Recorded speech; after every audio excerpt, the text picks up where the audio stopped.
My friends around the world, welcome to the biggest Age of Empires tournament that history has ever seen. Across the next 2 days, in our grand final weekend, more than $500,000 will be given away to the best players in the world in this franchise that we love so very much. Age of Empires I, Age of Empires II, and Age of Empires IV on display as we get stuck in and crown our next series of Red Bull Wololo champions. My friends, it is time to begin. 14, let's go, let's go, let's go!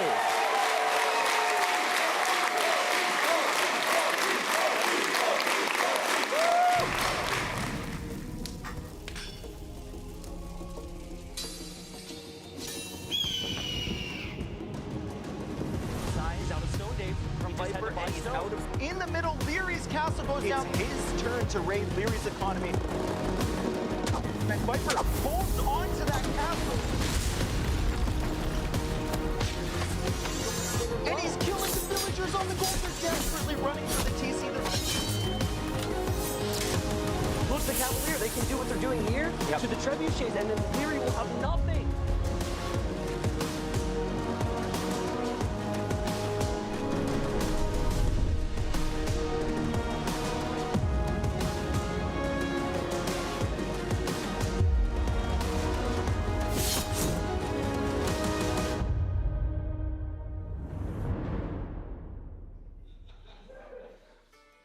Welcome, my friends, to Heidelberg Castle here in the heart of Germany, in front of a live studio audience. Red Bull Wololo Legacy comes to its grand final weekend. My name's Rlyknight, your host for the weekend, joined by Ellie4K up on stage. Ellie, so good to have your company, and again, so good to have the company of hundreds of people here with us. Thank you. I am so excited to be here. It has been really a dream come true being here, seeing the players. I've been fangirling since Thursday nights, and I woke up at 5 a.m. today, and usually it's like, nice, more sleep. And today I was like, no, more sleep. So excited. That's it, man.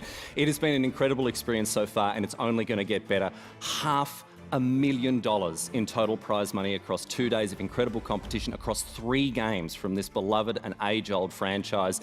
We can't wait to get stuck in. Let's talk about the money we're going to be giving away today in our Age of Empires II tournament. As it, of course, this game with a very storied history and some of the biggest names in the series contest for their share of $200,000. And of course, $60,000 going to the first place. The first place prize here, Ellie, is going to be massive.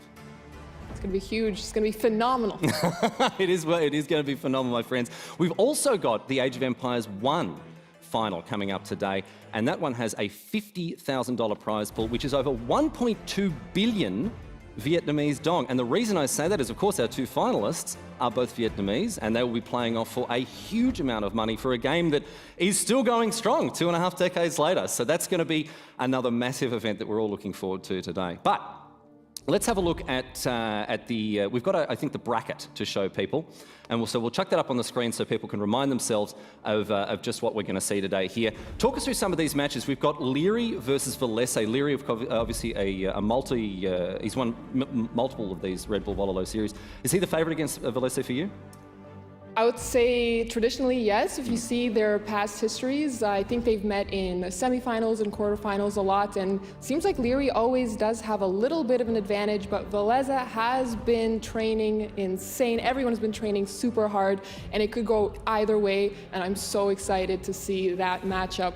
And then following Liereyy, Villese will have TaToH versus Hera, and I'm not sure which set I'm more hyped for, to be honest. I mean, both of these matches are going to be huge. Hera is so hungry for victory. He's come so close in the past, all the way to the finals. Obviously knocked off by Liereyy in seasons gone by, but he's hungry for it, man. You can tell. You can really tell. I think everyone's hungry for it, and we have such high skill level these days, and it could go either way, and I don't think we'll have really any upsets. Yeah, well, I mean, one way or the other, it's going to be hard just based on the caliber of the players that we've got assembled today. Let's have a look at our schedule for today's action and check in with what we're actually going to be seeing and which order it's going to be happening. And we can bring that up now, and you can see Liereyy versus Villese. That's going to be kicking us off. So that's our opening feature here. I can't wait to see. I mean, I'm a huge fan of Liereyy, but as you said, Vilese's he's been hitting it so hard over the last couple of days. The bloke has been laser focused on the dub here, so I'm looking forward to seeing him play. We move on now and see TaToH versus Hera. TaToH, the lone GL boy, still in the fight. Do you have a favourite here? Like, do you have someone that either you're going for or that you think will win? I know it's going to be close. I can't say. I can't pick favorites. The favorite has to be decided after they win, and then like, oh, I was very rooting smart, for you hedging your bets. all The whole time I was going for you. Very, very smart. I think a lot of fans are really rooting for TaToH. They're saying this is TaToH's win. It's going to be his first S-tier tournament. He's been working so hard for that title, and today could be that day. It could very well also be for Villese, for Hera, for Liereyy. We'll just have to wait and see. We'll be on the edge of our seats. Yep. And as Nili said, it's a shame that you guys paid for the full seat when you'll only be using the edge. A classic from Nili, and I'm pleased you beat him to the punch as well, because I was thinking about ripping that one off, but I thought, no, I got too much respect for him. The disrespect for Nili, big fan of that, Ellie. That's great. Let's move on now and look at our Age of Empires 1 final. Now, for those of you who perhaps haven't been following this one as closely, this was a tournament that was held, a top 8 that was held in Vietnam, and we have Bibi and CSDM who have flown all the way over here to duke it out in this, what is essentially a $10,000 show match. Oh, not show match, obviously there's a trophy that comes with it, but of the 50K, 20,000 of that is going to the first place, 10,000 going to the second place, right? This is $500 million Vietnamese dong for the person who comes in play. This is huge money, right? And I don't know about you, but for me personally, it's going to be beautiful, a lovely trip down memory lane watching Age of Empires 1, where it all began for so many of us here in the room. I imagine so many people here got stuck in with Age of Empires 1 and back in the day. Let me hear it, Age of Empires 1, let's go!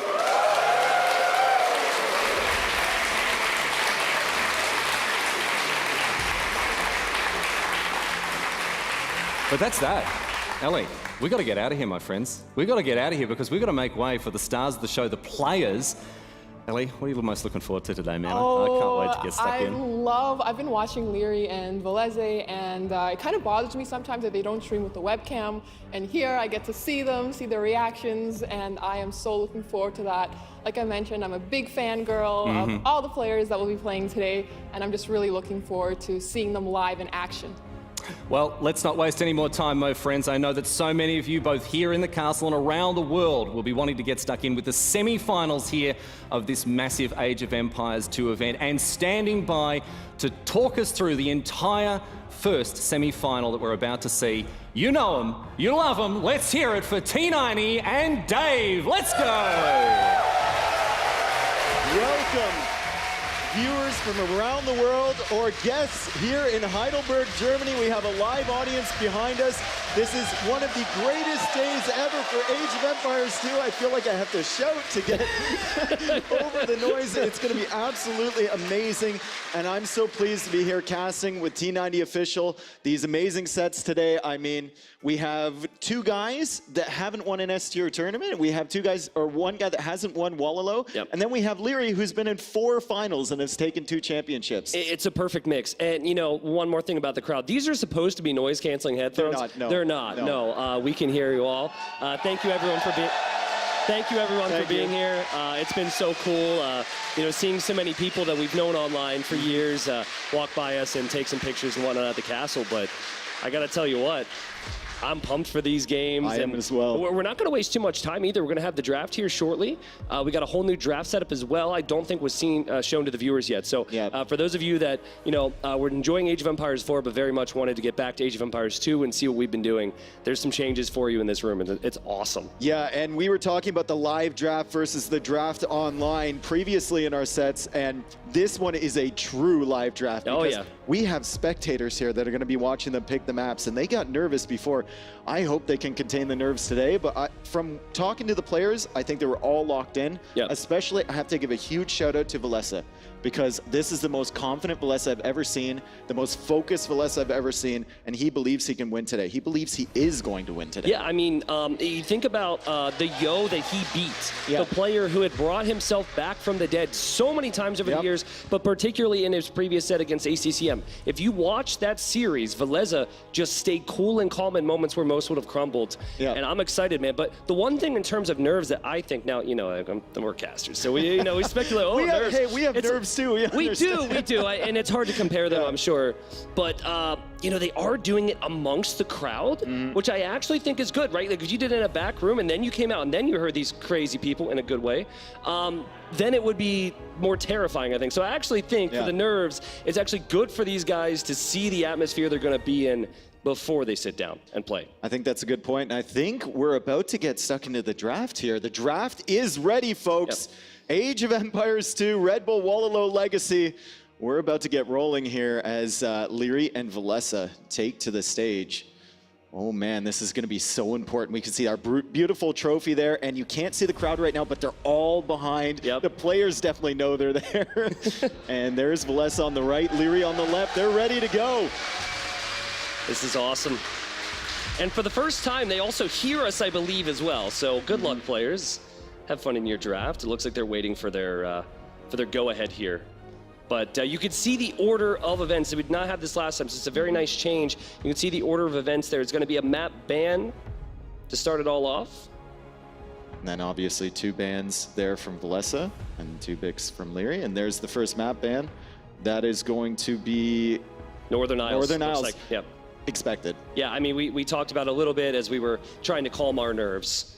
Those are the types of maps that Villese is going to want against Liereyy today. Let's see what Villese will choose. Wouldn't surprise me if this is an Atacama. Anything really open, aggressive. Atacama. And Atacama. No surprises there. Villese knows that his skill set is more intended towards the safer maps. Yep. The ones where he could get 3 TCs, he can boom up, or he can play his strategy. Liereyy knows that he's just an aggressor. What did Liereyy just pick enclosed? He might have. Whoa, okay. Enclosed can be aggressive, though. You have that gold on the outside that you can pressure, and especially if you go for Aztecs, Mayans, Incas into Eagles in early Castle Age, you can really do some damage. Yeah, that's an interesting pick there from Liereyy, not something I was necessarily expecting. Or just go Cumans again, and not the second TC this time. Yeah, exactly, yeah. Pure pressure. I think he learned a lot of lessons, Liereyy. Oh, villager pathing. What setting? Oh, yeah, sorry. Bad patch. We like to say that there's a lot of developers in the crowd. Well, too late. So this is live. So I hear the Forgotten Empires people screaming behind me. I just got a Discord notification that I was kicked. Oh man!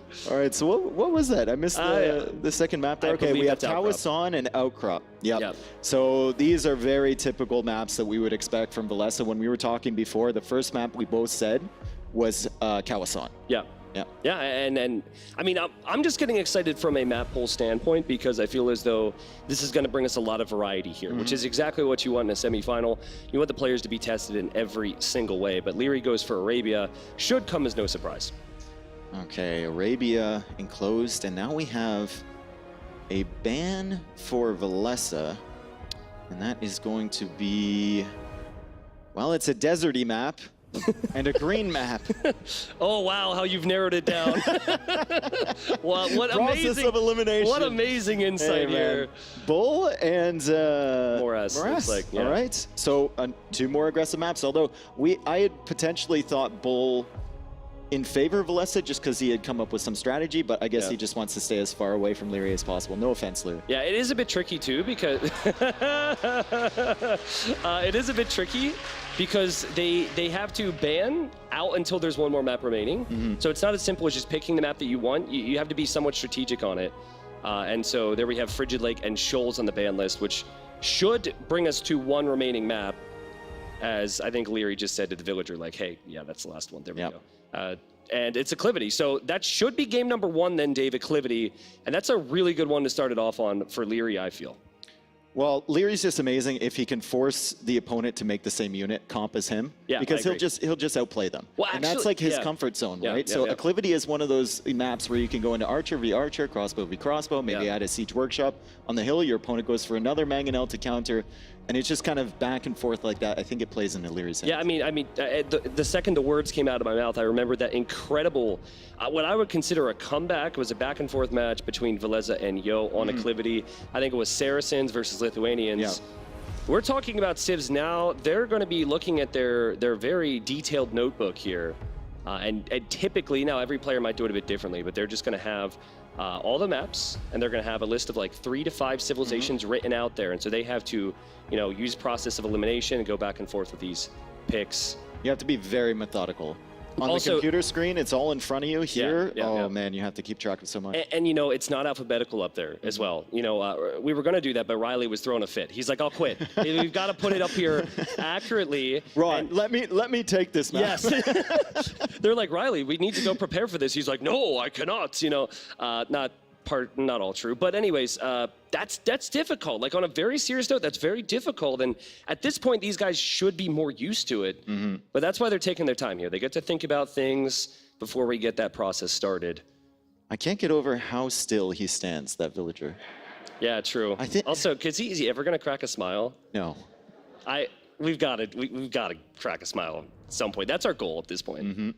Oh, I believe Liereyy even has a printout there. Really? So what I had said, now I don't know if there's any rules that they give these players, but it would make sense to print out the drafting screen and just put it in your little notebook there. And then you can use a marker, pen, whatever. And I don't know, if you said there's a printout, that's what I'm guessing anyways, but. Okay, Can we get a closer look? He's hiding it. He's hiding it from us. Oh, he's turning away. Inca's banned, Tristan. That's for enclosed. Inca's banned, that's interesting. I think that's for enclosed. Yeah.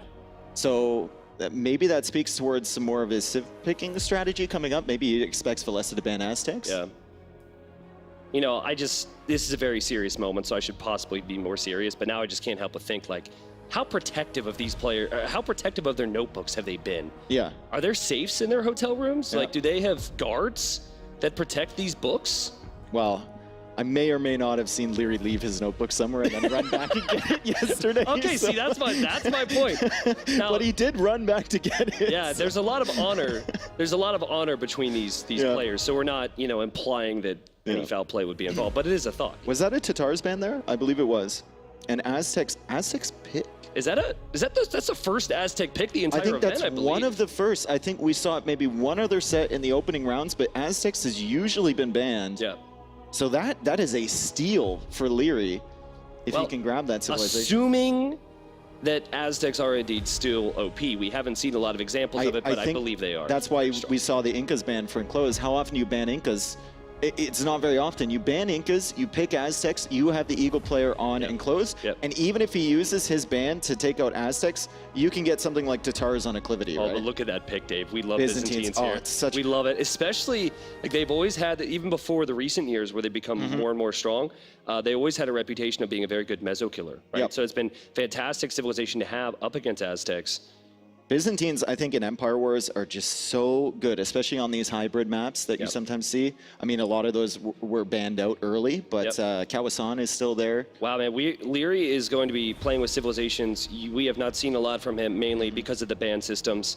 He goes Aztecs, he goes Britons, and then Saracens. A pick that Villese loves, a lot of players seem to love. Liereyy gets it this time. Yeah, and Liereyy playing into his strengths, Archer civilizations. Now that we don't have that many bans before, Villese, I think, had to modify his strategy for the draft. In previous rounds, you could just ban Britons, ban Saracens, ban Mayans or whatnot, where Liereyy feels he's really comfortable, right? But now there's more options for Liereyy. You can see him already picking those civilizations, and I like the fact that Villese just went with the Byzantines instead of trying to, like, pick ban something. I like it a lot. Britons, right?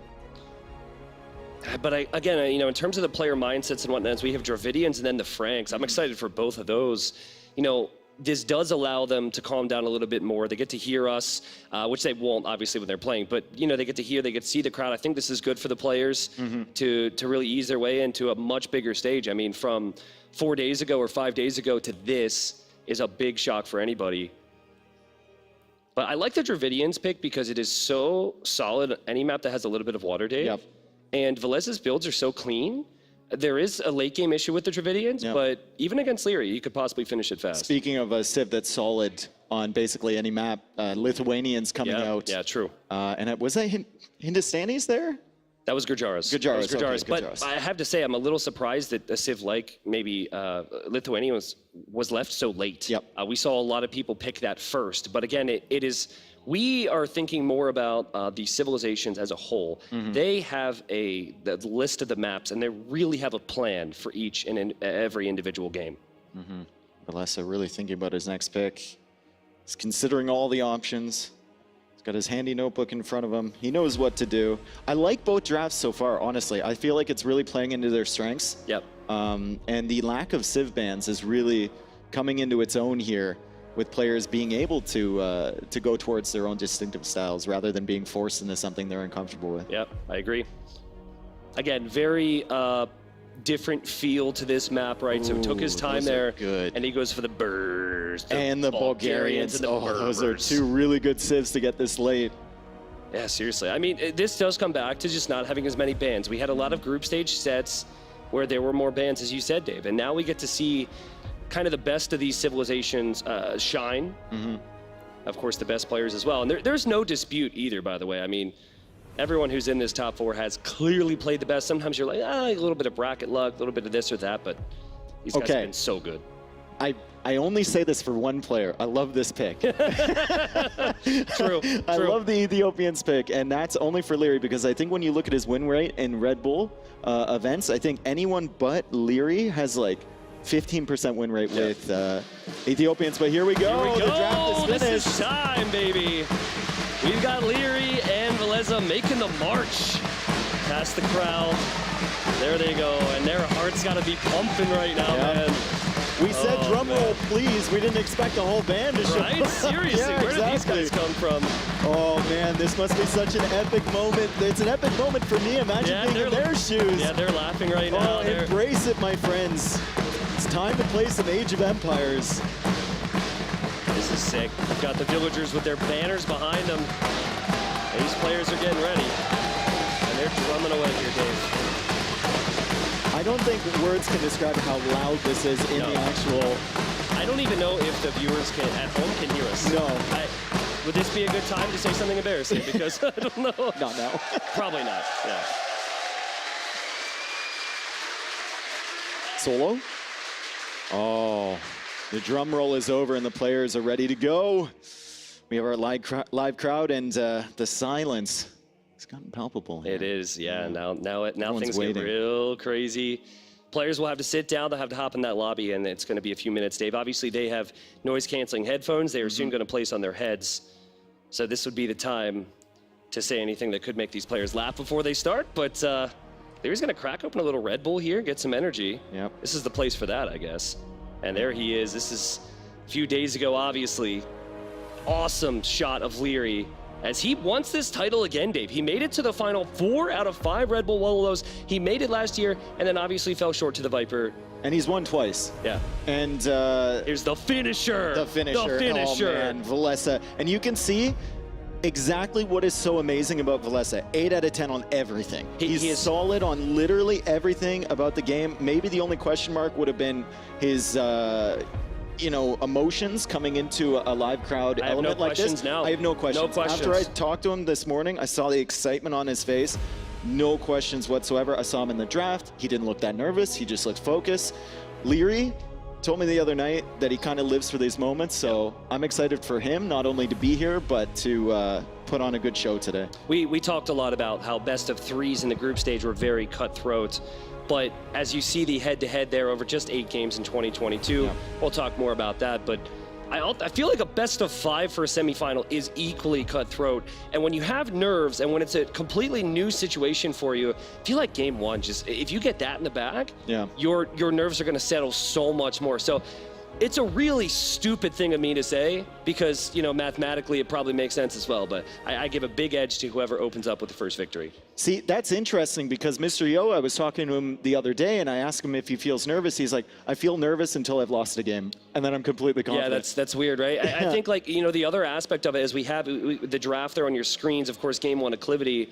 The other aspect of it is sometimes if deep down you don't truly believe that you're going to be able to win the whole thing, let's say, the second you get a win, that's when the nerves start to come in because you're like, this is actually possible for me. I had low expectations. MB versus Hera last year. That could be part of it, Exactly. That could be part of it. Imagine we see a repeat like that. Oh my goodness. I don't think this crowd could handle it. We've got a long day in front of us, and if we get a first set like that, they have another semifinal. They've got the Age of Empires 1 final, and then we have obviously the Age of Empires 2 final as the finisher takes a drink.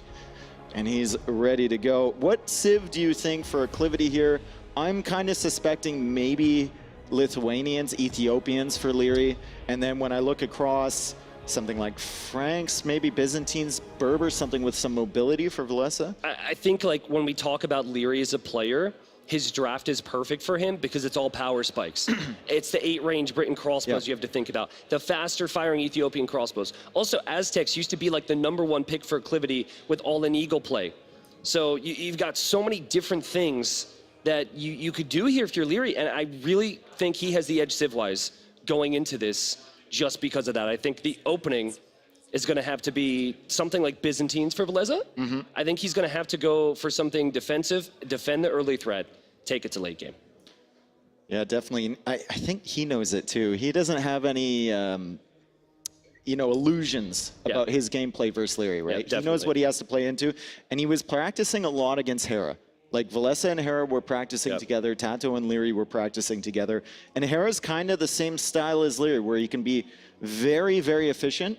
You can get a big army mass and snowball it forward. Obviously, he's got more, I think, defensive capabilities than Liereyy might, but Villese has had a good training partner, and both players just kind of waiting to get in the game. They're setting it up right now.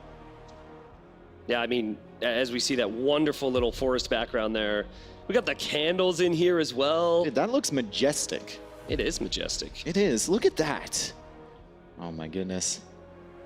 I love what they've done with the screens behind, with the banners, with the forest, everything like that. I walked in here and I got chills walking into this venue. I mean, it's one thing to outdo yourself when you set the bar so high with last year. It's another thing to outdo yourself in the same freaking event, because we were in the other side of the castle. It was already awesome, and now we have this whole setup. So yeah, I mean, it's you know, I talked to someone before. I was like, oh man, I don't know if should I drink Red Bull? And they're like, you feel the energy already, don't you? I was like, yeah, probably. Don't need that when you've got a castle like this.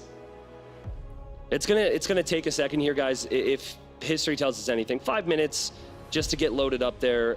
Krazini will join the lobby. They'll have some discussions. Yeah, they want to make sure every single possible setting is correct.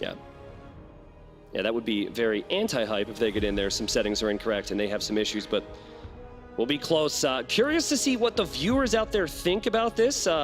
Maybe our live audience, I wouldn't be able to understand 300 people screaming out there. But anyone in one of the chats and whatnot, just to see what people will think, Dave. But if I had to guess, if I had to read the emotions around the community right now, there's a lot more people expecting Villese to have a chance than maybe last year, but it is still like maybe 60–65% of people out there are going to think Liereyy. Yeah. And I kind of came in looking at this matchup the same way, but after talking to the players, after seeing Villese, I'd say it's about a 50-50 right now. Even with the experience that Liereyy has in Empire Wars, I think if Villese can weather the storm, if he has a good day, oh man, it's going to be trouble. And especially since it's a best-of-5, right?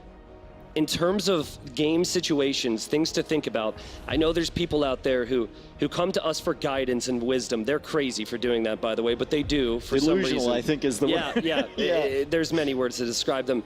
But, you know, if you were to listen to us, I think you've got to think about that early Castle Age window. And if that passes, if Villese isn't dead yet, if he's not very far behind, that's where things start to drop off for Liereyy and his style. And that's why I think Byzantines would be such a good pick on any map, because Byzantines are so well known for taking the game late.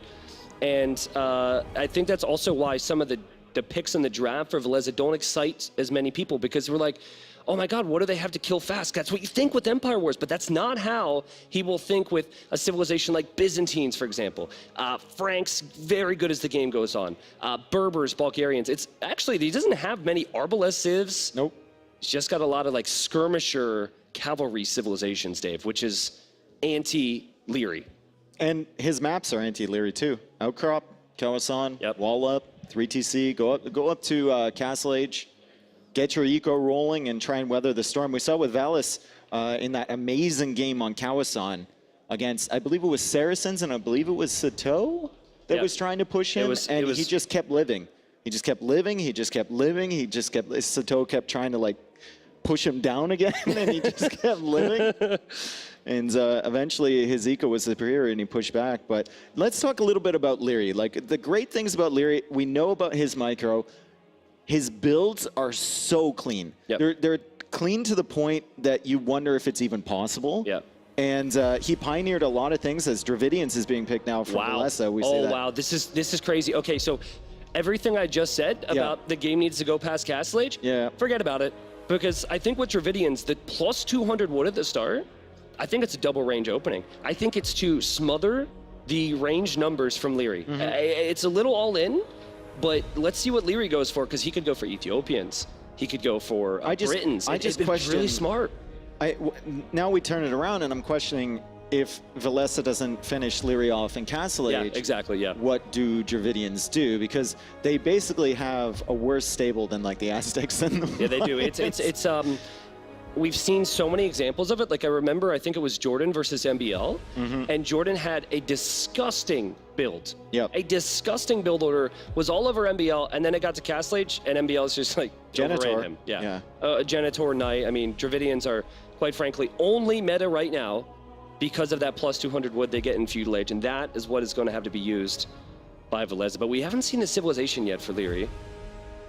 That's something that... Credit to our cameraman for always finding a new angle to approach from. There's not... Yeah, I mean, he keeps surprising us. There's hundreds of them. It's actually amazing. The production staff here has been so good. Getting everyone into the venue today as well. People were lined up out in the castle courtyard, and it was kind of a surreal feeling. Ooh, can I have that shield? Knowing, no, they're not going to give you the shield. Can they? Well, are you going to take it through customs? Look at the Jaguar. It looks so cool, man. That's awesome. He looks so cool. Well, okay, well, that answers our question, right? Aztecs, typically the plan is to open with an archer range and then get into Eagles. You know, for production, I am somewhat serious about the shield. You know, when the time comes, I'll figure it out. There's so many awesome things here, Dave, but it is almost time. Game is about to start. Game might have started. We will be in a moment. The first semifinal here in Red Bull Wololo Legacy, $200,000 on the line in Age of Empires 2, and that is your best Empire Wars player ever, the best Red Bull player ever. He's been to 4 finals out of 5, Dave, and we are here. And we're ready to go, and we can hear the crowd in the background. The biggest matches in Age of Empires 2 history are upcoming, folks. Do not tune out of this. We have Aztecs being played for Liereyy is walling up, and Villese going for the aggressive approach here with an archer range fully open at the moment. It wouldn't be an awesome start without a little bug there. It is not the Viper, my friends. It is Villese. That is a Capture Age bug. And the Capture Age team is here too. Yeah, so, don't mention it. Yeah, well, so anyways, we're here. But look at the start here. So, you know, again, we said with the Dravidians, a lot of times you're seeing the 2 range start, right? I'd love to confirm that, see what Villese is up to, but it's an early market from Liereyy on the other side, and we have men-at-arms for Villese as well. It's one of the first times we've seen that. Yeah, and he's definitely gone for the men-at-arms here to just help pressure. He doesn't want a couple Eagles just clearing up his single-range approach, and Liereyy, in a very un-Liereyy-like setting, as we fix the Viper on the scoreboard, I believe. The game's still going on, but we know that Liereyy is full walling and Villese is just coming across with pressure, so we're not going to miss too much here. Yeah. Our technical team is just getting the scoreboard sorted out, so no confusion when you enter the chat. Anyway, Liereyy starting with the walls. Liereyy starting with the market. Liereyy doing all the things we didn't expect Liereyy to see, and here we go. We have Liereyy versus Villese, our legitimate finals, and it's right as Villese's army arrives, so it's a perfect timing here. Lierey's eco, he's got 20 on food. He's probably taking some of the extra hunt somewhere around here, and he will have enough to click up to castle, but not yet. Yeah, I mean, I'll be completely honest with you. I think it's a nervy start for Liereyy. That hunt on that ridge area is so important, and then his gold is also there as well. And the last thing he expected was man-at-arms. He has 3 Eagles already, right? And if it was 3 Eagles and a skirmisher or 2, he would have been completely fine to be able to push this back. So let's see what his micro's like. He also probably wants to sell his stone, which is going to make this very difficult, because I think if Villese continues this pressure, he might need a tower. But Liereyy is trying to snipe the archers early. The men-at-arms, obviously, no threat to the skirmishers currently because of the house. Now they are. And Liereyy was trying to take out those range units. Can't really commit with these Eagles either. Yeah, it's funny how Villese just stays there, because he's like, I know that Liereyy has the confidence to fight this back. What's important here, though, is all the pressures at Lierey's base. And this is where the best players shine in Empire Wars, because it's all about how good their eco is behind behind this, and then that castle age time we always talk about. Now Liereyy kind of engaging here with the villagers. Villese taking a little peek there, and he's going to move out of the base with his range units and his men-at-arms, but he's still pressuring, still maybe forcing Liereyy to think about a tower, but Liereyy is building enough Eagles behind. I'd love to see him pop those in his TC to heal a little bit, but yeah, he seems to be doing fine with this pressure. It's a nervy start, right? It's a nervy start. It's still so uncomfortable to get used to playing in a different situation than your home, but Liereyy pushes it away. I think the positives here for Villese would simply be that the Aztec player who wanted to use the market wasn't on gold the whole time. Hasn't used the market. So that is a positive, but at the end of the day, the army count is significantly higher for Liereyy, and I think it scales better too. The man-at-arm opening simply did not work there. Yeah, and the reason we were surprised by the men-at-arms opening, like against Aztecs, against an Eagle player, maybe it might work, but usually the Aztec player is going into archers first with just a couple Eagles, and it's a long way away from your enemy's base here on acclivity. But now we look at Vilese's resources. He's going to be the one that fast castles, not Liereyy, and he's going supplies. Supplies, baby, let's go. I mean, it's a sick move, right? It makes the infantry line cheaper, and this is what we discussed earlier. Villese didn't rush the walls down. He had control. Lierey's eco's not even close to clicking up. The key now, though, is he going to have any army presence? Yeah. And is his opponent going to realize that that is the second barracks, Dave? You were saying about not being close to clicking up? That's the market. Yeah, there you go. There goes the stone. He doesn't need it anymore as Liereyy tries to hunt down the remaining army from Villese. And Villese is more than happy to just waste Lierey's time in the front base. Don't get him pressuring near the eco. Look at this, Dave. Sorry to get so excited about a barracks. I mean, it's the stupidest thing. But this is massive because if I'm Liereyy, I'm just assuming that was the starting barracks here. Yep. I'm not thinking that that's a second barracks. And that second barracks is so crucial here. It's almost a situation where you almost want to, you don't want to show any more men-at-arms either, because then Liereyy will realize, okay, I'm going to have to switch out of Eagles. You can show like 3 or 4 because maybe Villese would use that starting barracks to produce them anyway because he got the research, right? But with Dravidians, I mean, he's going to take full advantage of the discounted barracks costs in the castle age to upgrade to longsword. And there's a barracks there from Liereyy, so he's thinking about full Eagles here. Now, if he wants to go longsword v longsword, I think it is possible for him because his eco is going to be a little bit more stable. Hold the gate open. You definitely want to hold the gate open there. He doesn't do it. It is going to be awkward for those two men-at-arms, but it is more awkward for Liereyy at the moment, Dave. This is some crazy pressure. I feel like Liereyy can defend against this, though. He's going to have a lot of numbers to just kind of stall that first wave, and he's already going to have the infantry technologies. So he can make a switch into longswords if he wants to as well. It would be either longsword or crossbow to counter. The big issue here is all about the mobility when you're going longswords, right? You have to have so many of them that you're punishing your opponent for not being able to engage against you, and ideally able to punish their eco as well. You can see Liereyy peel out now, and Villese will recognize this, but Villese is going to have to pay very close attention to any reinforcements. And usually in this instance, I think you want siege as well, but that's so tricky. Because if you don't have the longswords to protect the siege is a waste. Look at Lierey's eco right now. Look at his resources in the bank. I think he was taking all that hunt at the back, and he gets up to Castle Age with 650 food and 400 gold, and he's got the market there. Skirmisher, Bot Canero coming in. He still hasn't seen a ridiculous amount of longswords. Yeah. He's only seen 4 or 5. We've seen a lot of the Dravidian aspects work out well here so far. 50% off barrack technologies that applied to the men-at-arms, now longsword, now arson. I think Squires was in too. Skirmishers as well, faster firing skirmishers for the Dravidians. So Villese, I mean, he's keeping the pressure on right now as Eagle comes in for Liereyy, but Liereyy is clearly confident in defending against this push, and he's just going to loop around with his army on the other side. And the thing about acclivity is eventually you have to go out to that those plateaus. When's he going to check his idols? When's he going to check his idols? It should be happening soon, and it's just 2 houses. He should place the other house, and he's good now.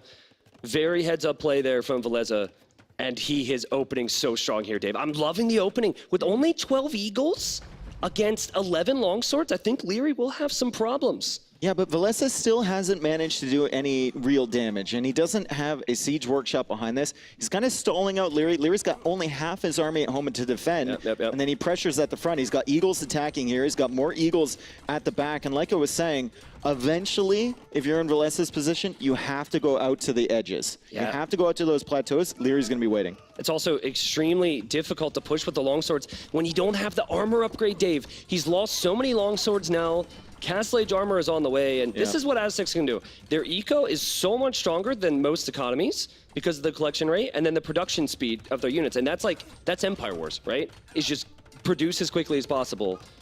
It obviously has massive strategy, but on acclivity, it is more about execution. But I believe there was a town center there for Villese, so he's going to be on 2 TCs, whereas it's just going to be 1 town center for the Austrian. And you can see what the confidence of Liereyy can do against this good build from Villese. I mean, the KD right now is 24-12. Yep. It's a very Liereyy-esque KD, and the longswords, they haven't really done anything. No, and it's a sad day when skirmishers are killing the longswords, right? Skirmishers, normally a unit that's weak up against melee units. That's a good pick off there to get rid of the siege. But that skirmisher mass, I think that's been the key for Liereyy so far. Not even the Eagles, just continuing to make skirms. Well, and the judgment call. To leave with the Eagles, provide a little bit of pressure, defend only with skirms as the longswords are in, and we see 1, 2 dead villagers there. I think 3 if we look at the Eco KD. It's 0-3 in favor of Villese. And he's going to try and clear those up as Liereyy tries to expand. And now Lierey's in the base of Villese right now. Villager count is 51 for Liereyy, 52 for Villese. That army count's insane though, Dave. And like in situations where your economies get idled like this, it's the army that you have and what you can do with it that ends up being the most important. And it is all about Liereyy at the moment as he is backing away. But +2 armor has definitely made a difference here, I have to say. It's made more of a difference than I expected. Liereyy had to move all the way back to his siege workshop. And Villese is buying himself some time. Like you said, he added that second TC, starting to expand his eco a little bit. And Liereyy is still stuck in at his own base as he adds a monastery behind this. I'd love to see Liereyy maybe change into something other than Eagle, but right now Villese's longsword number is so low. Yeah, thankfully he realized that, Dave. That's one of those that you think you've killed, and it's game 1. The pressure is on. I killed 2 villagers here. Oh, he didn't go for the woman on the other side. Big issue though, when you're trying to produce villagers out of 2 town centers, you're not going to have the food eco to make longswords as well. It is going to be 3 skirmishers and 6, maybe 7 longswords. That is not enough. That is not enough to hold the map. It's imperative, though, for Liereyy that he finally pushes out across the map and does damage. This is perfect for Villese because he's just buying himself time with low numbers of units once again. If Liereyy doesn't cross that middle hill, Villese is perfectly content with that. He knows that Liereyy, he's seen his base. He knows he was only on 1 TC as he adds the 3rd TC. And Liereyy finally adding a second one behind this. He's going to start getting his eco up and rolling. Right now, however, Villese has a 6 villager lead. Also has Horse Collar, which Liereyy does not have. And neither player having Wheelbarrow or those Castle Age eco upgrades either. This is big. This is big. The monk gets picked off there. And that's a monk that could be collecting relics for Liereyy. So as we see a big fight, and Liereyy will probably win it just because of numbers. This is getting a little bit precarious for Liereyy if he doesn't do that damage because the Vil count is rising for Villese, but Villese just calls it. Villese calls it. He taps out. He's got nothing, Dave. Like I said, as soon as Liereyy gets over that hill, Villese knows it's over, and that was a very strange game for game number 1. It's so like a lot of people are going to want to see with that Vil difference in the TCs, him play on a little bit longer. But here's the reality: he can't kill that army. And Dravidians, I gotta be careful because there are devs behind me right now, but in Castle Age, they're garbage. They're just don't have garbage. any options. They don't have any options. Their best play was precisely what he did, and Liereyy had the army production to match it the whole way through. I think instead of the second TC, Villese might have wanted to come forward with the Siege Workshop. Instead of that, because the longswords were holding Liereyy in. Obviously, you had problems with the Eagles in the back. You can make a couple longswords to counter that. But you had nothing against the skirms behind a wall of buildings. And you had nothing to kill the buildings. And Villese, I mean, disappointing, obviously, to resign in a position like that, but he knows when it's over. He's going to call it. He's going to save his stamina. He's going to save his emotional reserves, I think, and go into this next game, which is going to be his home map. Again, though, to go back to what Liereyy did well there, you know, there's this feeling when you're playing as Aztecs that you're like, I don't care what they make. I don't care if they make knights. I don't care if they make longswords. I have the ability to spam so many eagles and only eagles, and I can run over that, right? But that's not what Liereyy did, right? He continued to make skirmishers, and it was actually the skirmishers with Bod Canero. Of course, we've left the game now, but they contributed a lot. I think they probably got 10, 15 kills. Maybe. They weaken the longswords, and then, of course, the eagles can pick off the scraps. So it seems like a really simple thing, but it's actually not in your game plan to make that many skirmishers there, and it made a difference. What a strange game. Yeah, a strange game. Not only Villese going for the pressure, going into longsword as well, and then resigning early after he kind of funneled in his reinforcements. You know, it is definitely a sign as well, of course, that maybe Villese does not have the confidence that he can go head-to-head with very similar civilizations against Liereyy. Like, that is a counter strat. That was not a strategy that he felt like that he may have used against Yo, for example. Yep. There's deer in the background now with a snowy landscape. I love that. Outcrop is going to be our next map, folks. This is one of Villese's home maps, and we see Berbers for him. Also, potentially Hindustanis being a nice little pick here. Yeah. Most of his civilizations seem like they do decently on Outcrop. Even Franks with the cheaper castles, I think to secure the outside of the map could be a possibility. I'm excited to see what happens if this gets Castle Age. Outcrop is the perfect map for it, and Liereyy doesn't necessarily have the picks to last him to post-Imperial Age. Yeah. But, you know, it's early, but remember, this is a best-of-5 semifinal, ladies and gentlemen. So I don't think it's crazy to say that Villese needs to respond in this game. Yeah. I think if he goes down 2-0, I know we've seen a reverse sweep already, and that was incredible when TaToH came back against Jordan, but to do it to the best Red Bull Wololo player ever would be absolutely unprecedented. The response has to be now. Liereyy looking at his notes there, really thinking about which civilizations he should pick. He's got 2 sheets of paper. What do you think on maps on one, civs on the other? I wonder. You only have so many civs. I wonder if like the one piece of paper were the strategies he wrote down on day 1, and then after watching other games, he's like, these are my new strategies. Maybe it's like one of them is like the, you know, the devil's on the shoulder and the angel on the shoulder. Yeah. One of them is like the YOLO strats on one. Yeah. The One of them- safe ones on the other. Yeah, the strategies that DauT told Liereyy about after he was knocked out, he's like, well, I would have used this strategy, but I didn't have a chance. No, I think Liereyy crumpled that piece of paper, put it somewhere else. Oh man, Hindustani is here for Villese. that's a great pick. That is a great pick. We saw the success of them on this map.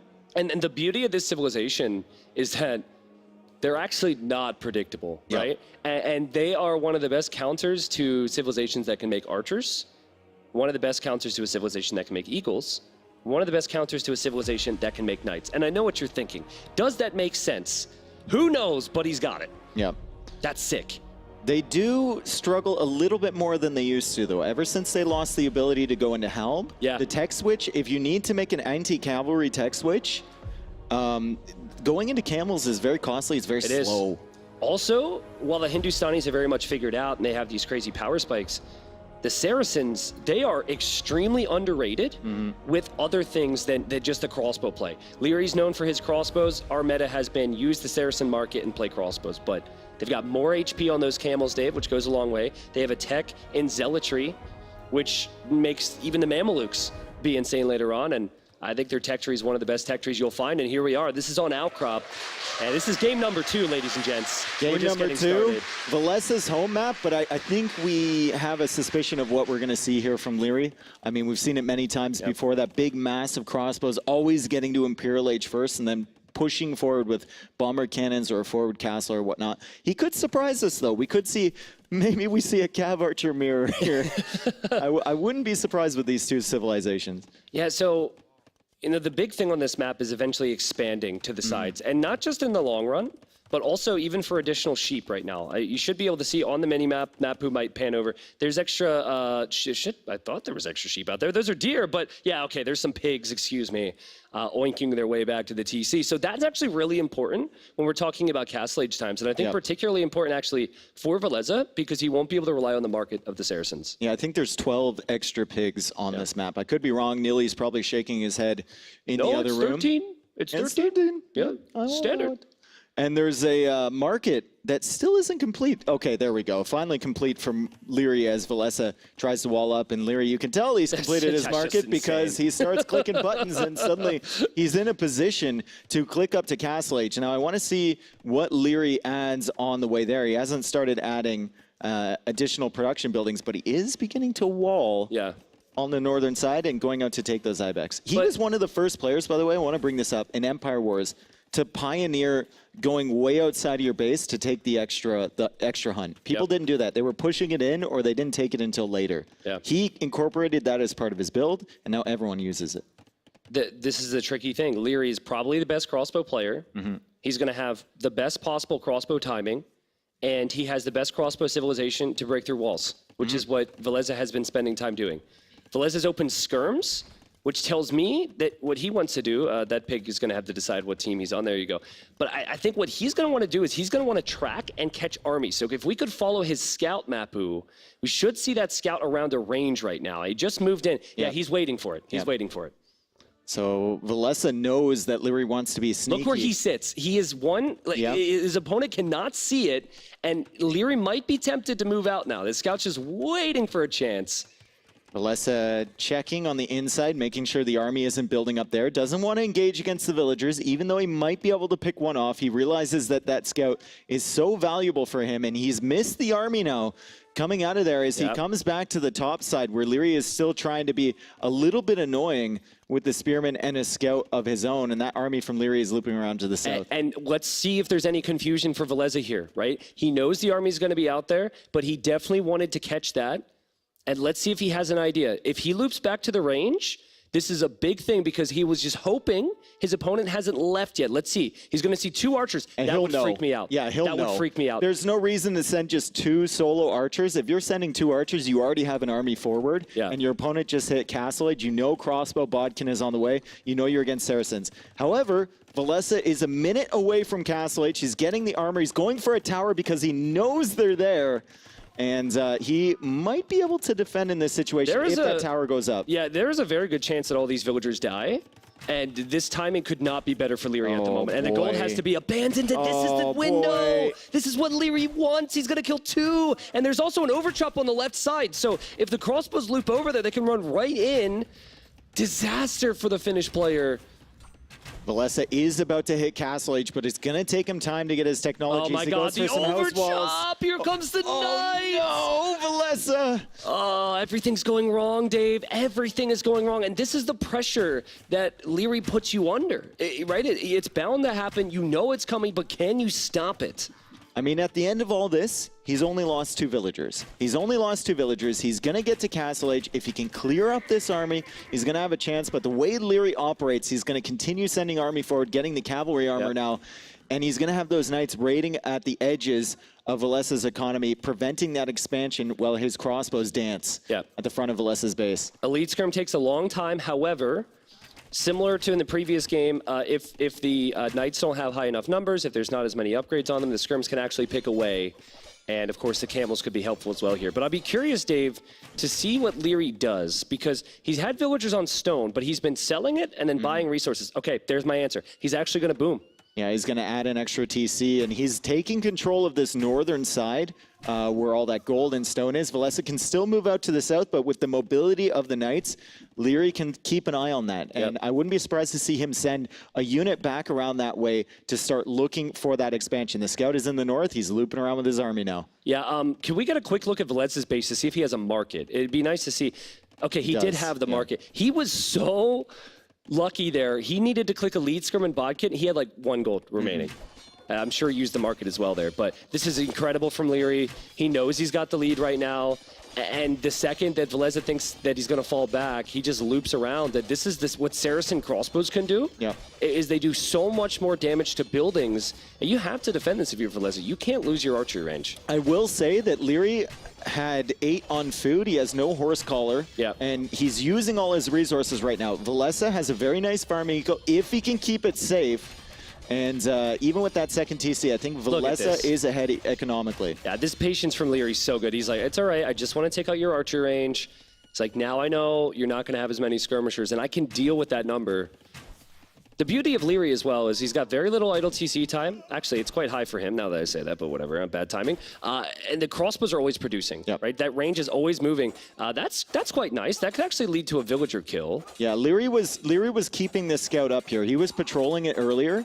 He was looking for this expansion from Villese, and he's got his army in the south, so he knows that Villese can only go up there. And I'm interested to see whether he sends a couple knights, whether he sends some crossbows. I think it might be too late now to pressure that TC. but a villager forward for a siege workshop could be an option as well. This is such an important moment in Villese's day today and career in general. If he can turn this game around, and the Hindustanis have those tools, huge Dave, confidence. If he turns this game around, the sky's the limit, right? Like he suddenly could become the favorite to win this semifinal. He suddenly could make it to the final.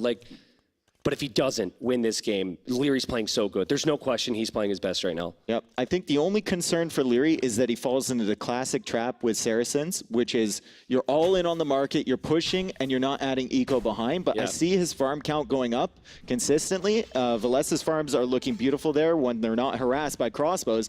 And Villese is still holding on, but Liereyy seems to be adding eco behind this push, which is a good sign for Liereyy fans out there as he kills a camel and a lot of skirmishers. This is just, I don't think it's going to be a very good fight for Villese. The camels don't have bloodlines. Sure, they might attack 20% faster, but they still lack Pierce Armor compared to the Knights. And the crossbows, if we could see how much damage those crossbows has done on capture edge, they have been the key here.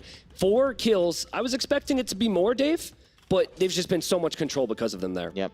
See the camels now from Liereyy harassing that TC in the north from Villese, and Liereyy going for a 3rd TC on the gold in the center. He's got control in the northern area. He's got control in the center. He's got control in Villese's base right now. It's Villese with a nice little gate wall, and we got an applause from the crowd. Quick walling in the camels. Villese says, you will not escape.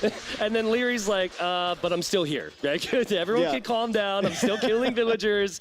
Lierey's probably, I didn't see a smirk on his face there, but he's probably like, what? Come on, I'm dominating this guy right now. But again, every time I look at the top left where capture rate shows the production, the crossbows are always producing. Always. Always producing. He's got this mass and he's going to kill another villager. I'm looking at the eco from Villese. He hasn't been damaged too much yet. That's 2 villagers down, and this might be bad if Liereyy can bring something forward to help against that town center. Villese trying to go for a 3rd town center a little bit to the north of that, and there's the siege workshop. Can we see on the left as well? Go to Lierey's Fog of War. This is incredible. So he's got his army, obviously, but look on the south side of Villese's base. He's waiting there because he knows if his opponent doesn't expand, all he needs to do is choke out that TC, and that's it. And it's just been perfect, Dave. And here, the confidence. His opponent doesn't have ballistics yet. His opponent doesn't have full armor yet. So he is fighting against a counter unit. Don't suggest this to the majority of the viewers, but Liereyy can make it happen. Well, he's controlling this gold, he's controlling that hill, this area, and he's just kind of waiting for that siege workshop to come out so he can have something to help against the town centers. He'll come in and idle these villagers on the gold. Don't think he knows about that 2nd TC from Villese, but still, with mangonels involved, Liereyy can get it done. He threatens the TC. Villese now comes up the hill, and Lierey's like, I'm ready for you. This is part of my plan. I wanted you to come out here because with the hill bonus, I can shred your skirmishers. It's like everything Villese does, Lierey's on top of it. Liereyy always has a little bit more army, a little bit more control, and now it gets bad because we just saw those crossbows for the short time they were attacking the town center take out 200 HP. There's also going to be a mangonel. So there's that going to be probably more than one mangonel coming out from there. Although Villese, still competitive. I keep saying it. I'm like a broken record. His eco is still chugging along. Liereyy has 7 minutes of idle TC time, so he's fully focused on this, not really attaching as much importance to eco as Villese is in this game. And here's the mangonel coming out. He was not expecting it. He wasn't expecting it. The monk goes down. That's such a big moment. Now, there will be some conversions behind this, but the question is, does Liereyy care, right? Because it's still a good position for him to get a shot in. He does miss there, but he takes out the monks, Dave. He continues to push in, and again, Villese is on the defensive. He's been on the defensive all game, and he's still alive. Villese with 70 villagers, Liereyy with 73. Army count, though, in favor of Liereyy, 27-16, and Villese goes for a defensive siege workshop of his own. Villese still without that 2nd Pierce armor for his skirmishers. Still without that 2nd armor for his cavalry, which Liereyy also doesn't have. But he's going to need a solution it's just the for value. this hill position. Yeah, the value he gets from his army. Like, the siege timing is actually really good for Villese right now.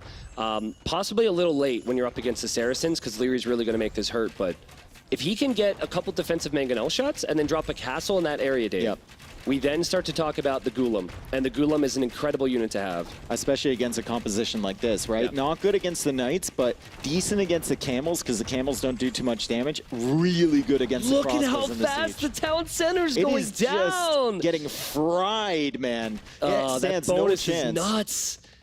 And again, that's another moment where Liereyy, the whole time he's attacking the TC, he doesn't even expect to take it out. He just he knows that his opponent has to come fight him. So he's baiting the army out because he's like, if you don't fight me, look what's going to happen. Also, Villese needs wood for his defenses, and that TC is soaking all the wood right here. Villese coming out with a mangonel, but he's shooting uphill. Oh my god. Oh, Liereyy attack grounded, and he didn't hit it. He attack grounded. There's 3 mangonels, Dave. The skirmishers are probably not going to be able to survive. Villese does take the hill, but his army is going to melt here. There is no chance you win this battle. There is no chance at all, and this could be the GG fight here. Yep. And it is. Liereyy is playing like a monster right now. Liereyy going up 2-0, and this was Villese's home map. Liereyy came forward, and he never looked back. He never looked back. He was just completely all over Villese ever since Villese was a little bit late with that scout, finding the archers, a little bit late with the tower. Liereyy killed 2 villagers, and from that point onwards, Villese was fighting over that territory. And that's the thing, against Liereyy, you can't make those small mistakes. You have to have that tower timing down, but again, I'm just so impressed with how patient he is, right? He's patience and offense. Normally it's like patience and defense when you're sitting back behind economy. He always knew where his opponent would be. I actually don't think Villese made too many mistakes. It was just that Liereyy was always on top of him. I think he was doing so well with that scout, like you mentioned. Yeah, and then he had to run away. And then he left. I think there was a spearman there, but again, if he doesn't lose track of that army, at the very least, even if he doesn't kill any archers, the tower was up, and then he wouldn't have had that problem. Time for the reverse sweep. Yeah. We were talking about it. Yeah, guys, we've had some short games, but that's what the series was going to look like, right? If Villese was going to win, these games would go late, as they often did for him. And he's got a couple more chances, obviously, if he wants to win the whole thing, but he's got a Kawasan to go to, Dave. And it's a tough battle from here, because if he wins Kawasan, the rest of the games are on Lierey's home maps, Arabia and Enclosed. And I wonder, I think Villese could probably pick all of these civs legitimately on Kawasan. They're all tailored towards that style of map. I think maybe not Bulgarians, maybe save that for something like Enclosed or Arabia. But Franks, Berbers, Byzantines, all looking decent. And then we look at Liereyy over there. Gajars are kind of a question mark for me, where to pick them. Britons could be viable, and Lithuanians could be viable as well. I mean, obviously, if you're Liereyy, you just want to save your best civilizations for your home maps. This you could consider a throwaway. I think Liereyy expects Franks on Kawasan here, because we've seen a lot of players skip the docks and just go for the berries and the farms with Franks.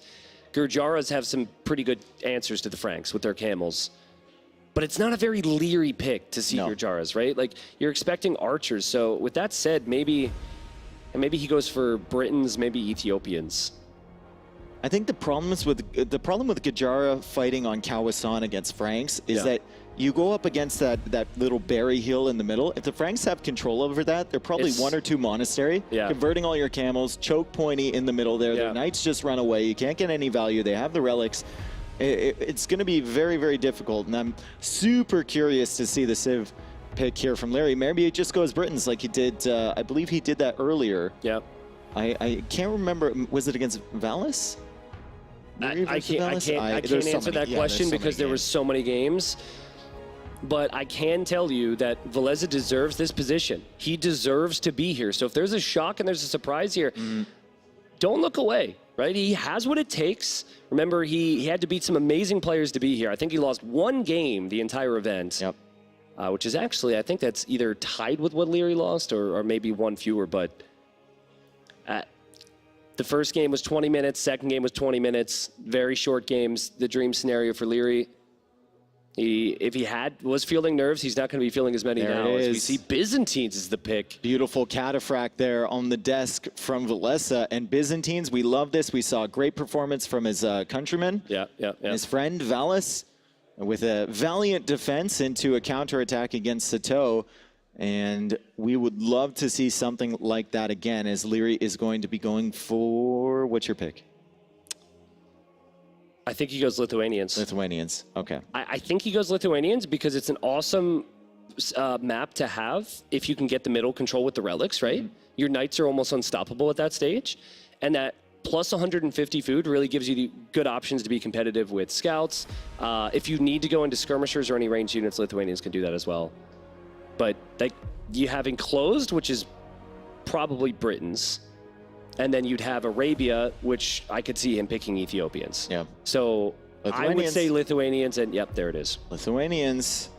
We're about to get stuck in here. I mean, we saw that amazing match between, was it? No, it was Saracens against Lithuanians. That was Villese. Yeah, Villese had the Saracens up against Yo's Lithuanians. And we that was saw sick. what Lithuanians can do with the skirmishers and the spearmen, but Byzantines can do the same thing. I mean, the skirms are going to be a little bit faster for Lithuanians, but the Byzantines are going to have a little bit more. And looks like there was a error with the map, so we're just going to restart the game again, and they should get in there quickly. Krazini, as always, is right on top of that. Yeah, so again, best of 5 here, okay? Best of 5 semifinal. And there's also another element to this as Liereyy stares at the camera and then awkwardly realizes it was live. Yeah, little smirk there. But if you think about it, so they loaded into the game, there was a villager stuck in a wood line. This happens like one of every 100 generations, it's whatever. They got to see the civilization. So now their brains get to churn a little bit on what the approach will be. And my question is, will we see Byzantines try and be competitive for the water, Dave? Because we have seen more games in this event than I ever thought where players didn't even dock. Yep. So I think... And is Liereyy the kind of guy that's going to be contesting the water? I would say no. Is he going to let... I don't think he wants to let Villese get away with it, though. With a civ like Byzantines that can just defend so easily on land with their counter units, I don't think you want your opponent booming up on water at the same time. Yeah. I think that would be a big mistake. Anyways. What's the opening for Villese? Is it just a single archer range, try and get up to castle age, or is it double range? The beauty here is if your opponent is making heavy scouts, you have very cheap spearmen. Yeah. So I think you go range opening, 100%. And I think you have to have a spearman protect a villager and go dock, right? And it's such a big thing. Like, I think it was Daniel against, crap, man, I should stop trying to quote the games because there's been so many. But I think it was actually Daniel ACCM last weekend. And Daniel would have been fine, but his dock villager got sniped by a very sneaky ACCM. There's been small moments, particularly in the previous game. We saw the scout missing out on those archers moving forward. On Kawasan, you've got those 2 pawns, and it's the same thing there, but it's a lot harder to find. Yeah. It's interesting how Liereyy holds his thumb up against the keyboard when he plays. I know, everyone's very got their own different kind of thing. Villese, at least Villese doesn't do the one finger for both mouse clicks anymore. Anymore. He used to have, Villese used to have some interesting tendencies, but it looks like they might be in the game here shortly as we had to restart, but we will go into game number 3 coming up, folks, and we're hoping that Villese can make a miraculous comeback as Liereyy has just looked super dominant so far. We're in the game number 3, and this is Villese's final home map here. He's playing as Byzantines against the Lithuanians from Liereyy, and Liereyy, again, starting with the walls. Also, if I'm not mistaken, Liereyy has not opened with an archer range or a stable of any kind. Normally you would build that on the front. So he's going eco and walls, very uncommon. And Villese opens with an archer range. He's got an archer in the queue as Liereyy gets a hit with the spearman there. That was very nice snipe from him. And he's going to have to try and full wall here and get up to the castle age a little bit faster than Villese. I just wonder, does Villese go for a dock now? He's got a yellow unit to the south heading away from his base. I wonder if that's a villager. Yeah, I mean, I think in this matchup, that's the edge you have to get, and there he goes. So the positive for him is he could lose this scout. The positive for him is that he's able to freely get to that dock. Yeah. And he might even have a spearman be able to catch up with the scout as well, because they are very fast with the Lithuanians.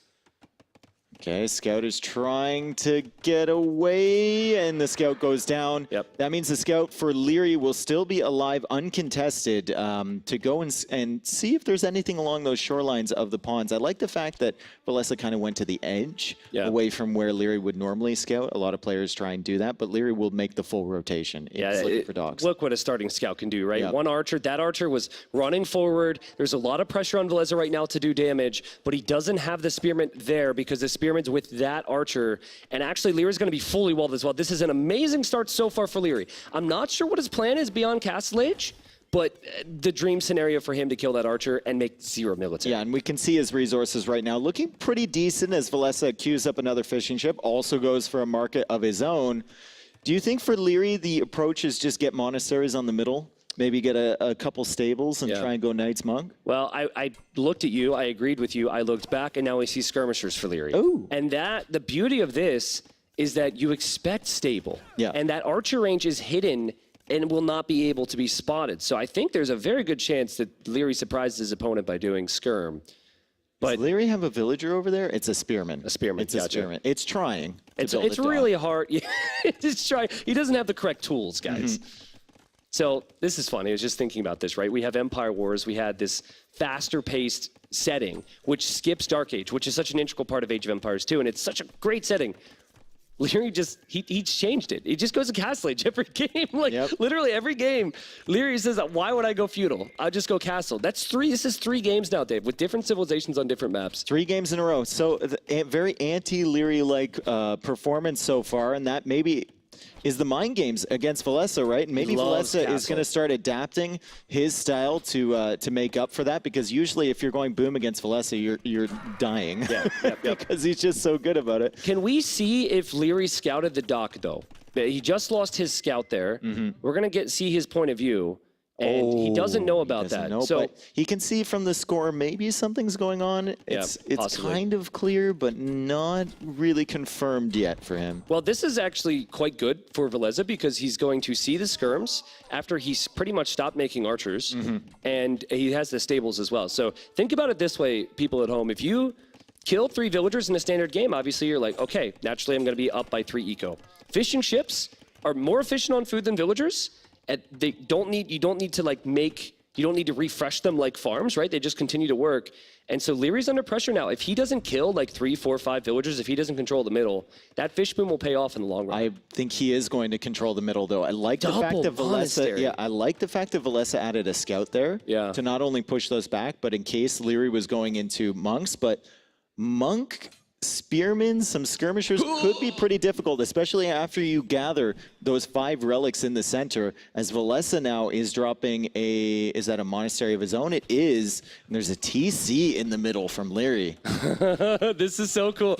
Now, it's funny because when you think Lithuanians, you think you just get the relics so you can get the extra attack on your knights, and then life is all great. But no, actually, their monasteries work faster.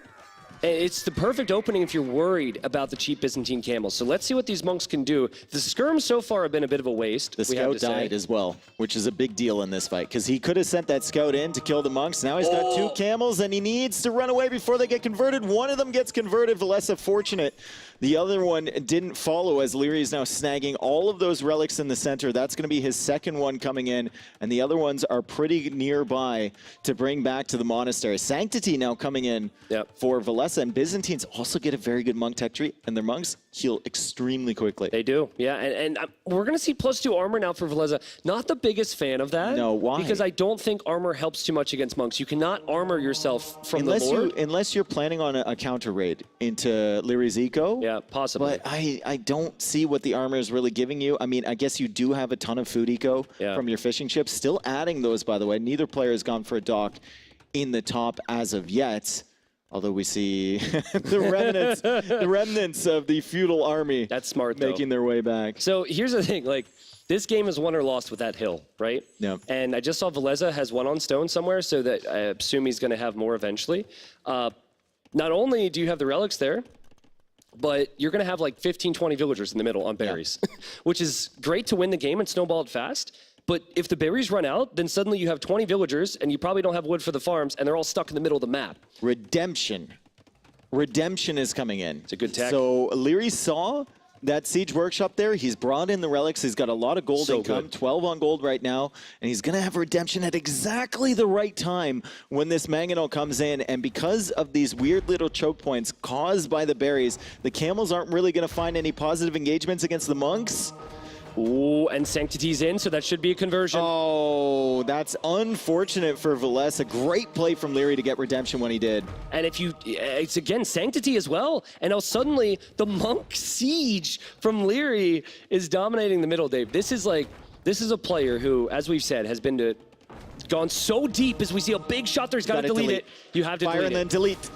Oh, actually really nice from Villese. You see the crowd applauding that a little bit. He took a little bit of a risk there on the conversion of the Mangonel, but he gets his own Mangonel that used to be his Mangonel that's now Lierey's Mangonel. It's an awkward situation. He also gets the other monk, so that's a very nice engagement there. Lierey's still controlling the center, however, and he's going into Knights. Now, my question for Liereyy is, what does the food eco look like behind this? Because I think some of those on food up there are on the berries in the middle, which Yeah. aren't the best, but he does have farms coming down. So. It's looking pretty good.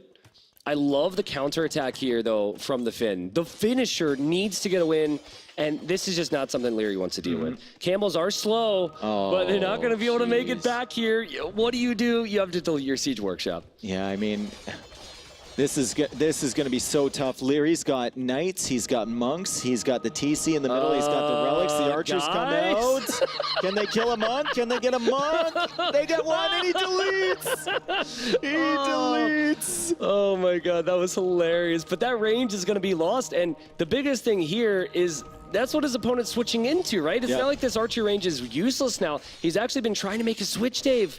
And it's just so much pressure from Liereyy. And now his Knights. What is it going to be? +5 attack in Castle Age? How do you stop that with crossbows? 10+5. I mean, you can start converting them, right? And immediately after he converts it, I think he deleted that or it got converted back. He's still wandering around with the camels behind this, by the way, trying to look for damage. And those camels are coming up from behind, but there's a lot of Monks there. It's so impressive because if there was ever a weakness for Liereyy, it would be this type of play.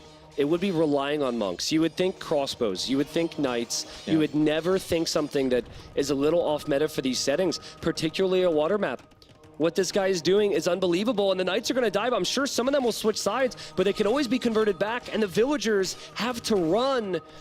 I don't see how you stop this right now if you're Villese. I think you have to hope Liereyy doesn't maybe distract him in some way and then come in with the camels and try and take the Monks, but it's going to be very difficult. I mean, he still has that army of camels. Here they come on the right side, but I think there's just more Knights for Liereyy, and it seems impossible to stop Liereyy right now. Villese adding a dock in the north. He's going to try and expand his eco a little bit up there, but he's still only 1 TC versus 2 TC from Liereyy. The fish are running out in the pond in the south. He can't really kill these Monks at the moment, and the Knights are providing cover for them. Difficulty everywhere for the Finn. Yeah, your monastery is going to go down. And then again, like, camels are so weak, you cannot dive here. He's going to lose some camels here, Dave. That's three conversions. Converted, and the Monks will they'll just get a little bit more faith from God, and boom, they'll be back at it in a minute. Exactly. Oh, this is getting really, really tough for Villese. And he subconsciously, he thinks he's on the clock because he knows the relics are in Lierey's hands right now. Look at very capable hands. 32 on food. Obviously, a lot of that's on berries, but he's going to be able to pump out Knights like it's no problem for him. +2 armor. Why did you get it?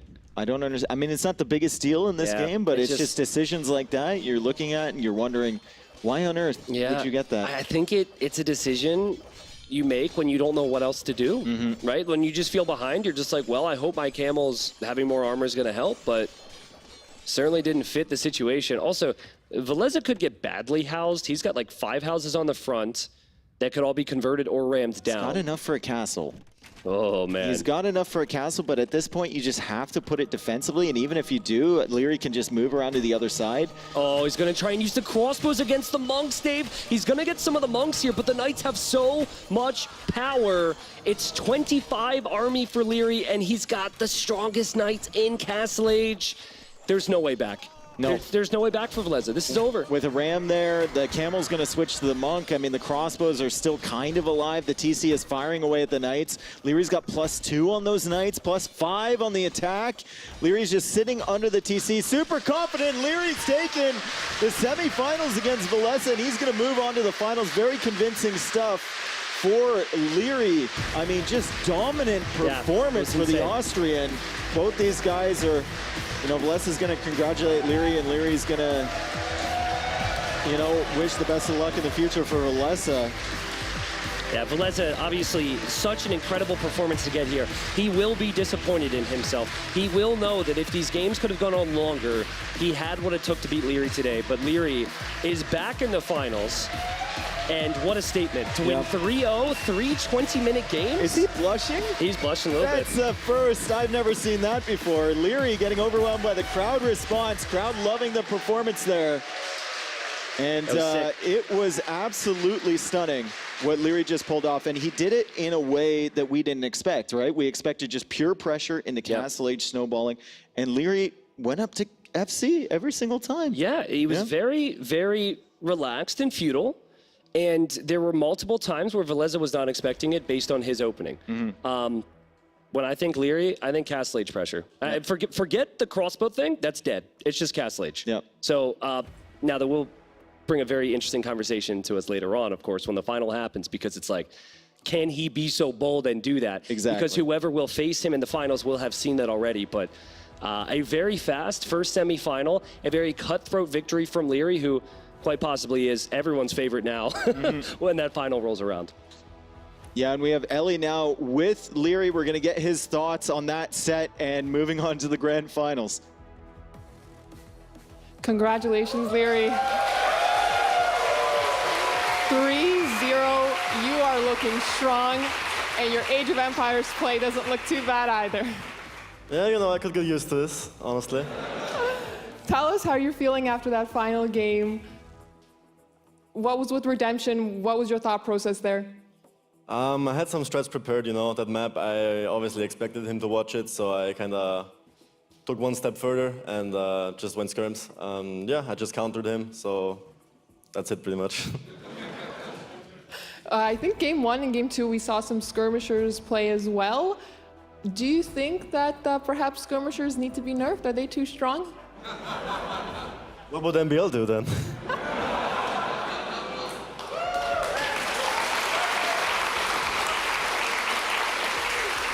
In the first game, you also did manage to secure the Aztec pick, which historically was often banned in the tournament. How did you feel getting that civ?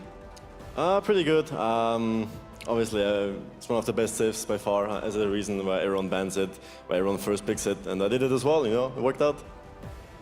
Well, you played phenomenally well here, and it was a really big joy to watch. In the second game, Saracens versus Hindustanis, were there any points where you felt that you didn't have this game, or did you feel in control the whole time?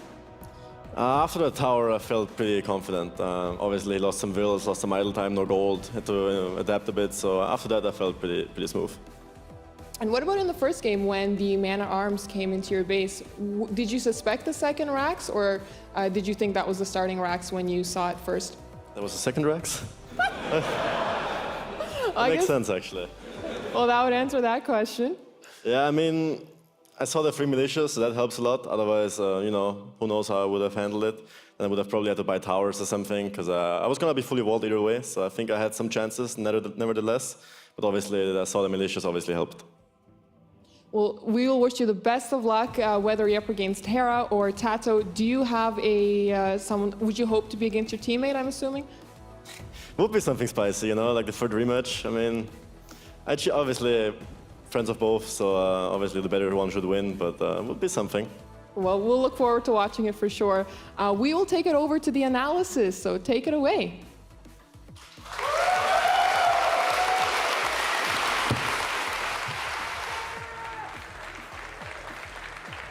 Well, thanks very much, Ellie, and congratulations to Liereyy on that blinding fast victory there, Nili. We saw Liereyy at his best in that semi-final. Absolutely crazy, right? And that's exactly how we know him. Like, small armies already being really annoying, and then he's just building up the army, always has a crazy KD, and the opponent, it always felt like they're not really producing fast enough, but they're doing their very best. It's just Liereyy overwhelming. I was chatting with you and Memb while we were watching those games, and you know, the sort of consensus was, games with Liereyy are always fast. He wins fast, or he loses fast. Well, there's no middle ground. He's just so aggressive, right? And obviously that leads to super entertaining games. And we obviously would have loved to have a closer set and Villese having a bit of a better defense, but Liereyy was just full of aggression. Look at that confident smile. I personally think, like, catching up with both of these players, and we'll talk about Villese in just a minute, but I think Liereyy, having hundreds of people in that room watching him, I honestly think that improved his performance. I think he actually fed off that energy, knowing that his fans were there cheering for him, wanting to see the best game that they could. I think that actually made him play better. It feels like it, right? He's just playing so smooth, and all the aggression was absolutely on point. Obviously, we go into a really tricky Civ matchup here. Aztecs, Liereyy said it, pick number 1 for a good reason. Dravidian's kind of a counter-attack, or counter-pick here. Obviously, you have a lot of advantages, can go for more men-at-arms, can go for more skirmishes. But look at that, Lierey's so confident. He defends with skirms while counter-attacking with the Eagles. What were some of the key things that meant that we didn't see the Aztecs? Why were they banned out so often throughout this week? Well, obviously, we have more bans in the best of 3, right? We wanted to reduce variance. Now we only have 1 ban, so we see stronger civilizations, and neither player felt like, okay, banning this one is necessary, especially Liereyy doesn't need to ban it because he has the first pick and went for Aztecs.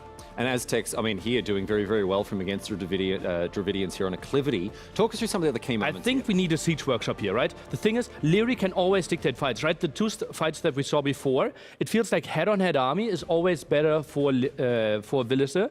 But look at this, Liereyy can just always overwhelm. He can dictate the pace. His skirmisher choice was really nice as well with the Eagles. And I went back there and talked a bit about with Hera and TaToH, and they felt like maybe if you play this all-inish style, it has to be with the siege workshop and the longsword man.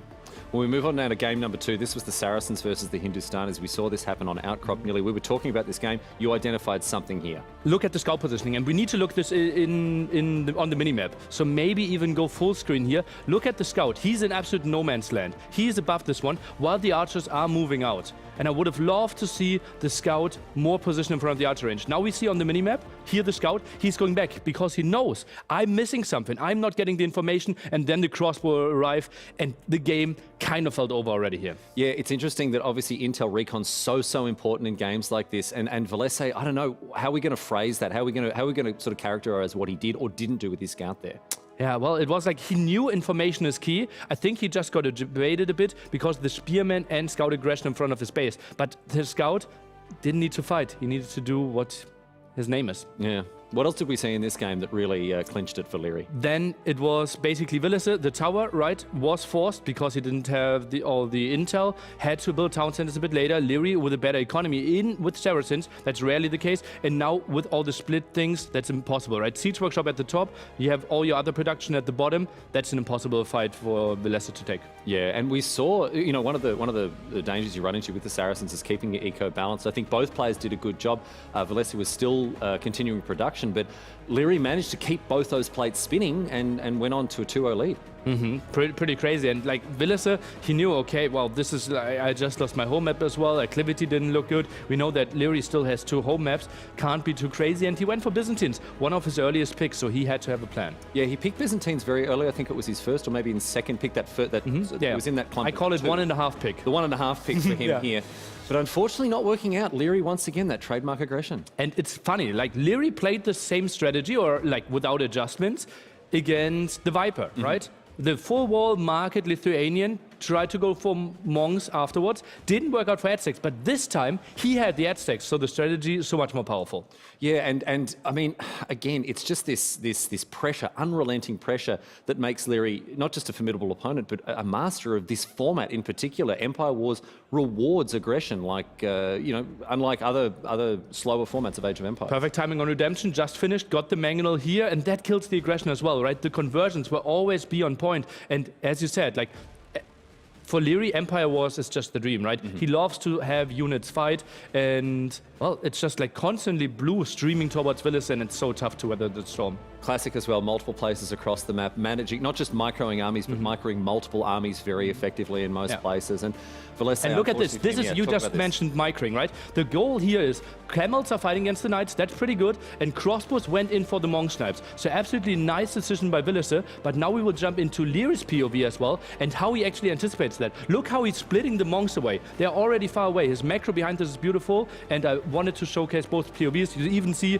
Liereyy, he's macroing behind this. Building houses. It's crazy while he's killing his opponents.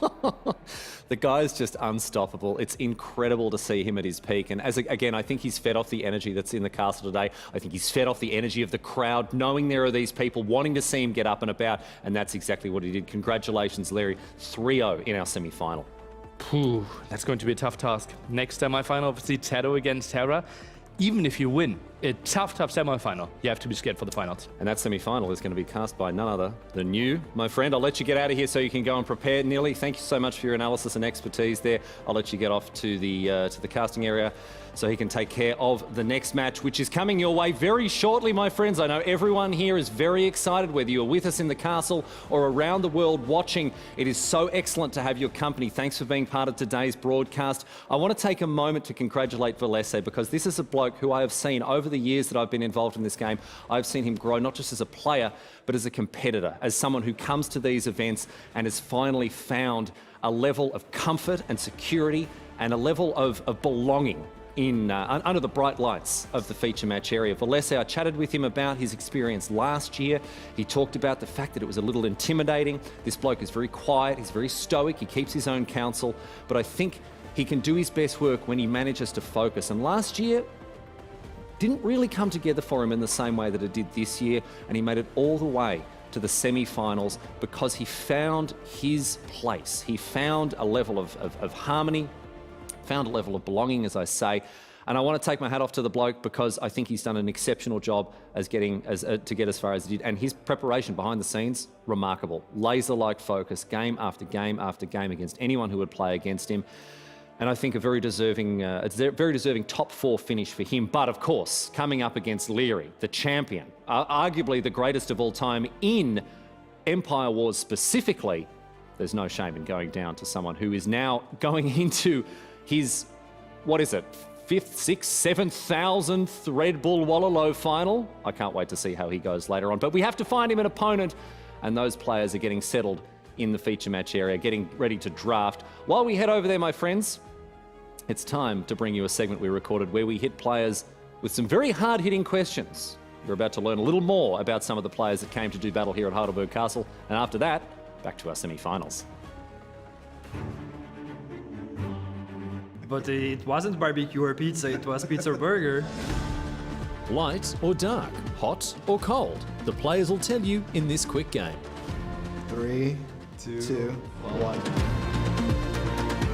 Dogs. When you go home, they just jump out, hugging you. Cats don't do that. Cats are cute. Cats. 100% dogs. No. Cap. Nah, dogs. Cats. Okay, dogs. What do you think? Dog out. Damn right. Dog. Pizza. Pizza. Okay, pizza. Pizza. Pizza too. Pizza. Burger. Winter. Summer. Summer. Summer. Summer. Space. Bottom of the sea. Outer space. Yep. That's a deep one. Space. Yeah, ocean, I would be drawn myself. Yeah, space. Dinner. Dinner. Dinner. Dinner. Dinosaurs. I hate robots. I like robots. Dinosaurs. Dinosaurs. I like them. Robots. Robots. Dinosaurs. Can be both. Sweet. I like chips. I like chips as well. Salty. I'll go salty. Salty. Sage of Emperor salty. Yeah. I go for old. New. Old. New. New.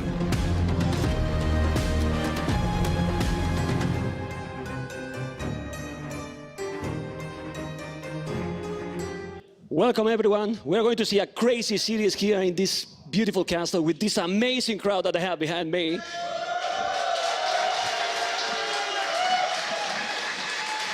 And with me, Nili, we've been watching together Liereyy versus Villese. What happened in those series? Liereyy, he just came prepared.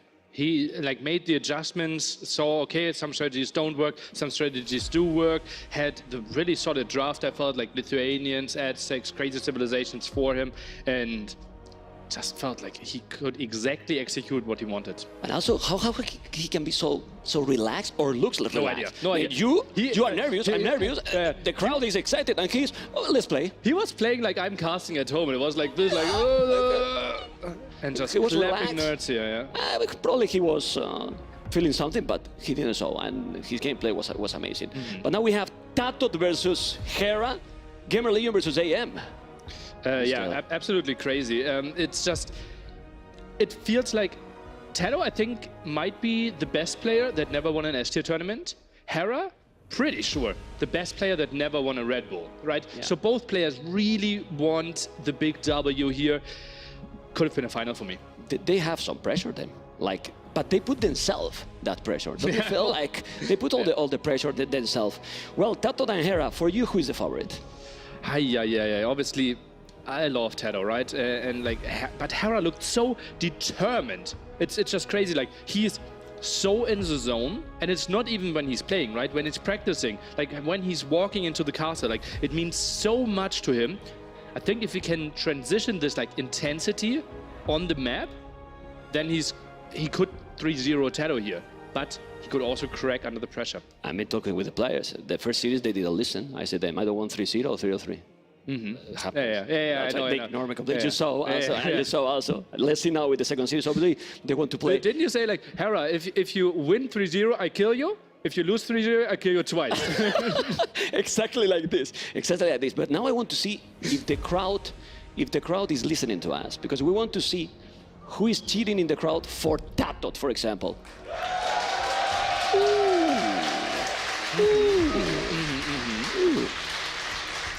I think we gave time and oath, because now we need to listen the Hera fanboys as well. Okay. That's even. Like we hope it's gonna be the series. Oh, yeah, they're going. They're going there. Draft. Oh, that's so exciting for them. They are so excited for them. Excited for us as well. And we're going to see now the maps, the civilizations, absolutely everything in a moment. Are we gonna see maps like before? In the previous series, we were talking. I think the maps were fine for Liereyy. I'm surprised that he didn't get some of those water maps that probably, I mean, what's with the aggression? Acclivity as the opener? This could have been his home map, right? He's so strong traditionally on it. Like, I was really surprised he even got Ethiopians there as a backup, had Britons. Like, I really liked the situation he got into, and the maps look good. Obviously, Atacama ban made lots of sense for Villese, but except that. But now we have to be careful, because the players are listening, so we cannot confuse them anymore. I'm not really sure what they're going to do. Okay. What do we say now? Because they are listening everything. I don't know. I don't want to give all my strategies away. Yours, okay. So what we talk then? Like TaToH, like erasing a strategy, like, oh, what Nili said, like, skirm all in against Eagles, actually a good strategy. Okay, that was a good one. Well, the players were watching. I mean, Hera was there in the back, you know. I was, Hera, what are you doing here? Sneaky Memb. Sneaky, was sticking everything. We're close. But the thing is, and now on a serious note, we haven't seen them practicing quite a lot. Being here is completely different. Yeah, it's obviously the crowd is here, and we have heard stories afterwards that some people actually already crumbled under the pressure that was way smaller back in the other castle part, and people like misdrafted because they were already nervous there. Let's see if they are going to be nervous, because we're going to see the draft right away, guys. Oh man, this is getting there. He's getting there. He's getting there. He's getting there. TaToH higher seat. Hera with a smile, and let's see TaToH what he has to pick. He obviously has the first ban. Hera has the first, or the second ban then. TaToH opens with one pick afterwards, but that's the civilization. And we have Atacama as the ban, and the Hera smirk. Makes sense. Makes sense. Atacama, a wild, aggressive map, loves that one, and yeah, also makes a lot of sense to pick water away from TaToH there. Something like Northern Isles or Schultz felt like could have been the ban's end. Well, we see it, Schultz ban. First pick for Hera, for TaToH, Northern Isles. I was surprised in the previous series that didn't happen this kind of pick. Like when there was a ban, because you cannot ban both water maps right away. Yeah. But it's like, I think TaToH is more in the water camp than Villese, right? Yeah, that's While true. Hera and Liereyy, they're both in like, let's bring it on, army versus army kind of camp. Yeah, but you don't want to play against Liereyy that way. Like, you have to try to find different strategy. But now we focus in this one. We have enclosed the second mat for TaToH. Now we go into the bans, 4 more bans for the maps, and then 1 left over. Next ban will be Outcrop.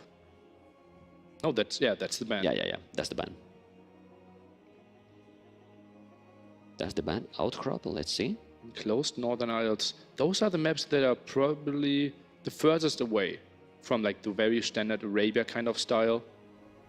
Now we see Kawasan band. You feel the tension here. We see Frigid Lake band. Arabia still in there. Could be a worthy opener. Interesting. Takes Acclivity away. Okay. So Arabia and Outcrop away. So Arabia will be our opener. Yeah. TaToH did not want to play Outcrop. I would have expected Outcrop could have been a choice there. Love to see Arabia there between the two of them. Nice opener. Yeah, but it makes sense, both choice. I think TaToH is going for enclose, Northern Islands. We see more as an aggressive map. The Bull, a very tricky map, depending what civilization you pick. Nili? Yeah. We have seen very different approaches, right? We have seen the Turk approach, and as I said, I don't think we actually saw Hera's final form on the Turk game, right? Because he was pushed away from the goal, then had to adjust a bit. Obviously, the map bans for TaToH there is Outcrop and Acclivity was the last option. Arabia, what he picked, and now we go into one ban each. And the big question, will Hera ban Aztecs, or will TaToH get a chance to pick them? The other big question is if he's going to pick Turks again. And it can be a late pick, right? Last time he picked it as the last one, I believe. Okay. Yeah, he used it in the bull. First ban will be Mayans. Okay, Meso Civilization. Okay. Very strong one. Now the question, does Hera think he wants to ban Aztecs away? He's thinking. He's thinking right now about that. He probably wanted to ban something else, but now that Nili is saying Aztec could be banned. Now he doesn't want to ban anymore. Looks at the maps. Why you're whispering? They listen. Does he know it's his turn? I mean, okay. I will ban Aztecs. I'm gonna remove the headphones. I listen everything, you know. Okay. Oh. It was expected, man. He was on purpose. He did on purpose. Hera was, I'm gonna ban the Aztec, but I'm gonna wait 1 minute. Just to annoy you. Yeah. Okay. Lithuanians, the opener here for Lithuanians. TaToH. We discussed it multiple times. Lithuanians can be played on multiple maps, enclosed Arabia, we could see it. Moras, maybe even Bull. I think Northern Isles, we will have a different. Well, it's a great pick. We always talk about Lithuanians, and then we don't know when he's going to use it because they can use it. Well, I just said the Saracens and Franks. Ooh. Well, Saracens is a civilization that TaToH usually, if he can, is speaking. So he's also taking away that from TaToH. A very strong civilization. So versatile as well, and dangerous with the market always. Franks, where do we see Franks, Memb? Is it an Arabia pick? It feels like it has to be more special, right? On enclosed? Is Franks that strong in late game? Well, we saw Liereyy use it on enclosed against the Viper. Yeah. It worked. Yeah. It worked, but can be in Arabia as well. Yeah. Ooh, Turks on TaToH's side. Hello! They're focused, man. They're focused. He listened to you and he ignored you, man. What is this? Oh, I'm not sure how much that was against Hera's plan. If he planned with Turks. Well, Turks is a civilization that with extra pierce armor, for those that are also at home, is very strong against the archer civs. But for now, we see Saracens, obviously Franks, not archer civilization, so can be strong. Where do we see Turks? Will it be on Bull? Certainly not in Northern Isles or Arabia. Enclosed feels weird. And if not in Moras either. Rus. Not in Moras either. Okay. Rus could be an option for Turks as well. I think Bulgarians could still be a civilization that we could see. Ooh, Nili. What? Stop copy, man. Okay, Bulgarians. Well, Bulgarians is another civilization that can work in several maps. You know, we have seen a lot in the Bull, but well, I think it's for the Bull. Maybe for Moras can work too, because it's a lot of aggression, early aggression there. Could see it on both, yeah. And slowly but surely, need to start thinking about our water civilizations here as well.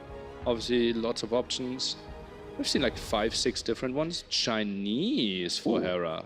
Oh, somehow we have barely seen. MBL picked it on Arabia against TaToH. I think that might be the only appearance they had. Cumans. Wow, Cumans is always dangerous. Why don't we see Magyars anymore? There was some Red Bulls that was so popular, but Atacama banned, right? Yeah, it's where the strongest. Yeah. Frigid Lake also not in here, right? And those are the two best maps. Koreans. Well, Northern Islands. Yeah, feels like it. Feel like it. Humans can be played on Arabia, can be played on enclosed where they're really strong. Distance on Bull, Moras. I think TaToH has a lot of versatile civilizations. Oh, I love Byzantines pick. Ooh, Bengalis. You're talking about Bengalis. He goes for it again. Bengalis. He played so well. Hera. I hate Bengalis, Hera. Has to be his Northern Isle pick. But it seems to be strong. Like very, very strong. Being with a good success there, it's obviously a strong civilization. But with Byzantines, it's open, you know, it's open a lot of possibilities. And Tatars. TaToH.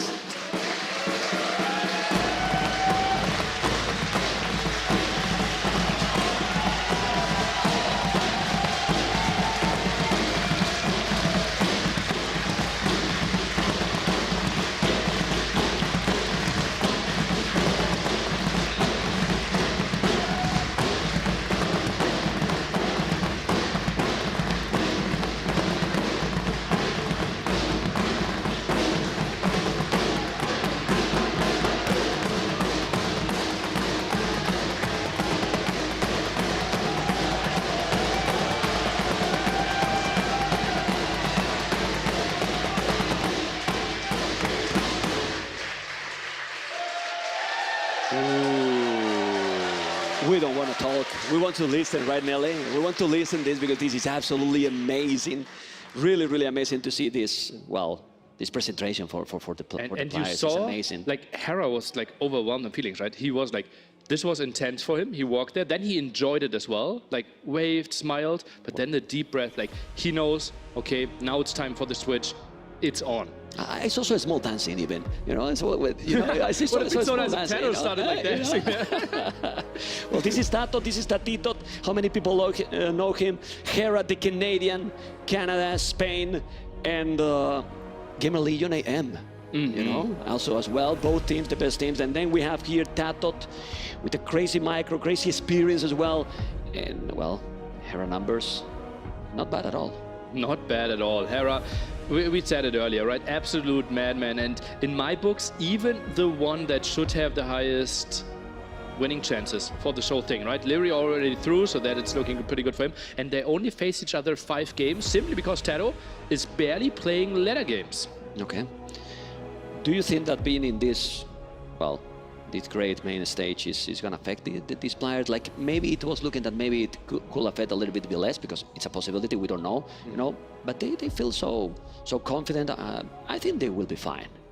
I don't know. And it's like, even you can have like, you can be totally fine now, and suddenly you have 1 loss and something switches, and then you get really nervous. Or it can be 1 win and you suddenly get nervous, right? It's so different from person to person. Also remember, AoE 4 players have been playing on the stage. For those AoE 2 players, this is the first time they're playing here. Yeah, but but anyway, it's not the same. They have been playing in the stage in LA, but without this amazing crowd that we have here. Wild. They are loving to watch Age of Empires 2.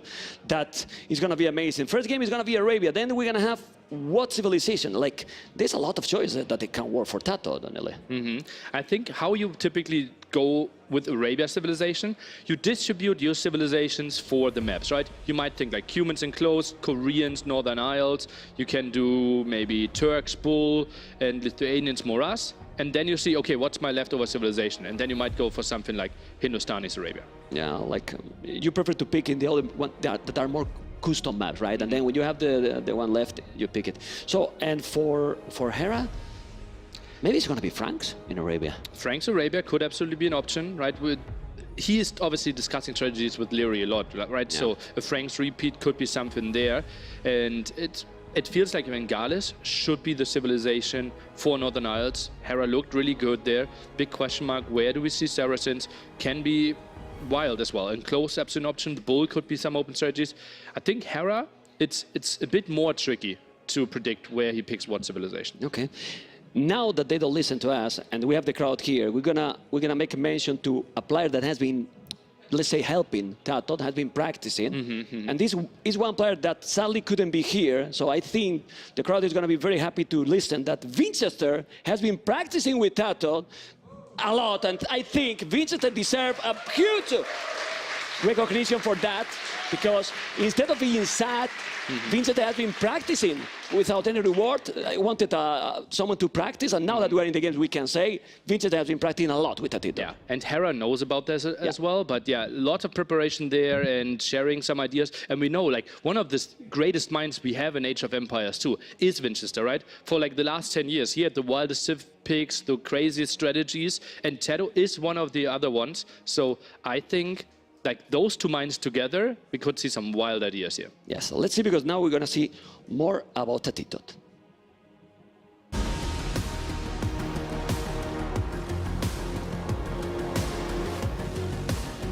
My gamer tag is gl.tato. I'm from Spain.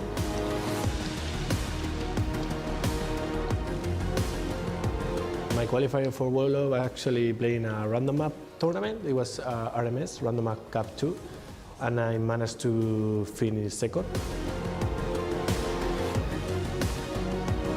My preparation for Wololo has been like last 2 weeks. We were in a bootcamp in Berlin with all my GM teammates. My most favorite opponent is Liereyy, because I think his style is super scary and he's super aggressive.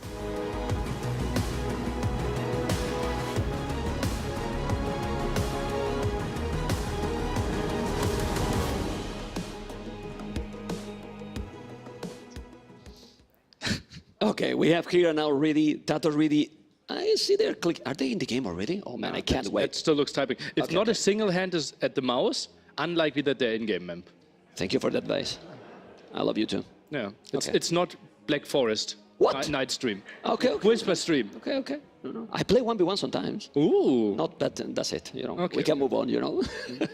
Anyway, TaToH also concentrated. We are waiting to see the beautiful 3D model civilization, the unique unit. Oh, they did a big yet. So look, That's how it, playing like games. it's a lot of stuff to process, right? Even if you have a plan yourself and try to predict civilizations, sometimes you plan the whole thing around one of them, and suddenly it's picked away. And then you have to think about, okay, how is my plan changing now? And obviously, like, we don't have a lot of time for the draft on stream as well, right? So you sometimes feel like, okay, Force, I need to pick one, and then have to adjust your plan. It's complex. And you see Notepad there for Hera trying to distribute all the civilizations for himself. TaToH more of a writer than a typer. Yeah, because they are also guessing what civilization the opponent is going to pick, not only the civilization they are picking. So let's see. How important you think the first game can be? Because I felt I was watching close the previous series. It felt that first game made damage to Villese. So do you think it's going to happen the same in this series? Can happen? It's tricky. Like, also the second game, I think, was decided by simply one single scouting thing, right? No matter how good your mindset is there, like, if you are not scouting the crossbows moving out, then you're dying. No matter, like, even if you are in such a better state. And I felt, yeah, it's not as important. Typically we hype like, okay, game one is deciding, like, and then you just need to win your home maps. But I could see either player losing game one and still win 3-1. Also, we have seen TaToH doing the biggest comeback in the tournament. He was losing 2-0 against Jordan, came back, so he can have that as a reference. But Hera didn't lose a single game in the tournament. What? If I'm not wrong. Hera didn't lose a single? I don't think he has lost a single game in the tournament. Sick. I think he's the only one that has not lost a single game in the tournament. That's scary. That's scary. Has played against Mr. Yo, if I'm not wrong, against MBL. Well, Strong MBL there. It's strong, but, you know, Yeah. preparation, you know, MBL. And, well, at this level, not losing a single game. But that's the thing. Can that affect the double? Because, oh, I come here, semi-final, and then you start losing 1-0. Yeah, and that could shake you up, right? Especially, like, as we said multiple times, like, lots of fans are hard on players. With Hera, he is harder than anyone else, than anyone could ever beat him, right? And he opens with Franks on Arabia, tries to get control, tries to play likely a scout opening into archers. TaToH still thinking, did not decide on a Civ yet, but we know the Frank opening here for Hera. Okay, we're waiting for TaToH civilization. I mean, not the first time we see Hera playing Frank.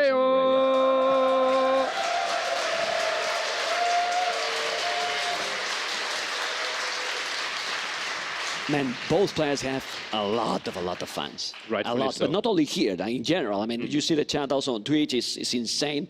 Hera is smiling. I mean, he might be motivated now the next level. Yeah, and obviously, like, rightfully so, right?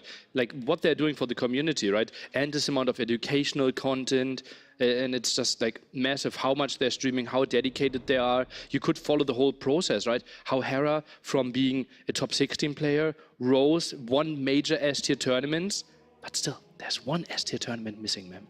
Yeah, yeah. And TaToH is probably, for many people, the player out of the big four that doesn't have a S-tier tournament. Yeah. It's his opportunity, and in the biggest one. Yeah. The feelings for TaToH might be... Ooh, TaToH. TaToH goes for his last pick. So he had a better plan for all his civilizations on other maps, but one of the top 5 picks was not put on Arabia here. Oh man, I feel here the Cav Archers. I feel Cav Archers in Castle Edge. Why not? Great, great stuff. Especially think about it. If we get to a crazy ball of Cav Archers, Franks really struggle because their elite skirmisher, which is typically the counter to Franks, are so bad, missing 2 crucial upgrades. Who love it? Who love in your team in Gamer Legion the Cav Archer strategies? Well, that's TaToH, but obviously DauT has and one. Who was there practicing with TaToH yesterday? That DauT influence here. Let's see what is going to happen. Civilization, so they are going to start very soon. I really believe that Franks, I don't know what you think, I prefer maybe an early game, but the longer the games goes, I prefer TaToHs. Absolutely agree. I think Hera should go pretty wild with aggression here. I wouldn't mind stable opening into maybe even double archer range, but the archer range has to be fast. I want to see the archer range put down before the first farm is placed. He needs to get control over the game. TaToH cannot like wall up, play a defensive archer range, and get to CA without taking damage. Okay, let's see what is going to be then the opening. The archer range, the stable, probably is going to be, well, can be both archer range and then you add the second build in the stable. I really believe that it's going to be some feudal aggression, but it depends a lot about the map. It can be quite easy to wall in Arabia sometimes. They're obviously like different spawns, and it also depends on how good your gold is, how much you have to defend. Let's go! Whoa! Nili, ladies and gentlemen, we have Hera as a yellow, Franks in the north for AM, right? And TaToH, Gamer Legion, TaToHs in the south as a blue. And there is one village in danger that is not going to lose. TaToH is trying to explore and exploring right away the archery range from the Canadian archery range as well. So both are opening Nili with archery range. Okay, and that should typically be better for the TaToH player. Obviously, we get the advantage fighting Hill down not only 25%, but 50% damage. Plus, we get Thumbring for free once we reach Castle Age. Yeah, or those hits are very important. Mapu will have to be really paying attention to those skills because the 25 is, well, is really huge. For now, 32 villages, obviously both players the same. It's just starting, trying to pick up a village. Look how the HP for that village is just going down when you hit from the hill. Absolutely crazy. But we also have to think, like, do we want to save the HP on that scout? Down to 21. First 2 archers are moving out. Fletching timing for both of them. And look at that. TaToH even squeezing in a skirm. Okay, going back, now the archers are coming as well. Micro is going to be very important. Those 9 points on Micro, now you have to solve it because the start is so crucial. Then checking a little bit the maps. Are they wallable maps, Nili? It's really tricky. Hera is trying to control the left side, then wants to position his army at the right side. But look at that, army is coming in. Archers will easily kill the spearmen. The archers are going. He's going to take the spear. Not. He's going back. You can see how on the left he's walling already with houses, but the archers are there. Those houses are tricky. Those archers are going to be tricky. Those houses there might pick a village. There's one village also stuck there. He has to be careful. His spear is going to be down. No, it's going back. For now, still no kills at all. And all the archers are moving to the left side. That's why we see TaToH moving out there at the bottom, is getting distracted a bit. Still some more harassment. Hera also needs to split his attention, needs to go to the right side. Remember that France get the farm bonus, horse collar for free, but then we have the TaToHs that get more, 50% more for the herdables, for the sheep, right? So let's see if the economy is going to kick in there to go up faster. But now it's coming also from the right side, trying to go in several spots, Nili. Hera, 7 villagers in the queue. I need to cancel those if he wants to go for Castle Age. Stable added by TaToH, goes for armor as well. Find some damage. Those scouts around could be really nice. And Hera, he will have to defend his aggression. But this is very dangerous. He's a scout as well. He has a stable already for a scout. Look at the archers. He's on the hill. He's going to try to pick some. He picked already the first villager. And the problem is that he also make all those villages on Frank Berries. Not working. Military count 10 to 7. I'm a bit scared here for Hera. Scout taking some losses, skirms mixed in, obviously not the damage dealers. Now even armor for TaToH. He is the one playing massive feudal age. Yeah, he's going full feudal, and then we see Hera with France going for the second archery range, even doing the armor, but the scale barred in armor plus 1 armor for those scouts are just amazing. And just look, since he have the initiative early, he's not even walling anything at all, and he see that his opponent doesn't have the mobility, so he's getting the control for now. He's gonna pick another villager. Second failure down, and he's walling now on the right side. He's Hera taking the on the way to Castle Age. While TaToH is playing full feudal all in. He did armor for his scouts, now bloodlines. And if he doesn't have a second stable, it will be limited to only those 4 scouts. Okay, let's see though this battle, and then after this battle we'll check the buildings. But for now we need to focus here. We need to focus here because TaToH need to do the damage. Can't you explain me, Nili, how the hell is possible that he's up to Castle is right now with all these military numbers? The macro from the Canadian is just insane. Absolutely crazy. Now TaToH is trying to jump, realizes, okay, this is my time. He has the upgrade advantage. And now he's coming. Look at the scouts with bloodlines, with +1. Those archers, skirmishers, he's taking everything. Look at the military numbers. Sees 5-4. He's losing all. Look at the amount of army from TaToH. He's taking all the skirmishers. He's gonna kill more villages. He need to kill more. And this is 5 villages already. 3 villages kill. He's gonna take another. He's taking all their man. And now the army coming. Nili, is this a no damage for the Canadian? Because TaToH is killing absolutely everything. And we're still 50 seconds away from Castle Age, finding more kills. TaToH obviously continues to produce. The big problem, though, what can we do once Hera gets out crossbow? We don't get a lot of crossbow, and Hera, something is wrong there. Something happened. Wait a bit, because something happened. What a crazy aggression out of TaToH here, with all the archers, with all the scouts. Now Gold obviously pretty exposed. The archers could run around, and Hera, I don't think he could defend this Gold without a tower. Yeah, let's see. I mean, we can see 8 villages is different. There's no army. And then you talk about the Crows, he has no army. And then there is also no stable. So that's the big thing, right? If we had 1 stable, 1 archer range, I could see like 2 knights coming out, and they could easily deal with all this aggression. What do you think is the problem? I don't know what's happening, to be honest. I don't know. Well, we don't know, but we will send our best man for sure. And more archers are going down. It's so tough to micro against this group here. 7 kills only from those 5 archers and 1 skirm. Killed 3 villagers. It will be tricky for Hera to come back from this. Yeah, and now here the question as well. At this point, so you have this advantage. Do you think that TaToH will use the market, sell that stone to try to speed up his transition to Castle Age? Well, he will have a lot of time to think now, right? He had 350 wood in the bank as well, had a lot of farms, and he knows there's no way Hera can really counterattack, right? So he doesn't need to continue producing army. What I would love to see is him maybe using the market, sell stone, and then after you click up, go back in full production, because then your crossbow ball could be crazy. Okay, let's see, because now probably we don't have to say so many details about the game. I believe that maybe, I don't know if they can listen now, because I don't have information. We will give you the information as soon as possible, and see who has the advantage there. Tricky situation right now, Nele. Certainly. Yeah, yeah. Maybe we have to restart. We don't know yet, because we don't know the problem. We will tell you as soon as we know, guys. So let's see what happened. Okay, so let's try to rethink how beautiful TaToH put himself into the position, right? He opened with the archer range. Hera, he tried to wall off the left-hand side, had the archer range positioned next to the wood line. Okay, Hera can hear us right now, but that's okay, because we're just talking about what happened. And then the stable came a bit later, and TaToH went for 2 upgrades there, kept it at the 4 scouts, and then jumped on that hill, and Hera was not prepared for that. Okay. We will update you guys as soon as possible, and obviously now the conversation has got to be limited. We have to talk about the previous series, Nili. Well, previous series was obviously a crazy performance from Liereyy. 3-0 there against Villese. I feel a bit bad for Villese, right? He practiced a lot, he prepared a lot, and he obviously spent like 4 days here, and then playing like 45 minutes. Playing crazy. But we were talking about that. Like, let's see, because at this level, anything can happen. And, well, we don't know, guys. We don't know how he's feeling now, so it might be...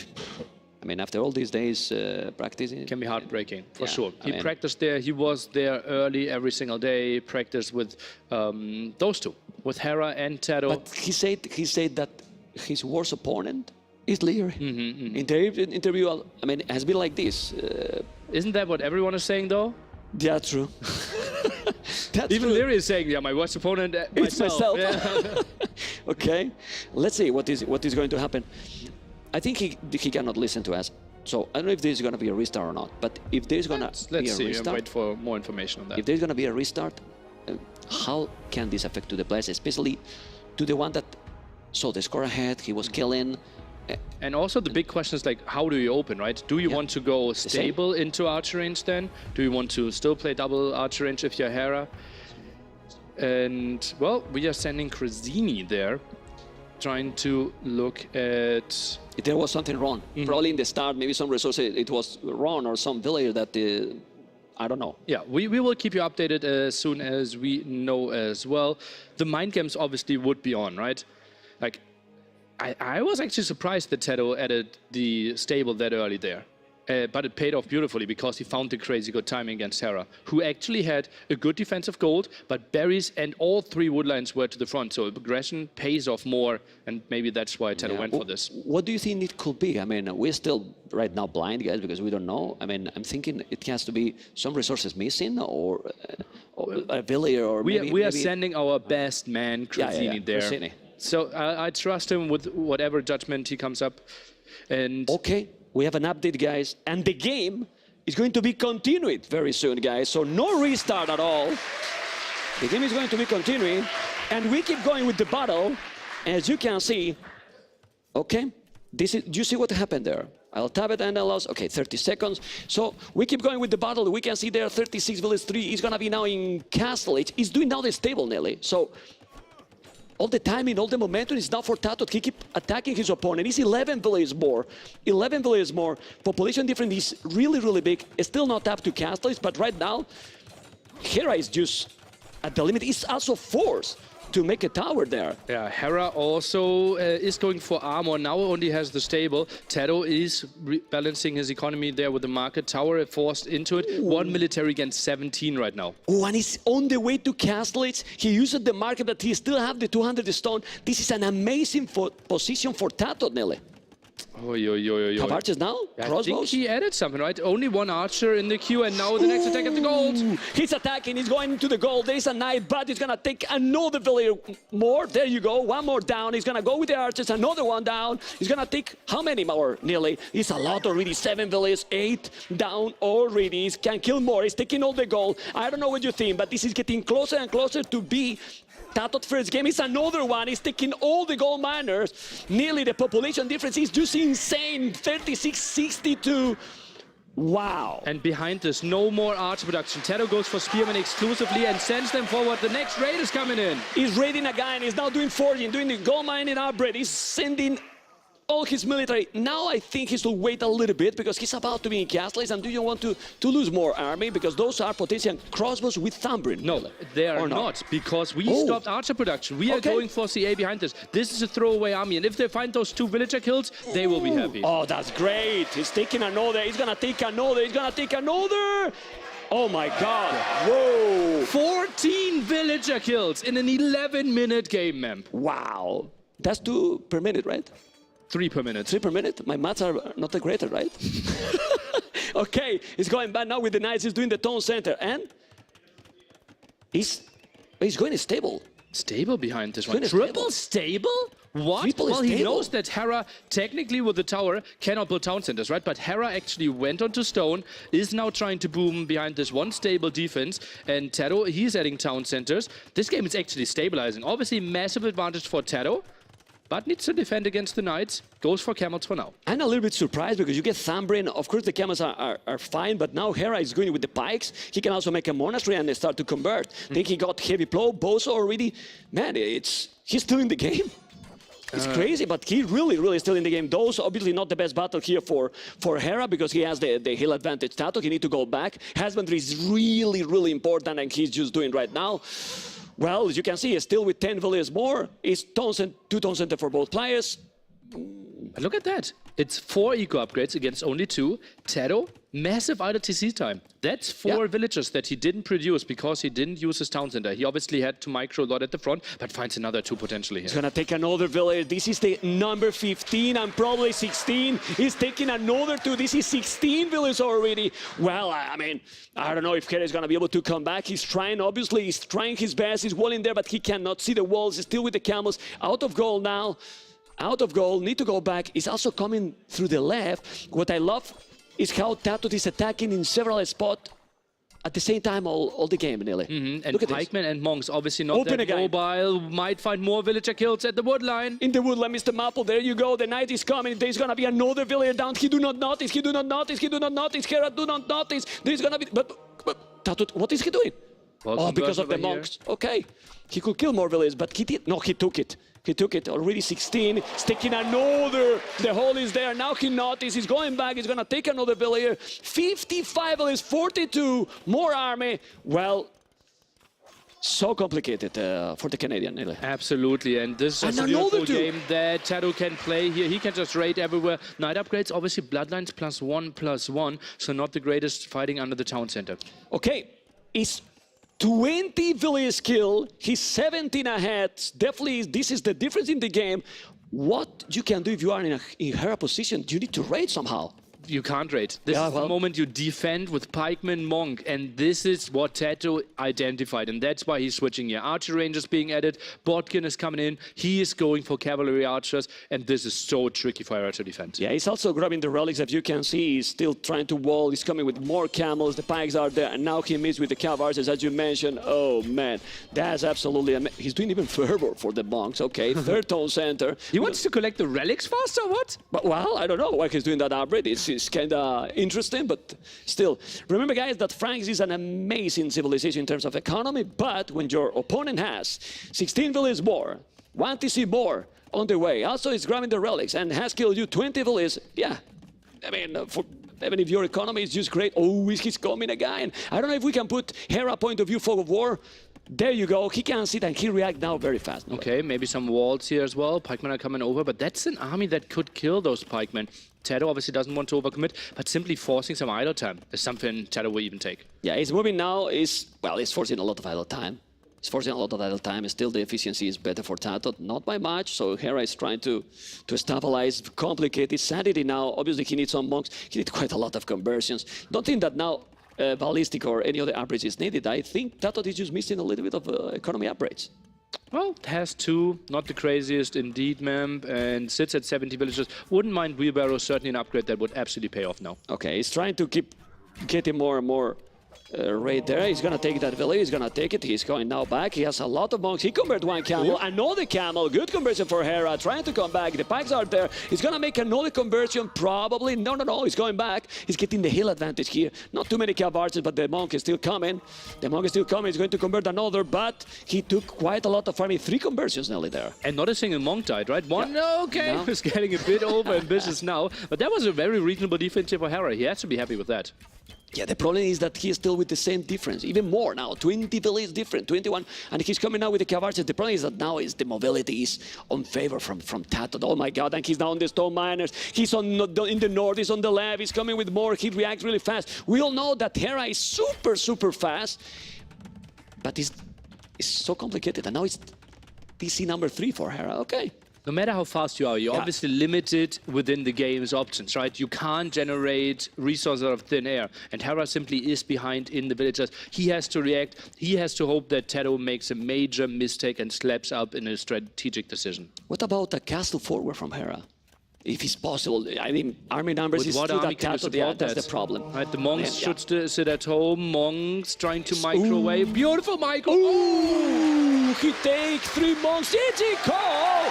TaToH is taking the first game, Nili, with what I like to call it, total domination. That was looking really solid.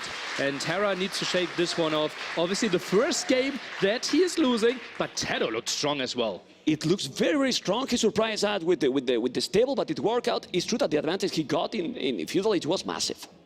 So either choice probably was right. Yeah, early Feudal Age, the added stable had the armor, had bloodlines, jumped on the scouts, and from there on, obviously controlled the whole game. Oof. And now is the thing, you know, that psychology factor that we always like to talk. First game that he lost, also with those technical problems, but he need to calm down, and we're going to see how calm down it is, but in a video interview, guys.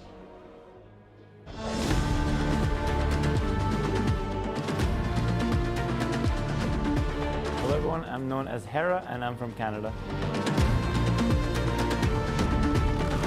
So I qualified to Red Bull Wololo Legacy by finishing in the semi-finals in the RMS Cup 2 tournament. I prepared for Red Bull Wololo Legacy by playing a ton of Empire War sets against various opponents, and I also practiced some specific maps so I can be a little bit more sharp on the ones that I would like to play. Because it's Empire Wars, I think it's all about coming in confident, and you will have a good run against everyone, but at the same time you have to be careful of everyone. It's very dangerous. I would say I feel more confident against the people who like to play a little bit more of a slower paced game. So I think someone who's known to be a little bit more defensive, something like DauT, something like maybe Mr. Yo, who don't start off as strong as some of the other players. I think for me personally, those styles I can take advantage of a little bit better than other players.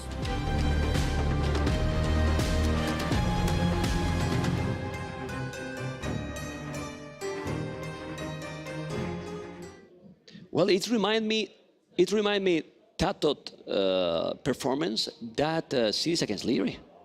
He played very aggressive against Liereyy, played very, very sharp. Yeah. People was telling, no, Liereyy didn't play that well.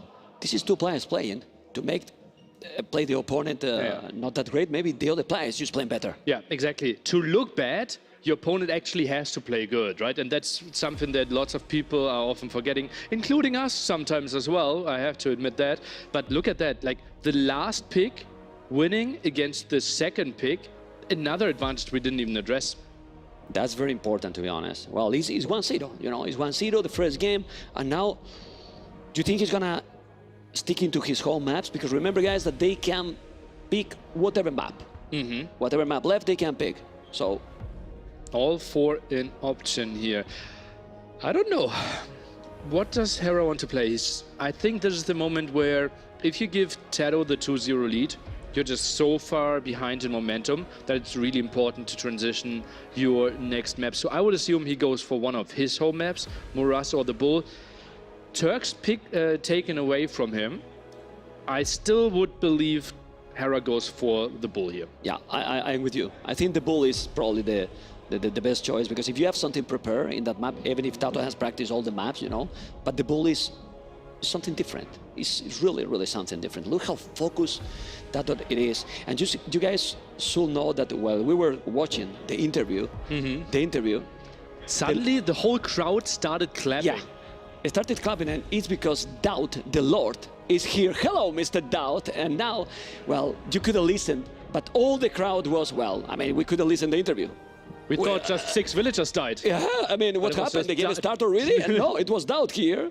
DauT is here with us as well. People went crazy. You cannot imagine how great it's to be casting here. And LA with this atmosphere, with all the crowd here, well, this is insane. I mean, we were literally crying. We can say before. We were emotional before. Now nobody saw us, but we were so emotional. We had to leave after the first 5 minutes that we were watching Liereyy Villese, because we have been let's say in the start, in the old times when having a tournament like this was just impossible. We were happy, like sometimes, like I think we were the ones that for the first time broke like 4-digit viewer numbers. Yeah, right? yeah. Now we have the start screen having 5,000. Yeah, yeah, and it's too little. It's too little. Still aiming for more, man. Yeah, let's go. Well, second game gonna be, I don't know if we know the map already. Hopefully we're gonna know in a moment. And it is Morass. Is there? Oh, okay, it's there. Morass.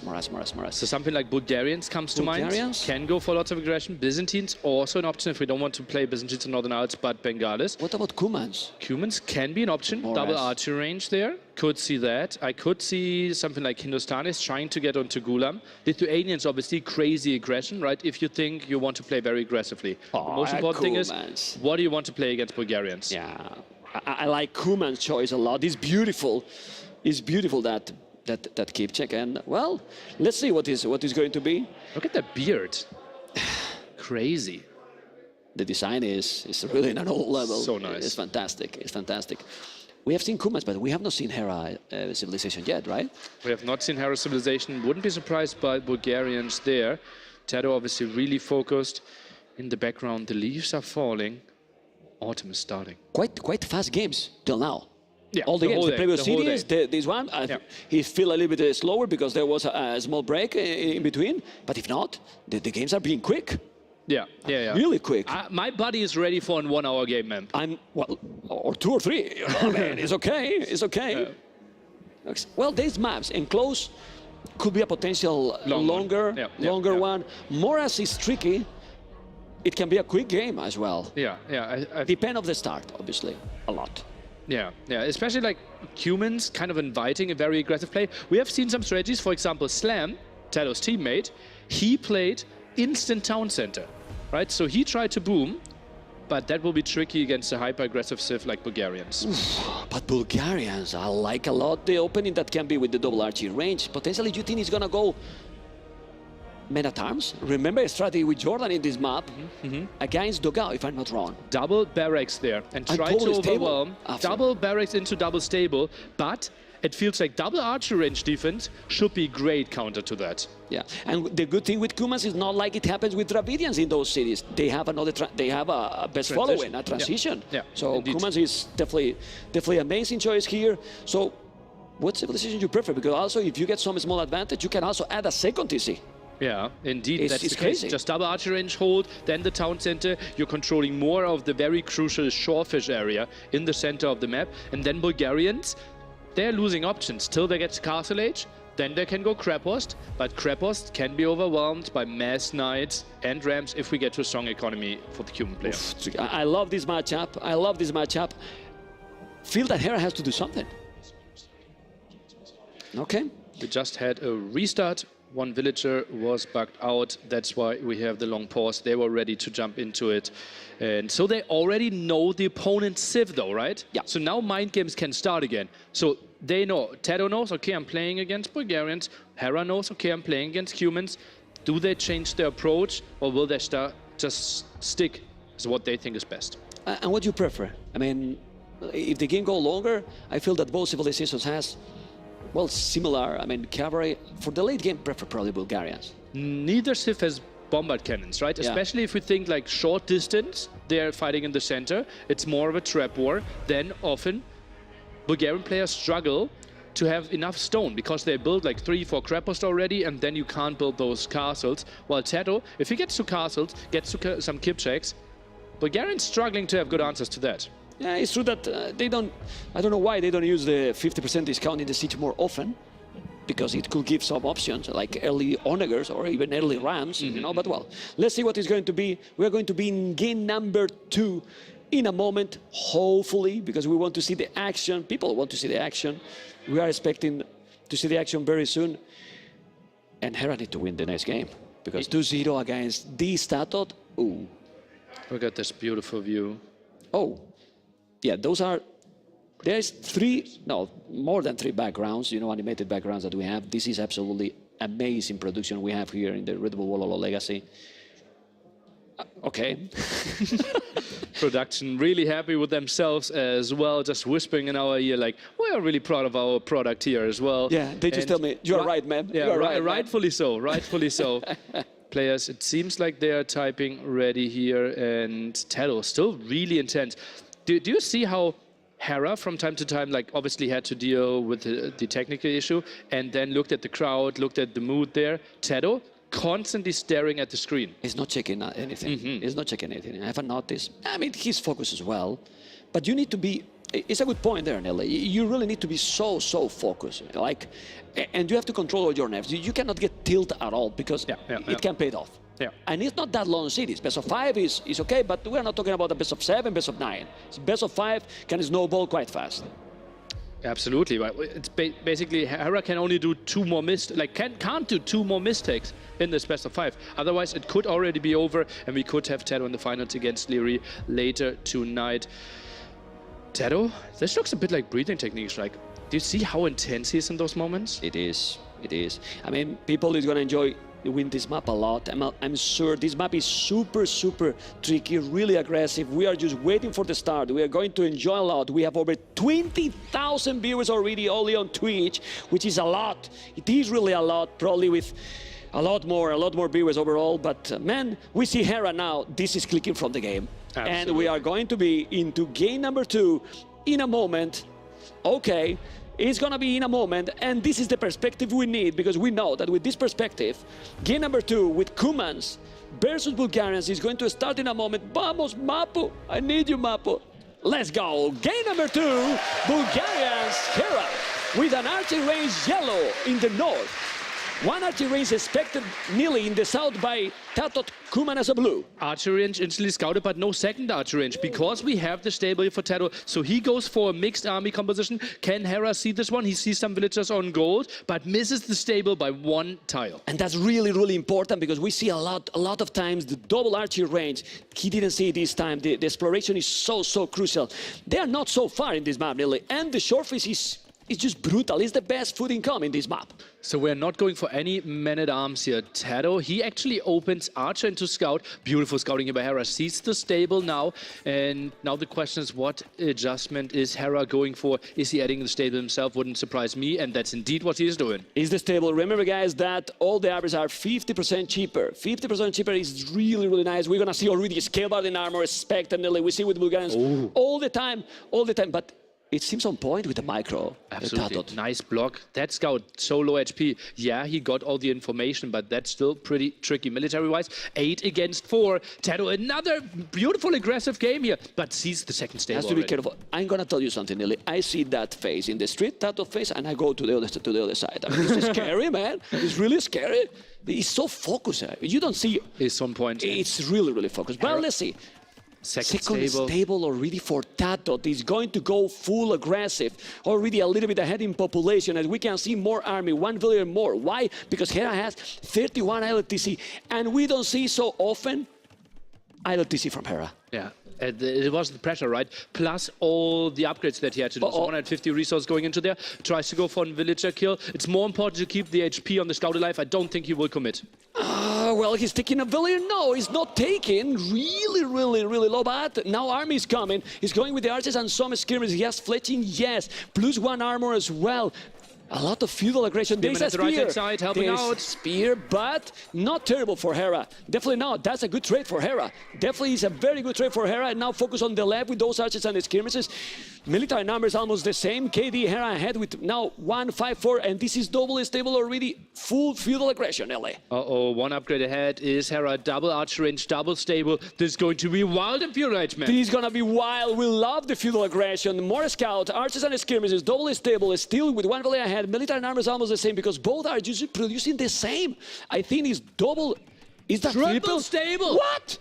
Triple stable from Hera. Shorefish so good here, and TaToH has only 4 on gold, so the second archer range won't really help. He might need to add some spearmen, but that's going to be ugly because we still have archers for Hera. Yeah, man, Hera now is coming. He's missing probably the Bloodlines. I wouldn't be surprised to see Bloodline like the next upgrade, but now Hera is starting to do a great battle. He's taking all the range units. Look at the KD, look at the KD. Hera is now taking absolutely everything. 13 units killed, 6 unit loss only. He's taking a lot, and as you mentioned, those stable and those scouts are just doing a domination there. Absolutely, more archers arriving, so he can't really trickle in with some spearmen. TaToH, he's trying to fight in front of his base, even pulls a villager, but that's not looking good for our Spaniard. He's not looking good for the Spaniard. He has to go back. If he's not going back, this is a lot of army, 10-8, but the problem is also the quality of that army. Those scouts with all the armies, he has to be careful. He's going to lose a village. GG, Cole! 6:30 game!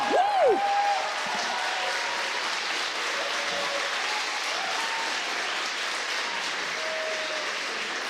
What was that?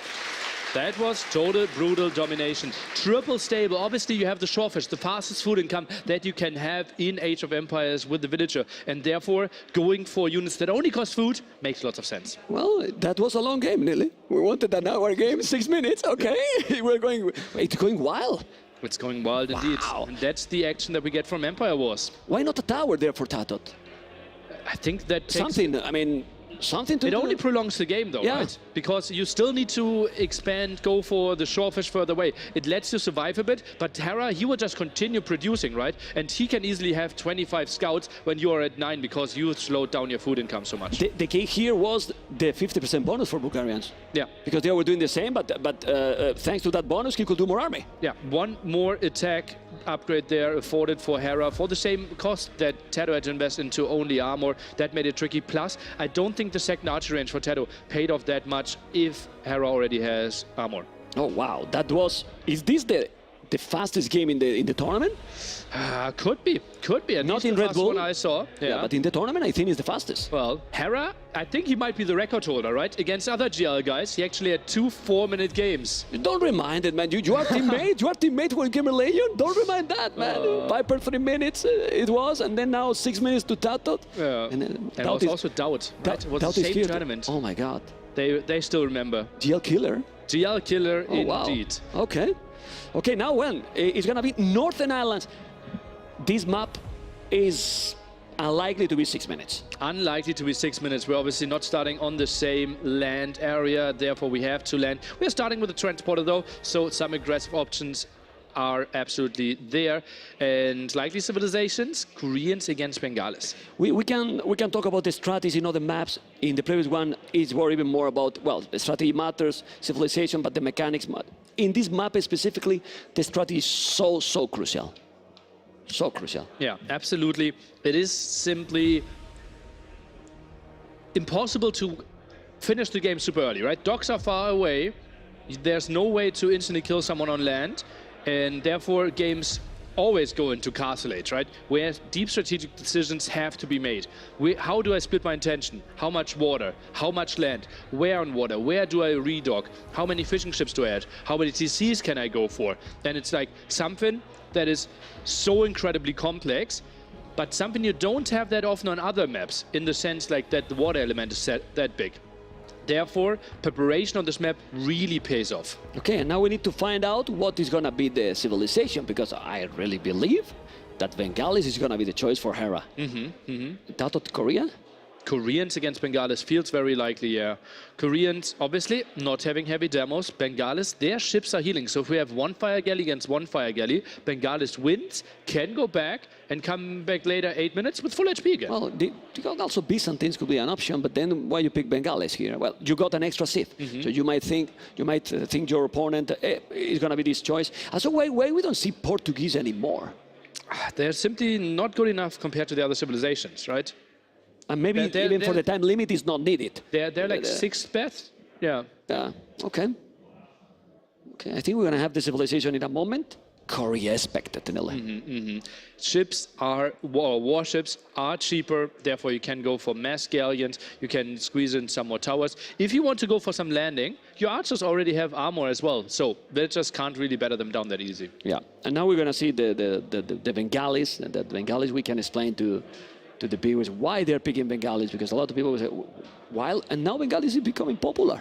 Yeah, really indeed. popular. We're starting with 2 extra villages there if we are seeing Bengalis. Still the option for Byzantines, right? Byzantines would absolutely be a solid pick here, and feels like we could be loading into this one pretty damn soon. Koreans has to be the choice, and look how intense they are. But also look at the massive head movement that TaToH always has, trying to check resources. Yeah, Bengalis is the civilization, no surprise. Some people is telling that they want post-imperial games, will want post-imperial games. And I think this has potential to be their post-imperial game in this map. Yeah, I think so as well. Plus 2 villagers at the start, another 2 villagers once we go into Castle Age. And there you go, we are starting, as you can see in the statistics, 32 villages for Hera, because he's starting with Bengalis as a yellow on the right, and TaToH as a blue on the left, already exploring what his opponent is going to do. Exactly the same as Hera, Nili. Yeah, makes a lot of sense, trying to figure out, okay, are you adding your mill very early? Are you adding an archer range? And that's indeed what both players are instantly scouting. And you might think, okay, if they're starting 2, why is it 33 against 34? That is obviously combined villagers and fishing ships. And TaToH, the greedy guy, already added 1. Yeah, he added another. That's why the difference in total is only 1 now. We see the archer range already for Hera. 2 archers, 3 archers landing with fletching can be very, very annoying in this. And it's very normal strategy. Yeah, very common indeed. Remember, we cannot wall till the edge of the map. Therefore, you have to go for what we call those potato bases here. And that is what Hera is going for. Defensive archer range now here. And seems like he should not take any damage. Everything at the front should be walled, but obviously quite some investment. He's investing a lot. And he's he's going with Villese already. Well, remember that if you go to make some towers, transition to castle, those are going to be guard towers. Oh, yeah. So can be very sick and annoying, because if you are able to control the map early, can be tricky. where's the goal placement for Hera? It's all 3 gold spots here. Same spot. All Similar 3 gold spot. spots here. So 1 tower just next to the woodline and gold, and then the 2nd tower a bit further down. Hold this position till like minute, and look at that, 1st tower. Yeah, and TaToH is doing the 1st tower. Don't watch already. He has explored all the map. If we can go to Hera point of view map of Fog of War, perfect. Thank you, man. And look at this. Doing the market here. Market for TaToH, but he's preparing the economy for both players is just very, very good. But this is going to be really annoying. Obviously, he will need to mine probably some stone because you don't want to stop here. You want to make more towers probably. Yeah, it's obviously one good one, but that's not where the strategy ends. Maybe even getting stone on Hera's island. Maybe that's an option. Fire Galley now trying to attack. Bit sloppy with TaToH. He's gonna take one. Now there is the Fire Galleys. You need to be careful. Don't lose another. Don't lose another. You have to move it. You have to move it, TaToH. And now who is moving is the Canadian. The tower is already there. He's gonna have to move those villages to another spot. He's not yet up. And the transition to castle here from Hera is really, really quick, Nili. For the love of God, please wall in this tower, TaToH. I know some GL players are there, they would never wall this tower, but TaToH knows it is too easy for Hera to rush it down later on. Walls it in. I like that choice. No mistake. 200k prize pool. No mistake like this. He's now going back with that spear. You have to be careful. The archers are being annoying. He's taking, well, some resources here. There's no wood now for Hera. He has to go to the one to the south because the tower is there. He didn't notice. He didn't notice that he's here. He might even pick some villager. Sneaky dog Memb, and you know what that means. Turtles. Turtles. Turtles. Turtles there. Ooh. Turtle domination. Beautiful. I can't. Okay, he's doing the dog. I cannot keep going, Nili. Anyway, he's walling the tower. He has to be careful. He's mining already a stone. He has the stone to do another tower. This can be so bad. That tower is just amazing. And if he's doing now Botkin arrow, he can make a 3rd tower. And then how Hera is going to take it? It's so complicated. Kind of has to go then for mangonels, but mangonels aren't pretty. Technically, we could go for, well, the siege elephants and try to take this one down. They're very good. Like the moment TaToH gets a siege workshop up himself, it will be tricky. For now, Hera decides. Well, or a turtle also to support. It can be. He might have a very strong range. Anyway, the tower is going to be there. 55 seconds. The thing is, he's in castle age. Oh, this is good for him. He has to move all. He's doing the war galley upgrade. He's moving all the fishing ships. Well, he's going more for the economy approach right now because he's not landing. He's taking the water control a little bit. Hera doing the 2nd TC, but if he loses the goal control, he's in problems. He can still land in the center, right? Yeah. Extra gold, extra stone there, another relic. We see Hera at least takes some water control, not unlikely that TaToH needs to redock the center, and that would be really nice for Hera if he already gets an early grab of that area, because that's crucial and most of the time wins the game. Yeah, but the good thing here is that probably Hera doesn't see that he has that dog in that area, so he can even take He already scouted it. it. He scouted already? Yeah, okay. yeah. See, yeah, it's there. Siege workshop. Okay, siege workshop, and the next tower is coming. But at some point in this map, TaToH will have to do something on water. 191 stone now. Archers trying to micro away. Upgrades only fletching, while TaToH obviously sits on 2-2 already for his archers. Turtle is coming. The turtle is coming. He's going to be there in a moment. He's going to be there in a moment. There you go. Look at how beautiful it is. He's going to take that very, very easily. He has to be careful. Well, now it's 3. He has to be careful. And now the next tower is just following. This is the thing with the tower, and now with a mangonel incoming. Remember, no minimum range for those mangonels. How do you stop that one? I don't really know. You can't really go for the ramps. Like, do you go for elephants? It feels like Hera is focusing heavily on water, but he might just die on land. Yeah, 3 TCs. What? He has to land the center. Where's the transporter? Yeah. Can we find that one? It has to be here. He needs to go for the center. Yeah, that TC doesn't make any sense because, well, you will have more villages, but you are not having the main resources here. And now you cannot make another TC in the middle because you made it right there. Look at that. He has 14 villages on stone. He might just build a castle here, but Mangonel is already out. The Mangle is there. There's so many villages on stone. We have to be careful because maybe DauT is not going to be only in the main stage. It's going to be in the castle. So it can happen. You know, there's a village down. He's a village down. Actually, 2 villages down. Okay. He has to be careful. That turtle is going to be a no. Those 2 turtles, he has to be careful. You have to micro. He's going back. He's going to probably take them. He will need to repair that one. He's trying to break with the village because he's going to make more towers. Now he's doing the siege war shot, but he's with how many villages on goal, Nelly? 0. 0. Literally 0. Okay, he need to be careful. He's going with those turtles. And, 3 turtles, by the way, the magic number to one-shot fire ships. So that's what TaToH is aiming for. Obviously limited on wood here. Tries to poke a bit, but Hera, very reasonable numbers. Yeah, my question here is, do you think that maybe a monastery would be good here for TaToH? Like, because you don't know what your opponent is going to bring, you know? Mangnol could help, maybe going closer to the towers. Oh, I think we could see some kills here. Mangnol shot, giving ground attack. Mangnol is taking one, he has to be careful, he's taking another, he's going to go, he's taking another one, but the turtle is down. The turtles are not really cheap. Whoa, he's taking 2 there. Now he needs to repair. I don't know why he's not going to repair. And now that's the problem. He's now selling a lot of resources and he's going to make a castle. Yeah.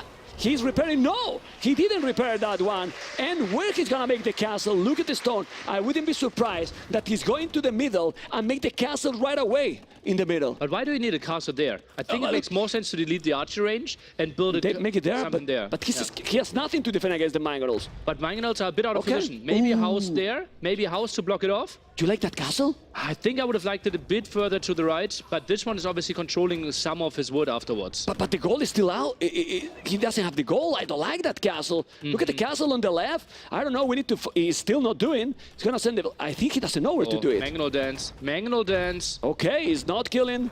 He's not killing. There's too many on what is still. Hera has only 25. Whoa, 25 is more. Okay, now it's tricky, obviously, to Mangnol micro because the walls are still there. I don't think the guard tower can help. Oh, this is going to be tricky. Not sure if TaToH wants to commit there. No, he's not committing. He's definitely not committing. But the problem is that he's still not going to control the goal. Look at the tower for TaToH. TaToH is doing another tower here, so it's still not getting the goal. And this castle, I think, only reaches one of those towers, right? So Yeah, soon that one. it's 3 again.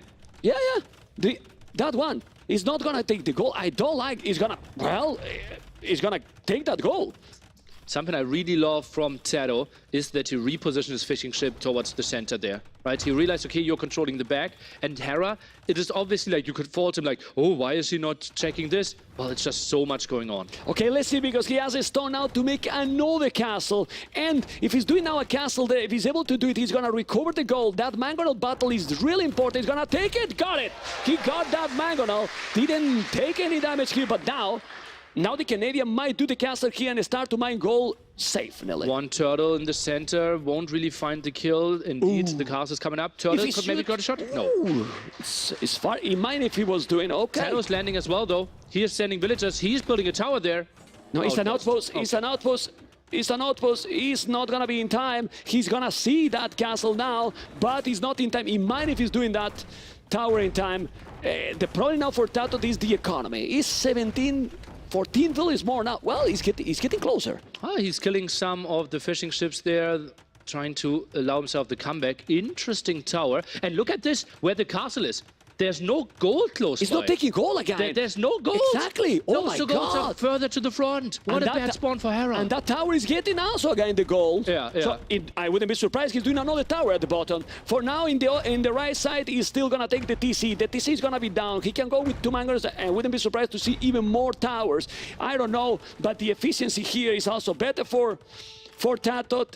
And well, ballistic, do you think is needed here, or is kind of too expensive? Certainly helps, right? But economy is limited. We at least have the double wood upgrade on both sides, but ballistics, you need the university. I think I want to see it the latest on the way to Imp, but I think we are building the university in the north of TaToH's island now. Okay, I think he's doing, there you go, university there. Let's see if he's gonna make ballistic. There is a Mangonels, he has to be careful, he cannot lose. Those Mangonels are more important than what that this looks. He's gonna make a second tower here, then the next step is gonna be another tower because he wants to take definitely the goal, Nili. It's like another castle for Hera might be on the menu as well. 330, still 7 on there. And those turrets are supporting the mangonels so nicely. What a weird army composition, but so efficient. Yeah, let's see what is gonna happen. 84 Villese, 98, it's still Hera with more Villese. But I have the feeling that maybe TaToH is gonna be able to go up to Imperial faster. Seems that the transition to him here is just gonna be crucial, Nili. Yeah, and it's not easy, right? We're very limited. Most of our villagers were on wood and gold.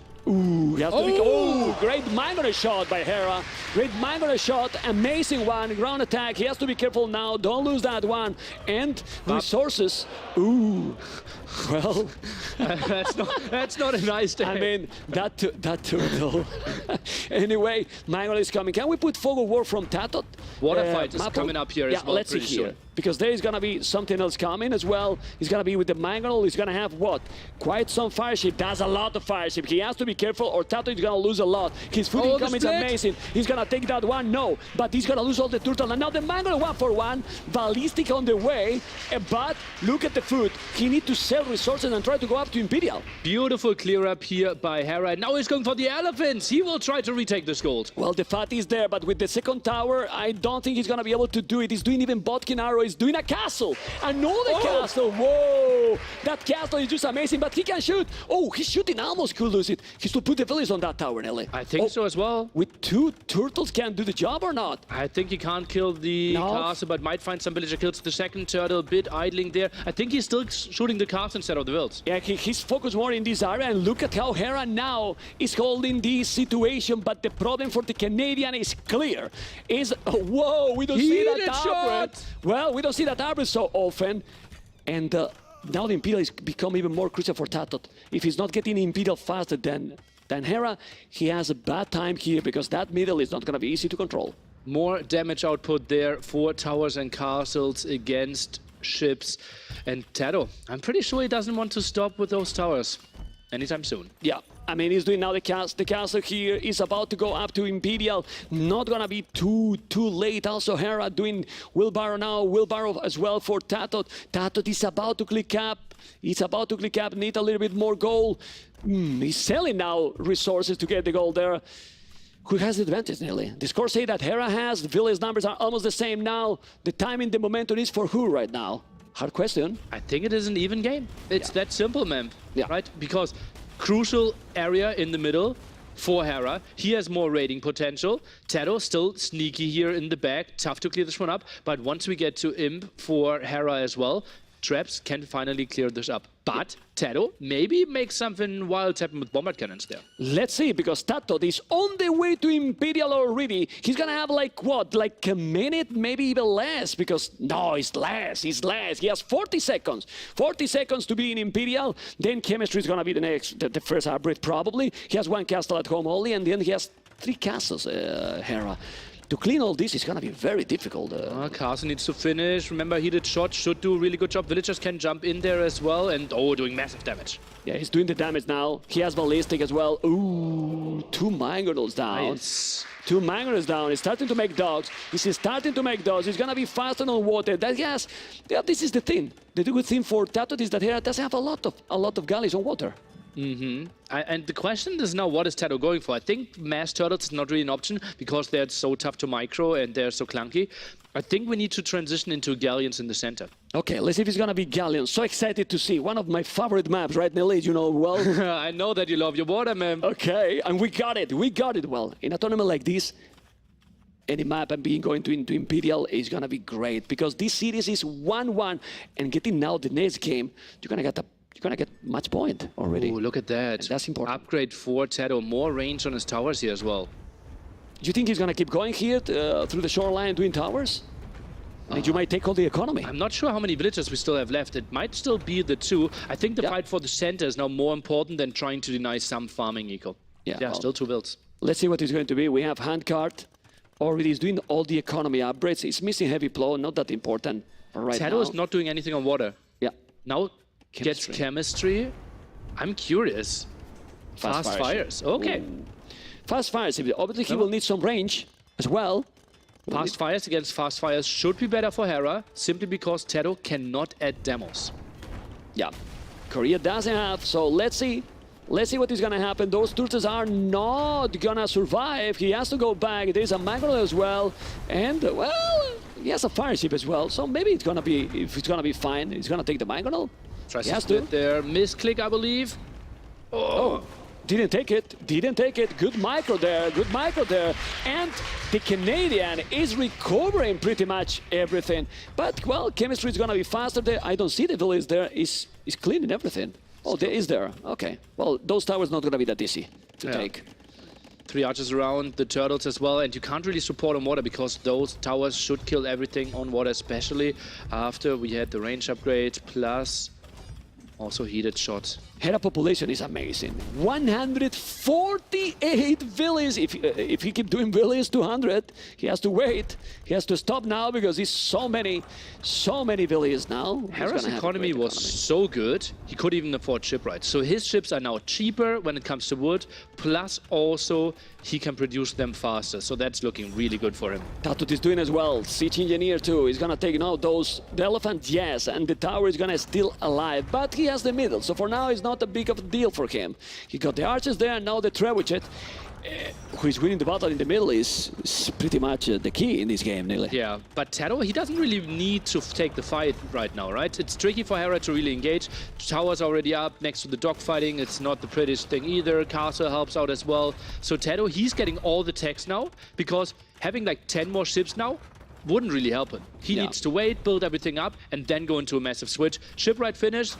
Expect the queue to go wild pretty soon. Do you think that he should do then here some bombard cannons and take? He's coming. The bombard cannon is coming. The bombard cannon is coming there. He has to be careful. He lost the mangle. That bombard cannon is with 13 range, so probably that trebuchet is the next one. He's gonna take it, but no, he's taking the lumber cannon. Now he's going for the trebuchet. Okay, he's moving away. He has to be careful. He needs to make another and galleon upgrade. Oh, meanwhile, a trap went down, but some fast fires were dying in exchange. More dogs here. And look at that nerd just microing the whole time, but... Oh! Both take it. Both take it. Trebuchet down, bomber cannon down. Honestly, I prefer Hera position there. You want to take the bomber cannon down with the mobility. Yeah, absolutely. That was really good for him. Now we go for galleons. That's tricky for the traps. The trebuchet is going to be down. You have to be careful. Those towers are going to help a lot. Yes, but the trebuchet are there. He has to be careful. He needs to take those trebuchet. The position here for the Canadian is really, really, really good. But TaToH is definitely doing more Navy. And now, the army numbers is the same. More Villese for Hera, but military numbers even ahead now for TaToH. That castle is helping a lot. I don't know if Hera should go back a little bit, Nili. Castle's helping out, but still fast fires close to galleons to like to take that fight. And where are the docks? I think TaToH needs more docks here. He's floating 3,000 wood! Only? 3,000 wood only? Whoa. He need to make the dogs. He's doing at the back. He's going to make it here. But traps are around to kill them instantly. Yeah, he's going to kill. Need to go to the south or, to another spot. What is happening on the right? You can see he's taking all. And there's one Villese still sneaky in that area. The bomber cannon is still there. And the trebuchet at home are gone. The score is very, very close. And I wouldn't be surprised that this game can possibly be decided for the score. Redock at the bottom here. And TaToH at 6 docks. He needs to get better production. Obviously tricky because he doesn't have any towers there. And no more villages on stone. Now the castle into traps in danger. He has to be really careful there. The castle is gonna be down. He's redocking in the south, so he's just getting time right now. Getting time. Need to go by with the trebuchet. He cannot do the job. He's doing another tower. And what's happening on Hera's base? Well, he's gonna try to save that bomber cannon. He need to send to the tower. He's sending Villese. Sending Villese. 2, 3, 5, 6, 7. But the towers are there. The Villese are going to be down. Okay, there's 2 towers and... well, I mean, he can take that. No, he need to... going back, he has 160 Villese. He can send 50 and it's okay. I mean, seriously, actually, he got a lot. I didn't even realize. Yeah, what an overboom. Goes for 5 more there as well. And look at the score. TaToH is taking the lead because look at the military number. Well, what military numbers? Hera, Army, and Navy is gone, Nili. Really low numbers indeed. Now galleon production starting at the side. And we have to remember, maybe even, could this be a run for wood? We are constantly talking about gold, but how much wood does Hera still have left on his island? Wood is really important. Wood is really important because he's also there. One Relic Last days. woodline. Oh man! Last woodline, oh man. Man! Look at that! And this He's could the be last raided. woodline. Galleons are coming. It's crazy, and now he's coming with the galleons. He's not gonna have wood. He's doing a skill bar in armor. What he's gonna do is skill bar in armor. He's gonna do lighter. This is a TC. A TC is sneaking on Hera's base. This is gonna be wild. Thunder is gonna go Arbalest. He's gonna land this. I mean, if you have the middle, you are in a good position. But if you don't have anything in your base, going to be super tricky. Now more towers here, more galleons coming in from the left-hand side. The towers are helping out. This is starting to look better and better for TaToH. It's looking good, it's looking good. Look at the Navy, look at the Navy, look at the Navy. 27 galleons, 24 in the queue. You were asking for production, you got production, Nili. Now he is delivering indeed, soon up to 50 galleons if he doesn't lose more. And he's pushing Hera away, who is sitting at a strong population. But where's the military? Bombard cannon finally taking down this castle. There's no Navy, there's no army. 160 billion, look at now the population. TaToH is ahead finally in population, and now he's coming with a lot of galleons. I don't know what Hera can do now. He has no wood. Oh, tries to go at the take castle up, but that should be a lot of dead vills. He's gonna kill so many villages. He's gonna kill so many villages. He's coming with so many galleons. Let's see if he's gonna be able to kill. How many villages he's gonna kill? Now he's gonna have a good boom, Hera. After this one. Boy. Oh my God. Well, check out the Echo KD. He's going back. No. He's still killing. Killing a lot. He's killing a lot. He's going back. But to be honest, he has so many villages. That's okay. That's really okay. The problem is the castle really protecting his resources? Well, it's the one woodline. He just tried to block the passage, but elite cannon galleons are in the queue to be tagged. Cannon galleons already on the way. This is going to be so tough for Hera to deal with. This is absolutely crazy game because, I mean, we usually think the player who get the middle get the game. Look at the score right now. The score can change, okay, but the problem is there's no wood. He has a TC in the north. He can even make towers in that area because he's taking the stone. He can take that relic when he noticed. And now he's going here for the lumber camp. And he's not going to take anything. He's doing Arbalest.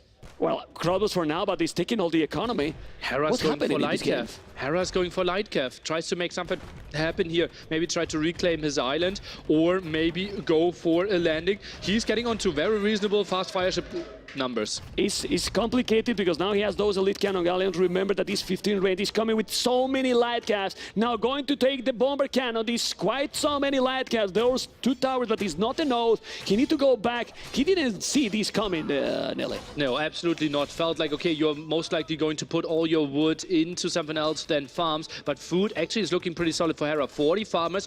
Could you take a close, short look at TaToH's wood count?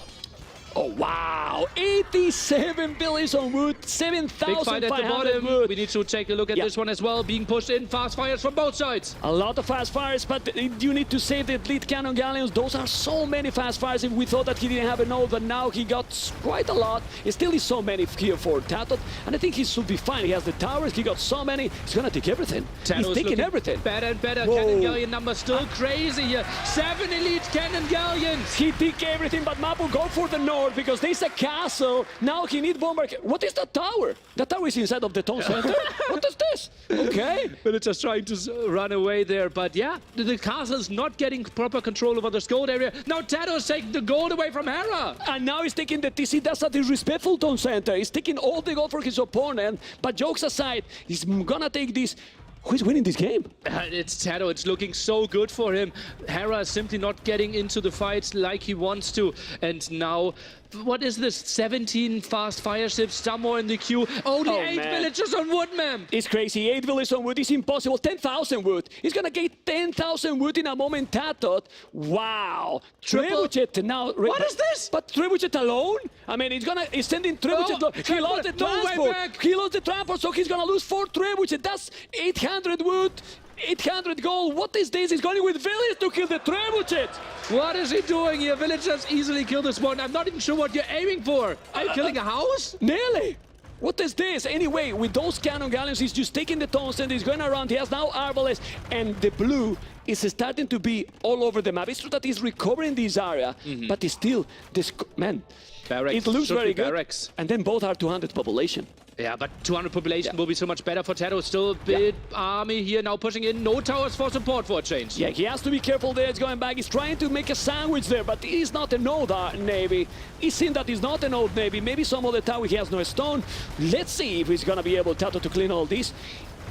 The Spaniards played just amazing this one. Absolutely. Cannon Galleon numbers down to 6 though, and now distance is close. Cannon Galleons are trying to run away. More army coming from the bottom, but cleared up by TaToH. Yeah, he's gonna clean. And where's the trebuchet, Mapu? Because the trebuchets are gone. All the trebuchets disappear, okay? And now what? Well, this battle is definitely going to be for TaToH. He's even doing Pike Van Arbers because he don't want to be clean again.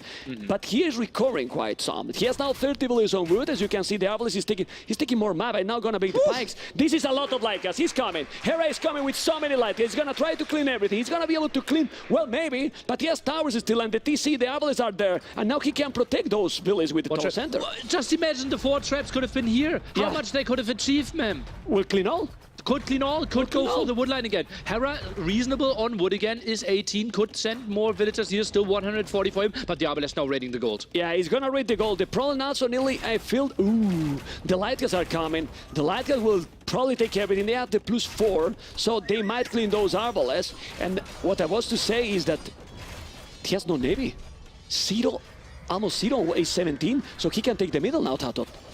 Feels like he can it. take the middle. Push away there. Very good clean here by Hera, but now he's coming. And as we were talking, look at the range of those Galleons. He's taking the castle from my city. Look at this. Crazy range indeed. Look at the range. Hera even forced into buying wood, while TaToH sits on 14,000. 14k wood? 14k wood, okay. He could even sell wood in this kind of map. It's crazy amount of wood. And now with the halberdiers, he's gonna be holding properly. Can you believe that maybe the goal is gonna be it's gonna be no goal in the middle faster than in Hera's Island? Yeah, seems like it. At this rate, for sure. He's now going back. Okay, but TaToH has now 0 villages on gold. He really need to be careful with all this navy. So much more going down. Look at the KD. TaToH plus 100, buying some more stone to get more towers up there. Even double tower. Yeah, but we were thinking about he has 15k wood, but how much wood left also now for TaToH in his base? There's no more wood. Shouldn't be a lot, right? No. But still, he could maybe land at the top. Wouldn't be surprised if he sends those. Well, TaToH is dry. Yeah, there's nothing. I still have a lot in the bank. He has to be careful. Hera is cleaning everything on his base. Oh man, this is looking good. Now let's go to the middle, Mr. Mapo, because there's big battle coming. But the Cannon Galleons need to survive. The Cannon Galleons need to survive. Look at how he's repairing the castle with so many. He has now few villages on gold, okay. And Hera is selling everything and to get towers are resources. full, man. Extra damage there out of those two, and they find so much damage. The Cannon Galleons can just continue shooting. Most of the fires are dying, and Hera struggling for population. Whoa! What a wild game! What a wild game! And the city is going to game number 4 with TaToH winning a game that it was looking difficult, but he played amazing. He denied the wood to Hera. Strategic masterpiece out of him there with the early towers, and it felt like, okay, he accepted to be up a bit later to Castle Age, but denied so much. Obviously, we have to say, pretty unfortunate there for Hera that all 3 of his gold spots were at the same spot. I mean, we were checking for that in the early game, and was probably the key. It matters a lot because he has to move to the center, but when he moved to the center, he also, well, was so exposed, and that's the problem there. Like, didn't got answers to take the Koreans away. Yeah. Also, like, if we look at the draft again, right? Hera knew about the strength of TaToH on water.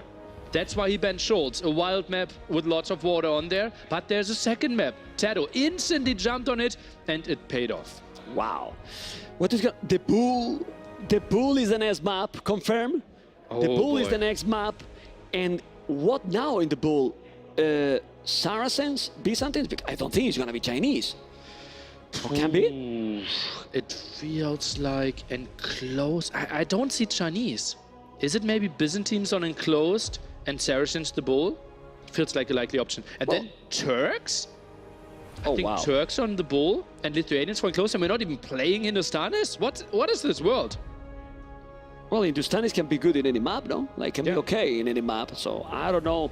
Like, if you pick Turks, Turks against Saracens, and you go full scout with extra pierce armor? Well, like, could be. Well, what are you facing, though, right? If you're facing Saracens... If you face Saracens... That's good against archers, it's good against monks. But he can do camels as well. We don't know. We really don't know. But he's at the limit. TaToH is 1 game away to his first S-tier tournament final.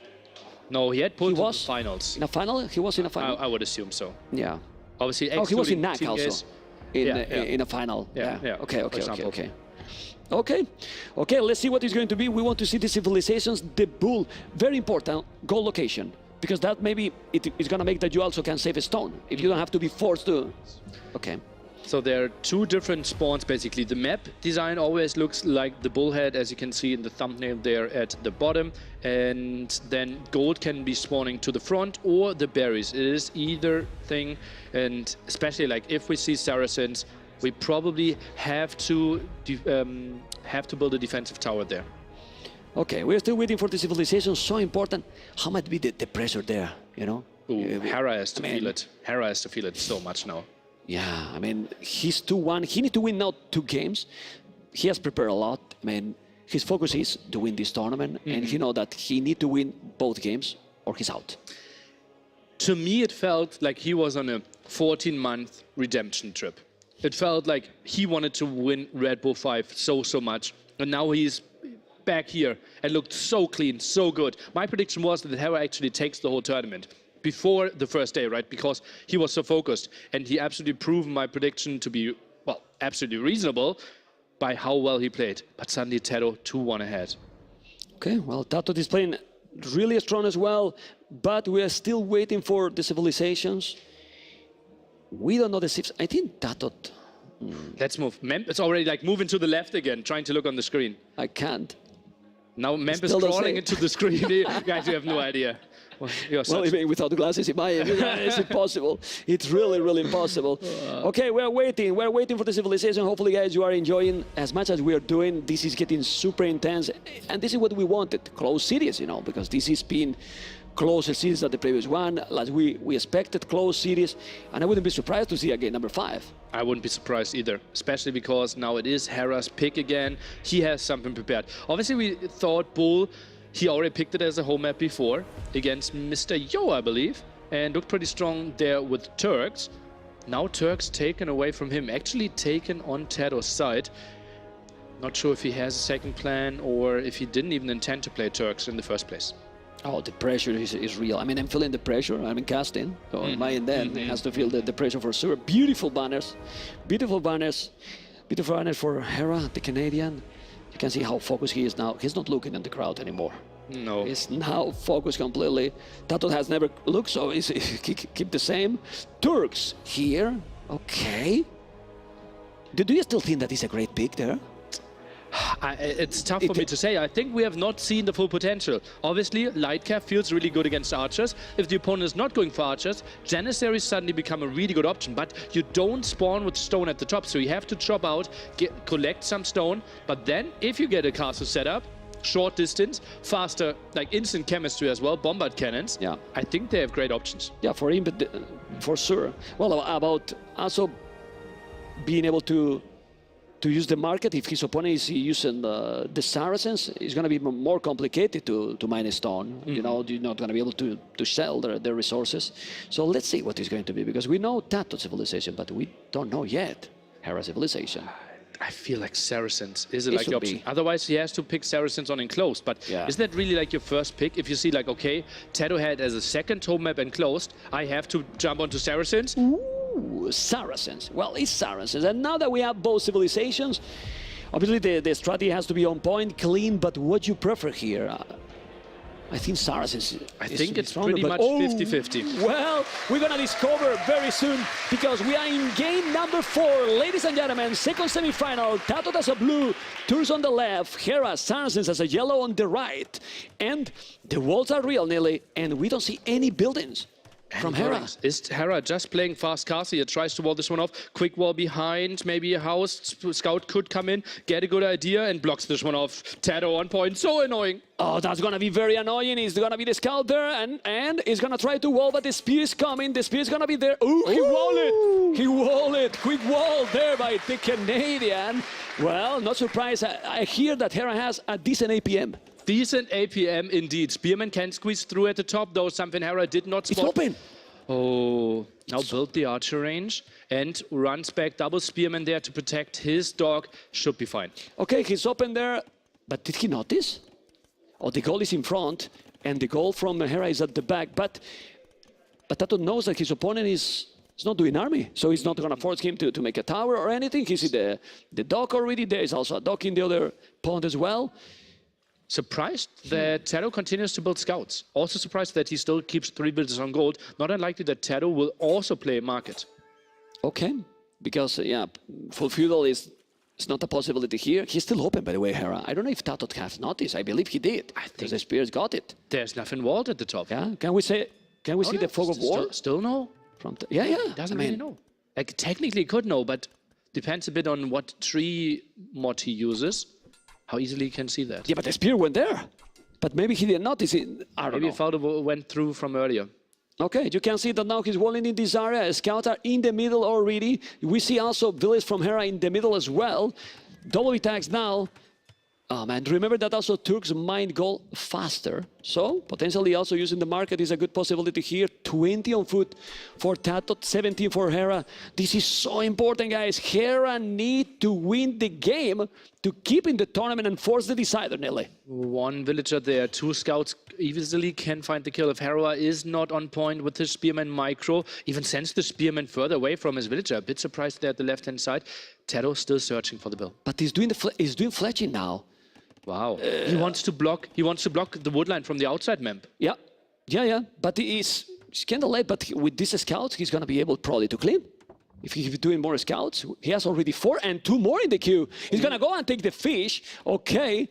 Let's see if he's going to be able to do it, because there's 1 spear. He needs to take the spear first. He's moving away, and now he has to be careful microing properly here. He's going around, look at the mobility, and he's not going to lose anything. He needs to go back, and now he's going to take it. Oh, man, this is so annoying. And TaToH is going to take it. He's now taking the spear. He needs to go away. There's a fire galley defending, well, Hera in this area. What a nerd, TaToH. Okay, thanks God his teammate. Okay, he's doing the tower. All right, but he forced to make the tower on the wood. Important, because now the goal is exposed. But the Saracens market is disgusting. He's on the way to Castle Age. He sell everything and he's going up. I'm surprised how heavily TaToH is committing. Now goes for armor here as well for his scouts. Obviously thinks, yeah, I will get to light cav, right? So scouts are scaling way better than with any other civilization. But still, his Castle Age timing is really late. I'm surprised that he is not building a market himself. He's floating 700 gold. Yeah, he has 700 gold, as you mentioned. He could go up right now. He could go up. And now we're going to have Hera in Castle Age. It is an old army to do damage. Definitely not. He's doing the market. He's going to go up. But this is still going to be a minute. Obviously, since he's going archers and he has a tower in the wood, probably he's going to be fine, Nili. I don't know what you think. The tower. Let's take a look at the positioning a bit again. Seems like it's well enough positioned that he should get himself out. But crossbar controlling this area, you already built the tower. That denies your Janissary transition even longer. He's on the way to Castle. He has 5 scouts. They're going to be light caps. He's going to be able with those scouts to take the fish. Because for now, they are not getting too many kills. KD 2-3. And we can feel the tension, guys. We don't hear anything here. We have 1 fire galley, 1 spearman. I think should be enough that TaToH doesn't think he should commit, at least in, nice save, in Feudal Age. So maybe waits for Castle Age. Scouts right now inactive. This is definitely a problem because he's far from cutting out there. He's far. He's need to take another one. Now he's gonna defend properly. He's trying to find some more damage, but he still didn't go through the hole because he's open and he could do some damage in the goal. The goal is exposed. If we check the goal from Hera, Mapu, you don't need to use the hole. You can just walk. He's going there. He's going there. He's going there with the scouts. And now we need to see Hera reaction. He's going to take the gold miners. Okay. He has to be careful. Crossbow, Botkin, Horse Collar, but the scouts are there. He's going to pick a few villages. He's going to take 1 at least. How many he's going to take it? He's going to take 1. He's going to block another. 1 down is not a lot, but at least he's denying the goal, Nili. Now some more quick walls. TaToH is trying to dive in there. Hera's trying his best, but TaToH is through. And he's already outside. There's a camel, there's a spear. Wow, good quick wall here as well. Quick palisade, need to go away. He don't want to lose those because those are going to be Lightcavs, and Lightcavs are way, way stronger. Yeah, 4 Lightcav can actually take the fight against the camel there. No more camels in the queue. Crossbow still active, but losing some. Yeah, he's losing few villages there. He has double stable. The position here now for Hera is really, really nice, Nili. He has set up really well. He has also the second TC up already. Obviously not many stone, and he's gonna be able to cut outside. Those camels are very strong, but the Lightcavs are okay as well, and he took both. And now he's going with husbandry to try to take some. Oh man, he's far from cutting outside. Seems like 150 wood there, something in that ballpark. Crossbow still around, trying to micro. Lightcav coming in back though. Camel only just now spawned, but a spearman for the defense. Yeah, the spear is there. He's gonna take the spear quite fast. Yes, now he has to be careful. He's gonna pick another village. He's gonna try to wall. Ooh. He's gonna kill the village quite easy there. Uh-oh, one more, and now another one. He's gonna be 2 villages down. Let's go. And now he's moving. He has to be careful. But that's, I mean, I still prefer Hera position, like by a lot. Oh, he still has control there. TaToH now realizes, okay, I can't really go here. Maybe let's expand to another beautiful area on this map, the top, where there's massive amount of shorefish. Shorefish is great. Well, he found it, and he coming with the whole. Light is gonna take the village. Those are with husbandry. The goal is still exposed. The lights are there. He's gonna notice. Hera didn't notice. Okay, he noticed now, but he's gonna kill more. There's still the low HP villagers from the earlier raid. Should be another kill, plus denying the gold again. He's denying the goal again. He could go. I mean, the TC is not taking goal. Okay, he has to be careful. Those Lightcavs are strong. 3 upgrades on the Lightcav, not a single upgrade on the camels, and that's why Hera can take those fights, but now he has to disengage against 2, even 3 camels. Now he has more. Let's see the second tone center, but at some point, TaToH need to go to the middle. Why? Well, because it's not gonna be goal forever. It's not gonna be goal. He can cut outside. No, man, it's so difficult with the archers there. Really, really difficult. 9 villages more for Hera. He has the second TC quite a while ago, and now he need to go away. More army, more Lightcavs. Whoa! He's coming with more. It's so annoying. He's gonna take that village. Probably if he notices, not. He's going for the wood is open. The wood is open there. I don't know if he's gonna be able to find it. The wood is open. He cannot see it. He cannot see it. So he's going back. He's going in, TaToH. No, I think he's just floating some resources. Okay. You know, siege workshop. Forward siege workshop there as well. Villager should be, and open the gate, or keep the gate open. Oh, actually goes out. Oh, he's gonna take now the fish probably. The Lightcavs are coming. Population 61, Hera 81 population, 9 villages different, but he's coming with the siege workshop. Obviously, he doesn't have yet the resources to go up. Remember that if you go up to Imperial now, you get bombard cannons and Hazard right away. Well, chemistry, you know. Good job there. But now the Lightcavs are going to be able to take the fire. Yes, and now the fish is gone. 4 fishes is down. Here, the 5. This is going to damage his economy a lot, Nili. But 3 TCs against 2 TCs, right? So makes it tricky. And finally he walled that area. Chain body armor, fletching as well. Fletching is for that tower that is trying to go outside. He needs to go out, but still, he's not going to go out through this area. It's just not possible. It's really not possible. I mean, he could go here with Villese if he's an army because it's open. So he could go to the middle with a few villages, but he's not going. He's taking more now. Look at Hera now, taking few villages on the wood line. Wow. 6 villager kills there. Lightcav now going in for some more raids. Second armor upgrade. And TaToH, he's not desperately in need to go for that gold, right? He mainly goes for Lightcav, so he still should have a lot of gold control. Another village down. Now he's coming with monks, coming with seeds. He's raiding with the Lightcavs. Those Lightcavs are very, very strong. They have pretty much all the upgrades that he needs. Bloodlines, +2, husbandry, and now he's coming with the monks. The TC in the north is also amazing. The problem is this. He's killing so many villages here, Hera, and not letting him to go outside. Through this area, it's very really annoying.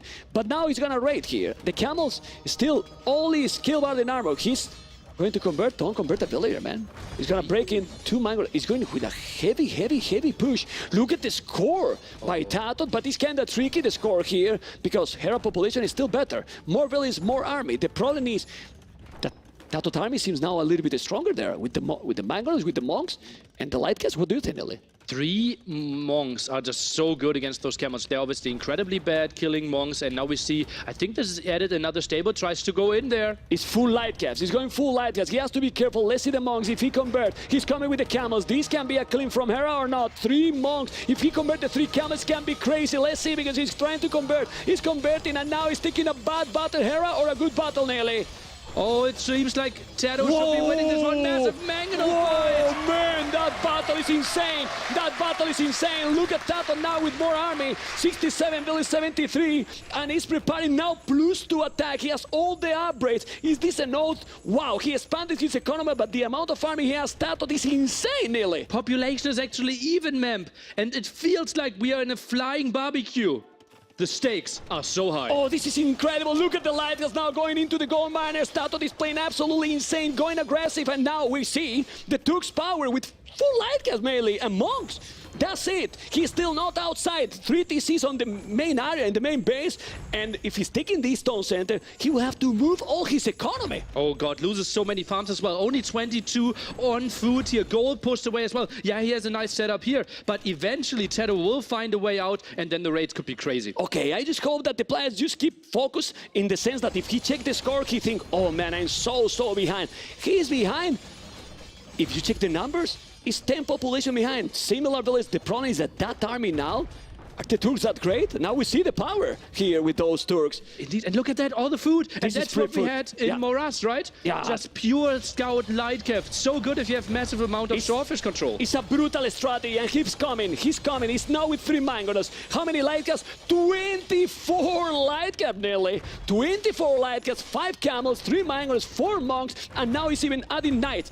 How do you stop this 40 army for the Spaniard? You need some crazy mangonel fights. The crossbow even coming over. That means TaToH can maybe eventually chop out. Mangonel shot could be really crucial, locking in those conversions, but Hera, he can't commit. And you can see the 3 mangonels are coming. So many light casts.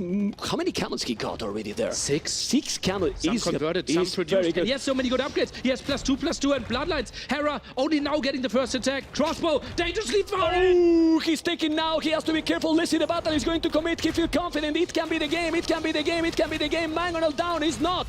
Down 1 for... Ooh, good mangonel assault by Hera. But TaToH with 40 army. Hera 18-15 is doing an amazing job. And he's killing absolutely everything. And the Spaniard, it seems to be getting the game, Nili. The main town center is about to go down. Mangonel still shooting. You can even go back, go some healing. Those monks didn't even get killed. And the whole economy is exposed. 40 population lead for TaToH. Wow, the population now is just brutal advantage. Look at this, 90 village, 77 military numbers. He's doing a castle. It's the only way, but if he's not doing that castle, it's just gonna be impossible. The Spaniard is sending everything. He's gonna take more villages.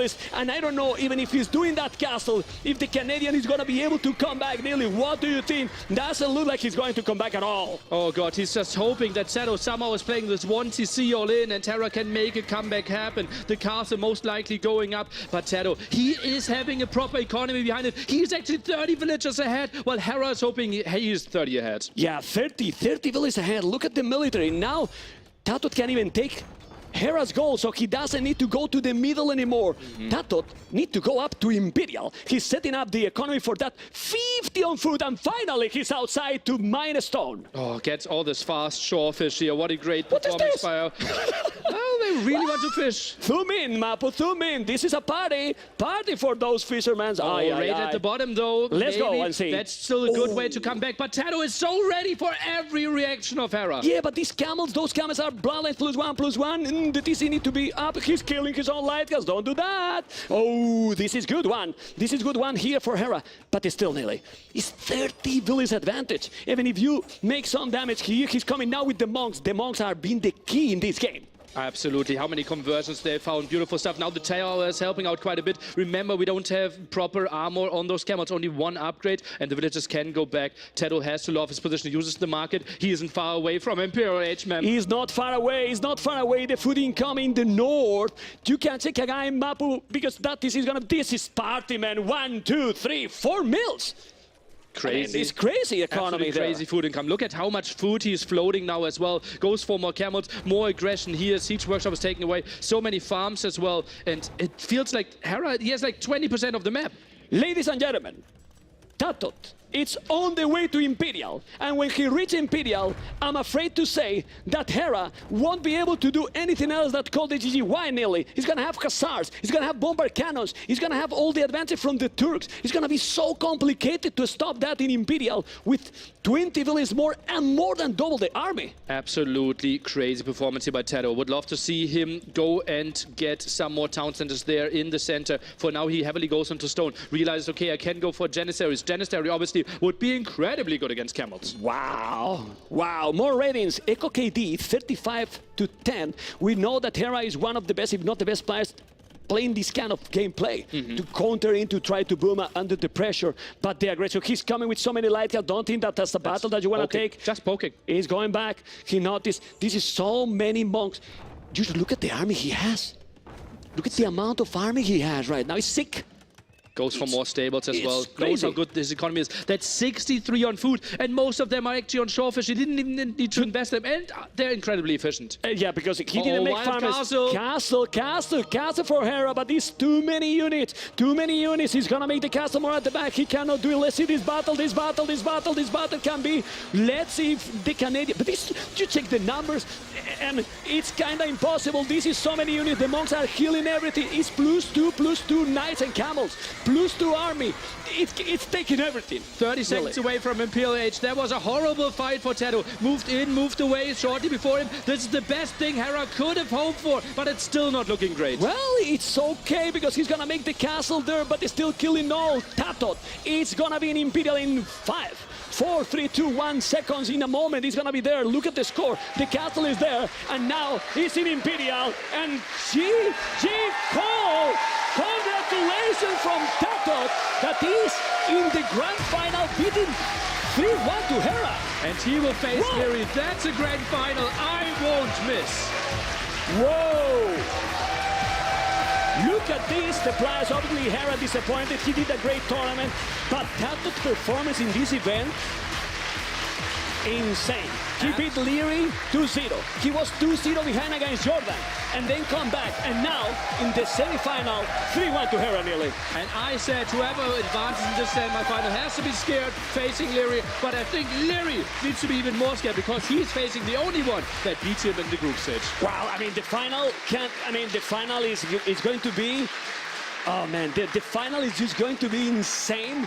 Liereyy versus TaToH. Oh man, what a final we're gonna have. We are sweating, guys. We are enjoying a lot with the semi-final. What a performance! I mean, and I don't recall big mistakes by Hera. Like, no, TaToH has played amazing. Very solid play, right? He went there with the crossbows, microed a lot, just beautiful play. It's just like maybe some raid at the top, and obviously the hole at the top there. That really cost him. But you want to see what TaToH, that is in the final, want to say. Ellie, all for you. Thank you, Memb. TaToH, congratulations. Thank you. I cannot imagine how you're feeling. I feel like my heart is racing for you. Well played. Thank you. That last game, absolutely phenomenal. Tell us your thoughts. How are you feeling with your performance?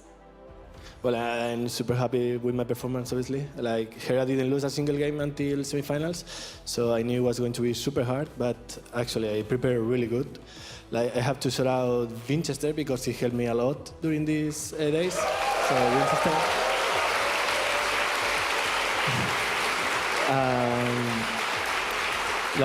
Last game, I know he played all the time Turks, and it was really hard to beat them. So I say, okay, I can have them as well. So I prefer to have them than he has them. So. And when you were playing the game on Morass and you saw Hera had so many on shorefish, was that also a motivator for you to put your economy on the shorefish as well in the last game? No, surface is the fastest food, so we kind of have to do all in there. That's why the games usually are fast there, because if you take a bad fight and then it snowballs so hard, because if you are out of the fish, you're out of the game, basically. Let's talk about that hole in the last game. I think you had so much value. How happy were you when you just kept getting your floods of light cabin? Oh, the hole was so unfortunate for him. I didn't realize until late, to be fair. Like, why is a speedman there? But I didn't double check. And then I saw, oh, there is a hole. So I think it panicked him quite hard, to be fair. All right, well, we know what we do with holes. We plug them, and Hera did do just that. But unfortunately, I think a lot of damage was already done. The first game, there was that pause. Did that affect you in any way going forward? No. It actually helped me to calm a little bit because it was a bit, the first game is always a bit like shaky. So with the pause, I calmed down and it went good. So you think it was an advantage for you that you were able to gather your thoughts a little bit more? Yeah, probably. Yeah, I would say so. And the TaToH, was that a planned pick for you? Because that was one of your last civs that you chose.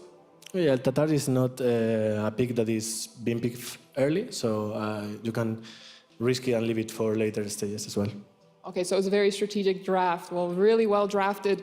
You had some amazing raids in that first game. Were you hoping to end it in feudal? You got a lot of upgrades for your scouts, bloodlines, defense. Yeah, like the idea was like he was kind of defensive, so I had the chance to punish him, and it worked out pretty well. I tried to finish in feudal, but he defends, and the knights in Castle Edge cleaned my whole army, so I had to go Castle Edge. And going into the finals, how do you feel being matched up against Liereyy? I think no one is happy when he faces Liereyy, and we actually practice a lot as well for the finals, so I'm not sure. It will be a fun game, I guess. Do you think having all of that practice together is going to be a net positive or a net negative for you? Probably negative for me because he knows my strategies and he's just like full arch and micro. So we all know that, so it's going to work for me, pretty sure. Well, we will look forward immensely to watching that final happen. But for now, we're going to take back to the analysis and hear some more insights.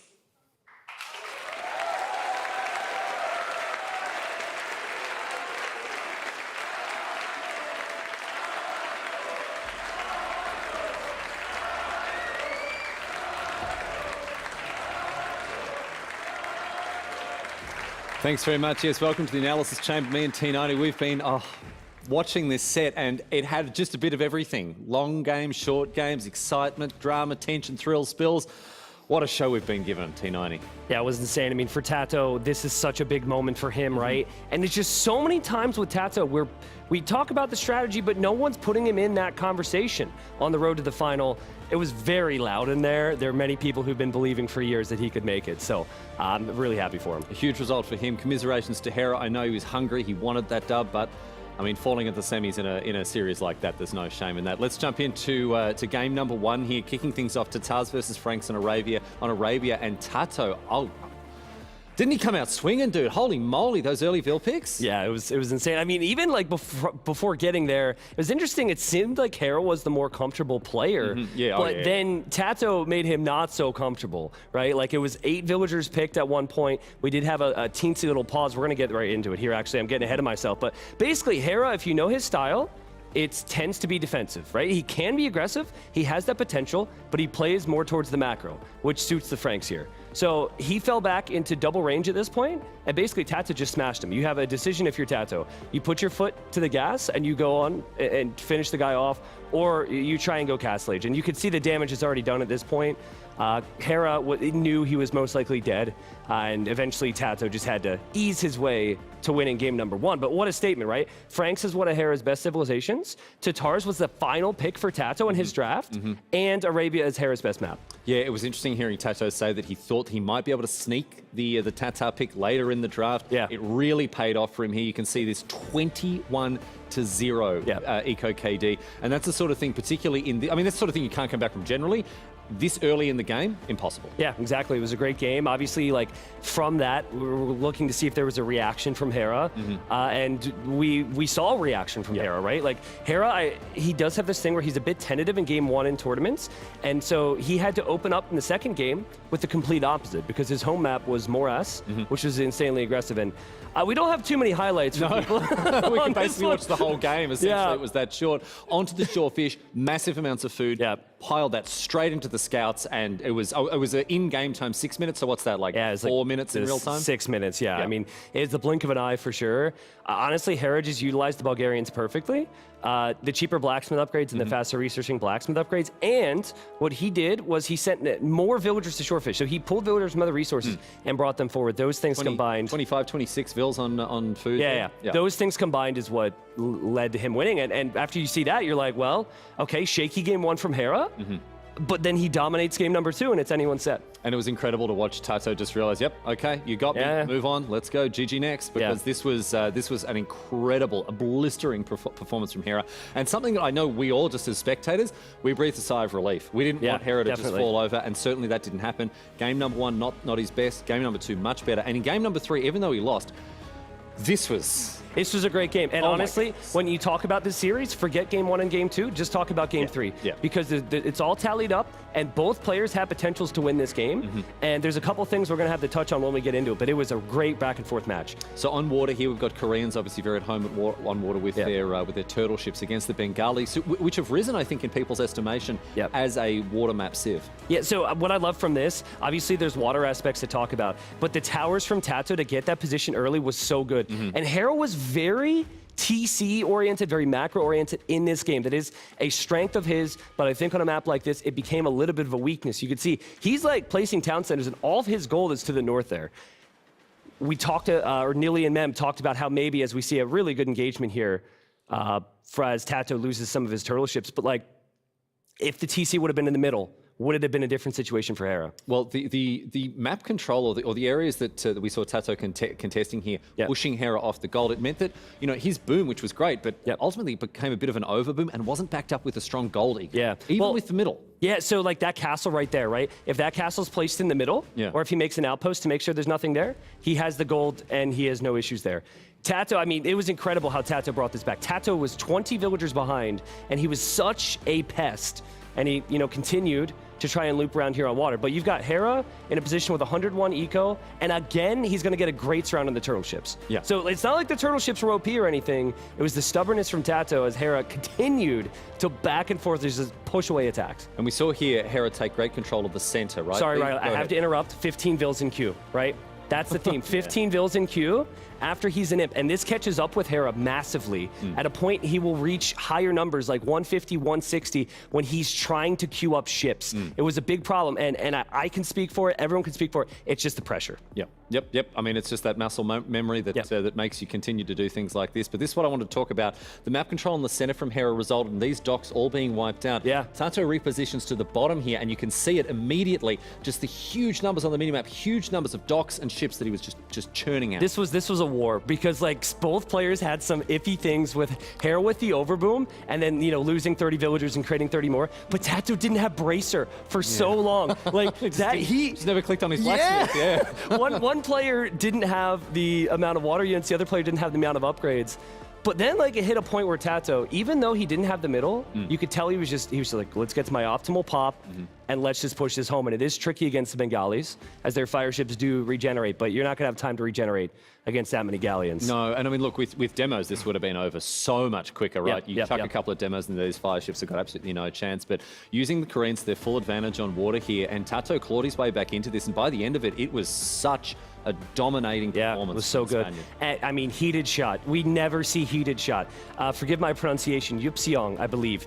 The unique tech, like these things that benefited those towers, which would have helped him in those fights when he didn't have bracer.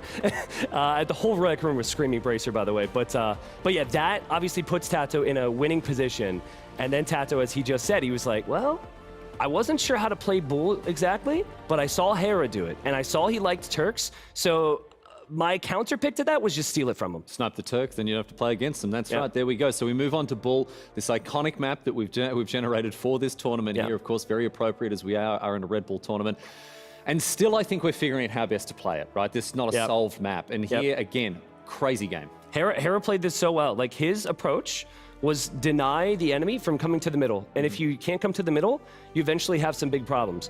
The issue for Hera, as the casters and viewers all realized very early on, was that there was a hole to the north of this. Now, obviously, TaToH didn't use this hole just yet. So I don't know, like, and I didn't hear all the interview, so I don't know if like he knew about it and then like waited till later. If he did, that's like really good. But obviously at this point, Hera is like, wait a second, how is this happening? I don't think he knew at this point. Yeah, no, I don't think so. But even having said that, like the early raids of the Light Cav only cost him a couple of villages. You can see here the eco key, not it was too insane. bad. Like Hera was way better in terms of responding to what TaToH was doing there. But ultimately, TaToH was able to maneuver himself into position here. You got Saracen, so your camels have more HP. If it's camels versus light cab, generally those camels win, but TaToH added the monks. That was a really poor fight from TaToH. And then later on, I mean, this is after like 30 villagers died in Hera's main base. He lost everything. This was actually, and Nili was screaming the correct things here, like, that's the best case scenario for Hera, because he's not on the way to the Imperial Age yet, and TaToH is. But best case scenario or not, you're still 30 vills behind. Obviously, if that castle completes, it can be pushed right down. And again, like, what a moment for TaToH. Yeah, huge. He had to work so hard. Yeah. Like, Hera played so well. The only, like, questions anyone can have over Hera's performance today is only because TaToH played amazing Age of Empires 2. It's not about Hera, it's about how TaToH played it. Exactly right. Well, Tristan, thanks so much for joining us for this analysis segment. And look, congratulations to Hera. He's a sportsman through and through. Obviously, you know, it'll be heartbreaking for him. For sure. But he'll be very happy to have been vanquished by an opponent who, at this point, just very, very worthy. TaToH through to the finals. He's wanted this for a long time, and now he faces off against the end boss of Empire Wars, Liereyy. Yeah, I can't wait. It'll be so good. Stick around, ladies and gents. We have a lot more Age of Empires coming. Yes, indeed. Just going to wait on confirmation for what's coming up next, but it shouldn't be too much longer before we are heading to Age of Empires 1. We are getting things set up, and we're going all the way back, my friends, to where it all began. Age of Empires 1, I know for many people, including myself, was where this journey with this game franchise began. And so we're going to get things set up back in our main hall and get stuck in with the original and, in some people's mind, the best. Stick around, my friends, back with Age of Empires 1 after this.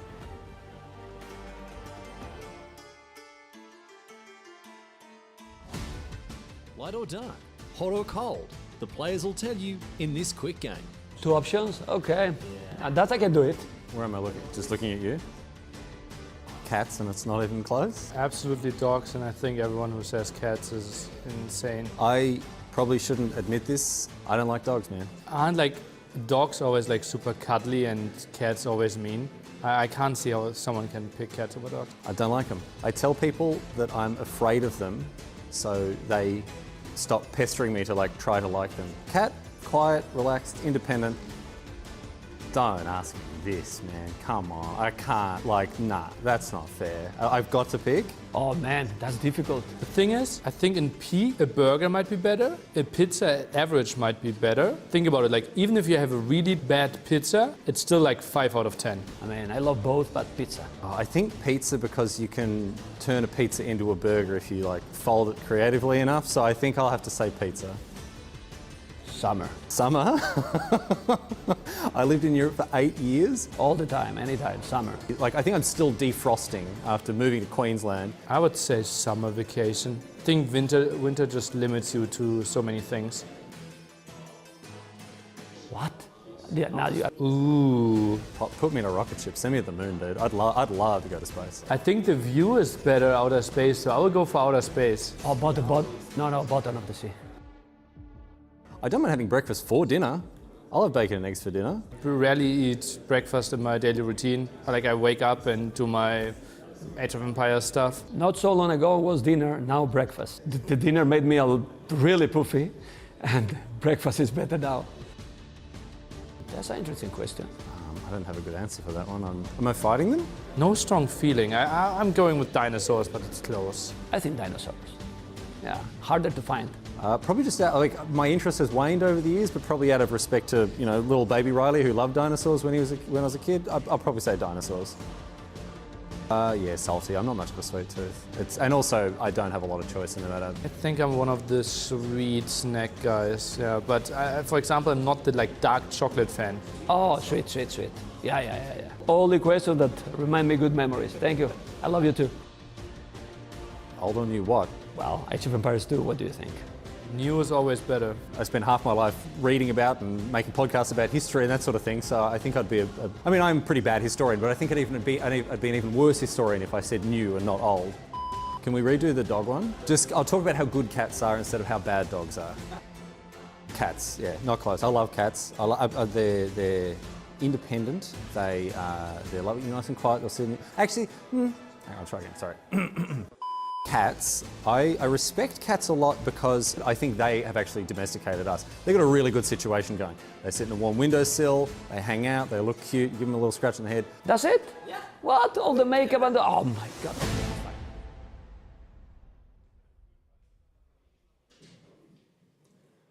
Welcome back to the main stage, my friends. Rlyknight here with Winston Waffles for the first time today. Give it up for Age of Empires 1. Let's go. Here we go, my friends. I'm so excited to be going all the way back. We're going all the way back here to 1997. We just got home from Goodwill hunting at the cinema. We're listening to Tub Thumping by Chumbawamba, and we're gonna stick a CD-ROM into our computer to play Age of Empires 1. I can't wait. Winston, you're a huge fan of this franchise and this game, which still has an intensely loyal following. Yeah, indeed. I've been playing the game for a long time now, ever since I was a wee little lad, but yeah, here we are. I'm super excited for this amazing venue and amazing tournament so far. All the games have been great. And what a great way to celebrate this franchise, of course. We know, obviously, Age of Empires 2, very popular, Age of Empires 4, brand new, but going back to where it all began, it's really special. Indeed, yeah. All the other games have really taken off in a lot of spaces, but you know, in Vietnam, this game still holds a very large following and a huge community of people, and it's really exciting to be able to showcase their talent, their extreme skill at the game to, you know, maybe a new audience, some new faces. Well, let's talk about the following the game still has in Vietnam. Obviously, our players today, both of them from Vietnam. Tell us a little bit about the scene and these two players we're going to see today. Yeah, so, well, starting with Chim Dinang, he's an incredible player, right? He's played for 10 years, nearly at the top level. He wins most tournaments right now, so he's just extremely talented. A lot of his ability comes from his strategy and reacting to the opponents, whereas Bibi, a tough competitor, they're often against each other in team game events, but yeah, Bibi can come in with all sorts of things. He's got a really strong macro skill, so a lot of times when he wins a 1v1, it's because he just has more villagers than the opponent, really strong defensive play into, you know, a solid attack later in the game. But Chimse oftentimes counters that quite efficiently. So we'll have to see what both players can do. I'm super pumped. It sounds like a real battle of the titans between these two, and of course, they're not playing for chump change. We'll come back to the prize money in just a second. But you know, for fans of Age of Empires who obviously deeply invest in RTSs, they'll have a good understanding of sort of what's going on. But can you characterize how the games go? Is this a game that's dominated by aggression or micro, macro? What are the keys to this game? So in Age of Empires 1, the villagers are super exposed. Compared to every other game, villagers are extremely weak and there's very few ways of defending them. So oftentimes early game attacks can be super decisive and often end games. But there are some defensive tools that, if you can establish them, can lead into the longer game where, you know, the civ differences, the civ structure, the game map, right, can really matter. Now, in this series, it's going to be pretty cool. We've got a lot of hybrid maps, so that's really going to stretch the player's attention to all sorts of spots, right? The naval battles are going to be just really scattered, and then on top of that, the land can just be, you know, a wood line is gone in an instant. So we'll see what this brings. I'm super pumped. I'm so excited. I'm excited as well, mate. Yeah. I'm not going to hold you any longer. I'll let you get up to the casting area where you can get yourself situated. So if you want to head off now, my friends, I'm going to make sure that we are ready for the next phase of this tournament. This franchise that we all love so much, going back now 25 years. And as I've said before, like thousands around the world who are watching, I'm sure that you have those fond memories, whatever age you were, of sticking Age of Empires 1 into your computer for the first time and playing through the Ascent of Egypt learning campaign all the way through the Greeks and the Yamato, and then eventually, of course, the Romans with Rise of Rome. Now, for these two players, seasoned veterans and experts that they are playing for a colossal amount of money, $50,000 across the entire Age of Empires 1 tournament, and the winner of the match we're about to see will go home with $20,000. Second place, $10,000. Just to put things in perspective, that is $500 million Vietnamese dong. So for the players playing here, this is truly enormous stakes, and of course plays into the overall prize pool that we've assembled across this entire celebration of Age of Empires, more than $500,000 being given away. From a personal standpoint, I can't wait to get stuck into this match to watch a series that will showcase once again the place that the genesis, the place that Age of Empires began its journey to where it is today.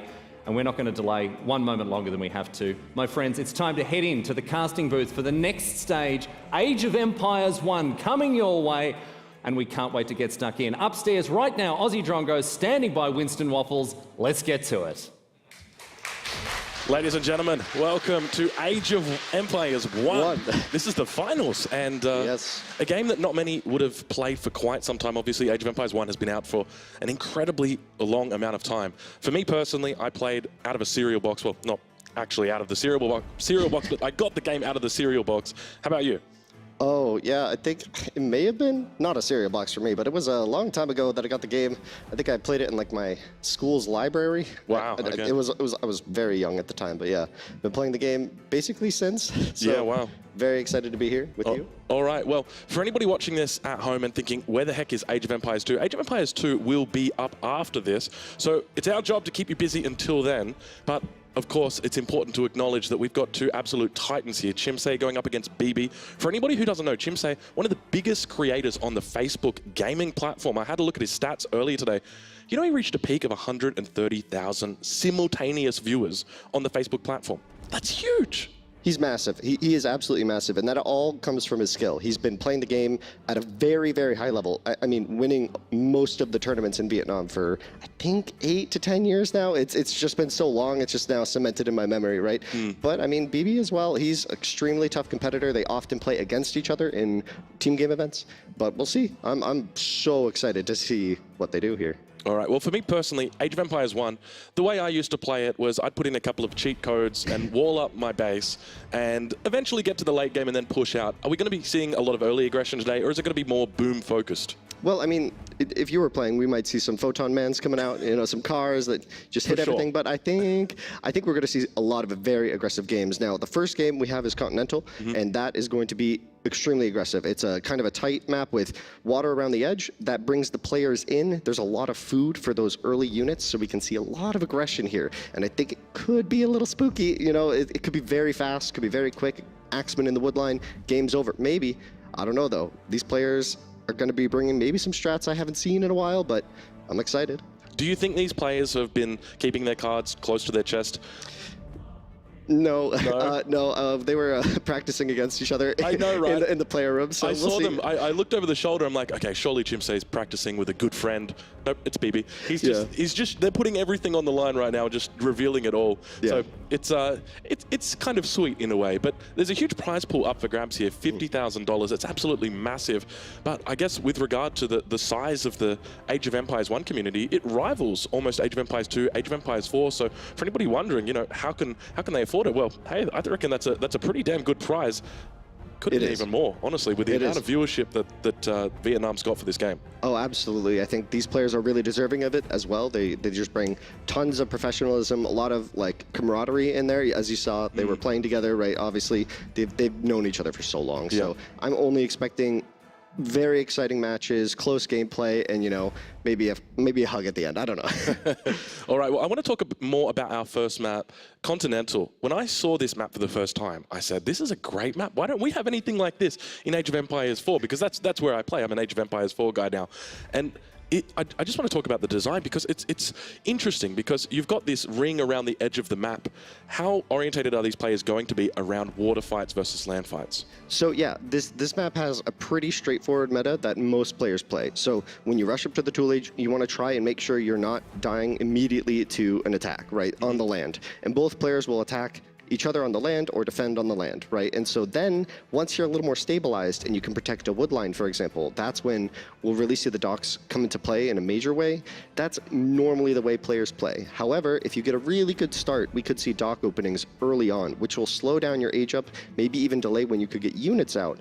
But if you're able to hold, suddenly you have a bunch of fishing boats and your economy is much better. And so we'll see. I mean, these players, I think, have lots of strats. I've seen Chimsei play this map, I mean, how many times? Just hundreds at this point, so we'll see. All right, well, another thing to take note of is we might get into the game and all of a sudden we might be back out here because a restart might occur. Unfortunately, the map generation, well, it's Age of Empires 1. It's not perfect. And sometimes you can get these really interesting spawns where there's berries that spawn in a wood line and you can't get to the berries. Yeah, 25 years ago, you know, they didn't really have ways to really make sure that didn't happen, right? And over time, you know, we've fixed that in most of the other games at this point, right? But AoE I still has those quirks to it. It's a gem, you know, but it has its flaws. And so, yeah, we'll see what the players can bring with that. I think we'll see quite a few restarts potentially. Generally, they tend not to call restarts as much as in other communities for Age of Empires 1 Definitive Edition, so maybe not. We might not hit the max. I know in the previous sets, the qualifiers, there weren't a ton of restarts called on the Definitive Edition side, except for when it's just a really egregious map spawn. Right, okay, that makes a lot of sense. All right, well, the next thing I want to talk about are civilizations. So civilizations, when it comes to Age of Empires 1, they seem to be almost similar to Age of Empires 2 in that there's not a huge amount of diversity with regard to unique units, but rather there's unique upgrades for these civilizations, or not necessarily unique upgrades, but there's a really strong unit that pushes forward in a tech tree or in a tech line. Go for it. Yeah, so basically the tech trees in Age of Empires 1 are all effectively the same, right? There's no unique elements to any civ, but how they are limited is in, you know, what they get access to. And oftentimes that's entire lines of units, entire sections. So the civs still are very different in their own sense, right? And if you think about the civs at their, you know, peak at what they can do best, oftentimes that is quite unique to other civs, right? So it's not to say that they don't have unique units, it's just they don't. Does that make sense? Yeah, it does make sense. Okay, and obviously the first map coming out today is Continental. Can you tell us about the other maps that we've got? So these players have already drafted, they've gone through, and they've picked a whole bunch of maps. I'm noticing a lot of water here. Yeah, really interestingly, Chimse banned both the pure land maps and, well, 2 of the classic ones, right? And then Bibi banned the other one, which was Oasis. So interesting. I don't quite understand why. I think they wanted to keep it open and flexible, especially in no rule. So we're not playing with any house rules, which are often used. So all right, we'll see. Here we can see the stats for our players. So we've got Chimse on the left-hand side. Incredible experience right there, 10 out of 10, and great micro. I mean, yeah, a decade of excellent play gives you, I think, the 10 out of 10 there. Yeah, both players really, really strong there. Again, the macro for both going to be okay, but generally it's going to be the micro where their game sense really comes into play, right? This is a very micro-intensive game with no formations and stuff. Like, you have to be on point of every single unit. If you let one slack or one, you know, bump the rest of the group, disaster can happen. So you have to be really on point with micro, and both of these players bringing excellent micro to the table. Interesting to note, Bibi's macro, not the best. It's a 6 out of 10, which, hey, it's still pretty decent. But compare over to Chimse, who's 9 out of 10. That's a huge difference. Yeah, when you think about the macro as like your overall strategy throughout the game, right? Not just Vil booming, which Bibi is exceptional with, but in terms of everything, right? Getting upgrades, map control is part of macro, understanding how you want to defend different parts of your base, where you're going to wall later in the game, right? And that's where Chimse tends to just dominate, right? Yeah, I'm looking forward to witness his play. From everything I've seen so far, he's incredibly dominant, and I guess that's why he's so popular. As I mentioned earlier, he's got a huge following when it comes to Facebook and Facebook gaming. So he's definitely going to be under a bit of pressure today to perform here. Are you confident that he's going to do well in this environment?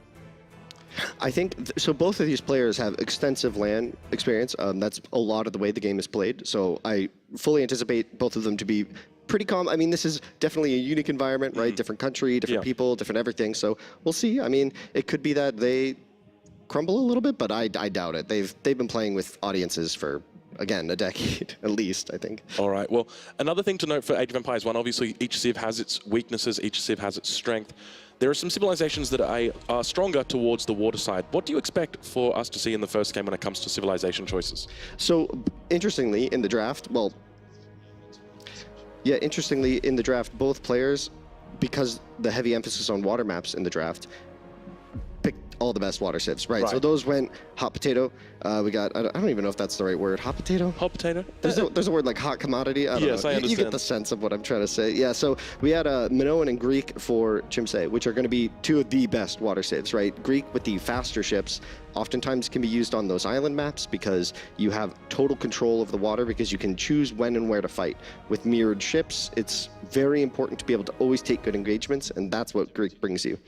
All right, well, it sounds like we're going to be diving into an interview with T90 and Rlyknight. Take it away.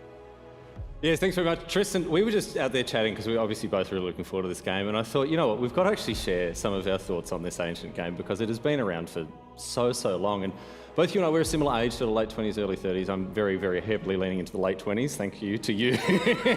Yeah. But I remember, man, I remember playing it as a kid and just like the doors had opened up for me as I started to explore new types of video games. It was a pretty seminal moment in my cultural development. I don't know about you. I didn't play a lot of Age of Empires 1, but I watched my brother play all the time. Right. So I have very fond memories of like my brother playing Age of Empires 1 and then later 2, saying, don't play on my computer. And then when he would leave, I would go play on his computer. Of course, yeah. So but no, I mean, and it also, obviously today the big focus was Age of Empires 2 as we lead in now to the Age of Empires 1 finals, but like, this is the bones of the Age of Empires 2 that we love, right? Like, and there'd probably be no Age of Empires 3 or Age of Empires 4 either if Age of Empires 1 wasn't so good. I have to make a confession, Tristan, now in front of I don't know how many tens of thousands of people are watching, but do I look like a priest? I'm gonna get this off my chest because it's been weighing on me very heavily. So I would have been 8 or 9 when it first came out. No, 97, so I would have been 8. It was like 40 years ago, right? Yeah, exactly right. Yep. And thanks very much, Tristan, for reminding me. There you go, very good. Anyway, I was around my friend's house named Patrick O'Neill from Melbourne, Victoria, and he very kindly lent me his Age of Empires 1 game disc so I could go home and install on my computer. And I still have that disc.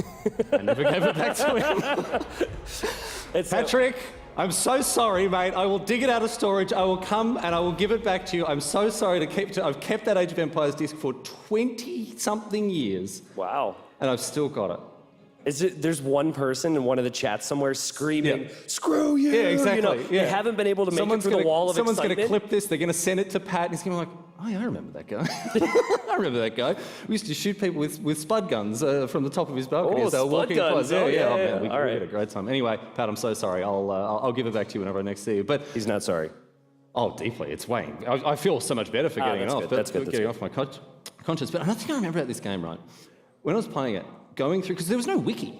Like, we didn't have an internet at home when we first got it, right? So to figure out, like, what the best unit was, I, like, would build them all and check their stats, and it was, of course, like the Greek hoplite. They had the highest attack. They were the best unit in the game, T90.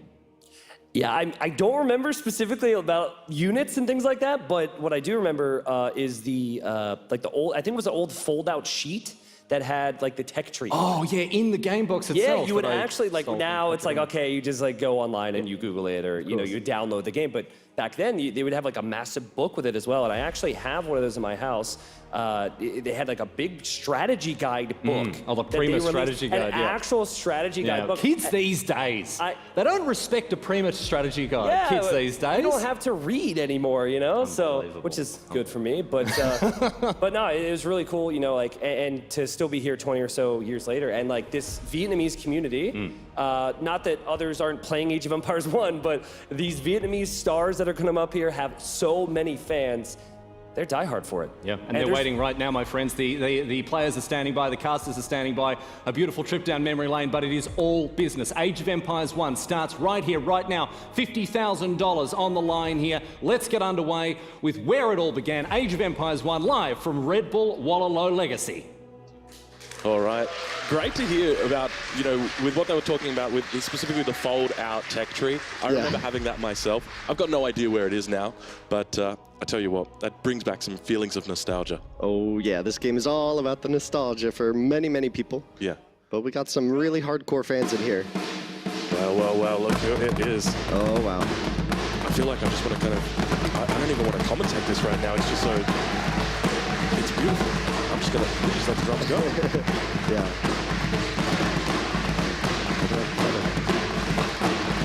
See, now I feel like I'm doing a React stream, but we're not even doing a React stream. This is the real thing right now. It's so incredible.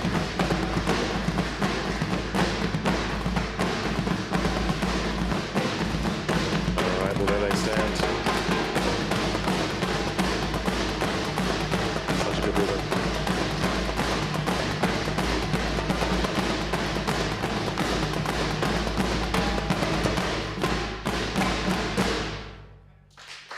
Well, there you guys go. Beautiful performance right there. Indeed.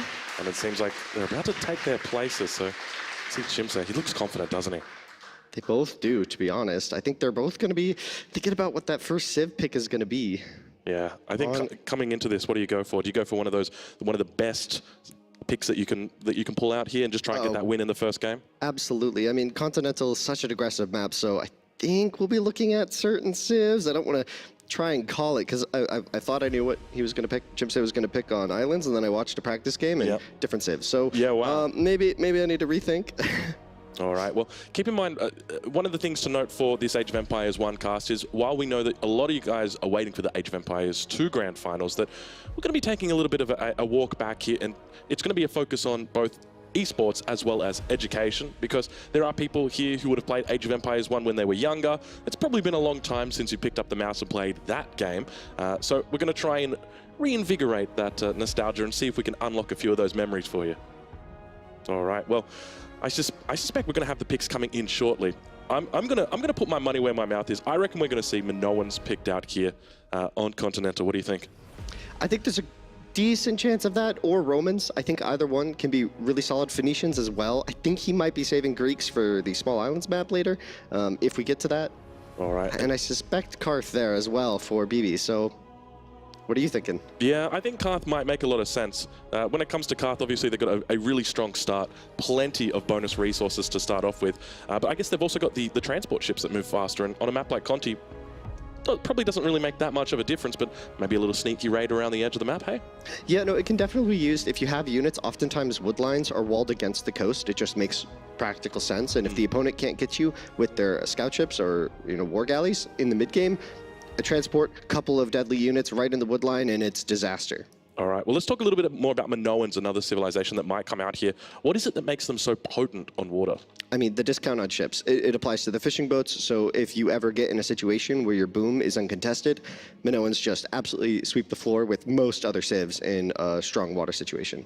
Okay, well, I guess my question is, how is that balanced? 30% off everything, including the fishing boats. Like, when I think about the strength of civilizations that have got a reduction in cost, do we just not see them always being picked when it comes to those water maps? Well, I mean, like we said before, a lot of times these civilization bonuses don't matter quite as much in the early game, right? When we're just talking about those first couple critical minutes of the Tool Age where, a couple of really powerful units can get in on your villagers and just wreak havoc, it doesn't really matter as much. But in those longer games, Minoan are a very, very top pick indeed. And a lot of the way AoE 1 tends to be balanced back in the day is most things are quite strong. So these bonuses, they have really high numbers, and it makes their gameplay really distinct from each other. All right, well, I guess another interesting fact to talk about, we talked a little bit earlier about Chimsay. We talked about how he has a very strong following when it comes to his Facebook gaming. In total, he's earned $31,000 in prize pool money, which is definitely pretty damn decent. Compared to Bibi, though, Bibi's only won $12,000, so a little bit of difference between these guys. The victor here, I suspect, might even potentially look to overtake the other one. I'd have to do the math quickly on it, but there's a lot on the line right now. Yeah, definitely for these players, it could go a long way, right? So definitely looking for them to be trying their absolute best for this. Yeah, all right. Well, we'll be diving into the games shortly. You can see that here we've got Chimsay deep in thought at the moment. Which civilization is he going to go for? Does he throw a spanner in the works? Does he? Well, I was going to say, does he pull out a civilization, but he doesn't even have access to it. Looking at these civilizations here, and for anybody wondering, we've got a whole list of the civilizations in front of it. You guys don't have it up on your screen, the draft, but we've got the draft here in front. So likelihood of the Romans coming out here, you mentioned before, you thought this is potentially? Yeah, the cheaper buildings tend to go a really long way, right? Yep. For those early games, it also applies to the dock, so it just means that you're a little more flexible in a lot of cases, right? Chosen, though, Chosen's an interesting one. He picked that late in the draft, but I wouldn't be surprised if we maybe even saw that here. My only reasoning isn't because I think it's a great civ on this map, but because I saw him pick it before. Right. And so maybe that's just something he likes, right? They get bonus HP on their Axemen, which is extremely useful, right? But then these discounted storage pit technologies means that you can quickly get the armor and the attack upgrade for your Axemen, making them extremely deadly very, very early, and you don't have to idle production or idle Vill time on your TC, right? Or TC time, right? Makes a lot of sense. It makes a lot of sense. Perhaps you'd want to maybe save that for, I'm looking at the maps, maybe something like rivers or coastal. I guess you've got Greeks for something like that potentially. Maybe Phoenicians is another option, but I guess when it comes to the versatility on these maps, there's a lot of options for you. I'm curious to see how it's going to go down. Over on the other side, though, we talked earlier about Karth. What do you think the likelihood is of seeing Persians here on Continental is? So Persians are an interesting one. Oftentimes, players will start with Shorefish if they're able to, right? Conti is kind of an RNG map. Conti is kind of an RNG sort of map, and oftentimes you can get a storage pit on the coast with Shorefish, and that just means you're going to have a really good position. That means their hunt bonus doesn't come into play as much. So Persians, we could see, but I would maybe see that on a different map, to be honest. Right, all right. Well, we'll be diving in shortly to this one. I suspect there's probably going to be quite a few Vietnamese players watching online, so I don't know much Vietnamese. Do you know any Vietnamese off the top of your head? I know one word, and I shouldn't say it here. Let's just put it that way. All right. Well, it sounds like we've got the civilizations coming through. I heard Romans. The first one I didn't hear though. What was? Did you? I'm not sure if you heard. I missed it. Yeah. All right. So we know that we've got Romans. Okay. So already a little bit of an interesting pick, as you mentioned. Chimsy's played that one before on this map, and it is going to be Karth coming in for Bibi. So let's talk a little bit about this matchup: Romans versus Karth. Who comes in here as the favor, or rather the more likely victor? Let's go with it that way. Well, to be honest, Karth is interesting. Like we talked about the Shorefish on the coast, and you can get a storage pit right on the wood line. Yep. Karth gives you just those 50 food and 50 wood, gives you that little bit of time to explore the map a bit and try and spot those spots. So Karth is a super competitive pick on Conti, and we'll be looking to see if he finds that spot. If he doesn't get that, Karth becomes a bit more standard. I mean, obviously those resources can go a long way. You get an earlier storage pit on a normal wood line, but if you can get that sweet setup, which we will definitely look for, Karth can be super strong, and now, we'll see. What do you think the likelihood? Because for me, I'm a competitive gamer, and I'm like, okay, well, if I've got restarts available to me, I'm going to be looking for that wood line together with the Shorefish, and if I can't find it, maybe do I just use one of my restarts right here? What do you think the chances of that happening? Or do you reckon he's just going to play straight up? I've seen players use many restarts on Conti just for that reason, right? Just to make sure that they get a start that's at least acceptable, right? And we'll see. I mean, maybe it will be, maybe it won't be, and we're in. Well, ladies and gentlemen, welcome to the first game of your Age of Empires 1 Grand Finals. I'm Aussie Drongo, and with me, it's Frank, aka Winston's Waffles. How you doing, Frank? I am doing great, and immediately both players just going for the grand reopening. So, you know, maybe Bibi not as confident in risking it for that Shorefish start. Could have been one on the north side there of his base. Only 2 Shorefish, maybe not as strong there. So just going for the berries. It's consistent, it's strong. This could mean a very early storage pit for him with that 50 extra wood. So we'll see. Both players going out on the map now. Yeah, we can see, and look how fast these villages are moving. It's interesting to note when it comes to game speed. So typically these players are used to, if I'm not mistaken, 1.5 and 1.7 movement or speed, and we've actually got a 2.0.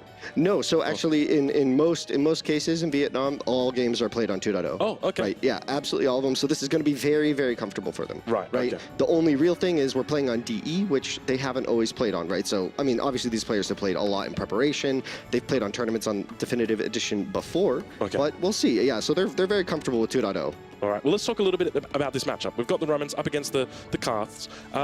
How often do you think we're going to be seeing land aggression coming out early here rather than the aggression on water? So in this spawn, interestingly, both players are quite far away, but both players have pretty exposed wood lines. So I think this is going to be a game where either player is going to be looking to be aggressive, because if you have no defensive wood lines, playing defensively doesn't work as well. So we're going to be trying to see maybe some aggressive play from both, I think. Yeah, look at the long distance chopping in here. This is something that's quite alien coming in for most players that would be witnessing this. Yeah, no, Chimse looks like he may have had some really rough strags. I think maybe he could have accidentally plopped a house on top of it, which stops the straggler tree. Yeah. It could have been the case here. And going for a really nice storage pit there, grabbing the gazelle, which are going to be a nice source of food that's going to help him get to the next stage. But there you go. Already villagers across the map. Villagers have to be used for scouting, otherwise you'll be absolutely wrecked because you have no idea what's coming and there's no scout unit, so you have to use a villager. You also see these artifacts moving around the map, as our lovely observer Mapu is pointing out. These give lots of vision, tons of information, spotting houses, spotting docks, spotting wood lines. This is critical. This is critical info, and we'll see, looks like Bibi going to be going for some sort of storage pit on the right there, on his right corner, grabbing maybe 3 or 4 shorefish, I thought. Super juicy spot, if you ask me. Yeah, so we're yet to see Bibi move out for any deer. Are we able to take a look and see if we can find it on his spawn? Yeah, there it is. It's a little bit further away here. So obviously on the other side of the map, we saw Chimse go for the deer nice and early. Had a beautiful storage pit down there. Yeah, oftentimes, again, like we were saying, this is why Persians tend not to be picked, because you're not often able to get a perfect push of your deer to your TC on this map, and elephants, because they tend to spawn pretty far away from players. Not always. Conti has a lot of food, but not really, really close. And again, the shorefish just going to be critical for Bibi here, it seems. He's got 2 on his close storage pit, and it looks like he built another one on the far right corner. Going to be a lot of food. And if we switch perspectives here, looks like we're going to get a 22 pop click for Bibi and a 20 pop click for Chimse. And already Clubman coming out. We can check that barracks painted in a beautiful spot. This is going to be a very aggressive game here. We're going to have early axemen here from Chimse. Now, one of the words you just said there might be alien to a lot of people here, painted. Let's talk a little bit about what that means. Some lingo for Age of Empires 1. Yeah, so paint comes from, essentially from early deathmatch games, right? Because you start with so much resource, you can just basically hold down the hotkey and just left-click a bunch while you paint across the map effectively. Right. So in Age of Empires 1, that has kind of come to be the word for aggressively placed buildings. These are in your opponent's base. You're painting their minimap base with your color. And the villager that paints is also called the painter. The painter, yeah, Yes. sorry, dropping into the lingo. It's just something we say, right? But there you have the 2 clubmen. This is going to be tough. Bibi not up to the tool age just yet. Will go for the dock block. That was actually really crisp. Almost missed that, but that's going to be quite costly. That dock might come in handy. He could see a scout ship coming out to defend, but the axeman not in just yet. We see Chimse already going for the wall tech. No aggression on his side of the map, which means he's going to be looking to wall off pretty big, which could mean a changeover to the C from Chimse. Let's talk about defender's advantage. In Age of Empires 4, you see it quite often. Age of Empires 2, there's not as much of it. How much defender's advantage do you have here in Age of Empires 1? Just closer unit production. In general, you always want to be the player with initiative. You always want to be the player attacking. If you don't have that initiative, if you aren't attacking, you're the one who's more likely going to lose villagers. Like we said, they're super exposed. There's no garrison mechanics. They just have to run or fight. Not advisable to fight. All right. He's got a big scary axe. Yeah, it definitely does. And this wood line, it's not going to last forever. And the realistic prospect here is that he may eventually get through. He's going to have to start thinking about moving into other areas, Bibi will. Yeah, and it looks like he's added 2 barracks to the north side here. Could see some defensive slingers, maybe, or just trying to get some axers out of his own. Chimse, though, already with that dock. He's already walled off a decent spot of his map on the north, adding that dock and a scout ship already there for Bibi, probably at that dock right there, so that'll give him a little bit more defense, but as you can see, already threatening the overchop here, so he's got to have to move one of his wood lines. Yeah, this was my fear coming into this, but it looks like he's got a pretty decent spot, yeah. Nice and safe here as well, tucked behind the stone wall, or rather the walls. Safety in Conti is short-lived. As you can see, these axemen are really pumping down, and these houses on the right are just going to get taken out, and that's going to be really, really tricky for Bibi. He's massing some slingers in the north. That's going to be critical. Slingers in Age of Empires 1. Oh, and Chimse finds it. That's actually massive. So Chimse needs to keep his axemen on top of the barracks. He needs to stop the slingers from massing. If he gets to like 15, 20 slingers, this could be an absolute wipe for Bibi, but it looks like it's going to be tricky to get there. I can't tell. Does he have access to stone in his base? I don't think Bibi has access to stone, so he's completely out. Yeah, he has no vills on stone. Look at Bibi right now. He's population cap, so 23 out of 20, and it goes down to 16. He's losing so many houses at this point, Frank. Yeah, this is a very aggressive position right now for Chimse. I was thinking that scout ship would pop out on that little pond and push the axemen back, but it looks like he may have put it on the north pond, and already a scout ship coming around the north side for Chimse. Oh, this looking good. I'm starting to worry right now for Bibi. This is not looking the best. How likely do you think he's going to be able to hold this position? I mean, I don't know. He's got a little bit of time with this new woodline, right? But that market's getting taken down, and he has no stone. So if those axemen get in, they get in. He's just going to be relying on house walls and building walls, which are not nearly as effective as those small walls, the stone walls that you can see that Chimse's barricaded himself in very nicely. Although there is a scout ship on his dock, which is quite problematic. Looks like 2 fishing boats have maybe been taken out, and a third potentially here. All right, now we did also see, I think it was a couple of slings down to the south side as well, hunting at the moment. Unable to find anything. Now, keep in mind, slings obviously don't do as much damage to the villagers as those axemen do once they get into the wood line. Yeah, short story for them. Yeah, definitely not. The villagers have some opportunity to fight back when there's only a few slingers, but when there's a lot of slingers, it's deadly. Here, not going to be enough to really do much here in a mass migration of villagers to the center of the map. This is desperation already at this point. The stone income is just absolutely important, and also grabbing a new wood line. As you can see, Chimse has broken in. The slingers are dying as they're created. Going to be really, really tough for Bibi from this point on. Now, I want to ask something about the base of Bibi. If we take a look at Bibi's town center, there are houses created by Chimse. Is this a BM move, or is this just something that he's, you know, it's just easy to do? It's just what you do. You have an idle fill, they build houses. You see this all the time in Age of Empires 2 as well. If you have any sort of forward, there's just houses scattered around the map. And exactly here, we see the same thing. It gives a little bit of vision as well, and also it can kind of mess up the attack moves, but generally not so much. And yeah, this is looking really problematic for Bibi at this point. If this middle position gets spotted by those axemen, I think we could be seeing someone tap out quite soon here. Meanwhile, Chimse having a really good time on the south side of the map there. Decent eco.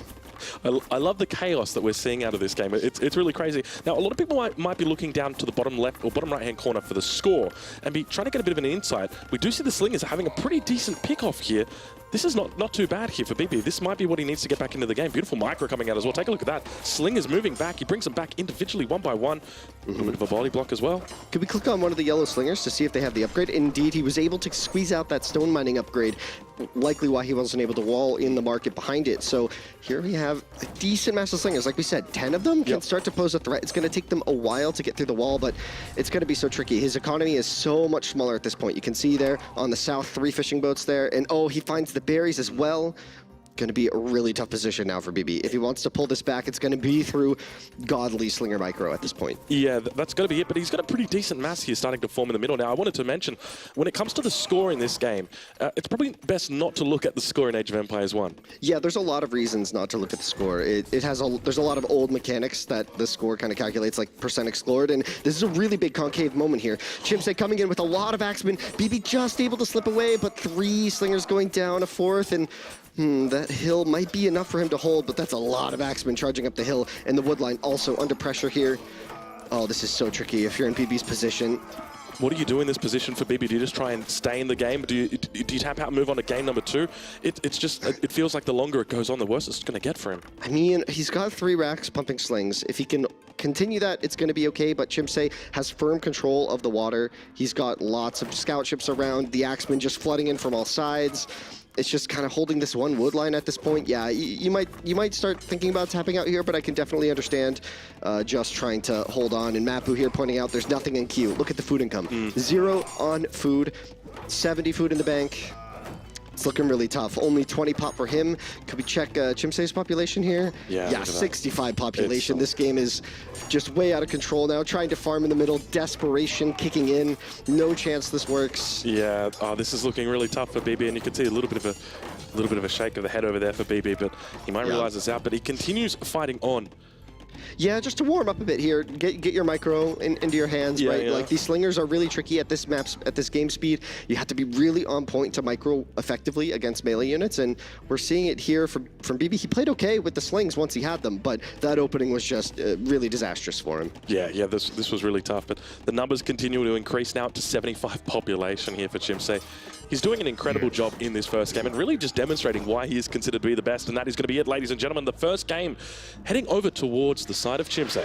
Yeah, indeed, absolutely. Great show from him. We saw those aggressive barracks placed so confidently right next to the TC of Bibi, and that's exactly what we look for in Age of Empires 1, getting initiative, making units, and attacking fast before your opponent has time to put up those walls. Look at Bibi's counterattack. It came a little late. He didn't have as many resources for it, with it, and Chimse was walled. Yeah, it was beautifully played. Yeah, he did a great job with that one. And you can see the victorious man right there. Once again, deep in thought. Not too emotive after that one, but I guess for him it's just another day at the office, isn't it? Yeah, I mean, in terms of stamina, these players play long sets. I mean, we're talking best of 5, best of 7s, best of 9s. So we're talking potentially 5 hours a day for just one tournament, right? So this is, by comparison, a really short but sweet set, right? This is very intense. Each Axeman, I was joking the other day, each Axeman has a dollar value on it, right? Like each Vill kill is very important here. Yes. So this is quite interesting, very different for some of Age of Empires 1 fans, but hopefully quite interesting. All right, well, let's talk a little bit about the other maps that are available. Obviously, the first map that went through was Conti. We've now got the access to coastal, rivers, small islands, and narrows as well. Which map would you be going to here, considering the strengths of Bibi? Yeah, so Bibi is going to be on the loser picks, right? He lost the first game, he's going to pick. He also drafted small islands and narrows. He prioritized small islands. He banned large islands first, then picked small islands. And then he got Karth and Yamato. Yamato with the extra HP on those ships. He could be trying to think, this might be where I want to pull out Yamato. Also, the faster moving Vills, really, really strong economy, better defense against, you know, those Axemen. But small islands gives you a bit of a breathing room, right? You don't have to worry about the rush just as early. It's usually a fight over the sea at the start. So we're going to see big fish boom into mass scout ship production with the fast bronze behind it. That's generally the strategy that these players go towards on small islands, and I think Bibi is exactly looking for that. He's going to look for a change of pace, something different where he can get settled into the game and not have a villager from Chimse in his base at, what was it, 3 minutes? It was pretty damn early. Yeah. So obviously with Continental, that was a map where it was just one big continent in the center of the map, but small islands, it's there's actually 2 continents in there. You do start off on that separate island. You mentioned it's going to be a bit of a lack in the rush potential here. How often do you think, or how often do we see players actually looking to, not invade, but bring a villager over and... Oh, I see you getting excited. All the time. Yeah, So okay. this is basically as soon as it becomes Bronze Age, if you leave a gap for where your navy isn't defending your island, your opponent will take advantage of that. Chimse and Bibi both will look for landings if there's an opportunity. And this is going to happen generally once you get wheel, because then your villagers are very, very fast. If you thought those are fast, just wait till you see the wheel tech come in. And once they have that, you can just kind of quickly sneak around to a spot where there's no vills, build a couple really aggressive buildings, and that can be just devastating. Well, it looks like you are on the money.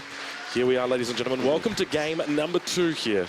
The score at the moment is 1-0 in favor of Chimse. Yeah, and we have an absolute banger of a matchup here. Greek versus Hittite. This is the classic, I would say, one of the classic matchups for water. We have the super speedy boats versus the boats with a lot of extra range, and that's where the micro is going to be really, really intentional for both players. Chimse is going to need to get into these engagements quickly, whereas Bibi is going to need to kite and keep using that range that he has over his opponent. All right, well, let's talk about some of the bonuses for the Greek, obviously picked up here by Chimse on the south side of the map. The first one is that their town centers work faster from the tool age. From the tool age, yes. Yeah, I was like, what? No, but yeah, in the tool age, the town centers start to work faster. That just means over the course of the tool age, you generate a couple extra villagers, right? And this could be really, really meaningful. It's super powerful in the Bronze Age because town centers in Age of Empires 1 are super cheap. We're talking just 200 wood. So that's really cheap. You chop a couple trees, build a new TC. Chop a couple trees, build a new TC. And so when you have town centers working 10% faster, that sometimes 7 town center boom, 8, 9, you never know. You might need a 10th. And when you have that many TCs, they just pump out vills so fast that raids become a lot less effective, and you just start soaking up the resources on the map. We won't really see that come into play here, but you never know. This could become a bit of a boomier game if the water is a bit of a stalemate. All right, well, speaking of raids, their academy units also move faster and they cost less. Do you think there's a likelihood that we're going to see that type of strategy gone for here? It's likely that if we see a landing, we would see cavalry units from Greek, maybe just a stable into cavalry, the unit, that is the cavalry. And yeah, it's funny because cavalry is like a class of units in every other game, right? Yeah. And in AoE 1, it's literally just called cavalry. Yeah. So just clarifying, right? And yeah, so we'll see. I mean, from Hittite, we could see some chariot archers in the landing, but also maybe some cav. Never really know what the players are really thinking. It's generally situational. If they're facing a wall, ranged units can be quite good. But if you have melee units, you can always transport around walls. So you have to really think about your base layout here. How you're going to deal with your dock placement is critical, because effectively in this game, there's no defender's advantage on the docks, right? If you are outnumbered at your docks, you generally lose as long as your opponent keeps producing units towards you, right? So this dock positioning is going to be what we're really looking for, how far this rush distance is. If the docks are really, really close and the players place their docks tightly knit, we could be seeing a very fast game. Now, typically on this map, do you expect to see the docks towards the enemy or more defensive towards the sides? It depends on how you want to play it. Generally, players like to take the initiative and try and go for the middle. You'll see that islands tends to spawn like this channel in between the players. And if you have control of that, you can generally be in a much better position. So we could be seeing docks there. I'm not quite sure where we'll see it just yet. All right. And what type of timing are we looking for with regard to the dock? Is it going to be just straight up to the next stage and then docks, or are we going to be looking for docks? Well, there's our answer right there in the first stage. It's still a little late compared to some strategies. What we're seeing here is a click into dock production. So this is, I'm not exactly sure. Maybe we're going to be seeing some fast bronzes here. So we're going to be teching quickly into the war galley without much ship production. Generally, though, this could be used. This is a little odd, right? Like, not seeing too many fishing boats being produced just yet, but we'll see.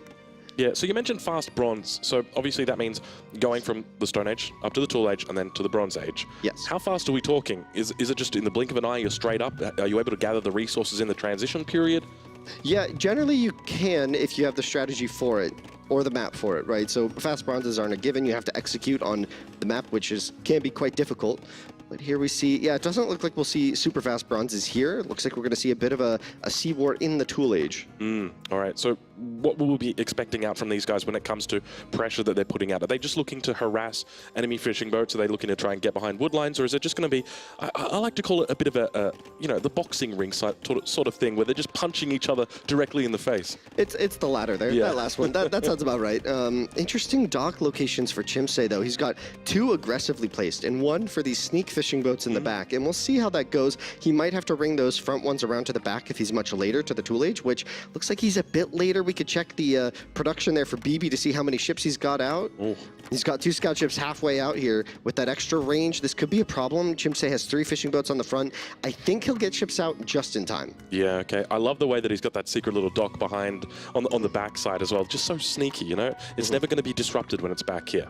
Maybe. If he loses water, it could definitely go down. But if he holds water for quite some time, it could be good. And it looks like Bibi's going to be coming across the map, and he's going to spot these docks with that second scout ship.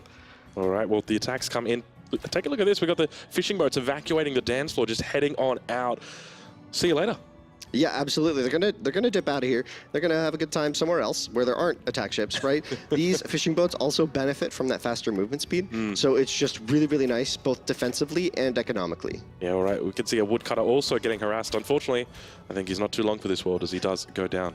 Yeah, one of the best ways that you can try and hold in a defensive position on the water is to bring vills for repairs. Repairs are extremely fast and pretty cheap, but the villagers are very exposed. Just like you saw there, just went down in the blink of an eye, right? 2 shots or 3 shots, whatever it was. And yeah, if you can pull that off, we'll see. Not having that vill forward, which is quite far away from his base, means that Chimse might be in some trouble. All right, well, we can see Bibi following through some of these fishing boats down on the south side. He's done a pretty decent job here. It looks like he's going to be able to loop all the way through that tight little corridor against the edge of the map, but at the same time, Chimse aggressive over on the north side. Yeah, using that Greek movement speed to the best of his advantage. And ooh, look, he spots the ships there. That's a big fishing eco, not quite in the position to really attack it with more than just the 1 ship, which would be a good thing to do here, but he also might need to mass his ships here. And you could just see, this is where the mobility really comes into play, right? He's just gonna go in for these quick raids, and that's just such a powerful ability, mobility is, right? Yeah, because coming into this, you'd think, okay, well, the extra range coming through on the other side would be massive. And sure, it's massive when it comes to these big fights, but if you can outmaneuver your enemy and never force these big fights, well, that just changes the story, doesn't it? Just like this, for example, right? Bibi didn't even try to run that ship. He's like, all right, I'll just shoot one of your ships and down I'll go. But here we have a big mass here for Bibi, and this is where, if he has enough ships or more ships, for example, if he just has more ships, Chimse can't take a fight, right? So that's going to be what we're looking for, and it looks like Chimse has a lot here. Oh man, this is really risky here for Bibi to be moving out like this. Can see the way he's posturing now. Can the projectiles he miss from these ships? Absolutely, and that's one of the big things you have to do with Greek, especially against Hittite, is when you're at max range, make sure you get out of the way of an incoming arrow, right? So those arrows are traveling laterally across the map, basically, and you can get out of the way. So a lot of micro here, back and forth. As Chimse, see there, that ship going down to the south, a really good pull, as we call it. Yeah, beautiful stuff. So obviously with that extra movement speed as well, that means that you've got that additional ability to micro. He's got beautiful numbers right now, Chimse. Yeah, absolutely surrounding him. This is a massive fight for him. And he's just going to absolutely clear Bibi off the water here, and he's going to be able to run him down as well. If you get caught out of position for Greek against Greek, you're just in so much trouble. And behind this, aging up as well. Yeah, this Bronze Age coming in, he's going to be looking for that War Galley upgrade early, the wheel upgrade, and then maybe even the Woodcutting 2 upgrade. You mentioned earlier about the wheel. You said you think those villagers run fast right now. You wait until they've got the wheel, and it's absolutely hilarious watching them run across the map. But speaking of running across the map right now, Chimse just dominant in this position. It's got to be a little bit careful getting close to these docks. We can see that they're pumping out reinforcements. We're riding on board at the moment with Bibi, and we can see he's got plenty of ships in queue, so seems like Chimse has just decided it's probably best to avoid fighting on any longer. Yeah, Bibi actually just had some really, really beautiful micro there. He was able to pull one of his ships around the backside, and Chimse wasn't really paying attention as much in that one, just a few shots. It was just a few seconds. And from there, Bibi was able to clear out his docks, but Chimse backs up here because he's got the upgrades coming in. Wheel and War Galley and some more villagers, right? So you're talking about the upgrade for War Galley. What's the difference between an unupgraded War Galley and an upgraded War Galley? A lot. HP, damage, everything. It's a super, super important upgrade, and we're going to probably look at Chimse maybe trying to back away from the fight until he has it. It's about 3/4 done, and yeah, Bibi on the other hand, not even close to clicking. So this is going to be a really tricky spot. And there's the second wood upgrade. The wood upgrades in Age of Empires 1 also provide range to bow units, and that is the scout ship and the War Galley. So an extra +2 range there with the second upgrade. Going to be looking really good here, and he's going to be swooping in around the back, trying to lock him into these docks. He'll have reinforcements pumping in the back here, and you're just going to see a total wipe here with the ships. Although, actually, Bibi might have enough. If he has enough micro here, he could do it. Decent dodges here on either side. It's going to be a lot of micro back and forth. Now, the timing here looks absolutely immaculate from Chimse. He's timed it really well with those upgrades coming through, and look at this, just pushing back Bibi right now. He's going to head back over towards that west side, but keep in mind the faster ships from Chimse, that's what's really going to matter. Yeah, and the timing here is just terrifying, right? Especially against Greek, because if you get caught like this, you just know it's over. You can't escape, you can't run, and Bibi just training what few ships he can here on his limited economy, and as Chimse keeps up with the wheel's done, right? So if we take a look at his eco, look at those wood lines, look at him run. They're just hauling that wood back home. They're like, I got it, and here they come with it. Incredible. Yeah, look at indeed, those guys. I need a couple of those. Yeah, exactly. Damn, that is impressive. Well, so now we've reached this point in the game where Bibi's essentially lost water. Chimse is now going to be camping on top of his docks. What's the likelihood that Bibi can actually pull a victory out here, considering that these guys are on even playing fields? At this point, he's got to bank it on a sneak landing, right? Where he can get a villager, maybe 3 villagers, get across the map and just try and get some YOLO stables in Chimse's base, right? From there, just apply a ton of pressure and try to neutralize some of the advantage. But like you said, the water's lost, so it's going to be really tricky, because behind this, we're going to be looking at Chimse probably adding loads of fishing boats at this stage, now that he's won water.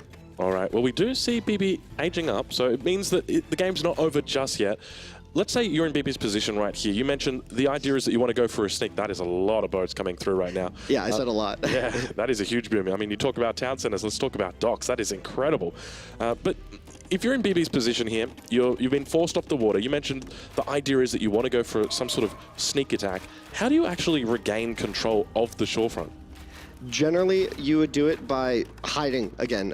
You need to find a spot where you can build docks in peace, because those ships just come out and die. You can't. Well, that wouldn't work. You wouldn't be able to attack anyone. But yeah, you'd have to find a way to hide docks, and the only way that's going to work against a player like Chimse is if you distract him heavily on land. But it looks like, if I'm not mistaken, it looks like Chimse just has a complete wrap. Yep. Like I don't see how he's even going to get a transport ship out. So at this point, it's just Chimse's time to drop his landing whenever he's ready and end the game. Yeah. Well, his economy's going to be absolutely popping off at this point. He's got plenty of docks pumping out fishing boats, and we do see the light transport coming across now. Yep, it's going to be some stables here. He's got the both armor and attack upgrade. He's got nobility on the way as well for extra HP on his cavalry, all horse units. And there's just going to be a bunch of stables here, pumping out some cavalry, making life very difficult for Bibi, who's now up to Bronze Age as well, but look at the fishing boat spam there, just ready to go. And we're going to see defensive chariot archers here. Bibi obviously smelling something coming. He's played this position before. We'll see how he's able to manage. Yeah, it's looking incredible right now for Chimse. But we did see the wheel just coming through now for Bibi as well, so it means economy, it's going to look a little bit better. And it's also going to be critical against these stables, right? These 4 cav at a time here. This is a beautiful pump, by the way. Pump just meaning production all lining up so that you can manage them at the same time, right? Very common. And so we're going to have a lot of cavalry coming out, and Chimse will be ready to go here, ready to attack. But the wheel upgrade going to be useful. It lets your Vills run away for quite a long time. I mean, they still get just slapped by, they just get slapped around by the cavalry. But we'll see here. It looks like Chimse taking his time with this attack. I mean, I would think he would go here with 4, but I think feeling confident enough to just wait a bit. And you can see Bibi on many town centers here, going to try and mass those chariot archers. Very similar to the Axeman and Slinger relationship. You need a lot of chariot archers to deal with cavalry, especially this many. So we're going to need, I don't know, 20, 30 is going to be maybe the magic number here. All right, well, good luck. Doesn't look likely. Good luck to him doing that, especially considering he's got no fishing economy whatsoever. But now, pushing through the base, look at this. Cavalry just heading in every single direction. He's got a nice little surround up here as well. Yeah. Able to take out those. Yeah, it's just, it's not even close, it feels like. Yeah, no, this is looking quite over, right? Like, a lot of the farms in the south just got idled. That was a huge investment in wood. All the economy now is in the north here, and it's just going to be up to Bibi to try and find a way to hold this. I can't imagine it at this point. He's going on the gold here.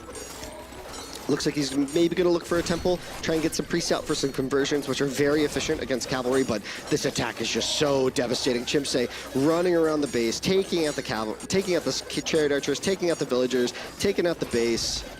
This is just clinical, honestly. Look at that control. But the mass is starting to build up at the moment for Bibi on that north side.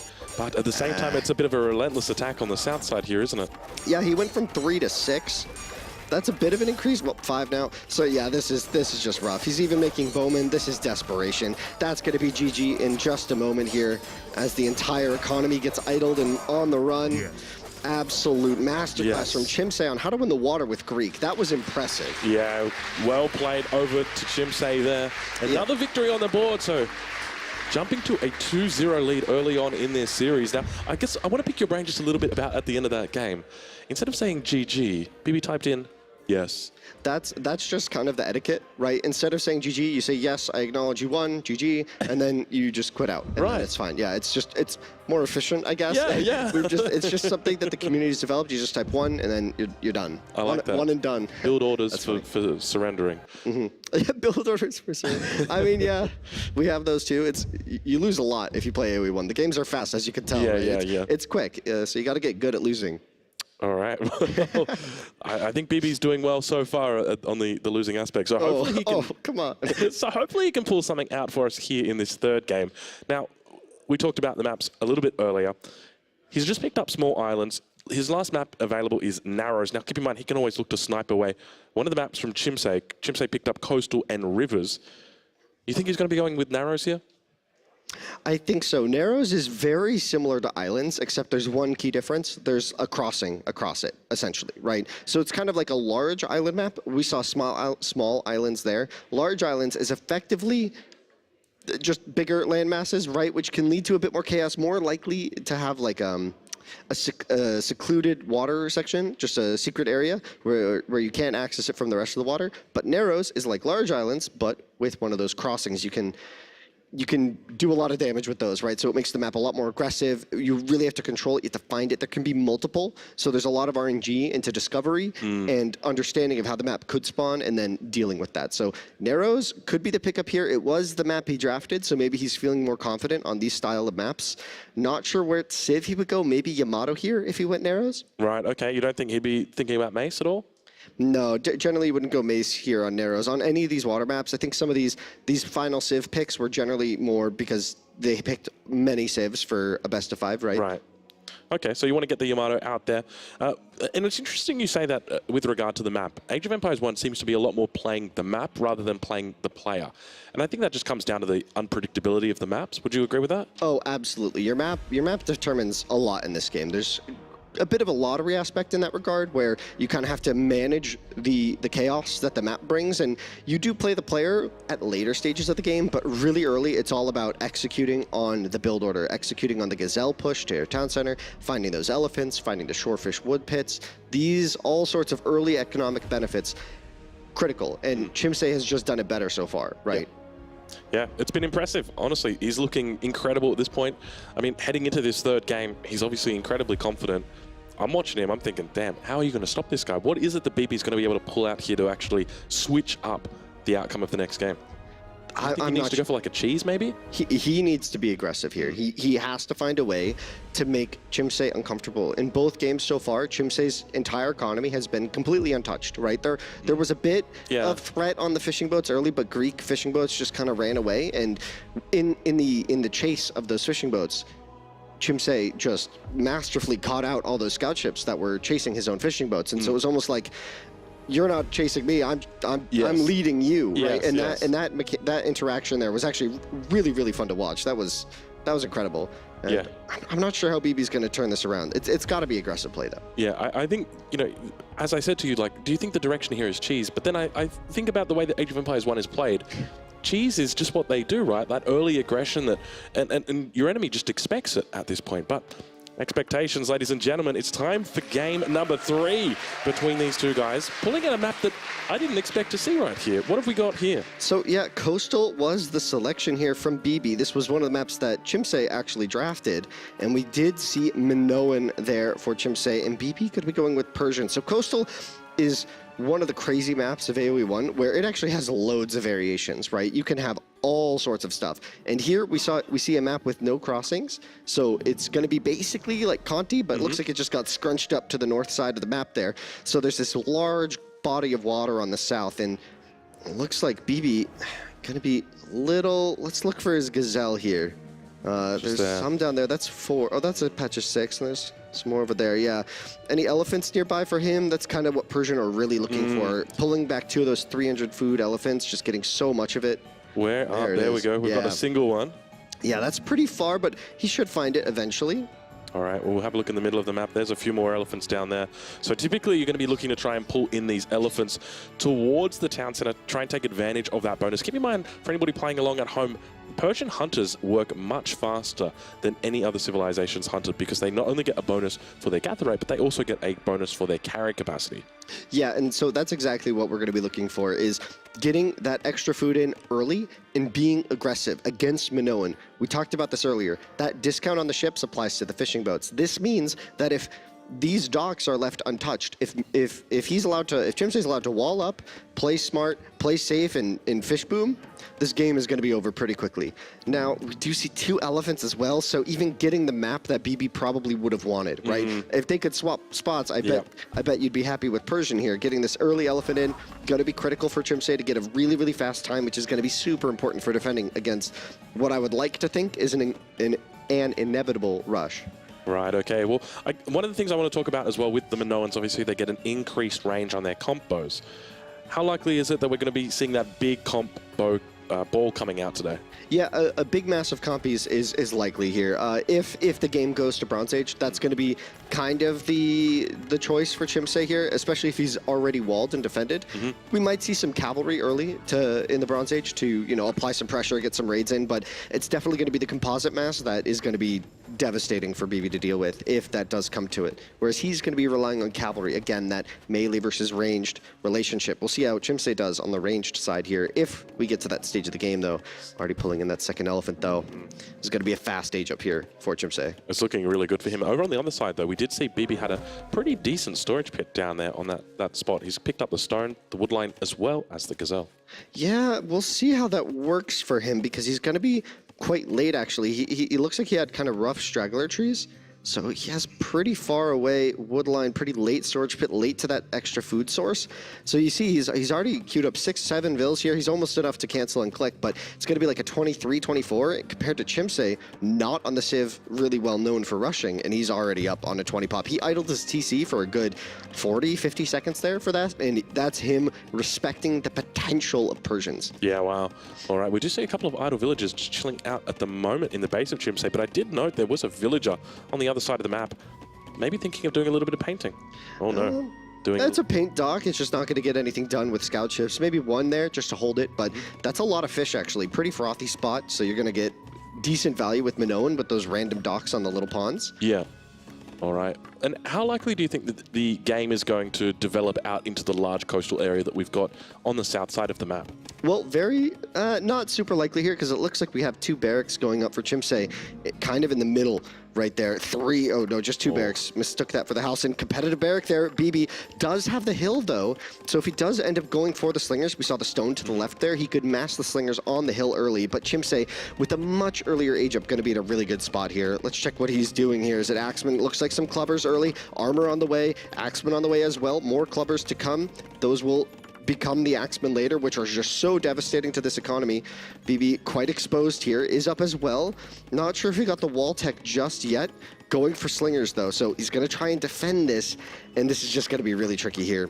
Yeah, so what's the best way to defend when you're going slingers up against axes? You have to keep the Axemen off of your barracks. You need your slingers to have somewhere to go that's safe. Here, with the barracks so exposed, see there's 2 out now, but if all these Axemen grouped up right now, he would be in a lot of trouble, but it looks like he might get some opportunity to build a small mass, but the downside of that is Chimse is raiding with those Axemen, causing a lot of havoc. You can see the armor. Yeah. The armor tech there is so valuable against the villagers. So villagers, they do 3 damage, is that right? Yeah, they do 3 damage, so that early armor tech that we saw Chimse get means the villagers only deal 1 damage, a massive reduction. Yeah, so a 66% reduction there. That's not too bad, is it, for an upgrade that early? Powerful, powerful technologies, and you can see trying to keep those 2 stone villas alive, because that's going to be critical for getting any walls up later, but also for keeping the sling mass alive, for continuing production there. And those berries going to be taken, but there's Axeman just behind the corner. Yeah, this is... Quick wall attempted, but it's going to be ugly here. Oh, he's trying to get Does get it. That's a nice little quick wall there for him. And but 7 Axemen on the barracks. And look, see, this is the thing you cannot let happen. You need to kind of wall in your barracks a bit. Try and keep some space for your slingers to have some safety to get to that 10-15 number, where finally you can start like 2-shotting the Axemen and really pose a threat. Yeah, his numbers are slowly building though. He's up to about 6 at the moment, and we do see the 8th now finally coming through. He's looking to chase away the Axemen towards that north side of his base, and he's got to be careful. The villagers on the woodline are evacuating immediately. You also see a farm going down over on the west side. Is it typical to see farms getting added in this early?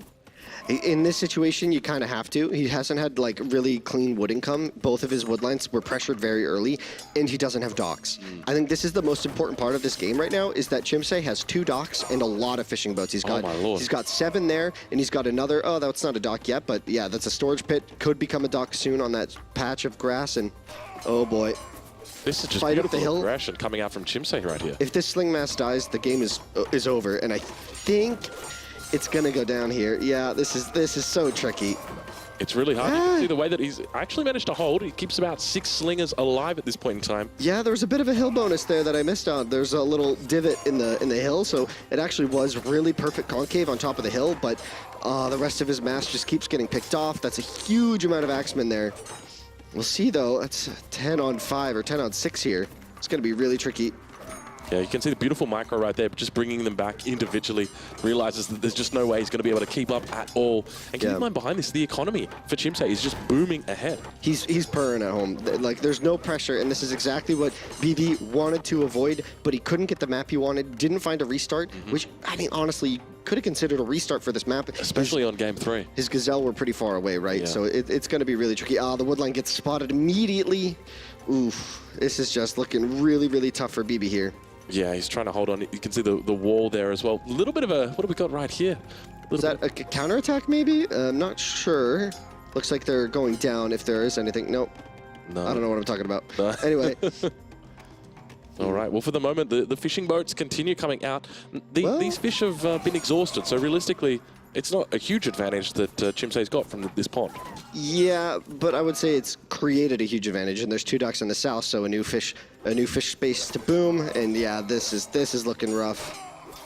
All right, well, he's going to try and slowly hold on for the defense, and keep in mind that over on the right-hand side, the Axemen still camp on top of the barracks, so you mentioned earlier that you would have loved to have seen just like a nice little safe spot, maybe a bit of more walls around these barracks. Yeah, but it's so tricky to do, right? Especially with a map like this, Bibi didn't really have a good chance, a good opportunity to set up all of his houses there. He does have a decent amount of slingers. It's just not enough yet. So you think if he can get to big sling, he can push this back and actually hold on? He's on 3 racks pumping. If he can get to 20 and hold that hill, it could work. But Chimse's just got such a massive economy behind this that I mean, any transition here at this point would just end the game, right? So Chimse could go bronze. Behind this, he doesn't need to attack. Doesn't need to think about deleting most of those fishing boats, as they're just going to become useless here, but we'll see. Big fish boom in the south, though. That's just going to be beautiful for him. And Bibi not able to contest the water here, not able to get out from under the iron fist of Chimse. And this is just the Minoan bonus coming in right here. The fact that they get those cheaper ships just means that they don't really have to worry about even thinking about going on land for that extra economy at this point. They're just happy sticking it out with that boat boom. Yeah, absolutely. All right, well, the push continues on the front side. Plenty of axemen down here, and you can see he's just got a whole bunch sitting back here, just chilling out for the moment. He's prepping for what I like to call the clap. Yep. So he's going to try and flank up the south at some point, and he's got another army on the right. And this is really important to do when you're using axemen against slings. This is a very common thing. You have to get used to this kind of micro to play AoE I at a high level, and we'll see how he's able to maneuver this. We'll see how quickly Bibi recognizes the threat and gets ready. But this is a lot of axemen, and even though slings in Mask do well against them, against this many axemen, it looks like we do have the push coming in. This could be a GG moment if Chimse gets a perfect shot. And look, he's going to take the hill behind him. Oh, it's beautiful. This is for all the money. This could be it. You were talking earlier before about every axeman's worth $1. These ones going to be worth a little bit more. Beautiful surround coming in from the east side. Look at the way that he's doing, but at the same time, past the pond, trying to get up on top of that hill. Axeman on Slinger. The Slingers continue falling back, but he's just losing too many numbers here. Yeah, I mean, Bibi was able to hold a bit. He had really good micro to focus down the ones to the left of him, but yeah, his macro is kind of falling apart. And GG gets called, and that will be the series. We have a winner. Chimse, the winner of Red Bull Wololo Legacy. Beautiful AoE stuff. I. Yeah, beautiful stuff coming out right there from Chimse. Congratulations going over to him, the winner of the grand final. Very impressive stuff. Jat was just a dominant performance. Every single game, he set the tempo, he set the tone, and he played aggressively. Bibi wasn't really able to get any sort of offensive action going in a single game, except maybe the Islands game. And here, just Chimse taking a swig of the water, looking good, looking fresh. And our champion. Wow, just absolutely beautiful stuff. Well, ladies and gentlemen, we're going to be diving in. It's going to be Rlyknight taking over for you guys in just a short moment. I'll stay with you until then. Oh, no, never mind. There he is. Well, everyone, what a trip down memory lane we've seen, and what a dominant performance from our champion, Chimse.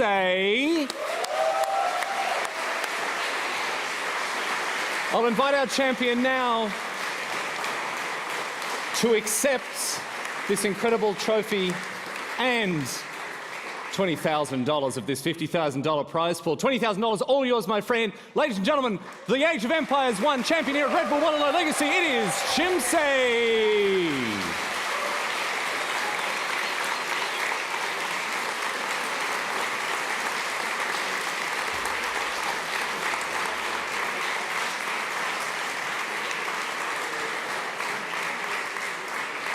Well, with that, to give us some closing thoughts on what we've just seen here in this incredible game again, where the whole franchise began, it's time to throw it back up to the casters. Winston Waffles, Aussie Drongo, talk us through some of the highlights of what we've just seen, my friends. Yeah.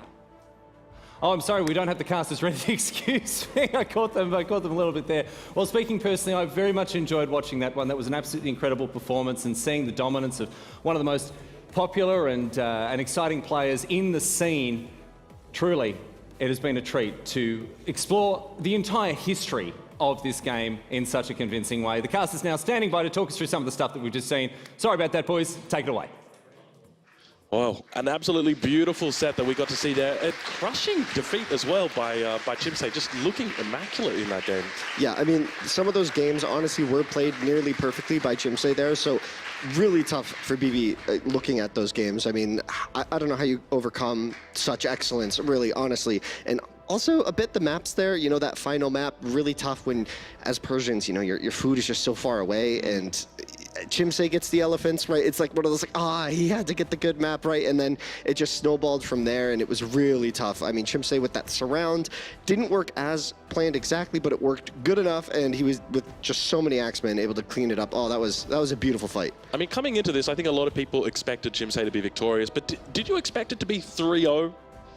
Potentially. His tournament history is pretty dominant, right? Okay. He tends to play quite well, so I wasn't going to call it, but I'm not surprised by this result. All right, well, ladies and gentlemen, we're going to be diving over. It's going to be Ellie and Memb taking you guys away from here. Thank you, Drongo. I'm here sitting with Memb, and we are getting so excited for the upcoming AoE II final. Memb, let's look at the players, Liereyy and TaToH, and how they got into the finals. It was an amazing journey. Well, it's really amazing. They definitely made a completely different journey, as you mentioned. Like, TaToH started to play versus ACCM. He started with losing the first game, if I not remember wrong. Yes, and came back. Then he played versus Liereyy in the group stage. He won 2-0, played really, really well, smooth till the quarterfinals. And then in the quarterfinals, he faced his teammate, Jordan. He was 2-0 down. And look where he's here now. He's now in the final, and then he beat Hera. So he has faced ACCM, Liereyy, Jordan, and Hera to be in the grand final. The worst players, and I put in quote, is being ACCM. So just look how strong he has been playing. Then we can analyze the Liereyy. Liereyy started very slow because against Daniel, he almost lost the series. Probably you all remember those Mangones killing his own trebuchets, because you were casting that, right? I was casting. You were casting that, okay. So, but after that, he quite recovered. Well, he won against Daniel, almost losing those series. Then he lost against TaToH that we mentioned before. Decided the game against Villese. Yeah, against Villese, he did already a great job. And I will not forget how he was microing those Kipchas against Bohemians. I mean, microing that. He started to be the Liereyy we know. Then Liereyy faced the current champion of the tournament. Everyone was telling, oh, the Viper is the favorite. Liereyy, 3-1 against the Viper. And what happened today with Liereyy versus Villese, LA? I mean, we need to see this longer. 3-0 in the AoE. What is happening? I need to see a game, taking a game 7. We need to see that full set. We need the hype. And, well, honestly, I think the games are going to be such high quality, and I'm really looking forward to them. I think the players are as well. What do you think they're doing now, getting ready for quite possibly the largest set of their life? Well, you know what they're doing. One of them, you know what he's doing, right, Ellie? But we cannot say because we are professional, you know. Literally, Liereyy is taking a nap, guys. I'm sorry, guys. I mean, he's relaxed. But that's the thing. That's the beauty of this player. 20 years old, and he's right now sleeping. He's relaxed because he wants to relax, to be focused completely. He's taking his time to be chilling, you know. TaToH is preparing. He's preparing their games. He's being more focused. Liereyy maybe is really, really focused, right? Maybe Liereyy is focused. Then about the games that we're going to see. Honestly, I don't know if Liereyy is happy with the opponent. Because TaToH, we have seen the series that he has done. He always prepares something. And he's probably going to have something special for us, guys. Especially because TaToH has been doing a lot of training with Winchester, and Winchester, who unfortunately was not able to make it into Wololo due to his visa restrictions. So he, for the last few months, I'm sure, was thinking about Wololo, thinking of all of these amazing strategies, and maybe he's fed them to TaToH and they've developed and worked on it. So could be that Liereyy has not practiced versus Winchester, and it could be something totally unexpected coming his way. Well, that's a good point. The truth is that Liereyy has been practicing more than ever. I don't remember him practicing that much. But as you mentioned, you have been playing versus, let's say, the same players. TaToH has been playing against Winchester. Winchester is a very creative player, if you know him. He even mentioned himself, like, big shout out to Winchester. So he gives the credit that probably he deserved.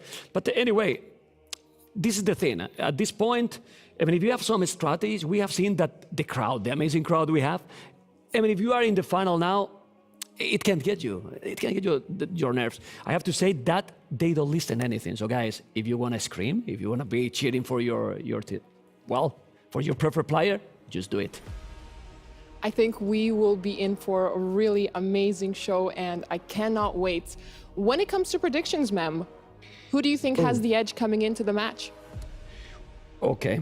I mean, I think they are completely different players. If Liereyy can make his usual execution, it's going to be very difficult for TaToH.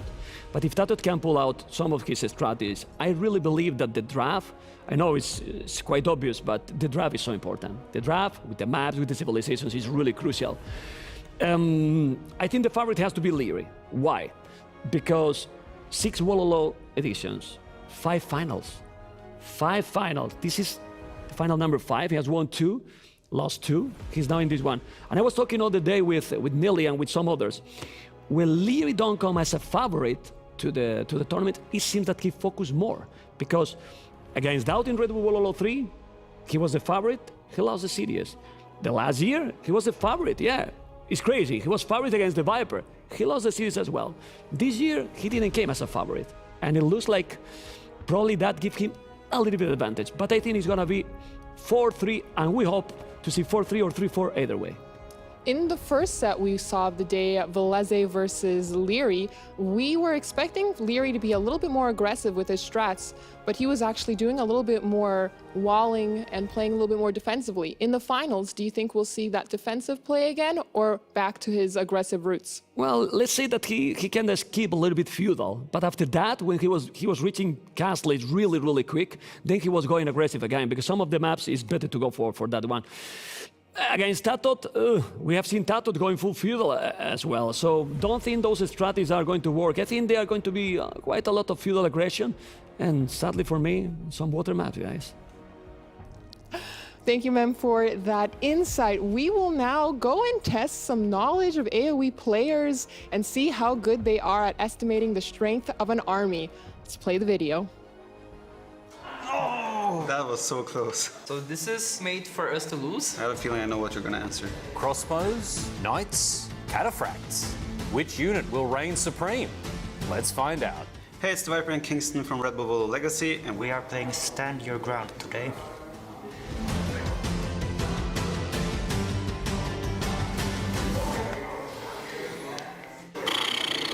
There's no micro involved or anything, right? It's just like attack, attack. Okay. I have a feeling I know what you're going to answer. Okay.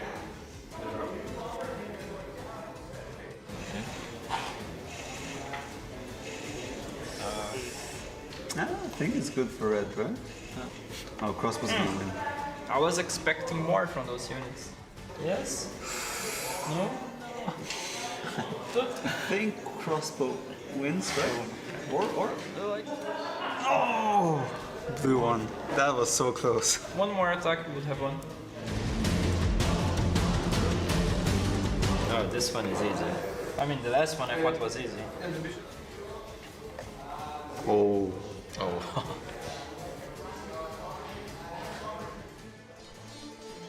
Nah, there's no way this one you are getting wrong. Wait, those are special militias. Or they are special cataphracts. Oh yeah, go ahead. Trash cataphracts. Yeah, we lost again. So this is something made for us to lose?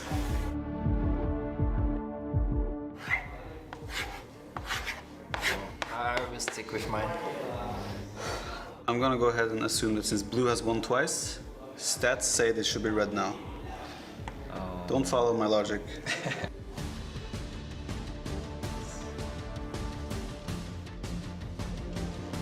It's a lot of reserves though. Hard to tell to Hightlights, right? Or? You think? I'm not so sure. Oh yes, finally one. Yeah, easy.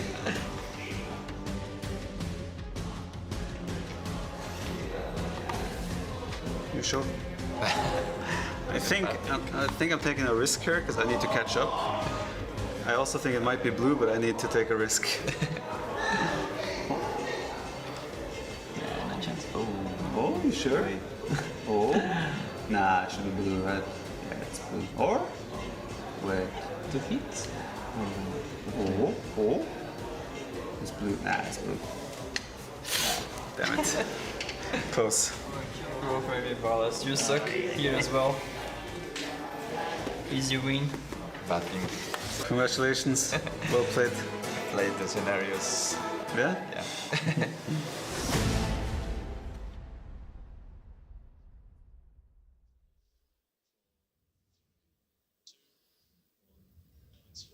Welcome, friends, to our Red Bull Wololo finals again. Tristan, this is our 6th time, and we can't be more excited. We've got beautiful Heidelberg Castle, and we have our beautiful audience behind us. I wonder if we can Ah, there they are. I thought they were missing for a second there. they're They were a awake. little bit quiet, but they are here. We're glad that you're here, and we have two amazing competitors. We saw them. I mean, Liereyy with the dominance early today. Absolute stunning dominance against Villese, and we saw TaToH with that crazy performance What a against six Hera, set. who looked so strong. Hera not losing a single game until the semifinals, where TaToH beat him 3-1, and now it's TaToH's chance to be a Red Bull Wololo champion, to win an S-tier tournament for the very first time. Lierey's chance, well, I mean, he's been here before. It's his 5th time in the final, and it's his potentially 3rd victory. Yeah, I mean, Liereyy obviously coming in as the favorite just because of his track record, but it's really hard to know how to feel after the first semifinal because Liereyy made it look so easy.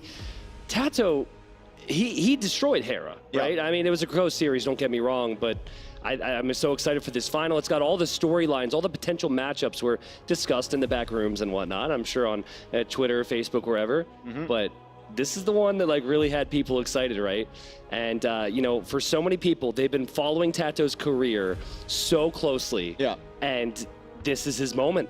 This is his moment to shine. And after beating Hera 3-1, he can beat Liereyy for sure. I think everyone feels that way. Well, everyone here anyway, but Liereyy is the champion for a reason, or 2-time champion, 4-time finalist for a 5-time finalist. God, there's just so many. It's different now. We're not used to it because this is new. Exactly, exactly. I also think stylistically we're in for a fantastic set. It's going to be a best of 7, or very first best of 7 of the tournament so far, and the styles here are different, right? TaToH likes to play unique strategies. He likes to play map control. He likes to harass from multiple angles. Liereyy is the type of guy that's not going to sit back. He's going to come right at you, and you either stop it or you die. Yeah, and you know, something we had discussed was what is the eventual, you know, opponent for Liereyy going to think about how Liereyy played that semifinal? Because it was not what we expected. He didn't go full tilt and feudal.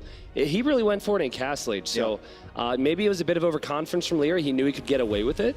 Don't know if he'll be able to get away with it against TaToH, though, because just think back to game 1, you know, killed like 18 villagers from Hera in Feudal Age. It's going to be a completely different series. Well, we can see TaToH with just different strategies, right? Going with the Koreans on the Northern Isles game was incredible, and I think there was one point in that game when TaToH was about to click up to Imp, and we thought Hera couldn't lose from that position because he had such a good eco, but TaToH consistently holding onto that island, consistently being a pain, caused Hera to maybe not focus on the things that he should have focused on, right? That's the danger that Liereyy faces now coming up against the best Spanish player to ever play the game and one of the best strategists to play the game. Yeah, he might be like the OG strategist or still the strategist today.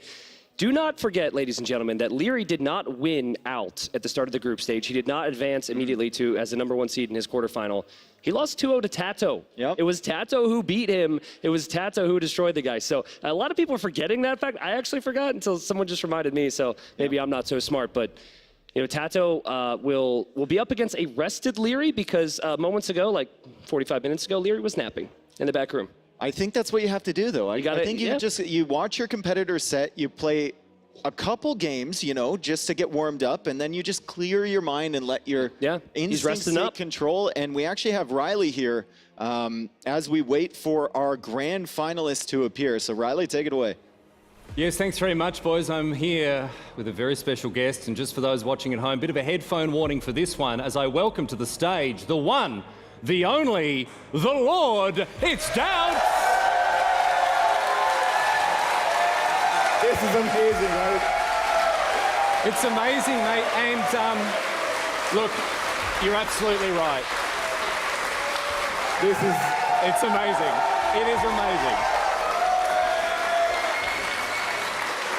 What is, I mean, probably the most amazing thing about this situation is that you're being interviewed on Grand Final Day probably is not something you expected based on your performance in this tournament. Thank you a lot for that. This is probably the closest to the main stage I've ever get in my life at this point, but I will take it. I will take it. Thank you guys a lot. Mate, obviously, look, not the result that you wanted heading into this. I mean, I'm going to tell them what you said. You know, you said my life comes down to a best of 3. Yeah, exactly. It's a short series, and when you lose the first short series, the second one is even bigger pressure. Yeah. And I don't want to take anything from Drongo. They played amazing. They deserve their spot. But now all comes down to the... Well, this is what I want to talk about. Obviously, heartbreak for you to bomb out, but as one of the GL boys, you've got TaToH here standing behind you, ready to go. And I know there's so many people around the world that are going to send him energy. What were your words of wisdom to him as he got up onto the stage? How were you going to try to inspire him towards victory? I wanted to share him like the pictures what he will see and also GL meeting, like your energy is insane, right? And he probably knows that as well, but again, I don't want to pressure him. Like at the same time, like I would also be super happy if this guy, Liereyy, wins as well. Well, this is something that is remarkable about the Age of Empires community in particular. You know, I've worked in a couple of different esports and I've never come across a community where there is so much mutual respect between all of the top level pros, whether you're friends or rivals or whatever else. I know that, you know, as sad as you would be for TaToH to lose, I know that you would be very pleased to see Liereyy, an absolute champion, for him to win another one. Like they both deserve to be in the finals. They both performed the best they could, and well, let the better man win. We will celebrate either way. Yeah. I'm sure everybody will be super happy. And as a Wololo champion yourself, you've got your portrait hanging in the wall. I'm not sure if the people here have seen that. What did you think of that? Maybe we can get some vision of that one. It is standing, I think it's just around the... I already know where you it already is. know? You know exactly where it is. It's a bit awkward, but yeah, it's a special thing, right? You happy with that one? Of course, I'm happy. You're going to climb up and rip it down, take it home back to I will take it. Yeah. Of course you will. Somebody has to do it.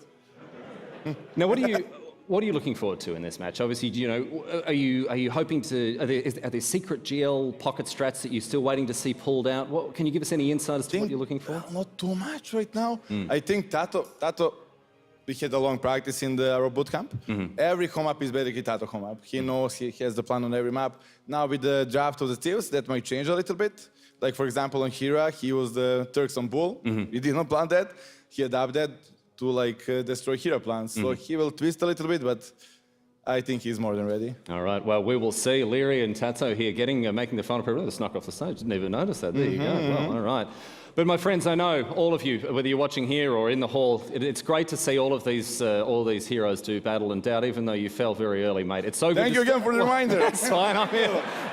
I'm here for it. It's great to have you here. It's great to have you cheering and supporting your teammate. DauT, thanks for joining us, mate. And look, I'll be checking in with you and the rest of the GL boys as the rest of the series continues.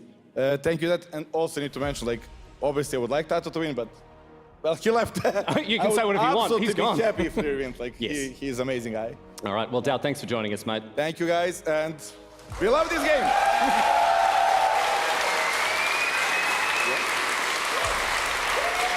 Well, we're going to chuck it back up to the casters. T90 and Dave standing by, my friends. We are moments away from our grand final. Oh, he's not wrong. We do love this game, and we also love DauT. I know a lot of you viewing from home in the Twitch chat were going wild when DauT appeared. The crowd went wild as well, and we would love to see him up on the grand final stage. But like you said, unfortunately, he just got beat. And these two players are going to go head-to-head now. We almost have the draft ready. It's going to be in front of our live crowd. It's going to be nerve-wracking for the players. They're going to be able to hear us, so we have to be careful on what we say. I don't think they're taking any of our strategies, but they might remember it if we call it a bad decision and then mention it to us later. Oh, for sure. Yeah, I mean, it was really interesting as they walked to the beautiful drafty region, which I think is ready now. It was interesting to see Liereyy crack a couple smiles at some of the things we had said during his draft and his semi-final. But ladies and gents, it has been a long wait, but we are here. There they are. And both these guys are ready and wasting no time here. We've got Liereyy on the left. Again, two-time champion in Red Bull Wololo, looking for his third. And we have TaToH making his first finals appearance. He's ready. Yeah, TaToH was full focus after his set. I saw him just kind of decompressing in the players area. Liereyy doing the same thing on the beanbag. He was relaxing, and first ban Atacama, and Lierey's looking around like, why is no one letting me play this map? That's so true. And Lierey's probably like, why can I only ban one map? There's so many with water on it. Yep. Oh, geez. And, you know, this should come as no surprise to TaToH. Arabia first pick there for Liereyy.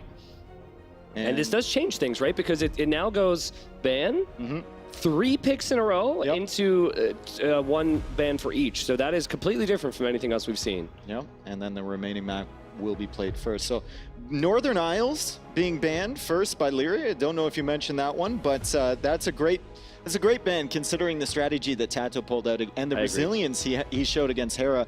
Outcrop for TaToH, shoals for TaToH. This is very similar to the Villese draft we saw earlier today. He just wants to stay as far away from Liereyy as possible. Liereyy, Arabia, Acclivity, Morass, like all the maps that you can get super close up personal with your opponent. That's where Lierey's going. I mean, one thing that needs to be mentioned from DauT's interview, it was a great interview, by the way. He was really high energy. Love to see him smiling, so happy despite, you know, some struggles here. But like he said, TaToH doesn't really have a weak map. Yep. And Lierey's like, oh, wow, he doesn't have a weak map. Oh, okay, never mind. Well, anyways, he picked, but yeah, like TaToH is so well prepared on every single map that he should be comfortable and know what civilizations to play or try and counter regardless. And he actually bans Kawasan as well. So that's a map where you start a little bit further away, but maybe he was watching the set earlier against Villese. I mean, absolutely dominant performance there from Liereyy. And Liereyy is going to ban Enclosed. So what is our final map here? It is... Quick, Tristan. Well, come on, continue. Finish your sentence. But no, this is where you're supposed to take over. No, I don't interrupt you, Dave. I don't interrupt you. Continue, please. There we go. It's Frigid Lake, a map we haven't seen all too often in this tournament so far. It's an entertaining one, and it's one I'm not sure who's favored. Yeah. Because it's kind of hybrid, but it's also one where like you can be super aggressive right off the bat. Yeah, this map, this is great because this map has been banned a ton. A ton. We don't even have a meta for it, really. We didn't cast, like we've cast a lot of games together, and I don't recall casting a single one. We did one MBL game on Frigid Lake. I believe we cast one MBL game where he had the wood line. He tried to go for the castle and he lost 20 bills. Oh, yes. Yeah, see? I may look older than you, but my memory is better than yours. I like how I didn't remember the map, but Your I remembered face a was wood so line. Blank. Just a tiny wood line. Okay, well, the point is that it'll be a fun one to start it all off with. And now the players, they're going to be writing down civilizations they want to go for. And there will be more civilizations featured as well, right? Because there's going to be more potential games. And this could lead to a situation where there's a couple strategies that were like mid-tier strategies in a best of 3, but now become very good strategies in a best of 7, right? Because you go further down the pecking order. I think we also should point out the difference between like this year and last year. Last year we had tons of time to figure out the meta in the tournament. Yeah. This year has just been like you play 3 best of 3s to make it on. A breeze. And then you play a couple best of 5s, and there's been some really short ones, and that makes the strategies here in the grand final so interesting, right? Because players may have seen something work twice, but that's not really a big number of games. Like that's a terrible you know, pool to judge off of if you're looking at the viability of a strategy. And I think TaToH is ready now. Is TaToH the higher seed here? I believe. Yeah. I believe the arrow is pointing towards Liereyy, but that may. Okay. But yeah, to be honest with you, we're gonna have to see here.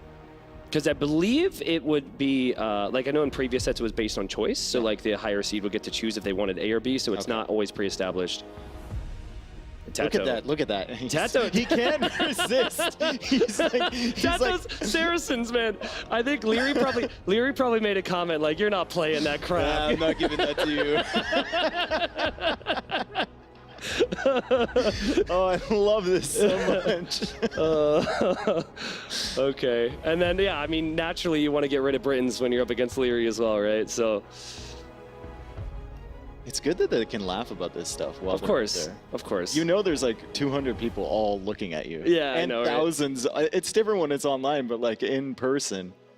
I can imagine the pressure is crazy. Aztecs again for Liereyy. Yeah, so you just can't get rid of all the good civs, right? So Aztecs first pick, and then Mayans first pick here for TaToH, and he should have another pick to follow this up. Yeah. It should go from here on out 2-2-2 back and forth until there's just one pick remaining on either side. And that pick is going to be the Franks. I like that pick. That's a really solid pick. And TaToH has the ability, I mean, both players do, but TaToH has the ability to play like sick knight play if he wants to, or he can go all in Eagles, all in Archers with Mayans. So it really gives you good options. I think we've seen the Franks pick twice today, right? Hera picked them. Yep. And unfortunately, you went down against TaToH, but Liereyy also picked them and didn't use them.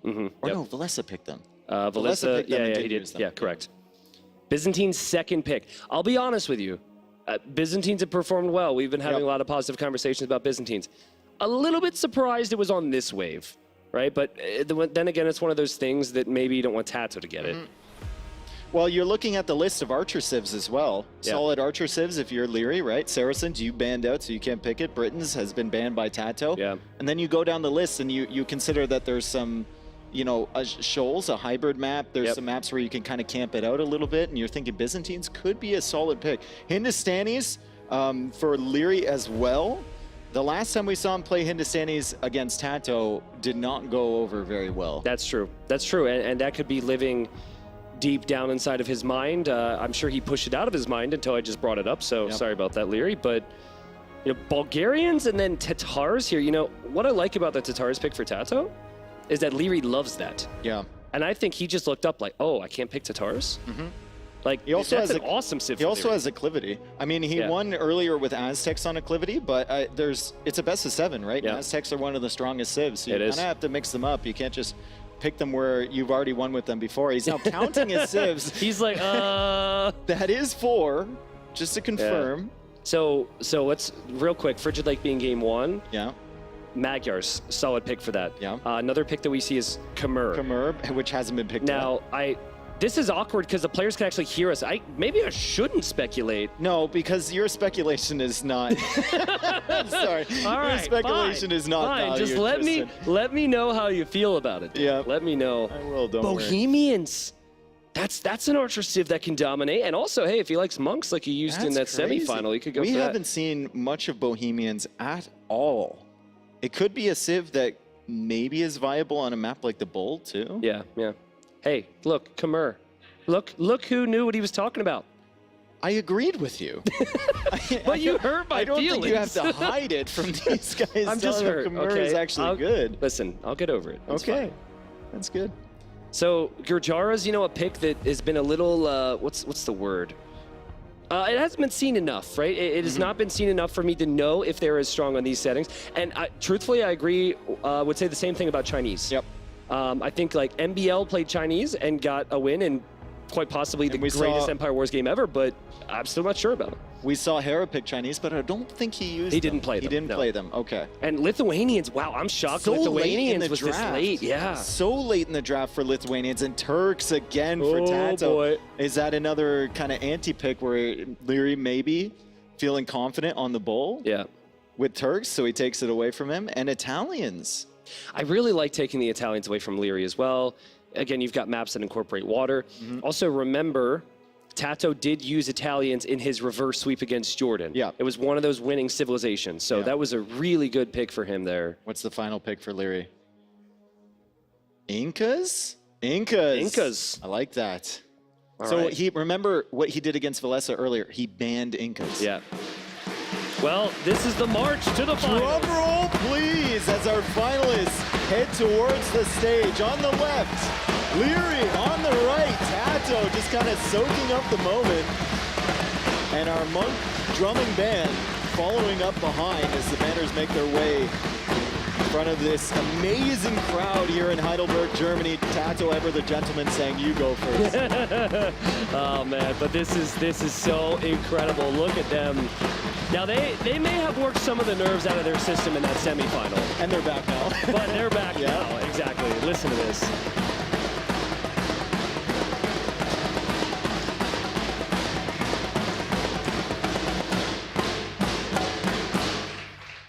Chills. Just awesome. Just so awesome. To be here and hear that not only through the stream, but in the background, to hear the crowd, everything like that. I could tell even DauT was gaining energy from that crowd when he went up. Oh, yeah. It is an incredible day to be an Age of Empires 2 fan. It is an incredible day to be here. It's an incredible day to watch. And we're going to get into Liereyy versus TaToH, our grand finals of Red Bull Wololo. And the TaToH fans are out. Listen to that. Who do you think is more fans here right now? Oh, my word. Oh, That's man. awesome, man. I mean, you've got to feel so good, right? Like, you know, it would be interesting to, like, maybe go back to a clip of what TaToH might have said TaToH, like, what's your expectations? And he might have said, if I make the finals, I'm happy. But now that you're here, no, you have to. can't, Yeah. you can't think, oh, I'm happy if I lose. You really can't. I think you have to have that, like, I don't want to say aggressive, but you have to have that winner's mindset. The mindset that this guy has every time he plays one of these events. You want to take the whole thing, man. 5 finals now, excuse me, including this final out of 6 possible attempts, and there's TaToH, it's his first one. A challenger approaches. Oh, yeah. A challenger approaches. Can he take a finals against Liereyy? I mean, his teammate DauT took one. His teammate Viper took one. Maybe it's his turn this year as we see our skill cards pop up in TaToH. I mean, just solid all around. His strategy should probably be a 10 out of 10. I don't know who. He must have been training with Viper.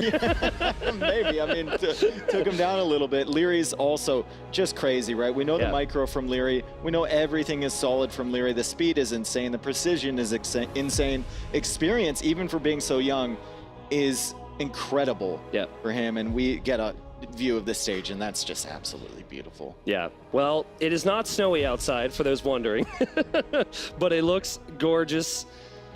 And we'll see if Liereyy has any other, I guess, like, I think before the semifinal, he's making a couple smiles here or there, a couple looks at the crowd. Seems like they're just trying to get ready. But I think we should possibly just talk about these drafts a little bit more, because they have to get into that lobby, they have to get started, and then when they do, it all begins. But at first glance, it's very hard to play this, you know, to have a conversation on well, draft. let's look at the first map. Okay, so the first map is Frigid Lake, right? Yeah. That's the first map because it was the last one left on the drafting board. Sure, yeah. Now, options for Frigid Lake, for TaToH. We mentioned the Khmer before, but you know what? The Khmer pick, it wouldn't surprise me if he picked Khmer to make Liereyy think he's going Khmer on Frigid Lake, and then he goes for something else. Well, they could. I mean, you've got, the other thing to mention here is they do have 8 civs to play. Yep. And there's only 7 games. Yep. So you are going to have even if it goes to 7, you are going to have a leftover civilization. What I love about the Khmer on that map specifically is that you don't need to make a mill for some of those farms. It is so difficult and annoying to have to make an additional mill for farms because of the ice terrain on that map. So I feel like Khmer is a safe pick there, and Frank's maybe could be saved elsewhere. But I think that Liereyy is going to go like Byzantines or Chinese. Remember, the weakness of Chinese is they've got 0 food, right? You have instant food underneath your town center on Frigid Lake with those fish. So I think maybe Chinese there. Maybe he sticks with the wall and feudal approach, right? Wall and feudal, get up to Castle Age fast, and then pressure. It worked for him against Villese. Granted, it was only 3 games. We'll see if it can work against TaToH. Also, something that I noticed here, and I think you mentioned it once in the Civ draft, Magyar's not picked a single time throughout all That's a little these. surprising. That is incredible. Yeah, a little surprising, right? Especially when scouts could be so prevalent. But the balance change that happened prior to this event was, it added a lot better economies, you could say, for some of these civilizations. And so, you know, with Magyars not having an eco bonus, maybe that puts them further behind. But also could maybe tie into the styles these players want to have, right? Like, you know, we talked many times about some players wanting to finish the game fast. That's how the Magyars work. So if you don't pick the Magyars, that tells me that you have the confidence that this game's going to go super late, and it's just like fast forging and fast iron casting is a necessity. Yeah. What do you think about Bohemians here? If he thinks TaToH is going Khmer. I mean, you know, Bohemians would be really awkward on this map. I think you've got to have a decent stable line on this map. And particularly if you've got options to make camels as well. Yep. All that's good. So like Byzantines, Hindustanis, I mean, Cumans, probably not going to be picked. There's a lot of camel civs out there. So I think Bohemians is just another archer civilization in the pocket of Liereyy. Yeah. The additional mining. Well, actually, Shoals is in the map pool. I don't even know why I'm talking about this. True. Shoals is in the map pool, yeah. I agree. Well, remember, it was awesome games where we saw Bohemians, Byzantines, and then like Italians, I think, on Shoals. Yep. So you're thinking maybe Chinese from Liereyy. We're thinking probably 60% Khmer from TaToH. Yeah. You never quite know with TaToH what you're going to get. There are other options for him here. And then we move on to the other maps. I mean, Shoals, we've seen Bohemians many times. Yeah. Liereyy did go Cumans, but then he said in this He's like, I have no clue interview, what I was doing. I went Cumans, I didn't know what I was doing. He didn't know what I was doing. It worked out. Yeah. And well, then, just to circle back to this, like, it's super important. People are going to say, start the game already with the 14s, I'm sure. But like, if you have one civilization which thrives on a specific map, let's say your best civilization for Bull, and then you play that on game 1, you might not realize till like game 4 if you're not properly prepared. Yep. So you lose that game 1, and then in game 4 you're at a disadvantage. So my point is, they have to know before the series starts pretty much where they're going to play these civilizations, but also what the opponent's going to do. And then they have their ideal list, but then they have to have the counter list. And it's really complicated. And they didn't have a whole lot of time walking from there to the stage to get this done. So that's what they're working on right now. Age of Empires 2 is as much an execution game as it is a strategy game, if not more. And a lot of that strategy happens before you even load in. Yeah, I mean, the level's so high now. The civilizations really do matter, but it's so funny. It's just like the tiniest little bonuses. Like, explain this to a beginner and say, oh, the Khmer are fantastic because they don't have to place 100 wood for a mill. And they're like, 100 wood? What? There's trees everywhere. Like, how does that save you that much time? But it really does. But I think for TaToH, the civilizations for game 1 is more clear for me, which definitely leans that into a must-win scenario, right? Because if there's like a throwaway pick or something that is a bit risky for Liereyy and he wins with that, obviously Liereyy is going to love life then. Oh, man. I'm thinking about these other maps too, like Bull. Does TaToH go for Turks again? Lierey's going to know exactly what's happening, but everyone knew exactly what was going to happen with Turks. No one's been able to stop it yet. I think Turks have a 100% win rate on that map. Hera, I think Hera had the first 2 wins, and then Hera lost to his own strat pretty much. I mean, it wasn't his own strategy. It was just the civ choice that ended up proving very strong. We have Gujaras, another question mark. Is there a map where, actually, you know where Gujaras might be picked? Outcrop. There's 12 extra sheep. Maybe. I mean, we've seen other civilizations as well. Yeah, and then you go Shirvamsha and then camels. Chakram. We saw that before. There was a game on Outcrop with Chakrams. And we were just in the back room like, you just can't kill the Shirvamshas. I think it was versus Mayans, if I recall. No, that was Hindustanis. See?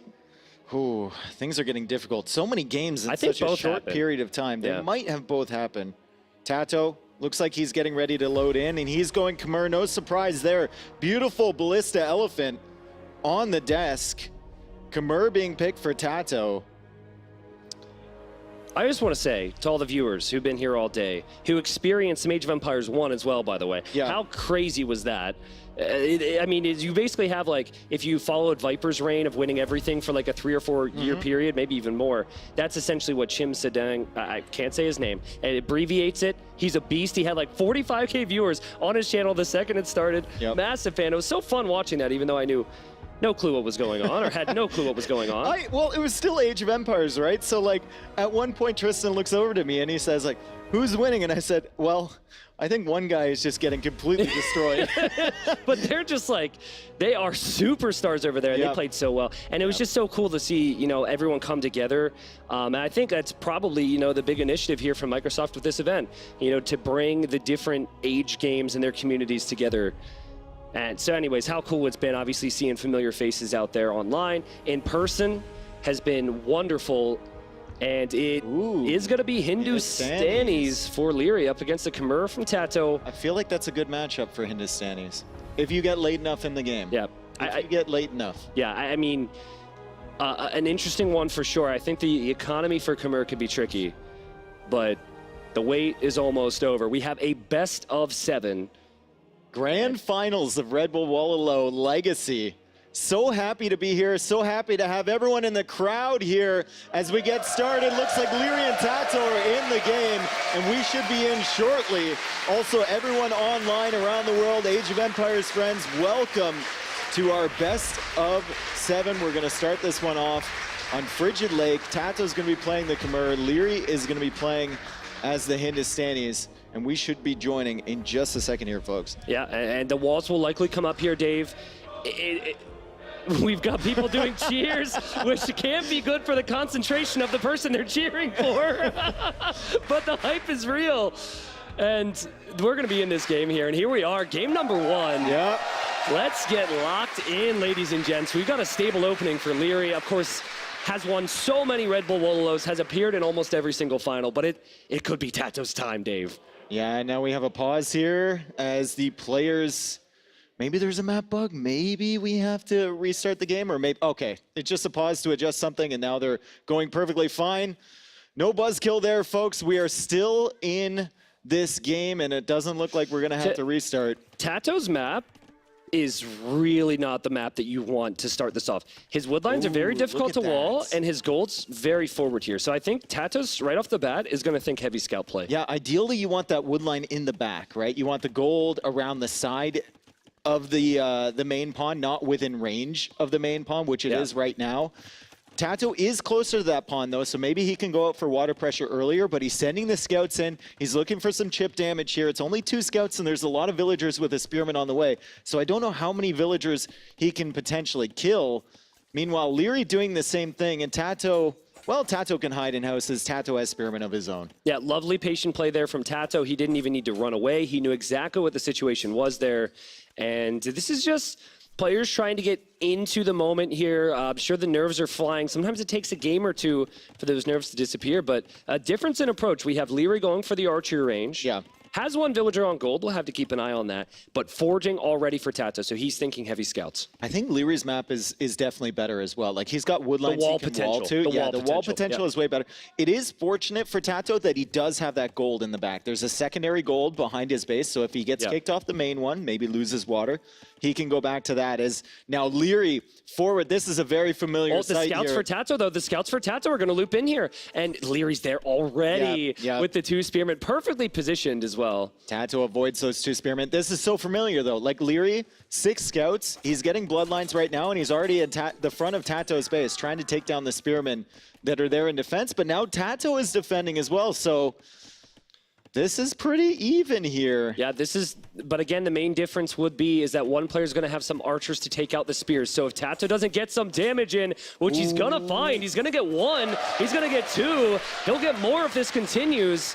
Lierey's going to be heading out across the map at the same time, though, Dave. So we have a lot of exciting moments to wait for. Like, look at how far he pulled those spearmen away, Tristan. He's killed 3 villagers now from Liereyy. Liereyy, though, is in the woodline from TaToH. TaToH can hide inside the houses. Liereyy is just trying to take out these villagers. He's weakened them. He'll remember they're weak, and he'll come back there at some point. But right now, TaToH with the advantage, killing 3 villagers, and we heard the crowd reacting to that. I think there might be more TaToH fans here than Liereyy fans. This is where TaToH, though, is hoping that there's no archers coming out across the map, right? He's going to have to fight this off, but if there's archers at his base soon, he could have some problems. Trying to see, what are they doing? They're in the middle. There's so much to look at right now. I swear they're on the way right now. Yeah, there they are. Coming across. Typical Liereyy. He's always got archers coming in, and he goes for the quick walls there. He's going to wall up his woodline. Really nicely done. But now scouts with the bloodlines, with forging, with archers, with spearmen are going to be really difficult for TaToH to deal with. TaToH just fights it back. He's like, get out of here. But this is awkward, right? He still has to micro his scouts on the front. He's going to get another villager, and that's 4 villagers killed. And he'll take the spearmen. He could go for more kills.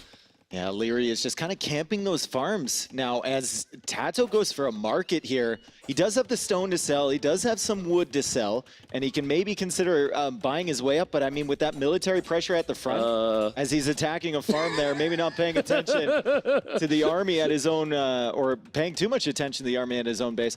He can't really justify buying his way up here because of that military pressure. He has to make units. Yeah, and he's going to do it, Dave. He's going to do it. He's going to make scouts, and he should have another stable out there as well, if I'm not mistaken. The classic Liereyy. Look at how much military is at the front there, and there's more on the way. And the patience, too, right? He's so patient, and he knew if he left the hill, he could have some problems. Another pick off there for TaToH. He has killed 6 villagers and only lost 2. It's actually crazy. But this pressure from Liereyy is so bad that TaToH has to make a tower, which is less than ideal. Now TaToH, not a lot of villagers near that TC, so Liereyy can comfortably run around that. I think there's a hole in that woodline. TaToH found the hole in the woodline. I'm not sure how much HP those scouts have. Liereyy can fight that off. Things are getting messy for the Austrian, though, as TaToH now goes for a defensive tower on that woodline. Wow, so he purchased stone so he could do that. I honestly don't mind this. I wish he could just use the tower against the spears. You take the spears out of the equation a bit earlier here, and it's a better fight for you. And in the end, Dave, he does clear up those spearmen. He is able to chase Liereyy away from this. Yeah, Liereyy has weakened a lot of villagers, but he hasn't managed to kill them. TaToH's done a great job hiding in his houses, building the tower, managing to save them at the last second. Liereyy still has that army forward, and TaToH can't garrison anything into the TC. There's nothing nearby at the moment. But TaToH is surviving. Yeah, and the towers really help out. The Khmer farms are so much easier to place because you don't need the drop-off point at the mill or the town center. And what a ballsy play from TaToH. He says, okay, I can hop in houses and I have a tower. Yep. I'm heading to your base. You can't hop inside houses. Your base is not walled yet. And what a great moment from TaToH. Look at the upgrades on the scouts. Look at the farmers. Full feudal upgrades on the scouts. Yeah, the farmers are so exposed. So what Liereyy will have to do here is he has to dive as well. This is going to get really crazy. I think we're going to have like 6 houses fully This is going to be so messy, dude. This is going to be so messy. The scouts are coming into a completely wide open farmland here. It was a peaceful farm. And now TaToH has interrupted that peace with violence. Liereyy needs to go all the way back to the TC, and he needs to send his army back too. If he sends his army back, it could be the game. That's the opposite of what you want to do. You need to try and get some counter damage in. He's got no food eco, Dave. He's got nothing because of this. Even just keeping those villagers inside the town center is death for Liereyy. He needs to defend from this. Yeah, and even if he didn't get any, like a huge amount of kills from that, the idle time was ridiculous, right? Well, Liereyy was has thinking no about scouts going queue. up. Yeah, he can't do it. He can't make army right now. Actually, he could. He has the food. He's stuck not in a doing weird spot, though. He kind of wants to go up to Castle Age. Doesn't want to invest in feudal anymore. But at the moment, he only has 325 food, so it's really tough to get that done. That was a great pickoff with that spearman. With one spearman. What a nerd, dude. What a nerd. But what a start for TaToH, Dave. He's killed more villagers. I think he's had the better eco. Yep. As you said, though, there's definitely less resources banked for him. So if Liereyy is able to get to Castle Age, and he could get camels out, it could put a complete TaToH stop has to this. 3 stables making scouts right now. He should make He's a fourth, got 4 scouts, honestly. Scouts in the queue, and I mean, full feudal scout, it's the best unit you can make in feudal age, especially when your opponent has a wide open base like Liereyy, especially when they can't just hop in a conveniently placed house nearby for shelter. Khmer are so good here, but can Liereyy defend? I mean, he's got so many spearmen. I think he can. He does. As long as he walls correctly, and you see him walling to the left, he's walling on that wood line, and he's just like, okay, you can go under my TC, that's fine. It's such a gutsy play, isn't it? It's like one of those things that just shows you how good this guy is and how confident he is. And now TaToH is looking for damage, and he's not going to find any. Wow. He was adding in all of those scouts. Lierey's on the way to Castle Age right now. The scouts are still doing damage, but Liereyy has managed to get his way up. He doesn't know about that, Dave. He doesn't. He has no clue. He's like, why are people, if he heard a roar, he might be like, I killed a scout. That wasn't that big a deal. And another little doink there from TaToH. Look at this. Yep. Eco KD is 15-6. Yeah, it's 15-6. The only problem right now is that TaToH is not going up. But if he idles for just a minute, he'll have enough. Yeah, and check it out, man. He's going to kill another Vill. Also, the positive for TaToH is that Hindustanis can't make knights. Yep. So opening with camels is not actually that great a play, as TaToH's able to get past the quick wall attempt there. As scouts are on that wood line as well. Yeah, those wooden villagers need to be worried. I mean, they're knocking at the door, and oh no! He's constantly there. He split up that scout to try and draw the army to save the other guys. Liereyy didn't bite, and he bit back on that villager. Oh man, TaToH's just in laser sharp form right now. It's incredible what he's able to do. And again, this is confidence from him. He made Liereyy the most aggressive player in Empire Wars history. Bring all that army back home to defend. That's how scared he was. Also, you look at the idle TC time here. You would expect with the feudal age pressure from TaToH, it would be more, but the spears Liereyy are out of position. TaToH's in on the other side now. This is amazing for TaToH, who is on the way to Castle Age, Dave, but the pain will not stop for Liereyy. The only thing Liereyy has right now is that he's in Castle Age. Yeah, that's the only thing. TaToH is a ways away. He's 2 minutes away from Castle Age, but he's picked off so many villagers, 21 Look at this micro. to 6. He splits them up. He switches positions. Now, important moment in TaToH's base. There should be spearmen waiting there, and it's just perfect. He's got the proper number of spearmen because he knew the Lyknight would be coming. Camels are being added now from Liereyy, and he adds a second TC. Yeah. And this is a position that Liereyy isn't going to be very familiar with, right? He doesn't have pressure on his opponent. He's trying to catch up in villager count. He's just trying to macro his way back into this, but Liereyy is the guy that should be pressuring his enemy. TaToH's looking for weak vills right now. He attacked that villager because it was lower HP, I believe. Just desperate for more kills. And right when it's all over, right? Right when it's all over, he's just going to loop right back in. I'm still here. Dude, I mean, I would be so annoyed. Oh, no, he's back again. I would be so annoyed right now if I were Liereyy. Oh, man, and it just won't stop, Dave. And now your counterattack is like having Camel. It's not the tool you want. And this is, what, the 4th, 5th time Liereyy has tried to leave his base? Yeah, and then just he's forced to come back. I mean, he still has the light cap here, but TaToH is tracking that perfectly. He can hide in the houses, and there's another army of Spearmen coming right as these camels arrive. Liereyy is trying desperately to stay in this game, but he has 29 villagers right now, Tristan. TaToH's at 55. Yeah, I mean, almost double the Vill count for the Spaniard as he clicks Pikeman, and that's pretty much going to put an end to anything Liereyy can do in Castle Age, right? I mean, I guess Liereyy does have an attack in the back right now.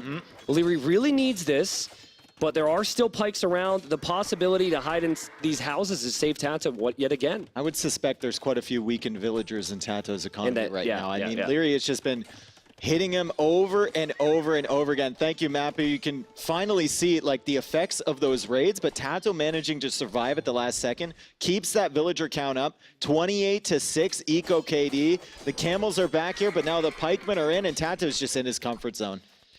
I think you just have to hope that TaToH makes big mistakes from here, but deep down, Liereyy knows that he's probably dead, right? The score actually is very close, and you are Hindustani, so you have different options to go to. Probably, arguably better tech tree as the game goes on as well. So it's just going to be so tough, man. When you're behind this many villagers, TaToH is able to just have his way with you. Yeah. It does have the 2nd town center now. TaToH will likely have the 3rd, and he should be on the offensive with the pikemen and knights. So you think it should just be pikeman knight from the Khmer player? Does he mix it up at all? I think the longer the game goes, the worse it is for you. Yep. I think if he knew he had a 23 Vill lead, he would go all in Castle Age. Okay. Oh, wow, that guy's like trying to do his friends a favor here. He's going to lose his life over it, but look, TaToH's looking for weak Vills. Mappu, if we could see the HP. Oh, nice quick wall there from Lee. Oh. And then he lost another one. Oh, no. Very demoralizing for the farmers. Yeah. Yep, indeed.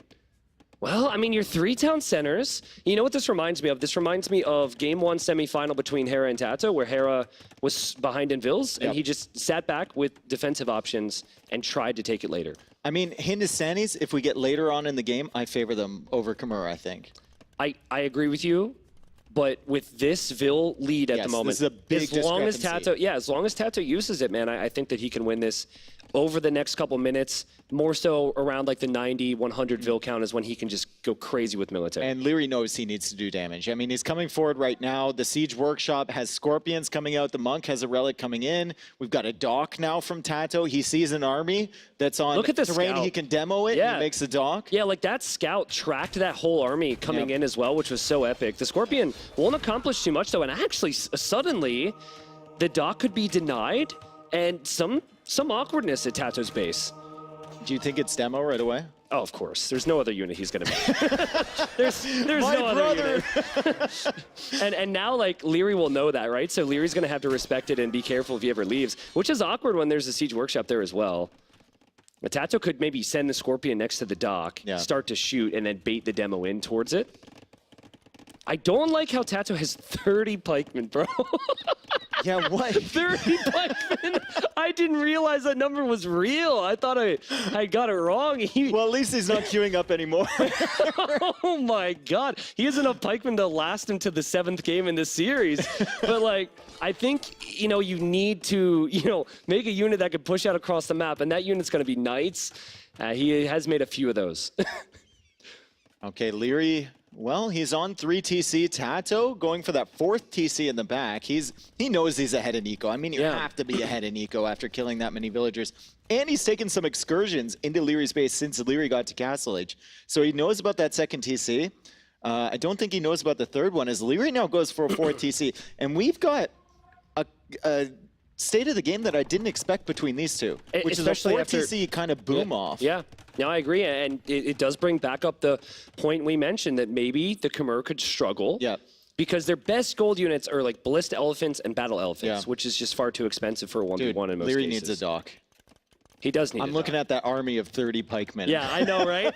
He does need a dock. How nice would a demo be? TaToH queuing up a couple more demos. I think Lierey's smart enough to just take everything to the outside. Yeah. Like, catch me outside, not near the demo ships. Yep. In the walkable terrain in the middle.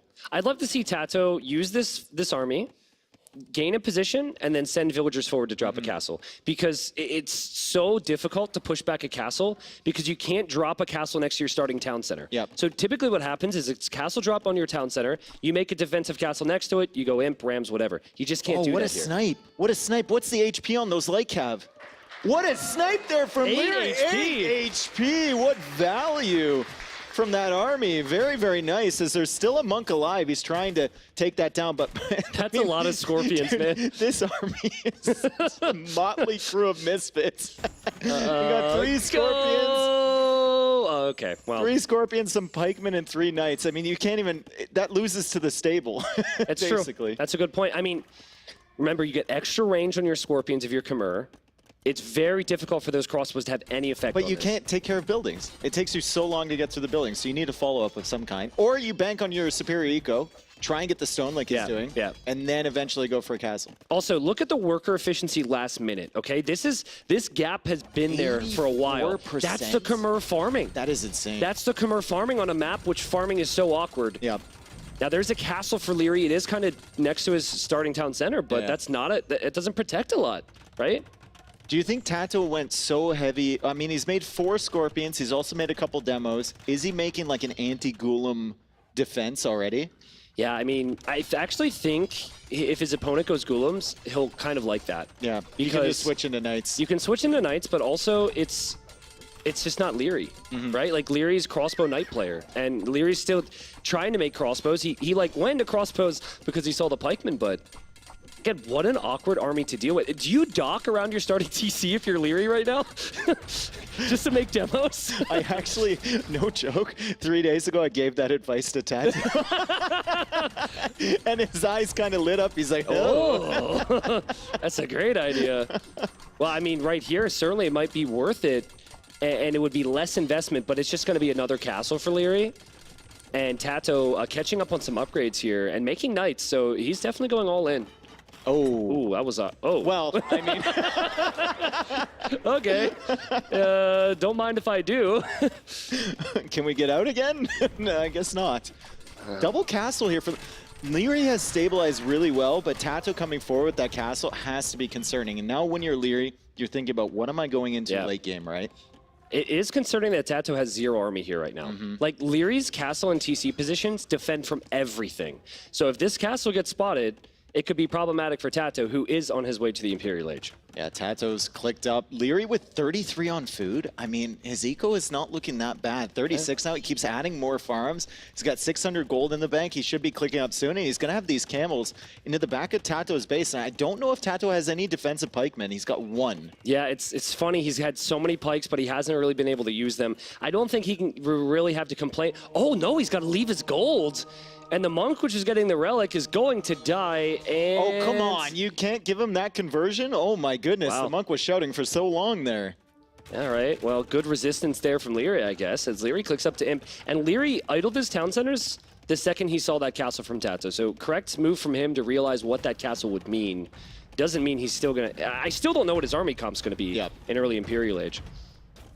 Okay, Liereyy has 2 Golems. 2 Golems, still has these camels, not finding much value. All his raids haven't found that much value at all. What a great and he's castle. Slowly just pushing out. He made the second castle was amazing, in my opinion. It prevented TaToH from harassing the farmland, the woods, everything like that. The third castle is great. He secures himself another gold, and he can kind of slowly shift over to that side of the map. TaToH is giving Liereyy a lot of respect right now. A lot of the camels were forward at his base. Those knights, they dive, they kill everything. Those knights really need to go in, and he needs to realize, like, he doesn't have army here right now.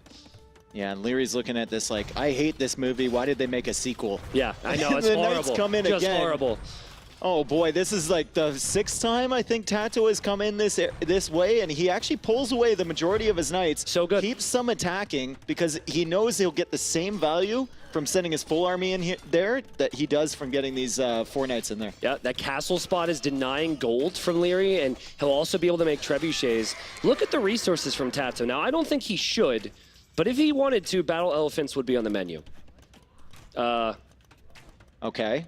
This man, he wants peace. We were He's speaking like, of mutual respect. He's like, guys, listen, trust me. I'm not going to attack. I'm going to be friends with you. Stop Camels don't make friends.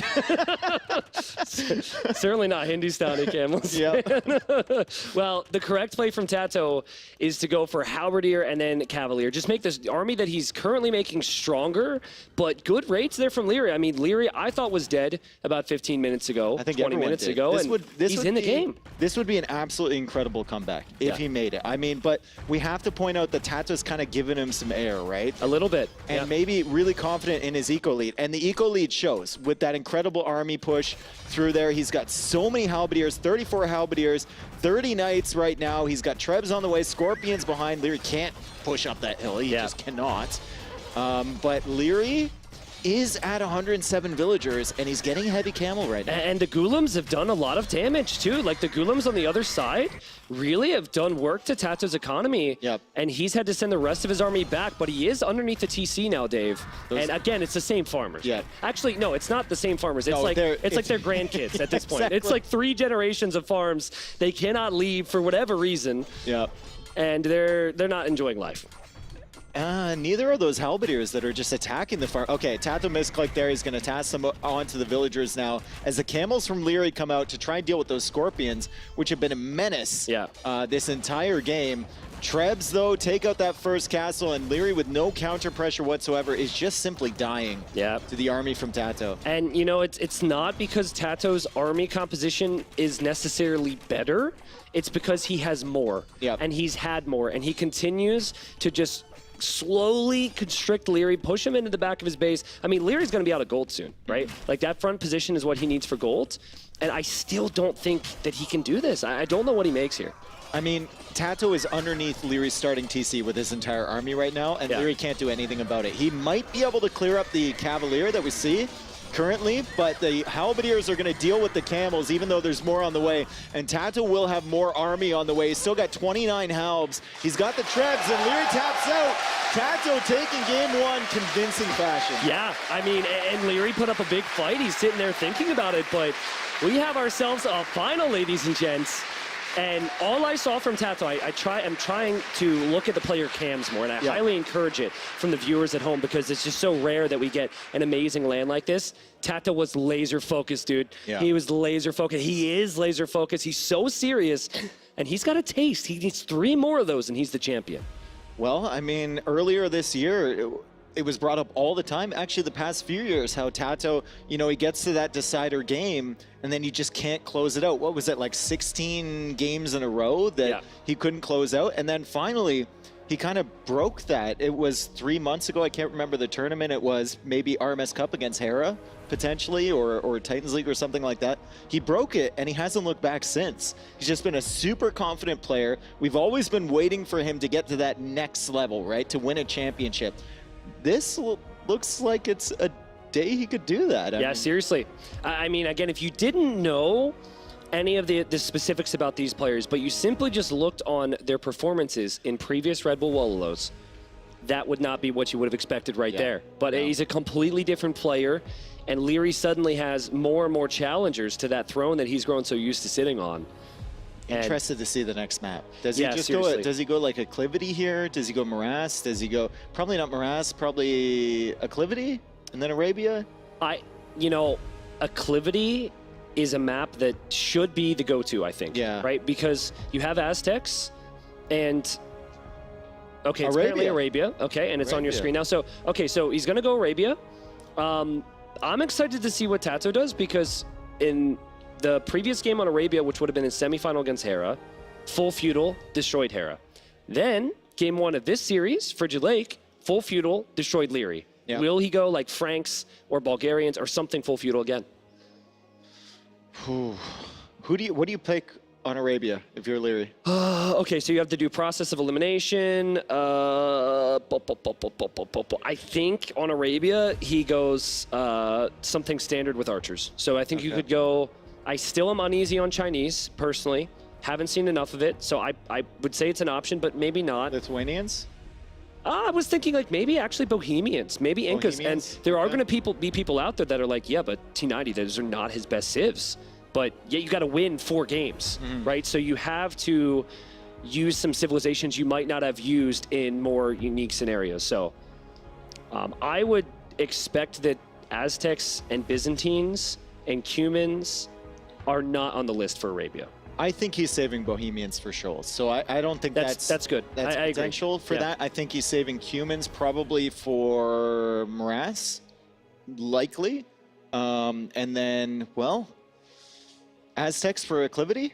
So if we go with that theory, then he's got Chinese, Lithuanians, Incas. I like Lithuanians Byzantines? because Lithuanians could go knights, and then if they're up against a camel civ, they have like sick pikemen. Up against an archer civ, they have skirms. And you also can get the edge with your own scout rush if you want to do that. So, but there's no like bad answer necessarily. But as you said, and you're right on Bohemians, I'd be very surprised if it's not played on that map. So you just do have to save some stuff here. I'm nervous for both of them, honestly. Dude, like Lierey's been here before, so I'm like less nervous for him. But like TaToH, at what point does reality hit you? That you're in a grand final, the biggest tournament in Age of Empires 2 history, and you're the one sitting up on the stage. The thing for TaToH though is like he opened this way against Hera and lost game number 2, and then turned it around no problem. So there's not this worry that, you know, if you get smashed in this game, like absolutely embarrassed in this game, that you can't bring it back mentally because he lost in a 6-minute game in the second game against Hera, and that didn't matter. So, dude, he's so ready. I love to see players locked in like this. Obviously, biggest moment of their careers as well. And Franks is a good pick here, Dave. I like it a lot. Franks is a great pick here. It's just a solid pick, Empire Wars or not. A really, really good stuff for Arabia. And Liereyy, I would expect to go with an Archer civilization. When we're thinking about good matchups against Franks, I think Byzantines could be an option. Yeah, I think if it is Franks versus, well, it's going to be Franks versus whatever we're going to see Liereyy goes for here. Wouldn't surprise me at all if TaToH goes for a range opening. Because the devastating thing about going scout opening against Liereyy is if you have like 4 scouts, let's say, and Liereyy just walls in his Vills, he's suddenly going to have 3 archers, 2 spearmen, and you have nothing at home. Exactly. So I think you open range so you can snipe the spearmen, and then when you have more farms, you can go scouts later on. And I think they're in the game. We don't see the Civ yet from Liereyy. We don't know what he's playing yet, but I think they're... Oh, there it is. Lithuanians on Arabia. That's a solid pick there. Lithuanians really good, in my opinion, on every map in Empire Wars. Well, let's see. I mean, you start with extra food as Lithuanians. If there was ever an invitation for scouts, this would be it, and we're here. Game number 2. It's going to be scouts here for TaToH. And it looks like it's going to be scouts for Liereyy, so no archer play to open up Arabia. Yeah, scout v scout, may the best horse win. And usually that's the Franks, but once Lithuanians get bloodlines, it's going to be the Lithuanians in the feudal age. And then we'll likely go into a relic war in the middle of the map, as we often see. Both players going for relics, Lithuanians for the bonus, the other player to deny that bonus. And there's a hole. There's a hole and there's a hill. That is a super annoying wood line, man. I mean, he's going to chop through those trees pretty quick, but if it is scout v scout, it is purely execution from here, and in most cases, you tend to see spearmen, scouts, and walls, and they don't normally switch back into archers, so we'll see. Those Ostrich and Zebra are awfully far forward there for TaToH, but he's protecting them with a spearman, and he's also got some scouts running around near Lierey's base, and Liereyy has an exposed villager there. There's a spearman coming along the way. I don't think, TaToH's not going to bite. He's not going to bite. Liereyy did get housed there, actually, and you can see him send 2 villagers to that house, so he misplaced the foundation earlier. And I don't think TaToH will pick up on that, but that will set Liereyy behind in population. Now TaToH's got a villager. This villager should die. Let's see if TaToH tries to save it. Liereyy being very patient, though, and he loops in the other scout and just goes on passing. Such a good defense. I think sacrificing multiple scouts there to get 1 villager is definitely not worth it, especially in an Empire Wars setting like this, when you know your opponent's going scouts as well. I think you just need to keep your numbers up, keep being annoying, and look for a perfect opportunity to strike. It is significantly harder for TaToH to do damage with a Scout Rush, though, because the Spearmen are so fast for Lithuanians. Yeah. So look to the KD in a moment here, because I think if TaToH ever moves out, which he might not do, he could find himself without a few scouts. Liereyy, though, gets out. He takes a run, basically a jog through TaToH City, and he gets out with essentially unscathed. I mean, a little bit of HP chipped away there, but now he comes back to the middle, and TaToH is coming forward with scouts of his own. And Lierey's scouts are about to be stronger than TaToH's scouts once Bloodlines comes in. They are a little weak, though, right? So obviously Bloodlines gives additional HP, but it is on top of weak units. But yeah, Forging, well-timed here for both players. Forging will apply to the Spearmen and also the Scouts. As Liereyy dodges away from those Spearmen, and, well, we've got our meta matchup, basically, in the Feudal Age anyway, as now TaToH attempting to go for the walls, and Forging is in for both players. Liereyy will just kind of look for another opportunity and back away, and these guys are dancing right now. They're trying to get, like, even single hits can have such a big impact later on in a fight. Oh my god, I just got to look at the HP on this one, and then you have to determine are the spears hitting or what. It looks like TaToH's taking the fight, both players committing, which is so rare, and TaToH will leave this fight victorious. Yeah, TaToH has 3 scouts left over, Liereyy with only 2, but look at the HP on Lierey's units, just no value there whatsoever, although it looks like Lierey's gonna, all right, he loses the scout war and he wins the War of Sticks. Yeah, I mean, you know, it's only fair. But TaToH is walling a lot more here, Dave. So that threat of Bloodlines for the Lithuanians, oh boy. Wait. Hold! No! We waited too hard. Oh, no, wait again. Wait.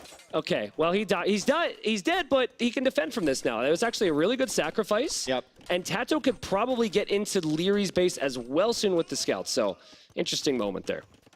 It definitely was a moment. We waited. I was waiting for that all day. Dave, there it is, though. There are the scouts. I believe it's on a Spearman, actually, not a Villager, though. Yeah. And that's just going to leave one scout remaining. Over. Exactly. Now on the wood line, this is what I'm talking about. Liereyy looking for his opportunities, right? Like he runs away from the Spearman, and suddenly he sniped 2 villagers on that wood line.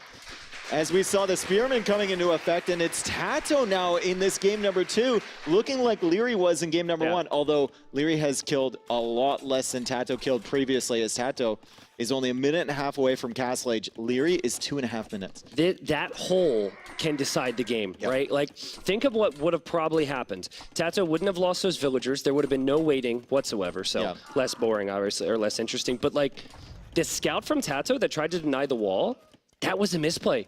If he had those scouts, he could scout the relics, and he could snipe the monks in the next stage. He's got no scout presence in the middle right now, which is not what you want against the Lithuanians. Yeah, and he's actually, I like the fact that he's queuing up another scout. Yeah, here. I He do knows too. he knows where this meta is going. He's played this matchup. Empire Wars or RM, it usually plays out around the same way, right? With the monks and the knights and whatnot. And Liereyy was trying to hide in the wood line. Yeah. TaToH says, wait. Oh, man. Well, I mean, that scout is just going to be annoying, if anything. But this is just some good things to confirm here. I think the nice thing for TaToH at the moment is that he gets to go in, so that's kind of nice. But also, it's not heavy spearmen from Lithuanians. What I find so difficult is if they go knights with pikemen. Yep. And then you just don't know what to do as Franks. So later on, that's of course a possibility. But insta TC and monastery from TaToH as he leaves his base with another scout and will be making knights. Yeah, and it looks like we're in for a long one here. We've got to start examining relic positions now. It looks like 2 of the relics are nearby to Lierey's base. Yep. We've got 2 relics, one on either side of TaToH's base, and then one kind of in the middle, a little bit more towards TaToH, but I don't even know if they scouted that area. Yeah, and the other thing here is you don't want to be too greedy with the relics, because sometimes you need those monks in the middle to convert a knight or 2, and that can swing the fight to victory. So I think like the important thing for TaToH, since you have the initiative on the numbers, and you don't see scouts, like this is kind of risky from Liereyy to not have any more scouts. Just send the first monks forward. Yep. Oh, nice. Good awareness there from Liereyy to finish those walls before that scout gets in there. TaToH trying to hold that open.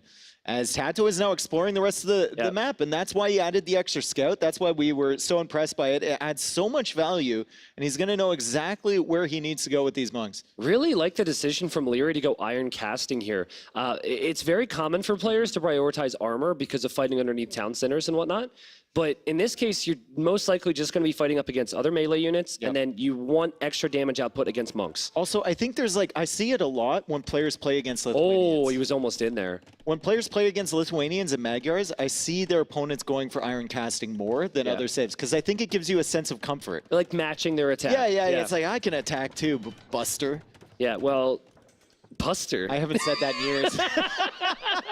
Wow. It's a special day today. Really keeping it PG here for the kids at home. All right. There's children watching. Well, anyways, there are the monks in the middle from TaToH. And Lierey's chasing. I'm sure Lierey's trying to do a couple things at home right now. Let's see how patient TaToH is with this. He goes for it very early. And he gets it. Oh my God. There was no waiting. No waiting whatsoever there. Holy. He was ready to leave the Lithuanians, but again, it's just so good to see TaToH going for the conversions. Ooh, and he gets another one. TaToH was charging that one up it's before. true. It was loaded. The monk was not retasked, but you saw the reaction from Liereyy. Yeah. He had his hand up in the air. He's like, what is going on? But TaToH did not retask that monk. So the conversion timer did not started a little bit. It did not reset. It was still going there. It was still fast, but it wasn't as fast as I'm sure that's going to make Liereyy feel great when that's explained later. I'm going to explain that to him. Well, right as he leaves. that monk is getting stabbed in the back at the moment. So that's a bit sloppy from TaToH. But right now we're looking at 10 knights versus 7. The conversions were really crucial for TaToH here, who's gained an eco lead. Yeah. And here we go, more conversions. Liereyy is just running away now. Yeah.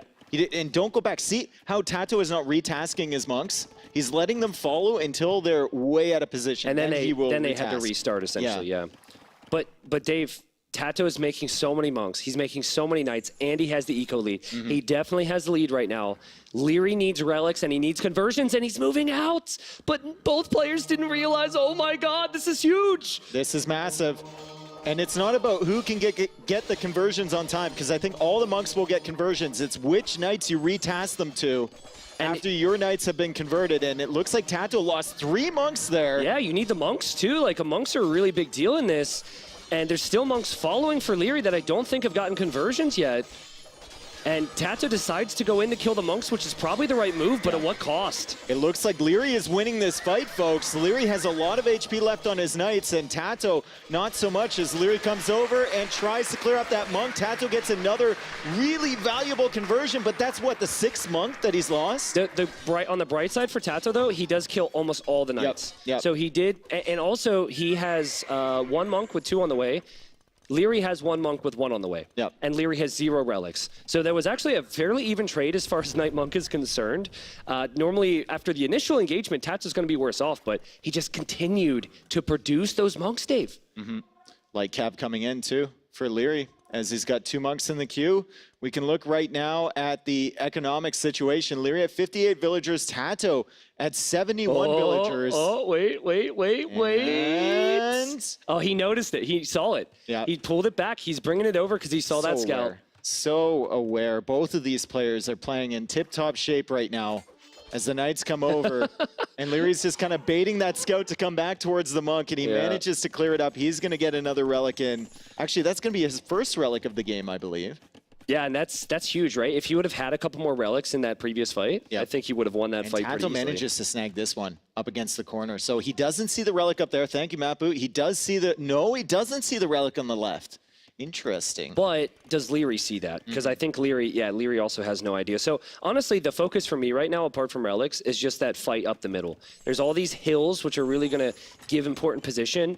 And TaToH's also doing the Frank Classic, and he has villagers on stone. Yep. So if TaToH takes a good fight, or even if it's going to be a 50-50 fight, he could send 10 or so villagers forward and just drop a castle on Lierey's face. Yeah, and TaToH's got pikemen now. 7 in the queue. He's got multiple barracks producing the pikemen. It's going to be difficult for Liereyy. What would your advice for Liereyy be here? My advice would be scout, right? Like, he has a light cav right now, and they're just sitting there. Yeah. Send one of them and see what's happening, because if you don't know what's happening, you're not going to be able to make the appropriate choice. He wants to go all in knights. He doesn't even know his opponent has pikemen. Yeah. There's 14 of them, Dave. TaToH loves pikemen, by the way. He has so many of them. Okay, and here it comes. Atonement coming. Oh, man. Lierey's thinking TaToH is like 3 monastery monks right now. That's the only thing that makes sense in his mind, which is why he also went for light cap. The pikeman play is never anything he expected here. All right, here come the Knights. He's trying to cut off the reinforcements. There's so many pikemen on the way, although that is a lot of Knights, and if they outnumber them by that extent, the Knights can kill the pikemen. Still a lot of monks there for TaToH, and the monks from Liereyy are just too slow. They're trying to make their way around. TaToH with the economic lead, TaToH with the military lead, and here come the boys and the girls across the map to make a forward castle. This is funny, though, because Liereyy wants to convert the monks. He doesn't want pikemen. He's like, why would I take trash units? But the pikemen are what he kind of has to convert. So the pikemen take the monks out of the equation. The Knights are in, and TaToH's going to drop the castle there, Dave. TaToH's not messing around, and I don't know if Liereyy can stop this. Can he stop this? He's going to kill the monks. He's going to kill some of the pikemen, but there's still a lot of Knights there to protect. TaToH trying to get the castle down. I don't think Liereyy has enough. No, and he's losing villagers, Dave. If that castle goes up, that solidifies a 20-villager lead for the Spaniard.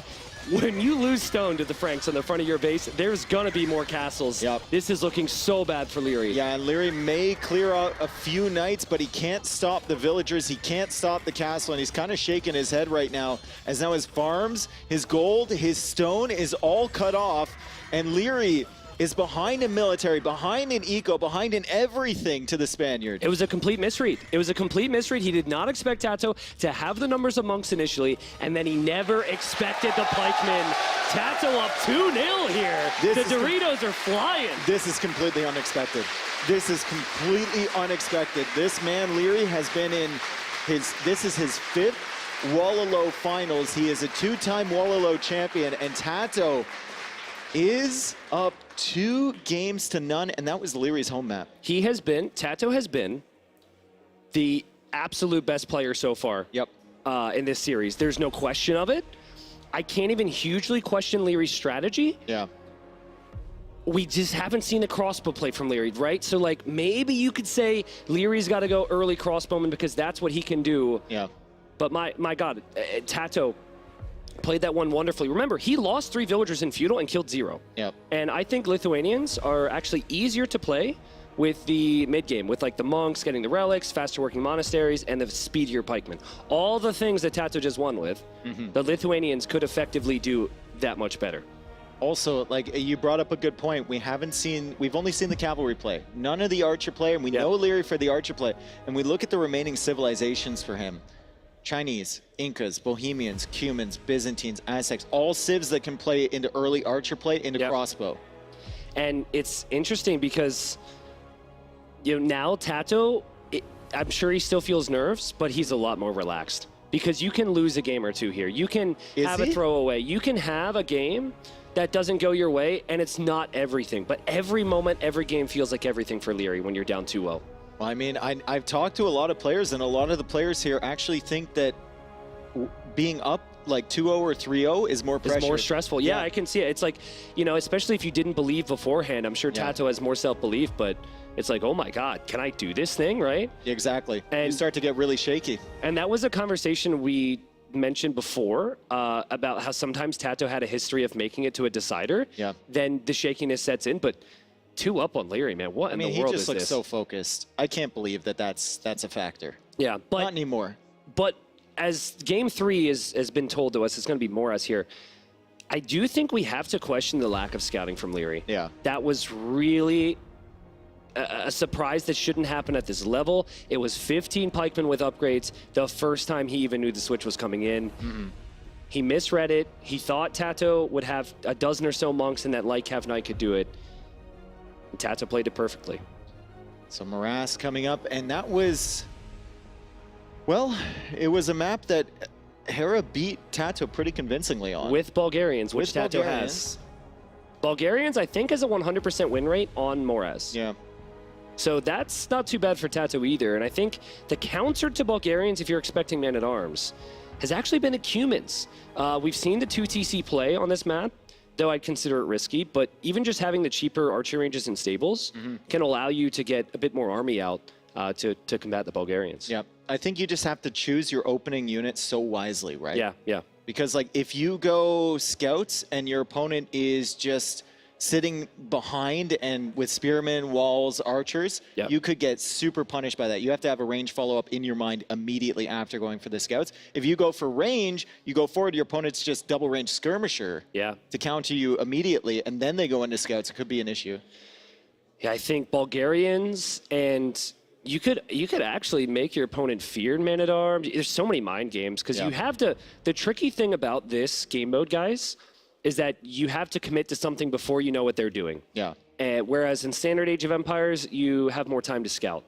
So your initial strategy has to be that strategy in most cases. Liereyy looks like he's getting ready. He's getting settled up for the game ahead, and it is Bulgarians. It's a beautiful little conic there. I love that. Yeah, that's awesome. Where'd the horse go, though? Yeah, I know. Someone deleted him. Yeah, Monk came in. It was about to be converted. Got deleted, and then this guy's back from the dead. Yeah, back from the dead. What? Cumin? It has to be Cumins, right? Because I just don't. Cumins. I think Cumins, and I think what you do with Cumins, I think the mistake that Liereyy made with Cumins when he played them against TaToH initially on a close, he didn't go for pressure. He tried to go for the 2TC boom. You could maybe try and do that on Morass with the TC in the middle, but I think you go for pressure, and then once you have an advantage over your opponent, that's when you add the second TC. Yo, look at how many pages were filled out in that book. Yep. Dang. I was impressed. Beautiful background, by the way. Yeah. Also, candles. I have not confirmed if they are real or not, but I'm going to assume they are fake for safety reasons, and I have not seen them get any smaller. I know you were really concerned about that detail. Everyone who was listening was like so curious on the brand of candle, everything. So just helping you guys out. All right, Liereyy getting ready, and he's going to go for the Cumins. I think this is a good approach. I just think he has to open military, keep up the pressure. Yeah. Don't base your whole strategy around that second TC. Play the game very aggressively. Try and match your opponent's military. Kick them off the fish. If you find a moment to place the TC, do it. Yeah. And just gain a bigger advantage. 100%. And when TaToH... Whoa, hold on. Here's a stat. Here is a stat. Okay. Not that this will matter to TaToH. They have played each other now 4 times in a row, and TaToH's 4-0. Actually 4 true. straight wins against Liereyy. Actually true. That's nuts. That's why I said, whoa. Because they played each other in the best of 3. Yeah. It was the same score right now. So if TaToH can just get another 2-0 or win 2 more games in a row, that would be crazy, right? 6 wins in a row against the most accomplished Empire World player ever. Anyways, they apparently had an issue with the spawn on the map. They're going to get a restart in here. But Yep. I also have an additional stat here. Lifetime, Liereyy against TaToH. TaToH has 5 wins and 11 losses. But in terms of game count, TaToH has 24 wins and 29 losses. So the series count, maybe coming back to those decider games again, is not that close at all. But the games count, now this is across Empire Wars and Standard RM, is actually only 5 games difference. Sure, yeah. Well, if you have not seen the map that is about to come, I will make it simple for you. There's lots of fish and there's lots of aggression. And the map typically doesn't give us very long games. Yeah. It could be just what Liereyy needs to get back into the series. Okay, we should be loading in here. I see them in the lobby there as they start this over again. And the game is starting. That's definitely the starting. The countdown. We all recognize that one. As TaToH loads into one of the most important Age of Empires games of his life. He is up 2 games to nothing, but you certainly don't want to drop one. Not now. Not against Liereyy, who has so many Archer civs left in his draft. TaToH is going to be going for a civ that I think is just extremely strong here. I mean, Bulgarians, you can open with the Men-at-Arms. We first saw it with Jordan. Follow up with some Krepos control over the middle and just inject the shorefish right into your food eco. Will we see the double barracks from TaToH? That was a strategy that Jordan showed. Jordan, of course, a teammate of TaToH. It is known, but is it possible to stop? You could see double barracks Man-at-Arms, or you could see 0 Man-at-Arms and a bunch of scouts and archers. Yeah, I think the Men-at-Arms is more of like a surprise thing as Liereyy kind of rolls his eyes there, so maybe they must have had another problem. Yeah. Might be this map. Something about this map. The way, like, there's so much stuff happening with the spawns. Unfortunately, you just get unlucky sometimes and villagers get caught in resources. So when this first started years ago, that was a much bigger problem. Oh, huge problem. But, oh my goodness. It's not anymore. So thanks for bearing with us as we wait. It does happen on occasion, though. Yeah. Shout out to our, maybe not the best time to shout them out, but our brilliant map scripting community who has brought us so far. Wow. No joke, they brought us so far from the way it used to be. And this is a custom map, Morass. And when you get custom map, especially with a lot of shorefish and the stuff in the middle of the forest and whatnot, there's higher likelihood that it's going to bug, especially with Empire Wars. Spawning in automatic buildings. It's amazing we can even do this game mode at all without, you know, TCs spawning in wood lines and whatnot. Listen, I've heard a lot of good things said about you over the years, but the most overwhelming number of people always say that you're timely, if anything. I'm timely. You're timely. Yep. Yep. You know what to say, when to say it. I'm also shiny. You are shiny, but we're not on camera right now, so that's good. Well, again, as we've said, humans have to open up somewhat defensively. And I say that if the Man-at-Arms come out. No, I think they can open up aggressively. They save the wood. Once the buildings are up, on the archer end. Oh yeah. The problem is like, well, how are you going to open up anything else before you have buildings? Yeah, I mean, that's kind of, well, the barracks. You start with the barracks, right? Yeah. And TaToH is using the barracks. So we have the Man-at-Arms on the way. Now, something that can happen with this map, and this is actually more beneficial for Liereyy, is that generations can be very close or they can be very far. So this is about as fair as it gets. They're on the opposite side of the map from each other. Lierey's going to be letting out a little sigh of relief when he sees how far he is. Yeah, and he knows exactly what's happening. I mean, if he checks that Man-at-Arm, in 1 second, he'll see the armor on it, and he'll see the second barracks. He's scouted 2 barracks already. Oh boy. Okay, so you remember his interview after the semifinal? He was like, 2 barracks? I didn't even know. And so he's reacting now. He's going to place a tower. The other thing to mention, this map is a nightmare to quick wall. It's not easy because of how the shorefish are positioned. It's usually not a map that you can defend with walls with. And so far, just because the Man-at-Arms came in on opposite directions, it's looking okay for Liereyy to defend this. I like how willing he was to just send the villagers against them, even with the armor, and forging is in now, so those Men-at-Arms are going to be very deadly. But Liereyy wisely keeping his archers at home, wisely going for a tower there, which I think is, I can't remember who Jordan's opponent was in that one match. It was DauT, but I think DauT delayed that a little bit because he was kind of surprised by the strategy. There's no surprise here as 6 Men-at-Arms are on the field right now from TaToH, and they're looping around to the gold. I love the fact that he's just splitting them up. Yeah, it's going to be really interesting to watch because eventually the Men-at-Arms just don't look very good. They have no value. Yeah, exactly, but he's finding value. 1 Man-at-Arm, 1 Scout is such an awkward thing for Liereyy to have to defend from, and this is as he's trying to move out in the middle as well. But I think TaToH is going to have to be worried here because if the Man-at-Arms have a short lifespan, that's pretty much all he's got right now, and he has no tower at home. He's already teching into armor, though. He's teching into armor. He's adding a second stable. So TaToH is going immediate 2 stables, and I think he can get away with it because of the shorefish, unless Liereyy cuts him off the shorefish. TaToH also at the back of Lierey's base with those Men-at-Arms as he comes in against those fish. The Men-at-Arms do have armor and forging. They're so tough to fight with villagers. Yeah, they are so slow, though, and if you think about the area that you want to be attacked on this map, the area you want to be hit on is probably gold wood farms, right? Like, what you don't want to lose is your shorefish. Shorefish is what's going to win you this game in most cases.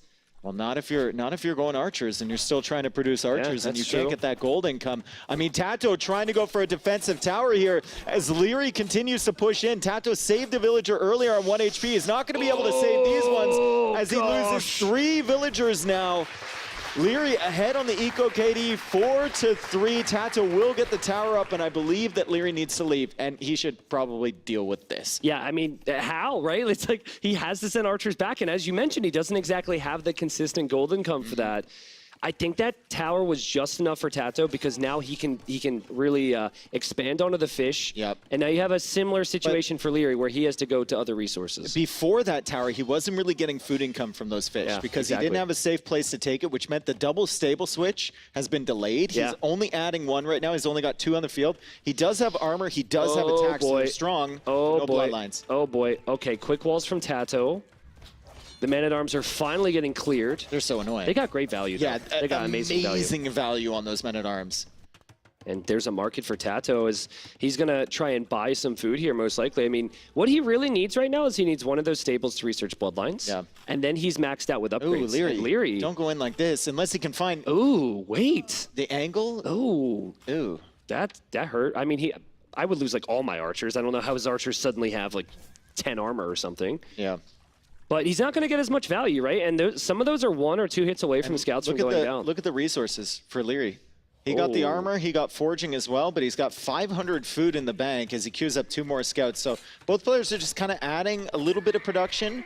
The fish is just a constant food supply, which means you can add scouts at the same time as banking resources go up. Well, it's an interesting spot, right? 7 spearmen right now for Liereyy. There's 0 for TaToH. So if Liereyy can make it to Castle Age faster with his spearman defense, then suddenly I don't know what TaToH does against Knights. So it's worth the risk if I'm Liereyy to try and get Castle Age. Okay, so both players just kind of settling down at the moment. TaToH still adding 3 scouts there from double stable, and Liereyy trying to go for the walls. Oh boy. Wait, still accessing did Liereyy the fish. track that? Did Liereyy see this? Does he know they're on the way? It looks like he's pretty much walled up already, Dave. Great timing from Liereyy, and he's waiting for it. Yeah, he knew exactly where that army was. He still needs to, I think, defend at the back of his base, which he's fully walled, but maybe there's an opening on the other side. It's super weird. Can we see Mappu a little bit lower, maybe? Like to the right-ish? I mean, I think there's a hole over there. No, there's not. There's not. Good Dang. job from Liereyy. Yeah, really good job from Liereyy, and actually amazing job from Liereyy. So he pushes the attacks away, and he's in Castle Age faster. This is not what TaToH wanted to see.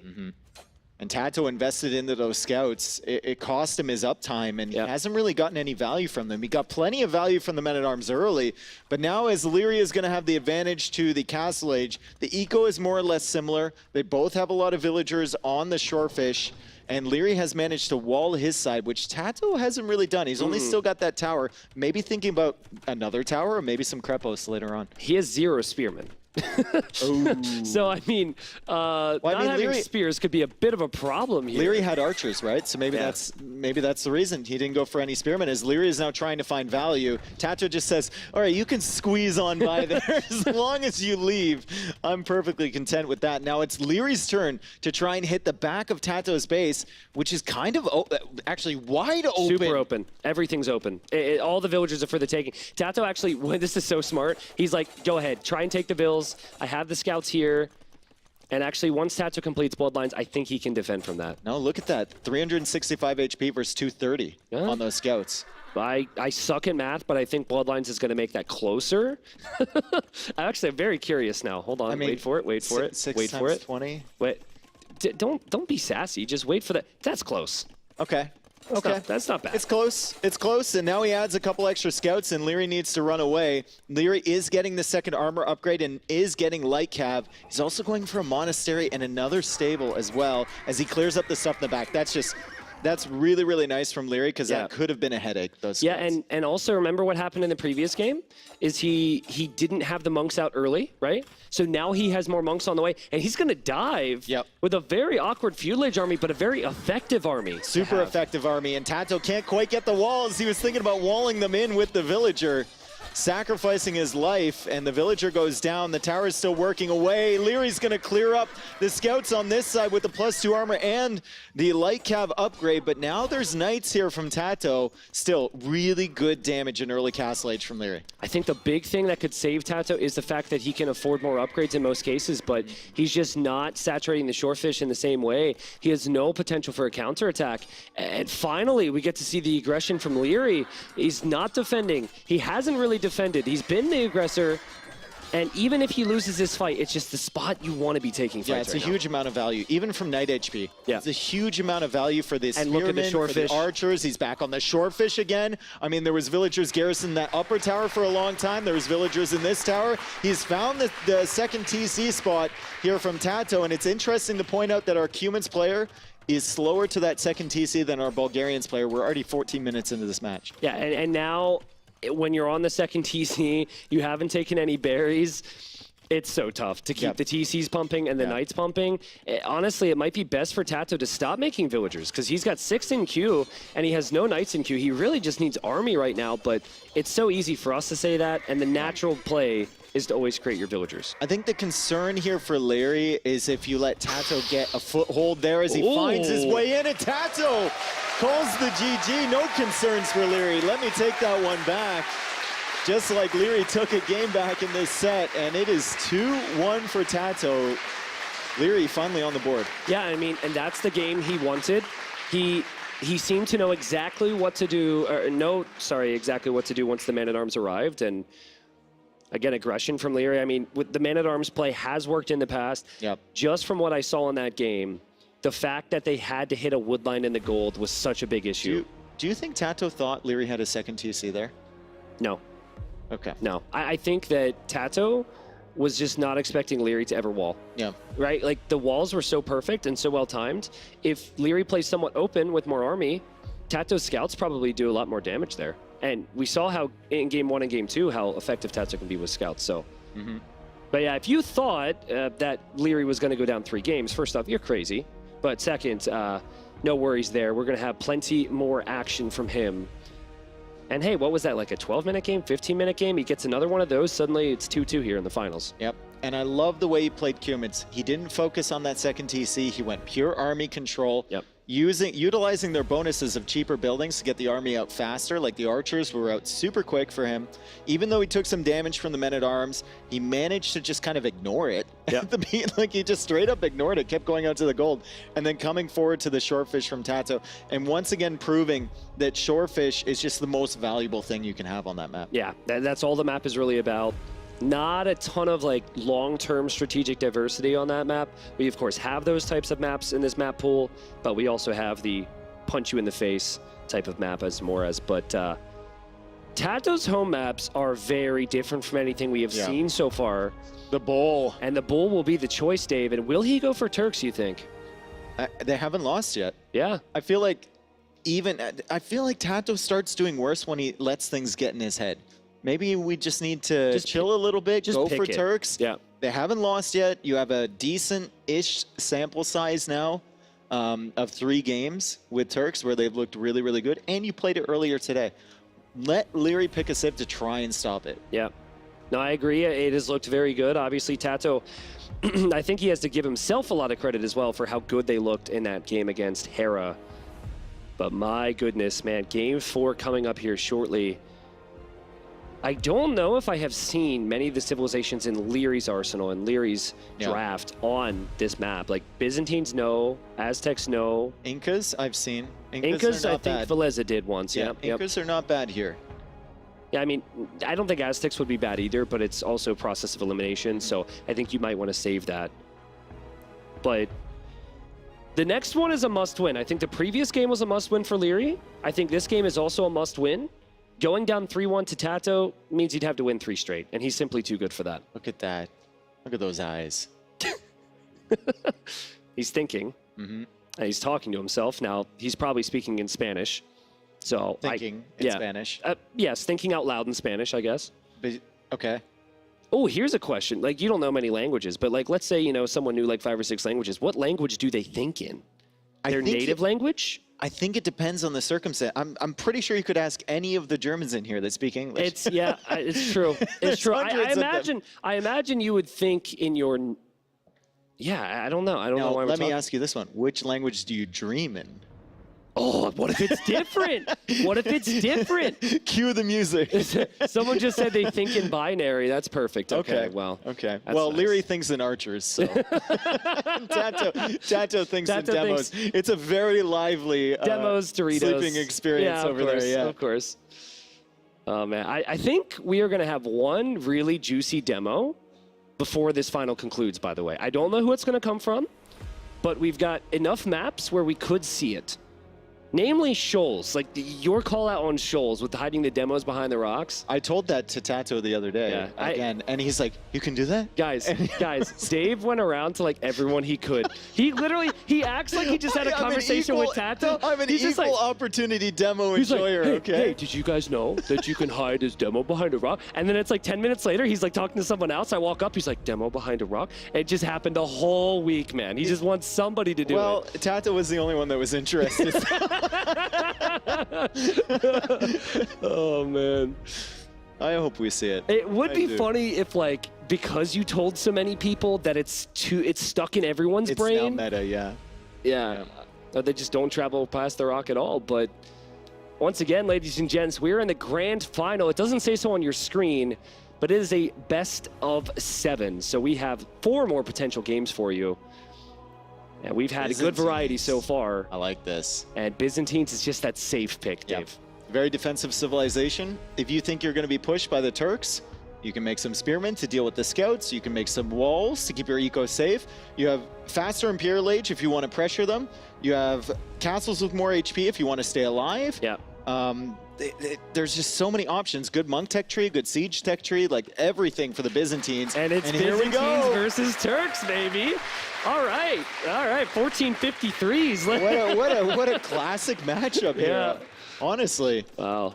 Well, interesting to note, as the walls are very common on this map, that TaToH is kind of walling a slightly different direction here. There's a scout attacking, though. The Spearman's out of position, but I think Lierey's going to have to bail on this. Yeah. Good awareness from TaToH. And TaToH at the exact same time attacking a villager over here, and now TaToH is going to have to bail on that as Liereyy is coming forward and he's doing the aggressive approach with the Byzantines. With the villager. He's got a villager forward, he's got spearmen forward, he's got a scout just kind of observing the action. As he sends an archer now, he's trying to keep this open, Tristan. I think he's just trying to hold this open. Maybe. He wants to make it messy for TaToH. He doesn't want him to give him the opportunity to take those berries, but TaToH has now walled in that spearman and kept the villager. Oh, but There's a the hole. scout's almost dead there. That villager's going to die as well, and this is actually really confused TaToH. Not the opening he would have wanted. Is there here. a hole there? Is No, there a hole in no. between the wood line and the house? Oh, there. Can you double click? Yes, there is. There is a hole. Click through. Spearman is going to discover it. And then TaToH will realize. Oh, my TaToH will goodness. realize. Yep, TaToH noticed now, and Liereyy has no clue. Liereyy but doesn't TaToH, know. command Cutie, you gotta force it.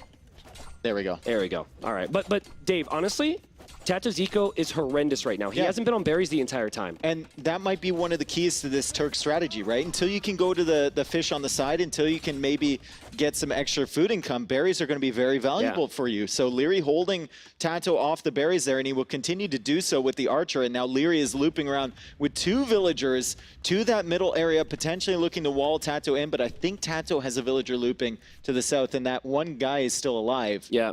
That was forward, but he's heading home now. His work here is done. I'm sure people can realize this, but just to reiterate it, you've got to loop around through, like, is that like the ears of the bull? That's the horn and then the ears. The horn, yeah, so beneath the ears is the opening if you don't want to chop through. And so now players tend to send army towards the middle.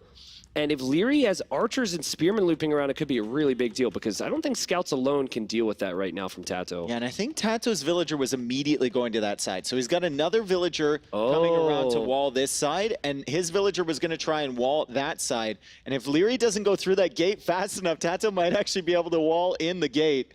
I think this is way too ambitious from TaToH, and he realizes it, like, you got to question the opening. He's really surprised by it. He lost a lot of scout HP. He doesn't have a lot of control. He will now lose his scout, and yeah, Lierey's in a really good position. And now TaToH is walling up on this side. Similar wall to what we saw against Hera. Yeah.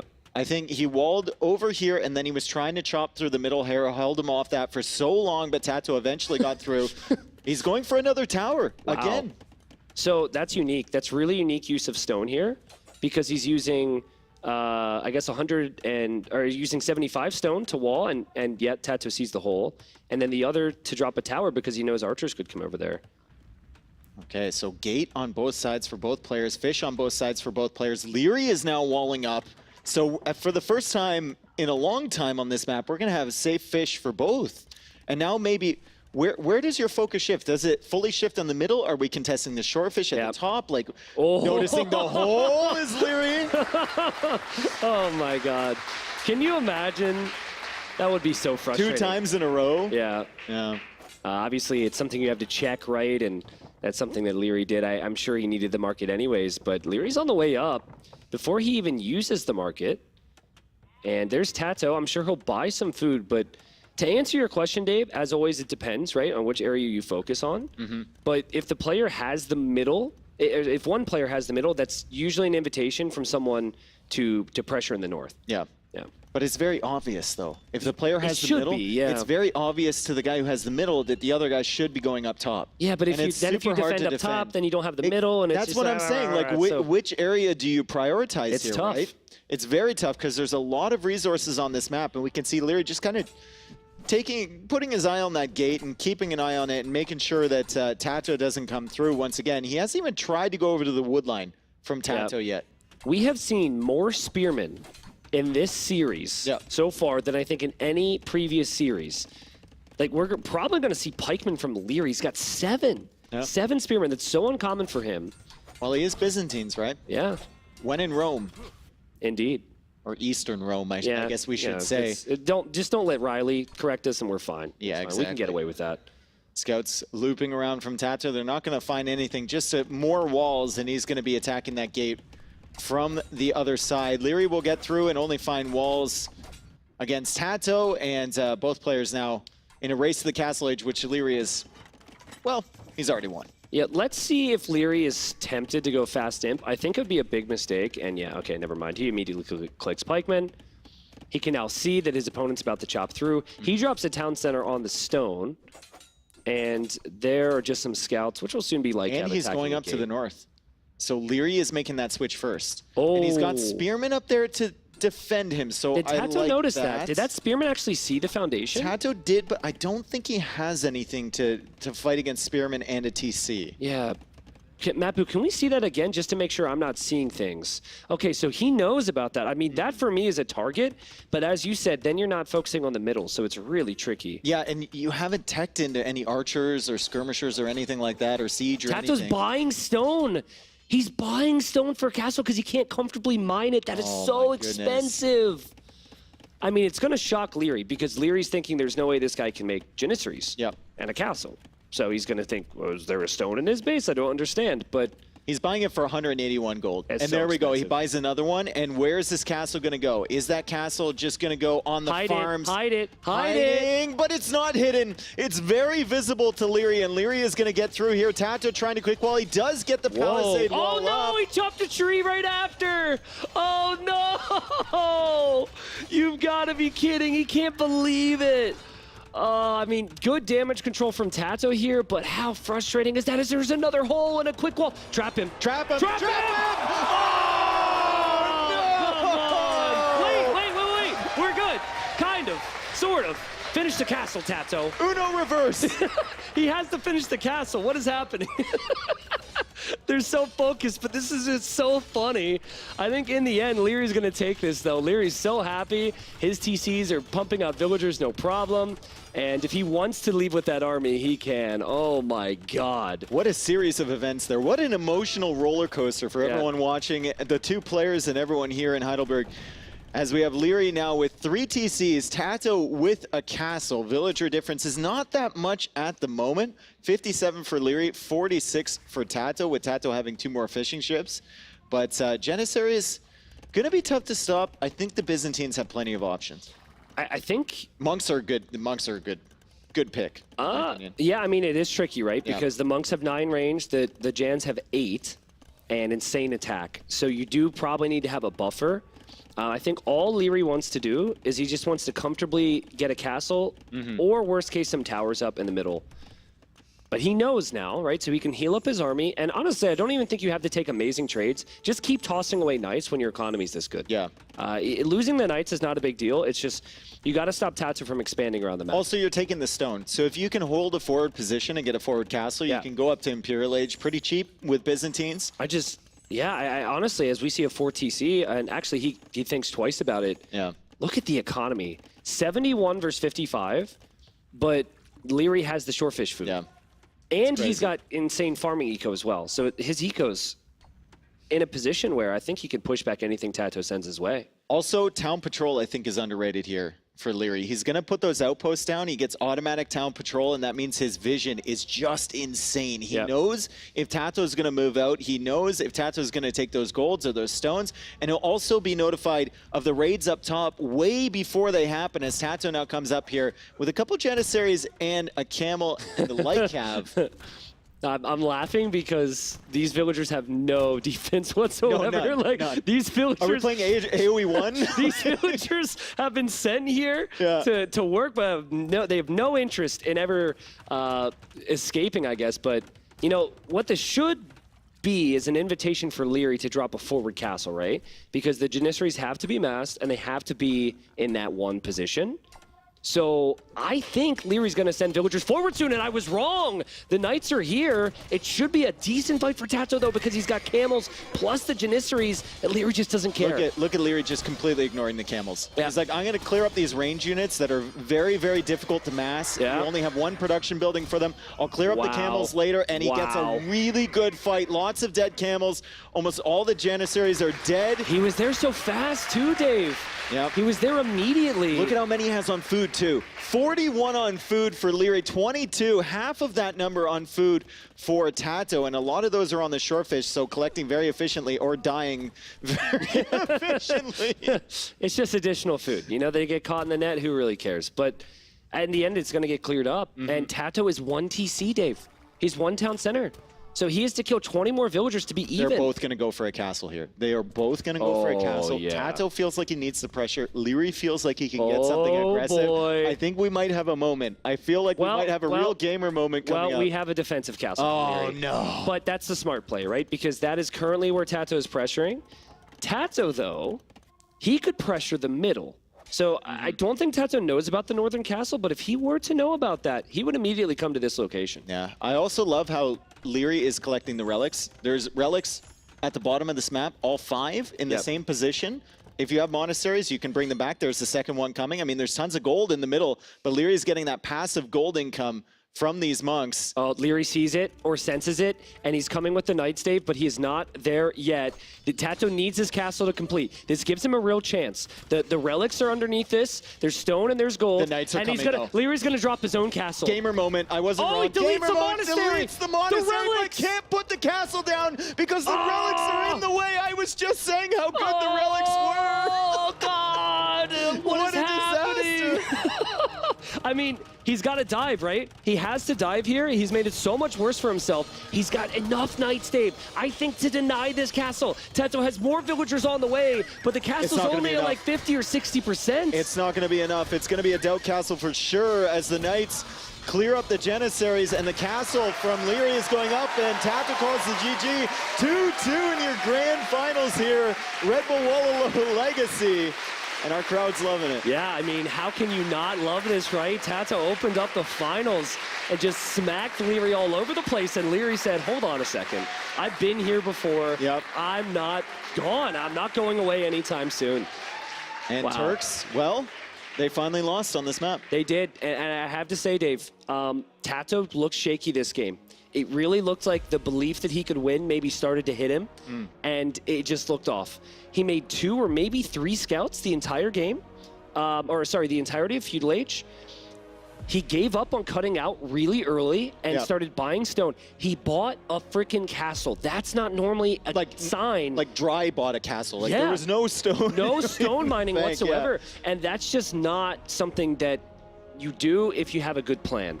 And it wasn't like Liereyy had the craziest opening. All Liereyy did was he went archer opening. And then, you know, took it to the rest of the map and controlled the middle. And now TaToH has the very difficult task of trying to forget all of that. And just putting it behind him as he plans for his next game. Oh, boy. What do you pick now from TaToH, Shoals or Outcrop? Well, I think if he wanted to, he'd be crazy. He could actually go for Acclivity. I don't think that's a great play. Personally, I go Shoals. Yeah. The only argument against going Shoals is I think Bohemians are stupid strong there, and Liereyy has those. Yeah. Slow it down a little bit. Yeah. Could be the idea. Now, what do you pick against Bohemians? You go Italians against Bohemians, and then it's like a race to Imp. Yeah. And controlling the outer areas. I think with it being cheaper to go up to each age, and also cheaper university technologies, Italians can actually be very competitive. Yeah.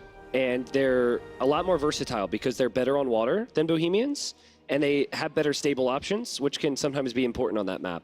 Obviously, though, if the Bohemians get to that death ball, there's not much that many civilizations can do to stop it in most cases. Yeah, who needs the help? It's just kind of brutal. Yeah. No matter what civ you are, and well, we'll find out out what right map it now. is. They're just selecting their civilizations. They had to browse through their strategic notebook. What a finals we have here. 2-2. This is awesome. I was worried when TaToH was up 2-0, but I knew looking at those civs, Liereyy is always going to have a chance, and he's still got some really good ones, and we've been informed that it is going to be Shoals. TaToH's going to try and slow this series down. After losing 2 games, he's going to try and make it more strategic. Liereyy, however, has the most popular civ, I would say, for this map in the Bohemians. Lots of gold on this map. Bohemians get Hufnitsa, and you're usually fighting over a condensed area, and Hufnitsa can be so strong. Was Liereyy, did they just panda Liereyy in the tech tree? I thought I saw a glimpse of tech tree there. I could be wrong. But Bohemians are kind of new, right? He is teammates with Hera, so. he's like, wait a second. He's like, how good are my knights exactly? Oh, God, my knights are horrible. I could go Bohemians on Acclivity and try Aztecs, but Aztecs aren't going to work, blah, blah, blah. That's where his mind is taking him right now. But it is one of those exciting moments for most people watching, because there are people out there who say, I know more than Liereyy. He checked the tech tree. What a pleb. I haven't checked the tech tree in at least a week. At least a week. Yeah. That's why the wiki, though. Does that count? I think it does, yes, because it's like a more detailed version of the tech tree. Are we changing seasons in the back, by the way? We started in winter. I think we went to spring. Are we in summer now? Are we going to go to fall?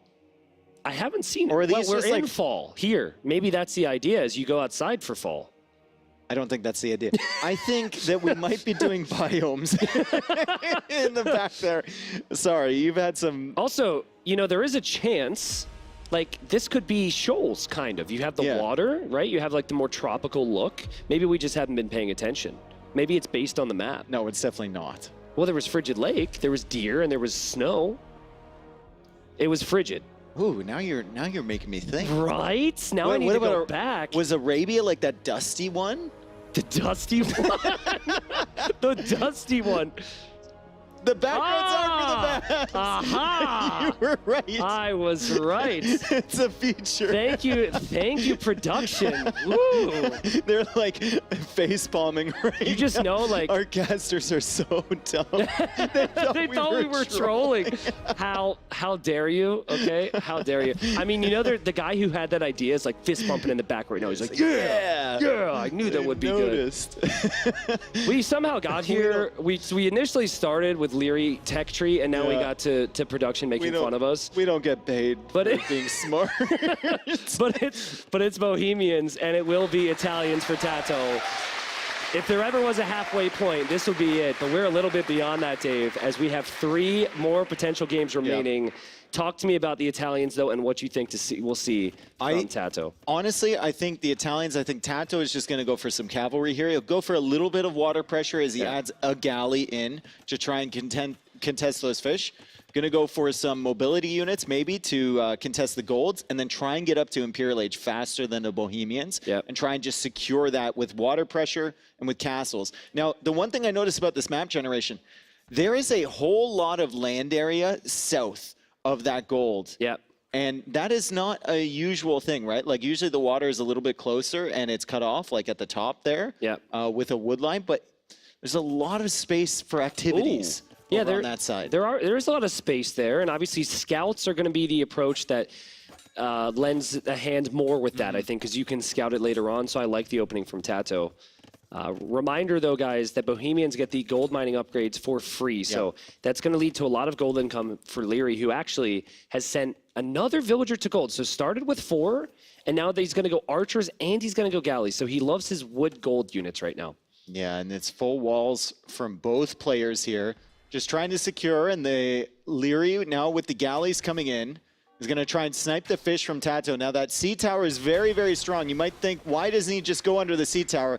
Well, it's got fish. 7. It's got 7 attack. It has bonus burst ships, and it actually has multiple arrows. So it's kind of crazy if you get anywhere near that, as TaToH's has a turn now to come forward and try and snipe a fishing boat, but Liereyy is right there. Yeah, nice job too. Lierey's blocking it off, and TaToH's just trying to even the score, but he has to be careful he's not too aggressive. Yeah. He's gonna lose water from this. I don't think you can invest into much more. He's gonna go for a fire galley, which is fine against 3 galleys, but these 3 galleys can run around and snipe the fishing chips from TaToH. Now, it's not the biggest deal because it's only shore fish. Oh, yeah, but that's a little awkward, isn't it? Right? Like TaToH probably shifting his focus, setting control groups on the scouts.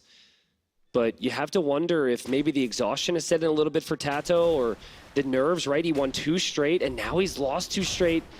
And he's such a good water player, Dave, and he's just kind of giving it up here. Yeah, he's giving it up, maybe thinking about the next stage. I mean, with Italians, your focus is going to be getting onto water later in the game, right? You obviously don't want to lose your fishing chips, but you don't need to hold control that entire time because you can always get on with your faster Imperial Age and take it right back. God, I love Lierey's timing on the walls. The last 2 games have been perfect. And also, I think it would be wise for him to bring his spearmen with his archers. Can we see if TaToH scouted the range here, Mapu? Because I think there's a chance TaToH didn't see the archer range. Yeah, he has no clue. So actually, the play for Liereyy is leave with what you have in there, and then your next one stays inside. Yeah. So it looks like you never left with anything. He did. We were on Gaia's point of view. Okay. Well, Gaia needs to pay attention. Mapu's giving us the full realm of experience as we see what Mother Nature experiences. Freaking Gaia, man. Get with it. But okay, so TaToH has an idea then. And I'm now a little surprised that Liereyy hasn't actually moved out. But TaToH is on the way up. He's 2.5 minutes off, and so is Liereyy. TaToH hasn't given up on water yet. He's got 2 fires. I think with it being so cheap, oh my goodness. That was an amazing clear there, Dave. But to finish my point, I really think it makes sense to go back on water. Is Liereyy really going across this shallows against TaToH of all people with a group of archers? also. Okay, he's thought better of it. And TaToH's looking. Yeah. He can't find. Okay, no, he sees him. Yeah. I think Liereyy started to go across the middle. He's like, wait a second. This is not a good idea. Dave told me there's rocks you can hide behind. Yeah, exactly. And Liereyy is now coming across, and of course, TaToH queues up a demo ship. Oh, yeah. As the archers are coming, or sorry, demo raft as the archers are coming back through the southern part of the map. Liereyy is being, you know, a little bit aggressive with the Bohemians. No surprise there, but it's usually a Civ that just sits back and soaks the pressure on this map. Not accustomed to seeing archers or crossbows or anything like that. Yeah, the thing that's so good about Liereyy with his archer play is how good his eco is behind it. Look at TaToH track this. He's waiting. He's waiting. He's going to try and bait this. He's like, attack me. I'm vulnerable. Yeah. It's an easy kill. Come kill me. No, Lierey's not falling for it. Oh, wait. Demo raft is coming. Come kill me. Liereyy doesn't bite yet. He's going to find the walls. He might go around the other side. He might try. That's an invitation to keep going that way. Because it's house walls. Oh, yeah. Here we go. Everyone quiet. Wait. Oh, we saw it. The gig is up. The gig is up. But TaToH won't be that mad with that, because now that Liereyy saw that, there's no way that he's going that way. Yeah. He's effectively walled along the shoreline. So Liereyy can't really pressure from that side. If he does, he'll probably get boomed by that demo raft. And TaToH goes for additional 2 TCs. Liereyy just 1 for now. This may be the only time I'll ever say this, but it was a mistake for Liereyy to get crossbowman and bodkin. Yep. And I only say that because I feel like you just prioritize eco upgrades. He's getting no value from it. Yeah, exactly. And I understand that that's his MO and that's what he does really well. But I would have preferred to see him just keep those things in the corner and drop the 3rd town center, or maybe another dock or something. TaToH's getting work alley research. Yeah. So his fire ships upgrade, and Liereyy added in extra fish. TaToH saw that. He's going to take down the fishing ships. He can also, if he has enough fire ships, can engage under that tower. He's adding 2 more right now. Yeah. He's still got the demo, just waiting for those crossbows to appear. And the light cav still getting vision for him as Liereyy kind of goes out a little bit too far maybe for that TC. Yeah, I mean, he is going to lose these crossbows to the light cav. It's a perfect find from TaToH. And TaToH can see the Villese as well. And then the other army might come over here, Dave.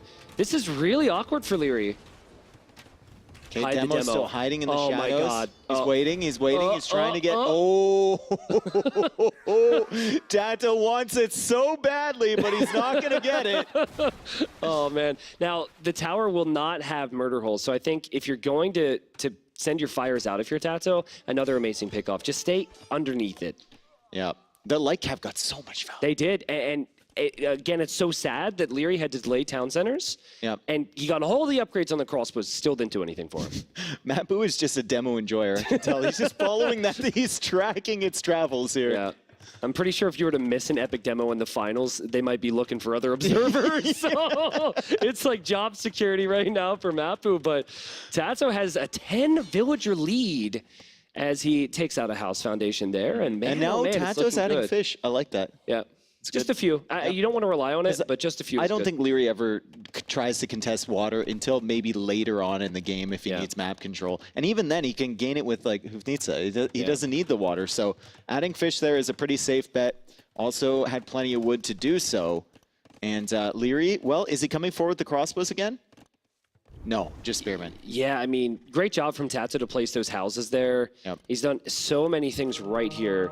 As the Lyknight go in, and the monk goes down just like that. Yep, Lyknight, only 2 hits to kill the monk, and they got it on the first try. That monk is going to try and convert it, but the Lyknight has resistance, so he's going to scout Lierey's base. I think this is worth it for TaToH. He's going to get a ton of information from this. Only 2 TCs there, 1 TC forward. Yeah, and just do what you can to pull any units back to deal with that Lyknight at the moment if you're TaToH. I mean, anyone else would have lost this thing by now? Maybe. Yeah, no way. Oh, no dude, no. way. What value there? No way. What value there for TaToH? He had no business paying attention to that. His eco is flying, but Dave, 550 stone for Liereyy. Yep. He's got the smallest army you've ever seen from the guy. Is he going to go forward with the castle, maybe? Oh, no. I think you just have to play into late game here. I mean, against the Italians, you might be worried about their fast simp. You might be worried about condos. Yeah, maybe. Because condottiero are pretty good against gunpowder units, which you usually make in the late game. But I think you can be pretty comfortable playing late and just securing the golds. TaToH is getting fletching, and he's making some ranged water units right now, and I'm a little concerned about that. Monks can deal with that. It is pretty costly. I don't think you range enough on the water. But then again, it's a very TaToH thing. I'm a little concerned for TaToH because there were a few moments in the semifinal, which he ended up winning, and then in the previous 2 games where I think he's thought a little too hard about certain things. Like, just keep it simple. You've got good eco. I'm not sure you need to do that much more. And, oh, man, that monk is somehow staying alive, and the villagers don't get seen. The villagers do not get seen. TaToH, though, coming back a little bit. He's going to catch the tail end of that. He's looking for the relic, right? He was looking for the relic because he knew it was there, and now he sees the monk. And now he sees the monk, and that monk is going to die. Castle up north. I'd love to see a demo. Could just go sit next to that relic right now. Yeah, could be valuable. I mean, it's worth trading a demo for a monk, in my opinion. Speaking of demos. Mabu checks behind the rock. Good, he's learning. Oh, man. Well, that monk is heading over here. Will convert a villager, which was simply going to make an outpost. But TaToH and Liereyy both very close to clicking up into the next stage.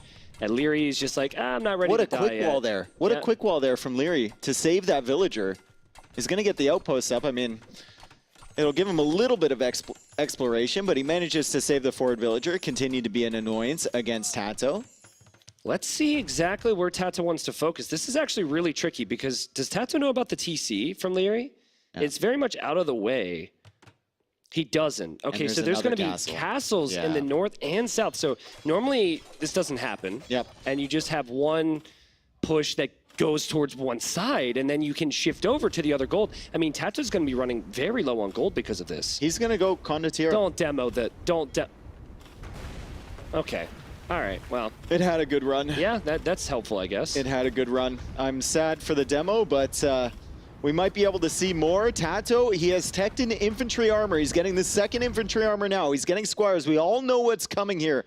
Only the Italians can make this unit in a 1v1. It is the condottiero, and it is really good against gunpowder units, which the Bohemians kind of specialize in. It is not good, though, against crossbows. Yeah. Even though they can't get upgraded to Arbalest just yet, They still do pretty well. Yeah, they still do pretty well. TaToH's eco is set up to make condos, and I think the beauty here is that they also can be created instantly. You don't need to wait too long. My concern for TaToH is still the gold. He did notice the castle in the south, so that won't be a surprise to him. However, there's limited gold on this map. He's got 2 relics. Can he actually push? Can he deny the gold from Liereyy, who's just waiting for chemistry to come in right now? What a fun game this is. Game number 5. And, well, I mean, Liereyy, so far so good, I guess, right? He's got both corners, or I don't know what you would call this, like the gold regions secured. The patches. The patches. The mining colonies? The yellow dots. The quarries. Yellow dots was my best guess. No, that's all I had. The yellow dots. Yep, that's all I had. +1 for your creativity here. The biggest content creator in Age of Empires 2 here, folks. Just wait. Anyway, double light cav going in for a monk snipe again, and the knight gets deleted because of course it did. And then the light cav killed the monk. Exactly. And say, why did you make my friend do that? Exactly. Why did you make him do him to himself? And the light cav are actually going to be super annoying as the pressure comes in the crucial yellow dot region, Dave, in the north. Yeah, big yellow dot guy here myself. 4 barracks there, 5 barracks now from TaToH as chemistry comes in as well, and he's just going to open with Kondo, and this is a very good unit to get momentum with. Yeah. I mean, it's not great long-term. Maybe against Bohemians it's okay, but usually it's not great long-term. However, you don't need to tech into upgrades for it, so you can just do it right away. And Villese is on the way, which we learned earlier. Does apply to the condottiero, yes. Yeah. That's the last time I'll ever second-guess MBL. I remember that day very clearly. But man, Dave, the beauty of the condos is you can switch to both sides, right? It's a fast unit, whereas the Arbalest, they're slow, they're low HP, and they have to be in one location all the time. So now Lierey's like, I gotta protect the one side, and now he loops into the other, and he gets completely blindsided by the castle location.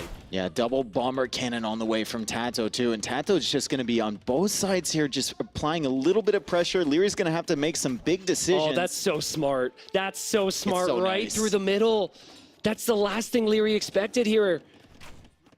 I don't have the exact math on it, Dave, but in a competitive best-of-7, if it goes 2-2, whoever wins the 5th game tends to be the champion. Yeah, it's a massive advantage. It's such an important swing, right? Because one guy only needs 1, the other guy still needs a couple games. It's a massive hurdle, 2 games in a best-of-7 as he takes out yet another monk here, TaToH, and Liereyy is going for a defensive castle. That castle will go up, but at what cost? At what cost? This is the best play TaToH could do, and it's only with 5 or 6 units. Yep. The brilliance of this guy, and now look to the other areas. In the south, I see a castle blinking. And cannon galleon. There's a cannon galleon There's on a it. cannon galleon there. He's adding another cannon galleon, and he's pushing this castle back. However, don't be too convinced that TaToH is just going to outright win this game just yet, because the Bohemians are very, very dangerous, even against the condos that get a bonus against gunpowder units. I mean, if you get enough arbalists, if you get enough hand cannons on the field, you can still shred them, especially in the choke points. Yeah, and there's a lot of choke points because of the gold, right? I think for TaToH, he's currently pacing the game correctly. Yep. He just has to hit at the right times. Was Liereyy expecting this? It seems like Liereyy was, but if he loses the bombard cannons, he might end up losing more than just that town center there. Yeah, bomber cannons coming in for Liereyy. Still no Nitsa. And then the south, Dave. This is so good from Yeah, it's TaToH. sick. This is so good. It really is. Just the middle to the north to the south, and this will never stop. And Liereyy loses another army. He loses all of his arbalists at the bottom. His castle is being taken out in the south and in the north here as TaToH is still looping around with condottiero. He does manage to snipe 2 bomber cannons though, Liereyy. And he's trying to get a 3rd! Liereyy from downtown! But the condos are here! Cannon. The condos will clear it all up, Dave. I think they can get the surrounds. And now if the south is going to be won, Liereyy will have nothing in the north, and this is back and forth, but it is all TaToH now. And yet another castle in the south from Liereyy. He's not giving up here, folks. Although the castle in the north will go down, Liereyy will continue to gather gold in the southern area of this map, and more archer ranges on the way. But right now it seems like all the momentum is with TaToH, and he still has control of the water. However, this is not within range of the water, and I mentioned that earlier. There's a lot of room for activities down on this side. Actually, it is. Well, the cannon, I think they can hit the TC. Maybe elite cannon galleon, but the big thing for TaToH is now he can push the middle again, right? Like all this pressure can swing over towards the middle. Liereyy has to defend that. So it's a very difficult spot for Liereyy. He has the archer ranges, but he just doesn't have the numbers. And I really don't know. Like, if you can't win with Arbalest hand cannons, what on earth do you do as the Bohemians? Yeah, I mean, just look at the numbers. You mentioned it, like 16 military. 16 military only, and this is not an ideal situation. People are groaning in the crowd. People in the crowd are reacting like they would to a siege on a juice shot. Really feeling bad for those Arbalests. I definitely don't think Liereyy was ready for this, and they can range it, and Elite Cannon Galleon is on the way, so they're going to be doing more damage. However, not the best spot you want your ships to be sitting. Yeah. But Liereyy needs to find an answer to this. You talked about the tech tree being limited for Bohemians against Condottiero and the amount of castles that TaToH has set up. Is there any options? I think it's a numbers game, truthfully. I don't think it's a tech switch. I think it's, can you get to a point where you've got like 30 ARBs? Because with 30 ARBs, the condos will start to melt a bit. And Lierey's trying, and he tried to do some damage control there. TaToH, again, getting a great raid in. But I love what I'm about to see from TaToH. That castle looks foolish, but just wait a moment, because he should have, I'm believing in him here, otherwise I'm going to look stupid, but he should have Trebs looping in or bomber cannons at the same time. Oh no, hand cannons going ham against the cannon galleons from TaToH, and that is kind of a throw there from TaToH. He's going to throw a lot of resources away there, but the condos are coming in. Can they get the ships before the condos arrive? It's 25 Arbalest for Liereyy. The cannon galleon play looked awesome before, but now it kind of looks bad. Tell me he has Trebs in the south here. He does. He does have some Trebs there. That's what he needed. Yep. He's starting to take out that castle. Now it's Lierey's turn to make a castle underneath the castle fire of his opponent as the condos continue to loop in to the eco. And you were talking about a big ball of Arbalest. Well, if you have a big ball of Arbalest, it's hard to split them up. The castle is here helping out in defense, but Liereyy needs all of his army in one place, and TaToH is just in many places at the same time. I'm kind of speechless at the moment of just how good TaToH is at controlling the game. From the condos in the middle to the little tidbits on water, and he always has backup after he takes a fight in one position. Like, he always knows that Lierey's going to try and take the position back. The Arbalest are actually going to get hit by the Trebuchets. The Trebuchets are a perfect tool here because the Arbalest clump up. Too bad he's not Britons, but still forcing the Arbs back as TaToH takes more gold in the south. There's no way Liereyy can keep that TC up. There's no way. Actually, it's gone. Yeah. It's just got Treb down already. Immediately upon being placed, the TC is gone, and now the condos are continuing to push back. They're in the back of the base. And GG! Wow, TaToH's not done yet. What a game. What a response from TaToH. My God. Absolute amazing performance there. Italians versus Bohemians. He played the tech tree, he played the Civ. Also, to the guy in the crowd holding up the TaToH sign, that was definitely upside down. So you might want to flip that over. I talked to him earlier outside the castle. Just flip that over now. I don't think we're serving drinks here either. it was a good effort. Someone but it was check definitely that upside down. Oh man, well. Listen, if you're new to the Age of Empires 2 scene, if you're watching for some other reason and you haven't left, that is why people are obsessed with this player. Yeah. Like, it was so good, man. Like, my favorite thing, it feels stupid, but my favorite play in that whole game was the 5 condos to the middle. Because that's the last thing Liereyy ever expected. And it was the perfect play. It started to unravel Liereyy. And he kept coming back. Yeah, it just made Liereyy guess constantly. Like, not through the middle anymore. He went through the middle once. He went through the top side again a couple times, even though that castle was there. He knew that the condos were just a cheap unit. He can gain map control, gain momentum. Liereyy would be constantly putting out fires, and TaToH was the one starting them. As TaToH takes a short break here, we are playing a best of 7. I think we're a couple hours in, and the crowd is just showing their appreciation. Liereyy deciding to take a break as well, and we have Memb and Rlyknight here in front of the stage to give us a little bit of extra content while the players take a rest. Yes, we do. Thanks very much, boys, and great calls so far. Give it up, Dave and T90. What a show they're putting on, my friends.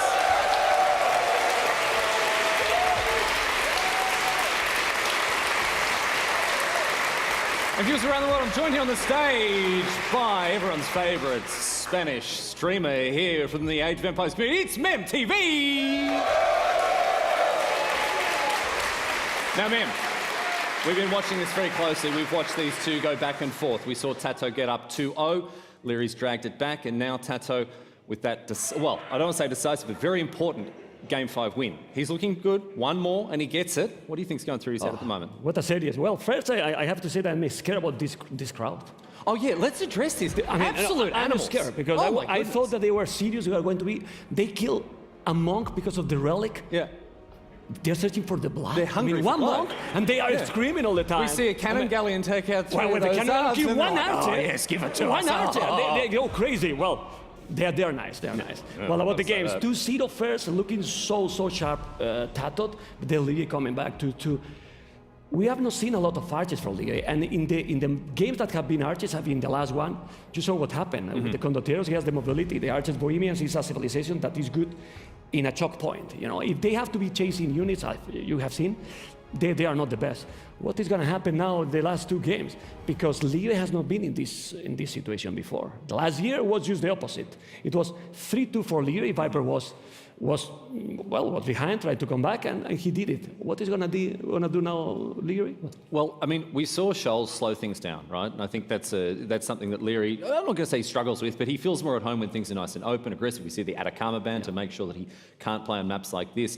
So I think he has to find his strength once again. I think he has to find a way to make these games his own, because TaToH slowing things down on Scholes there, I think that worked in his favour. Yeah, but that's the big question mark here. Why? Because TaToH is playing out so good in the aggressive maps. True. In Arabia, for example, he was basically France versus Lithuania, if I'm not wrong. It was very aggressive game, and TaToH was having, with the monks again, good conversions. He got really good numbers, and he never let Liereyy get the aggressive position. That's true. He was there with the knights. He was coming, switching to pikes, and has been very aggressive during the whole tournament.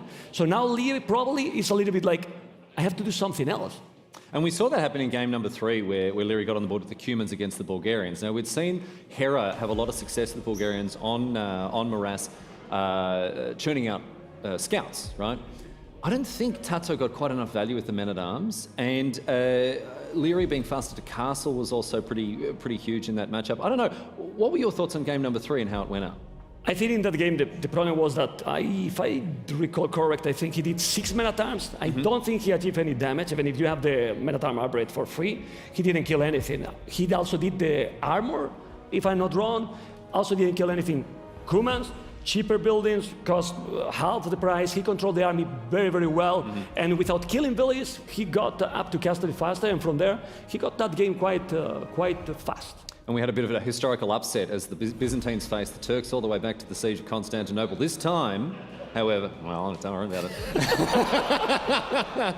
This time, however, the walls held and the Byzantines won. What are your thoughts on the ball? This map is wild. We're still figuring out so much about this map. Yeah, because we see that same strategy with same civilization sometimes works, sometimes doesn't work. In that one, well, Byzantines is quite a strong civilization. What happened in that one? They have the Tone Watch for free. You get a lot more vision. And also he achieved just 1 minute faster. He made that he do a TC in the north, take all the short fish, that's free food. He got some killed with the Janissaries because he did a castle at home, but he sent the knights and he killed everything. That's right, like Liereyy was so good at cleaning up those Janissaries, and like, because it's such a hard unit to mass, and Liereyy was doing a really good job of making sure they didn't reach that critical mass where they were so difficult to deal with. And you know, it shows a level of versatility on Lierey's part that he can play a longer game. I mean, Scholes didn't go his way. He did get that early map control, but the condos in game 6 obviously, in game 5, obviously just too much for him to deal with in the later stages. I think the mobility has been a key. Who has the mobility units is having more the advantage and winning the games. Because in that one, he was having all the knights, while TaToH was having the Janissaries, was trying to make some damage, but the knights, with the pathing, with the actual pathing for Age of Empires 2, it's taking the lead and took the game. And in the last one, we saw already. Well, I mean, we've got potentially two matches, like 2 games left here. I don't know if you can remember off the top of your head some of the civs that are left, the maps that we've got. I mean, there's so many, obviously, in a best of 7, but even without the maps and the civs, let's zoom out. What are we expecting in these last 2 games? Well, in the last 2 games, Liereyy need to take the lead, need to be aggressive, or TaToH has only 1 game to take the series, guys. Yeah. And if TaToH wins 1 more, that's it. And there are a lot of TaToH fans in the audience. We've heard you hooting and hollering whenever he gets up and about. Here they are. That's right. GL boys all the way up the back there, my friends, as well. But TaToH has got to come up against a bloke who is no stranger to this sort of level of pleasure. Let's hear it, pressure. Let's hear it for Liereyy. Lierey's going to get it done as well as best he can. But that's enough from us, my friends. We're going to send it back up to the casting chamber. We've got Dave and T90 ready to take us through the final stages of our grand final here at Red Bull Wololo Legacy. Well, players got their rest, Dave, but I can't wait. I cannot wait. 2 more potential games. It Only could just be one potentially more. 2. It could be one. TaToH could take his first S-tier event, the biggest event in Age of Empires 2 history, with 1 more win. I believe first place gets $60,000. Hello.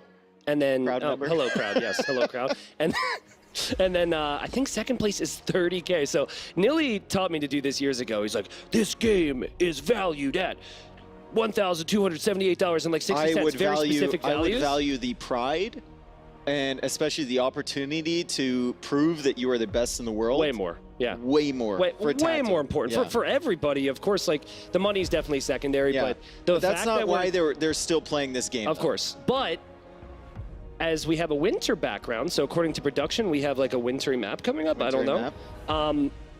Outcrop's dusty, right? Oh, the map is Outcrop. So dusty winter. There's no snow. There's no snow. They're talking. They do this production. It gets real real trolly on the final There's day. no every snow. Year. All we hear is every year. I love it. But yeah. Anyways, like we're talking like for first place and second place finish. Some tournaments don't even have this much. This is huge, right? And you've got to think the pressure might have only risen as they did need to rest, right, and take a quick break. But I'm so excited for this. Outcrop tends to be a more defensive map. The more defensive maps have actually gone better for TaToH so far. But if you remember how Liereyy played against Villese, it was like a 13, 14-minute game. And look at what he's When picked. he went Saracens, he's gone Aztecs. He's gone Aztecs. He's gone for his strongest choice. Based on the consensus of all the players here, Aztecs the strongest choice in this tournament. We saw them banned out so often. He got to play them earlier against Villese, absolutely dominated in that game once he withstood the early pressure. And here we go, yet another game. Game number 6 here at Red Bull Wololo Legacy. The score is 3-2 in favor of TaToH. This is technically TaToH's home map as well. It is. But Liereyy has picked one of the strongest civilizations in Empire Wars, and he's going to be piling on the pressure as he can only do against the Spaniard who has picked Tatars and is more of a mid-Castle Age type of civilization. Yeah, now the big thing to focus on here is the scout activity from TaToH. Yep. On most maps, you're going to confirm what army they're going for, but here you're incentivized to get the additional sheep, particularly because with Tatars you get 50% more food from, the pigs. So that's huge, and it's actually very hard to contest that if you're Aztecs because the eagle is so slow. So if TaToH is thorough about this, he could have like 1,000 food additionally underneath his TC. And he's being very, very thorough. Look at the top. He's got units exploring. He's got units in the middle, exploring everything. He's looking for those extra sheep, trying to use his civilization bonus, and he's missed them by 1 tile there. Still in the dark about those. Are they sheep? Are they pigs? They're pigs. They're pigs. They're pigs. And he hasn't found those pigs either. Unfortunate for him. Yeah, obviously, I mean, he hasn't gone out to attack, but he does over here, and he finds an easy kill. And actually, I mean, so far, so good for TaToH. Killing a range unit from Liereyy is always going to make Also, you feel what good. is that wood line in front of Leary's base? I feel like that kind of hurts him. It does. Also, it really does. Look at the skirm hide. Yeah. He's like, I'm not here. If I don't move, that Ibex is going to give him away. Pretty weird to see a skirmisher, though. Why on earth would you make a skirmisher? Yeah, that is kind of strange. Maybe he was expecting an archer. Archer. I think he didn't know, and he was expecting archers, correct? Yeah. So there's a market at the back there from TaToH. Also full walls as he continues to just explore, and the Ibex apparently are going with him as they run around this. They're like, follow me. Yeah, there's a hole. Liereyy plugs it up, so they're going to be stuck over there. But I was saying, this is a very weird woodline generation for him. Yeah. This is not what Liereyy wants, because he wants to be the one applying the pressure. He wants a straight shot to TaToH's base as the Ibex run back again. I like how Mapu has learned. Yes. He knows that we need to know about that. He's a smart guy, you know. Yeah, I mean... And more pigs that have just... he saw them, but he didn't take them. Okay, all right, Mapu, settle down. But that's actually kind of a big deal, right? Liereyy is the player who tends to really want to collect those resources. I think that could have helped the fast castle time, but Yeah, TaToH finding some pigs. He does have a bit of an army to deal with, though, and it's an awkward one. We've got 4 spearmen, 4 skirmishers, about to be 3 eagles. I'm not sure if it's Liereyy or if it's the medium AI. Yeah, this is an interesting composition for sure. I mean, that wasn't meant to be mean. We got some oohs. I think it was the pause. Should I have said hard AI? Yeah, hard Was it the AI? difficulty level? I don't know. It's got a lot of variety, is kind of my point, but sorry, guys. I didn't mean to do it. Anyway, we continue. Castle H is a minute and 40 seconds away for TaToH, and Liereyy still hasn't clicked up yet, but he should be up soon. We saw the transition into Castle H so deadly for the Aztecs, right? Yeah. Liereyy defending with skirmishers against long swords earlier today, but going into those eagles and having the mobility to just kind of pick away at the economy of your enemy is so valuable, especially when they need to expand to these outer areas. It would bring me great satisfaction to see TaToH make Step Lancers. I think it would be quite good against Eagles. It's also quite cheap as well. Like, he's got 4 on gold, right? So if Are they clapping for the pigs that he just found? That or the Step Lancers or something. I think they're clapping for the pigs. Sure. Okay, well, but think about it. I genuinely think we might see some Step Lancers. He's going 2 stables, and he doesn't have a lot on gold. It's a really effective unit in early Castle Age, and it allows you to boom as well because you don't need to have such a gold-heavy economy. All right, Eagles in the barracks here. Infantry armor on the way. Castle Age still a minute and 15 seconds away as TaToH will just reach Castle Age. And TaToH's approach is going to be going for some Step Lancers. There we go. T90 calling it. Step Lancers from TaToH as he adds a second TC as well. He's still fully walled and he still needs to expand to the outer areas, but right now his economy is fairly safe. Yeah, so this unit, because I think it's the first time we might have seen it this week, it has 1 range, but it has less pierce armor, less attack, and also less HP than a knight. So, oh no, the pigs! Oh, don't steal the pigs! Oh. Oh, that's tragic. That is so sad. Where are your claps now, live audience? Oh, man. Well, you also have the hill bonus, of course, right? So if you're on the hill, you're going to do additional damage with the Tatars, and TaToH kind of being patient with this. He doesn't want his opponent to know, because I think if his opponent knew, his opponent would probably like prioritize heavier monk play or even heavier spearman play. And the TC on the outside for Liereyy now, as he makes that really, really close to the hill. I would probably like it a little bit further away from that hill. I've seen it so many times of like armies being up on top of there and a TC being underneath, and it's a really weird position. But I guess if you're the Aztecs, you're thinking if you're not in control of the game, if you're not controlling the hills, you've probably already lost. Again, I have to ask, why Elite Skirm? What has Liereyy seen in this game that has made him want to make skirms? I think it's just like the problem he had earlier in the day, where he's assuming a lot, right? He assumed that TaToH would have gone for like 3 monasteries in the Frank-Lithuanian game. And now he's like, oh, we're going to cancel Elite Skirm. We don't need that. Okay, second wood upgrade on the way. Eagle still being queued. Only from 2 barracks, though, so it's not an all-in sort of thing, as we see this other TC here, and a monastery being placed from Liereyy. So he's going to get some monks on the field, but it's a 3rd town center now from TaToH, and he's only using the Step Lancers to defend. He's not using them to attack. Yeah, I'm going to be honest, I'm a little disappointed in that, right? Because it's going to give Liereyy some time. And I think these Step Lancers could actually do a lot, but if the game does go late and the map's so open, I understand Elite Eagle can be strong and whatnot, but I feel like Tatars might actually be the better civilization with the Keshik, the Lancers, the Hussars. In the late Imperial? Yeah. Even like early Imp, depending on a lot of factors here, right? But this is what we wanted to see. Those skirmishers are throwaway units to allow Liereyy the time to react to this. I think the Step Lancers could take this fight, but I haven't tested it that much recently. I think it depends who controls the hill. Because there's a monk out there from Liereyy, and TaToH will try and snipe that. I don't think Liereyy should have revealed that monk with the scouts around. Monk could not bridge the gap between the scouts and the TC. He couldn't jump that far. Yeah, take the hill now, right? Sneakers next time. Look at this. How many times do you think Lierey's faced up against this? He's going to take the fight. I think the Step Lancers destroy there. Yep. Liereyy backs up to that TC.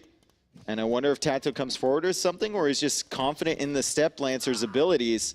As Liereyy adds another monk, he's already got 1 on the field, and TaToH just adds farms behind this. TaToH must be in a very comfortable position at the moment. I love how he's cutting off the reinforcements here. So it's really awkward for Liereyy to be able to group up any armies to deal with this. So it's almost more effective than a Siege Workshop to simply just use the army there. And then you can use your wood, you can use your you know, whatever else for your economy. And what TaToH did, because you receive additional sheep on the map and also with new town centers with the TaToHs, is he went crazy with the upgrades, right? He's got wheelbarrow already, and he has the wood, and he has the farm upgrade. So transitioning into farms has been amazing for him. All right, Liereyy adding a house behind that wall. He should be fine there. Once again, the Step Lancers take a look at the front of Lierey's base, and he's teched into pikemen. So pikemen do pretty well against the Step Lancers. In big groups, the Step Lancers can kind of hit them from one tile away and run away, but in equal numbers, pikemen will still do fine. That obviously not equal numbers there as that guy gets killed coming right out of the barracks. And Liereyy needs to find a way to prevent these units from getting in. Eco is still in TaToH's favor, 64 villagers against 58. Eco upgrades as well in his favor. Step Lancers are in. Step Lancers are in, and TaToH's going to get out with the other army, and these things are so good at picking off villagers, Dave, because they don't have to reposition. Yep, 3 villagers dead. And he's going to stay in here, too. He's going to keep moving, and look at that. Look how quick it is to raid these villagers compared to Knights as he takes another amazing engagement. Great fight on the other side there. The pikemen are desperately trying to chase these Step Lancers around the back of his base, but there's more Step Lancers at the front, and Liereyy is just desperately trying to keep these units out of his economy. TaToH is all over him. Yeah, I mean, TaToH has lived for this moment. He's dreamt of this moment. This is like his time to snowball this to victory, and they're going to poke the monks down, and there's going to be 1, maybe 2 conversions, but what a crazy loss there for Liereyy. Yeah, 4 monks lost. That's 400 gold down the drain as the Step Lancers finally get trapped here. The pikemen will take care of them. But we look at the villager count after these engagements. 63 villas for Liereyy, 76 for TaToH, and he takes out another villager. He's still so pressuring. Yep. I'm really loving the Step Lancer play. There is a world, though, since he hasn't taken any trades against the pikemen, that suddenly he's going to need Lierey's something gonna else. Snowball. Yeah, right? Like Cav Archers. Yep. Some players will actually make Knights because Knights have more armor, and even though Knights are still kind of countered, they're better. I'd be curious to see what TaToH's decisions are here, because we should see, okay, so there's more buildings now for TaToH, but another stable as well. So he's clearly just going to keep going in Castle Age. Yeah, Liereyy keeps seeing this coming in. The Step Lancers taking another look at this gold over here. Liereyy, well, he only has fletching on that TC, so the Step Lancers can kind of run around that. They have the +2 armor already. And TaToH is going to start tech switching into something else because Liereyy just has too many pikemen, like you said. Yep. Liereyy trying to catch up in eco, trying to get military onto the field. Limited number of eagles now, only 4. So if TaToH goes into archers, he's going to have to switch back again. It's a really, really difficult position for Liereyy. Constant responses from Liereyy, but TaToH, for lack of a better word, is always one step ahead, right? He's always making the proper decisions in the switches. And the beauty of this is he's still making Step Lancers while he's transitioning to the counter to the pikemen. So he's not giving up on it. And he controls the map so well. Anytime Liereyy looks away, there's Step Lancers in that eco. And he's taking a step into the economy now, TaToH, from Liereyy as he raids the farmers once again, and Liereyy just doesn't have the pikemen back there. He's still only got fletching for the TCs, so he's gonna not do too much damage to the Step Lancers. TaToH is perfectly content with throwing those units away. He's also catching an army in the middle. Double monk goes down. What can Liereyy do against this pressure? What can TaToH not do right now? He's got like 4 armies, 4 TCs. His eco's perfect. The upgrades are well timed. TaToH is so close, Dave. He can almost taste it. God, he's stepped up his level here, hasn't he? I don't have any more step jokes, but we continue. And honestly, if TaToH really wants to go for it, he could do it. That castle could end the game. He's going to have Cav Archers and Step Lancers. There's no way Liereyy can defend that area if the proper army's there, and that castle would finish the game. And he's sending so many villagers. Yeah. He knows from his teammate, you have to send... Commit to the castle, and that's exactly what TaToH is going to do. He's going to commit to the castle for the win. This could be finally an S-tier championship for TaToH, a Wololo championship for TaToH. A monk converts the Step Lancer. That goat is going to be the most annoying goat TaToH has ever faced in his life. Okay, hold on. There we go. And the castle gets placed. There we go. The castle gets placed. There's a monk there, but it's all out of faith. Liereyy is defending over here, but the castle is going up on the other side. We saw 18 villagers coming forward for that. He has to stop it. He's even sending the villagers, but Liereyy must know now. He's 40 villagers behind. That castle from TaToH could go up. The monk is trying to block it. There's no way, Dave. That castle has to complete. Liereyy is trying to stall it out. Liereyy is trying to stall it out, but the villagers kill so slowly. The pikemen are here. The step lancers are here. The crossbows are up on the hill fighting. And the castle is at 89%, 90%. If this castle goes up, Liereyy has no gold on the outside. He's got no presence, and he's lost so many villagers. We have a new champion. We have a new champion here. There's no doubt in my mind. Liereyy doesn't want to call it, but TaToH has won this thing. He has done it. And there it is. Vamos, TaToH, your Red Bull Wololo Legacy champion and S-tier tournament victor for the very first time. The biggest tournament in Age of Empires 2 history. What a beastly performance from this guy. Who did he not have to face? What did he not do strategically? I mean, from the archers, the monks, the step lancers to finish it off, this guy had everything. The most complete player of this tournament, there's no doubt. He did not have an easy road at all, and there is no one that deserves it more than this guy. He has been the most creative player in our game for years. I'm so happy for him. Oh my goodness, look at the raw emotion there, and we're gonna send it over to Rlyknight and TaToH here, folks, your champion. Wow. Goodness gracious me, what a show we have just received. Please join me in being the first to congratulate the Age of Empires 2 Red Bull Wololo Legacy champion, TaToH! Mate, what a series. Yeah. So much I want to ask you about, my friend. Let's start at the beginning. You came to this tournament with a team, a family of guys who got together for this boot camp to prepare, to dig in and do your best. You were the only one who made it through to the semi-finals. How was it with the support of your team approaching today, this day, with you flying the GL flag? Well, my team is always there for me. Like everything I asked, they were there, like going for help me as well. And obviously, like I think without them, I couldn't make it here.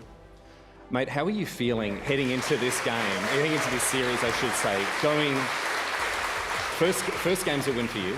Second game, you're 2-0 up against Liereyy, a bloke who has been in more finals than anyone else. He's won more of these than anyone else.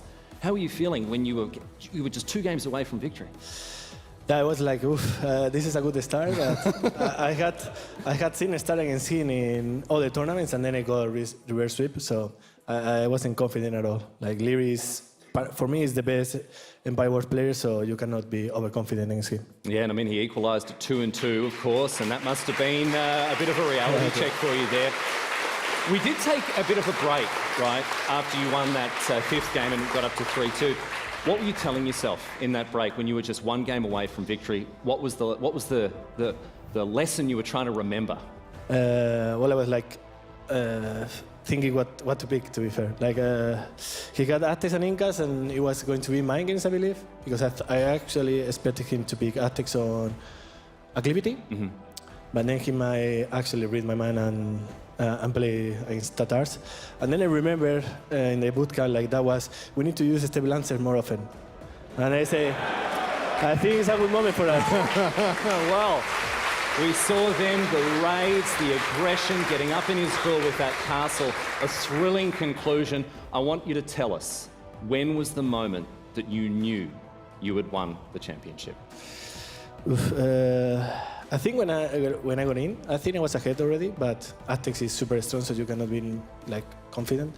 So when I get in and I was like, I saw that he switched to pikes, I was okay, I have the mobility, and I can use that on my favor. So I was always trying to move his army around the map, so I will know when is the right moment to castle drop and then get the game.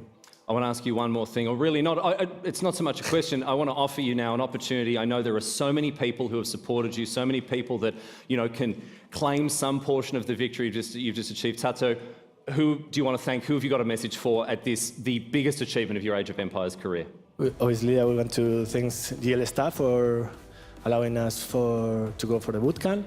My GL teammates, for sure, like they are a big part of that reason that I'm here.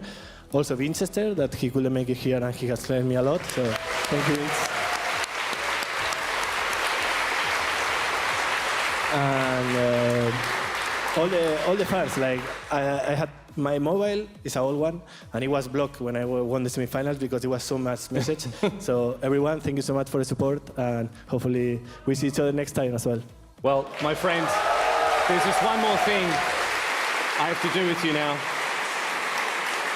And that is confer upon you the trophy that is so rightfully yours, so hard fought and so richly deserved, and the $60,000 that come with it. My friends around the world, join me in congratulating the Age of Empires II Red Bull Wololo Legacy champion. It is TaToH!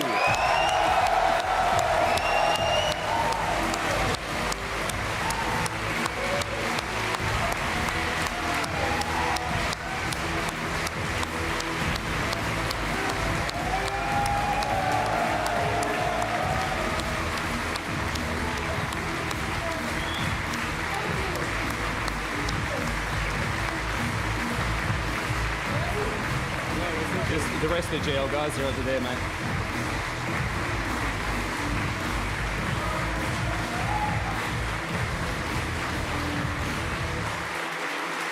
Well, my friends, as we welcome Ellie4K on the stage to close out proceedings from this tournament, thank you so much. My goodness me, the show that we've been given here, Ellie, a tremendous series from two champions of the game, but now a new hero writes his name into the history books, TaToH the champion. Tell us your thoughts on what we've just seen, Ellie. Well, really, I can sum it up in one word. Phenomenal. It was indeed. Absolutely phenomenal. It was indeed, my friend, yes. Look, let's take a moment here to congratulate Liereyy, right? This is obviously a heartbreaking moment for him. He's been, he's the most decorated Age of Empires, Empire Wars player in another. He's only missed one final, and that was the first Wololo. He's now here, tragically fallen short once again, but what an effort he put in. I mean, let's hear it for Liereyy. I mean, an absolute hero of the game, right? What a performance he put on. Liereyy is such a strong player, and I have no doubt this sparked the fire in him to train, to motivate, and I have no doubt that we'll see him back in the finals for the next World War. Yeah, absolutely. Liereyy, my friends.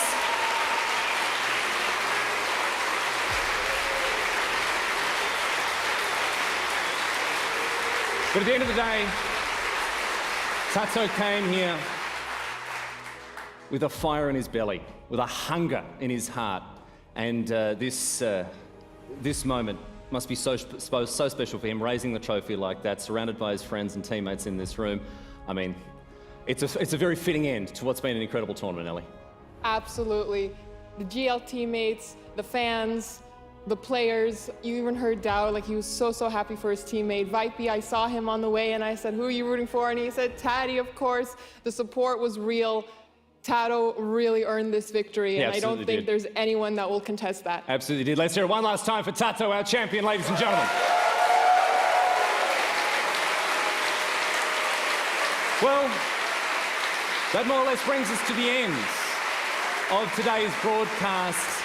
But of course, the party don't stop, because we are back tomorrow once again to close out this magnificent celebration of the game we all love with the Age of Empires 4 semi-final and final. I believe we've got the schedule to bring up now for people to enjoy. Of course, if they've been following throughout the week, they will know the heroes that we're going to see do battle. We're kicking things off tomorrow. Lucifron versus the Mister. That's our opening game. And then BC Cutie versus Marine Lord. Now, we saw them play over the last couple of days. These are, once again, Ellie, some huge matches. Absolutely. I spoke with Beastie last night, and he is feeling more motivated than ever, and he's feeling really confident in his abilities. And he said, if I win the semis tomorrow, I take home the gold. Taking home the whole thing. It's great to see that confidence, and I'm hoping you'll join us here. Wherever you are around the world, whether you're at home or here in the castle, we can't wait to bring you live coverage of that event. But a very important note, daylight saving ends, or begins? Ends? The seasons are wrong in the Northern Hemisphere, man, whatever. The clocks are changing in Germany tonight. Check your local guides for details. In the immortal words of Nili, check Wikipedia. Make sure you're here on time for tomorrow. But my friends, that is all she wrote today, sports fans. And in closing out today, I would like to extend a thank you to all the people who have contributed to the success of today's broadcast. It has been a long, long time since I have been at an event with such an incredible and electric energy. Ellie, I'm sure you agree. This has been phenomenal. It has been phenomenal. It's been a highlight of my year, perhaps the century, who knows? Well, Yep. I don't know, we'll have to wait till next year, right? Wait For till the next next year and Wololo, right? Right? That's right.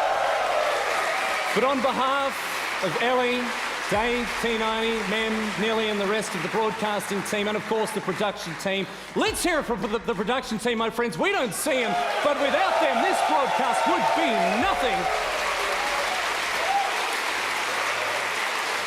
An incredible group of people making this tournament possible, as are indeed the fine folks at Red Bull, making this tournament what it is. One last round of applause. Red Bull, my friends, making this whole thing what it is. Let's go.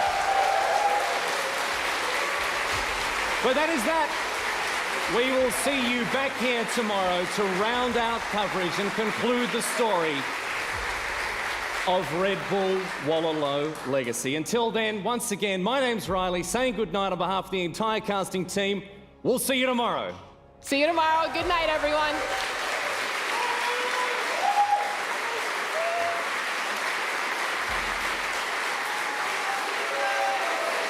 Good stuff, man. Let's go.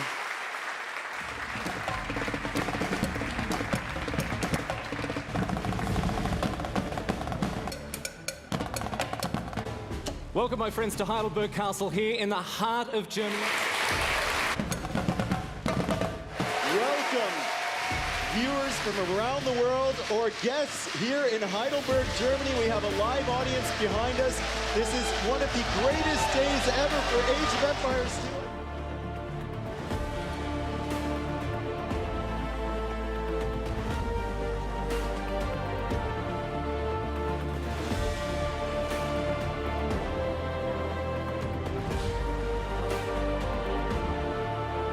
Here comes the knife! Oh, Villese! Oh, everything's going wrong, Dave. Everything is going wrong.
He's gonna get 10,000 wood in a moment, TaToH. Wow. What a nerd, TaToH.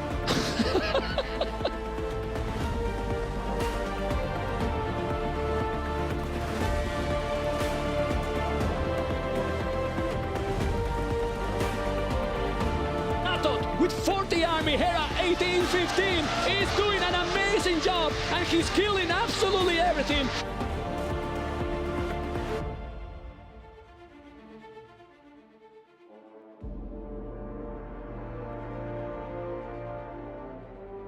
Just let the drums go. Yeah.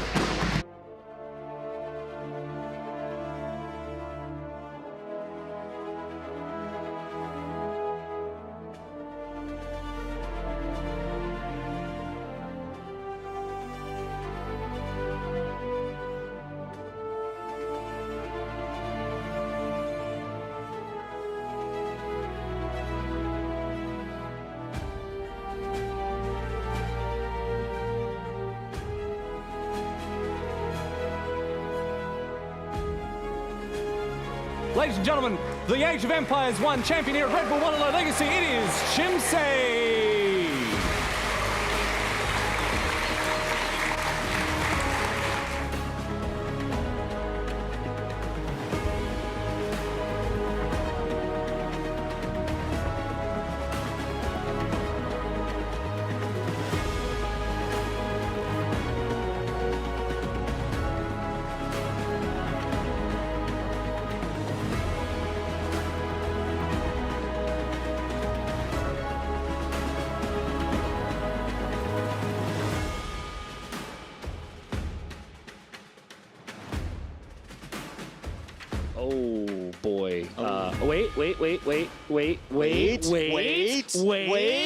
Hold! No! We waited too hard. Oh, no, wait.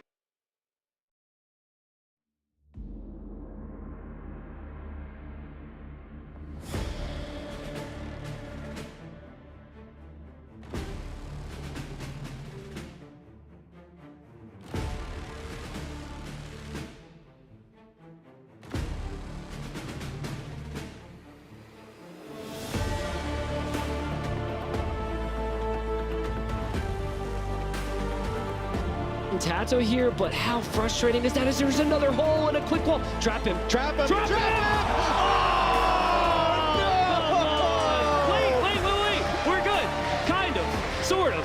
Finish the castle, TaToH. Oh, he deletes the monastery. Deletes the monastery, but can't put the castle down because the relics are in the way. I was just saying how good the relics were. Oh, God. What is happening? And our crowd's loving it. Yeah, I mean, how can you not love this, right? TaToH opened up the finals and just smacked Liereyy all over the place. No way. Oh, no dude, no. way. What value there? No way. What?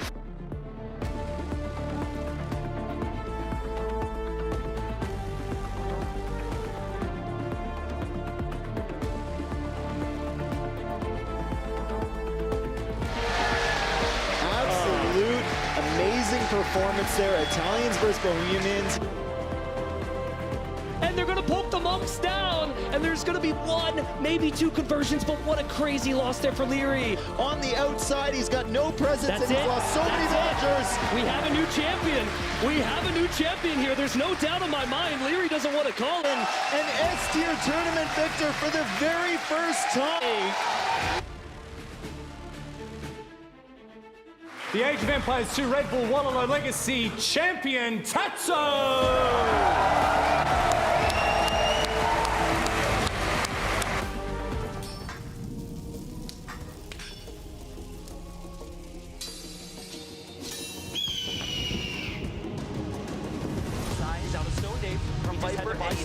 In the middle, Lierey's castle goes down. It's his turn to raid Lierey's economy. And Viper holds on to that castle. And he's killing the villagers on the gold. They're desperately running for the TC. Look, the Cavalier, they can do what they're doing here to the trebuchets, and then Liereyy will have nothing.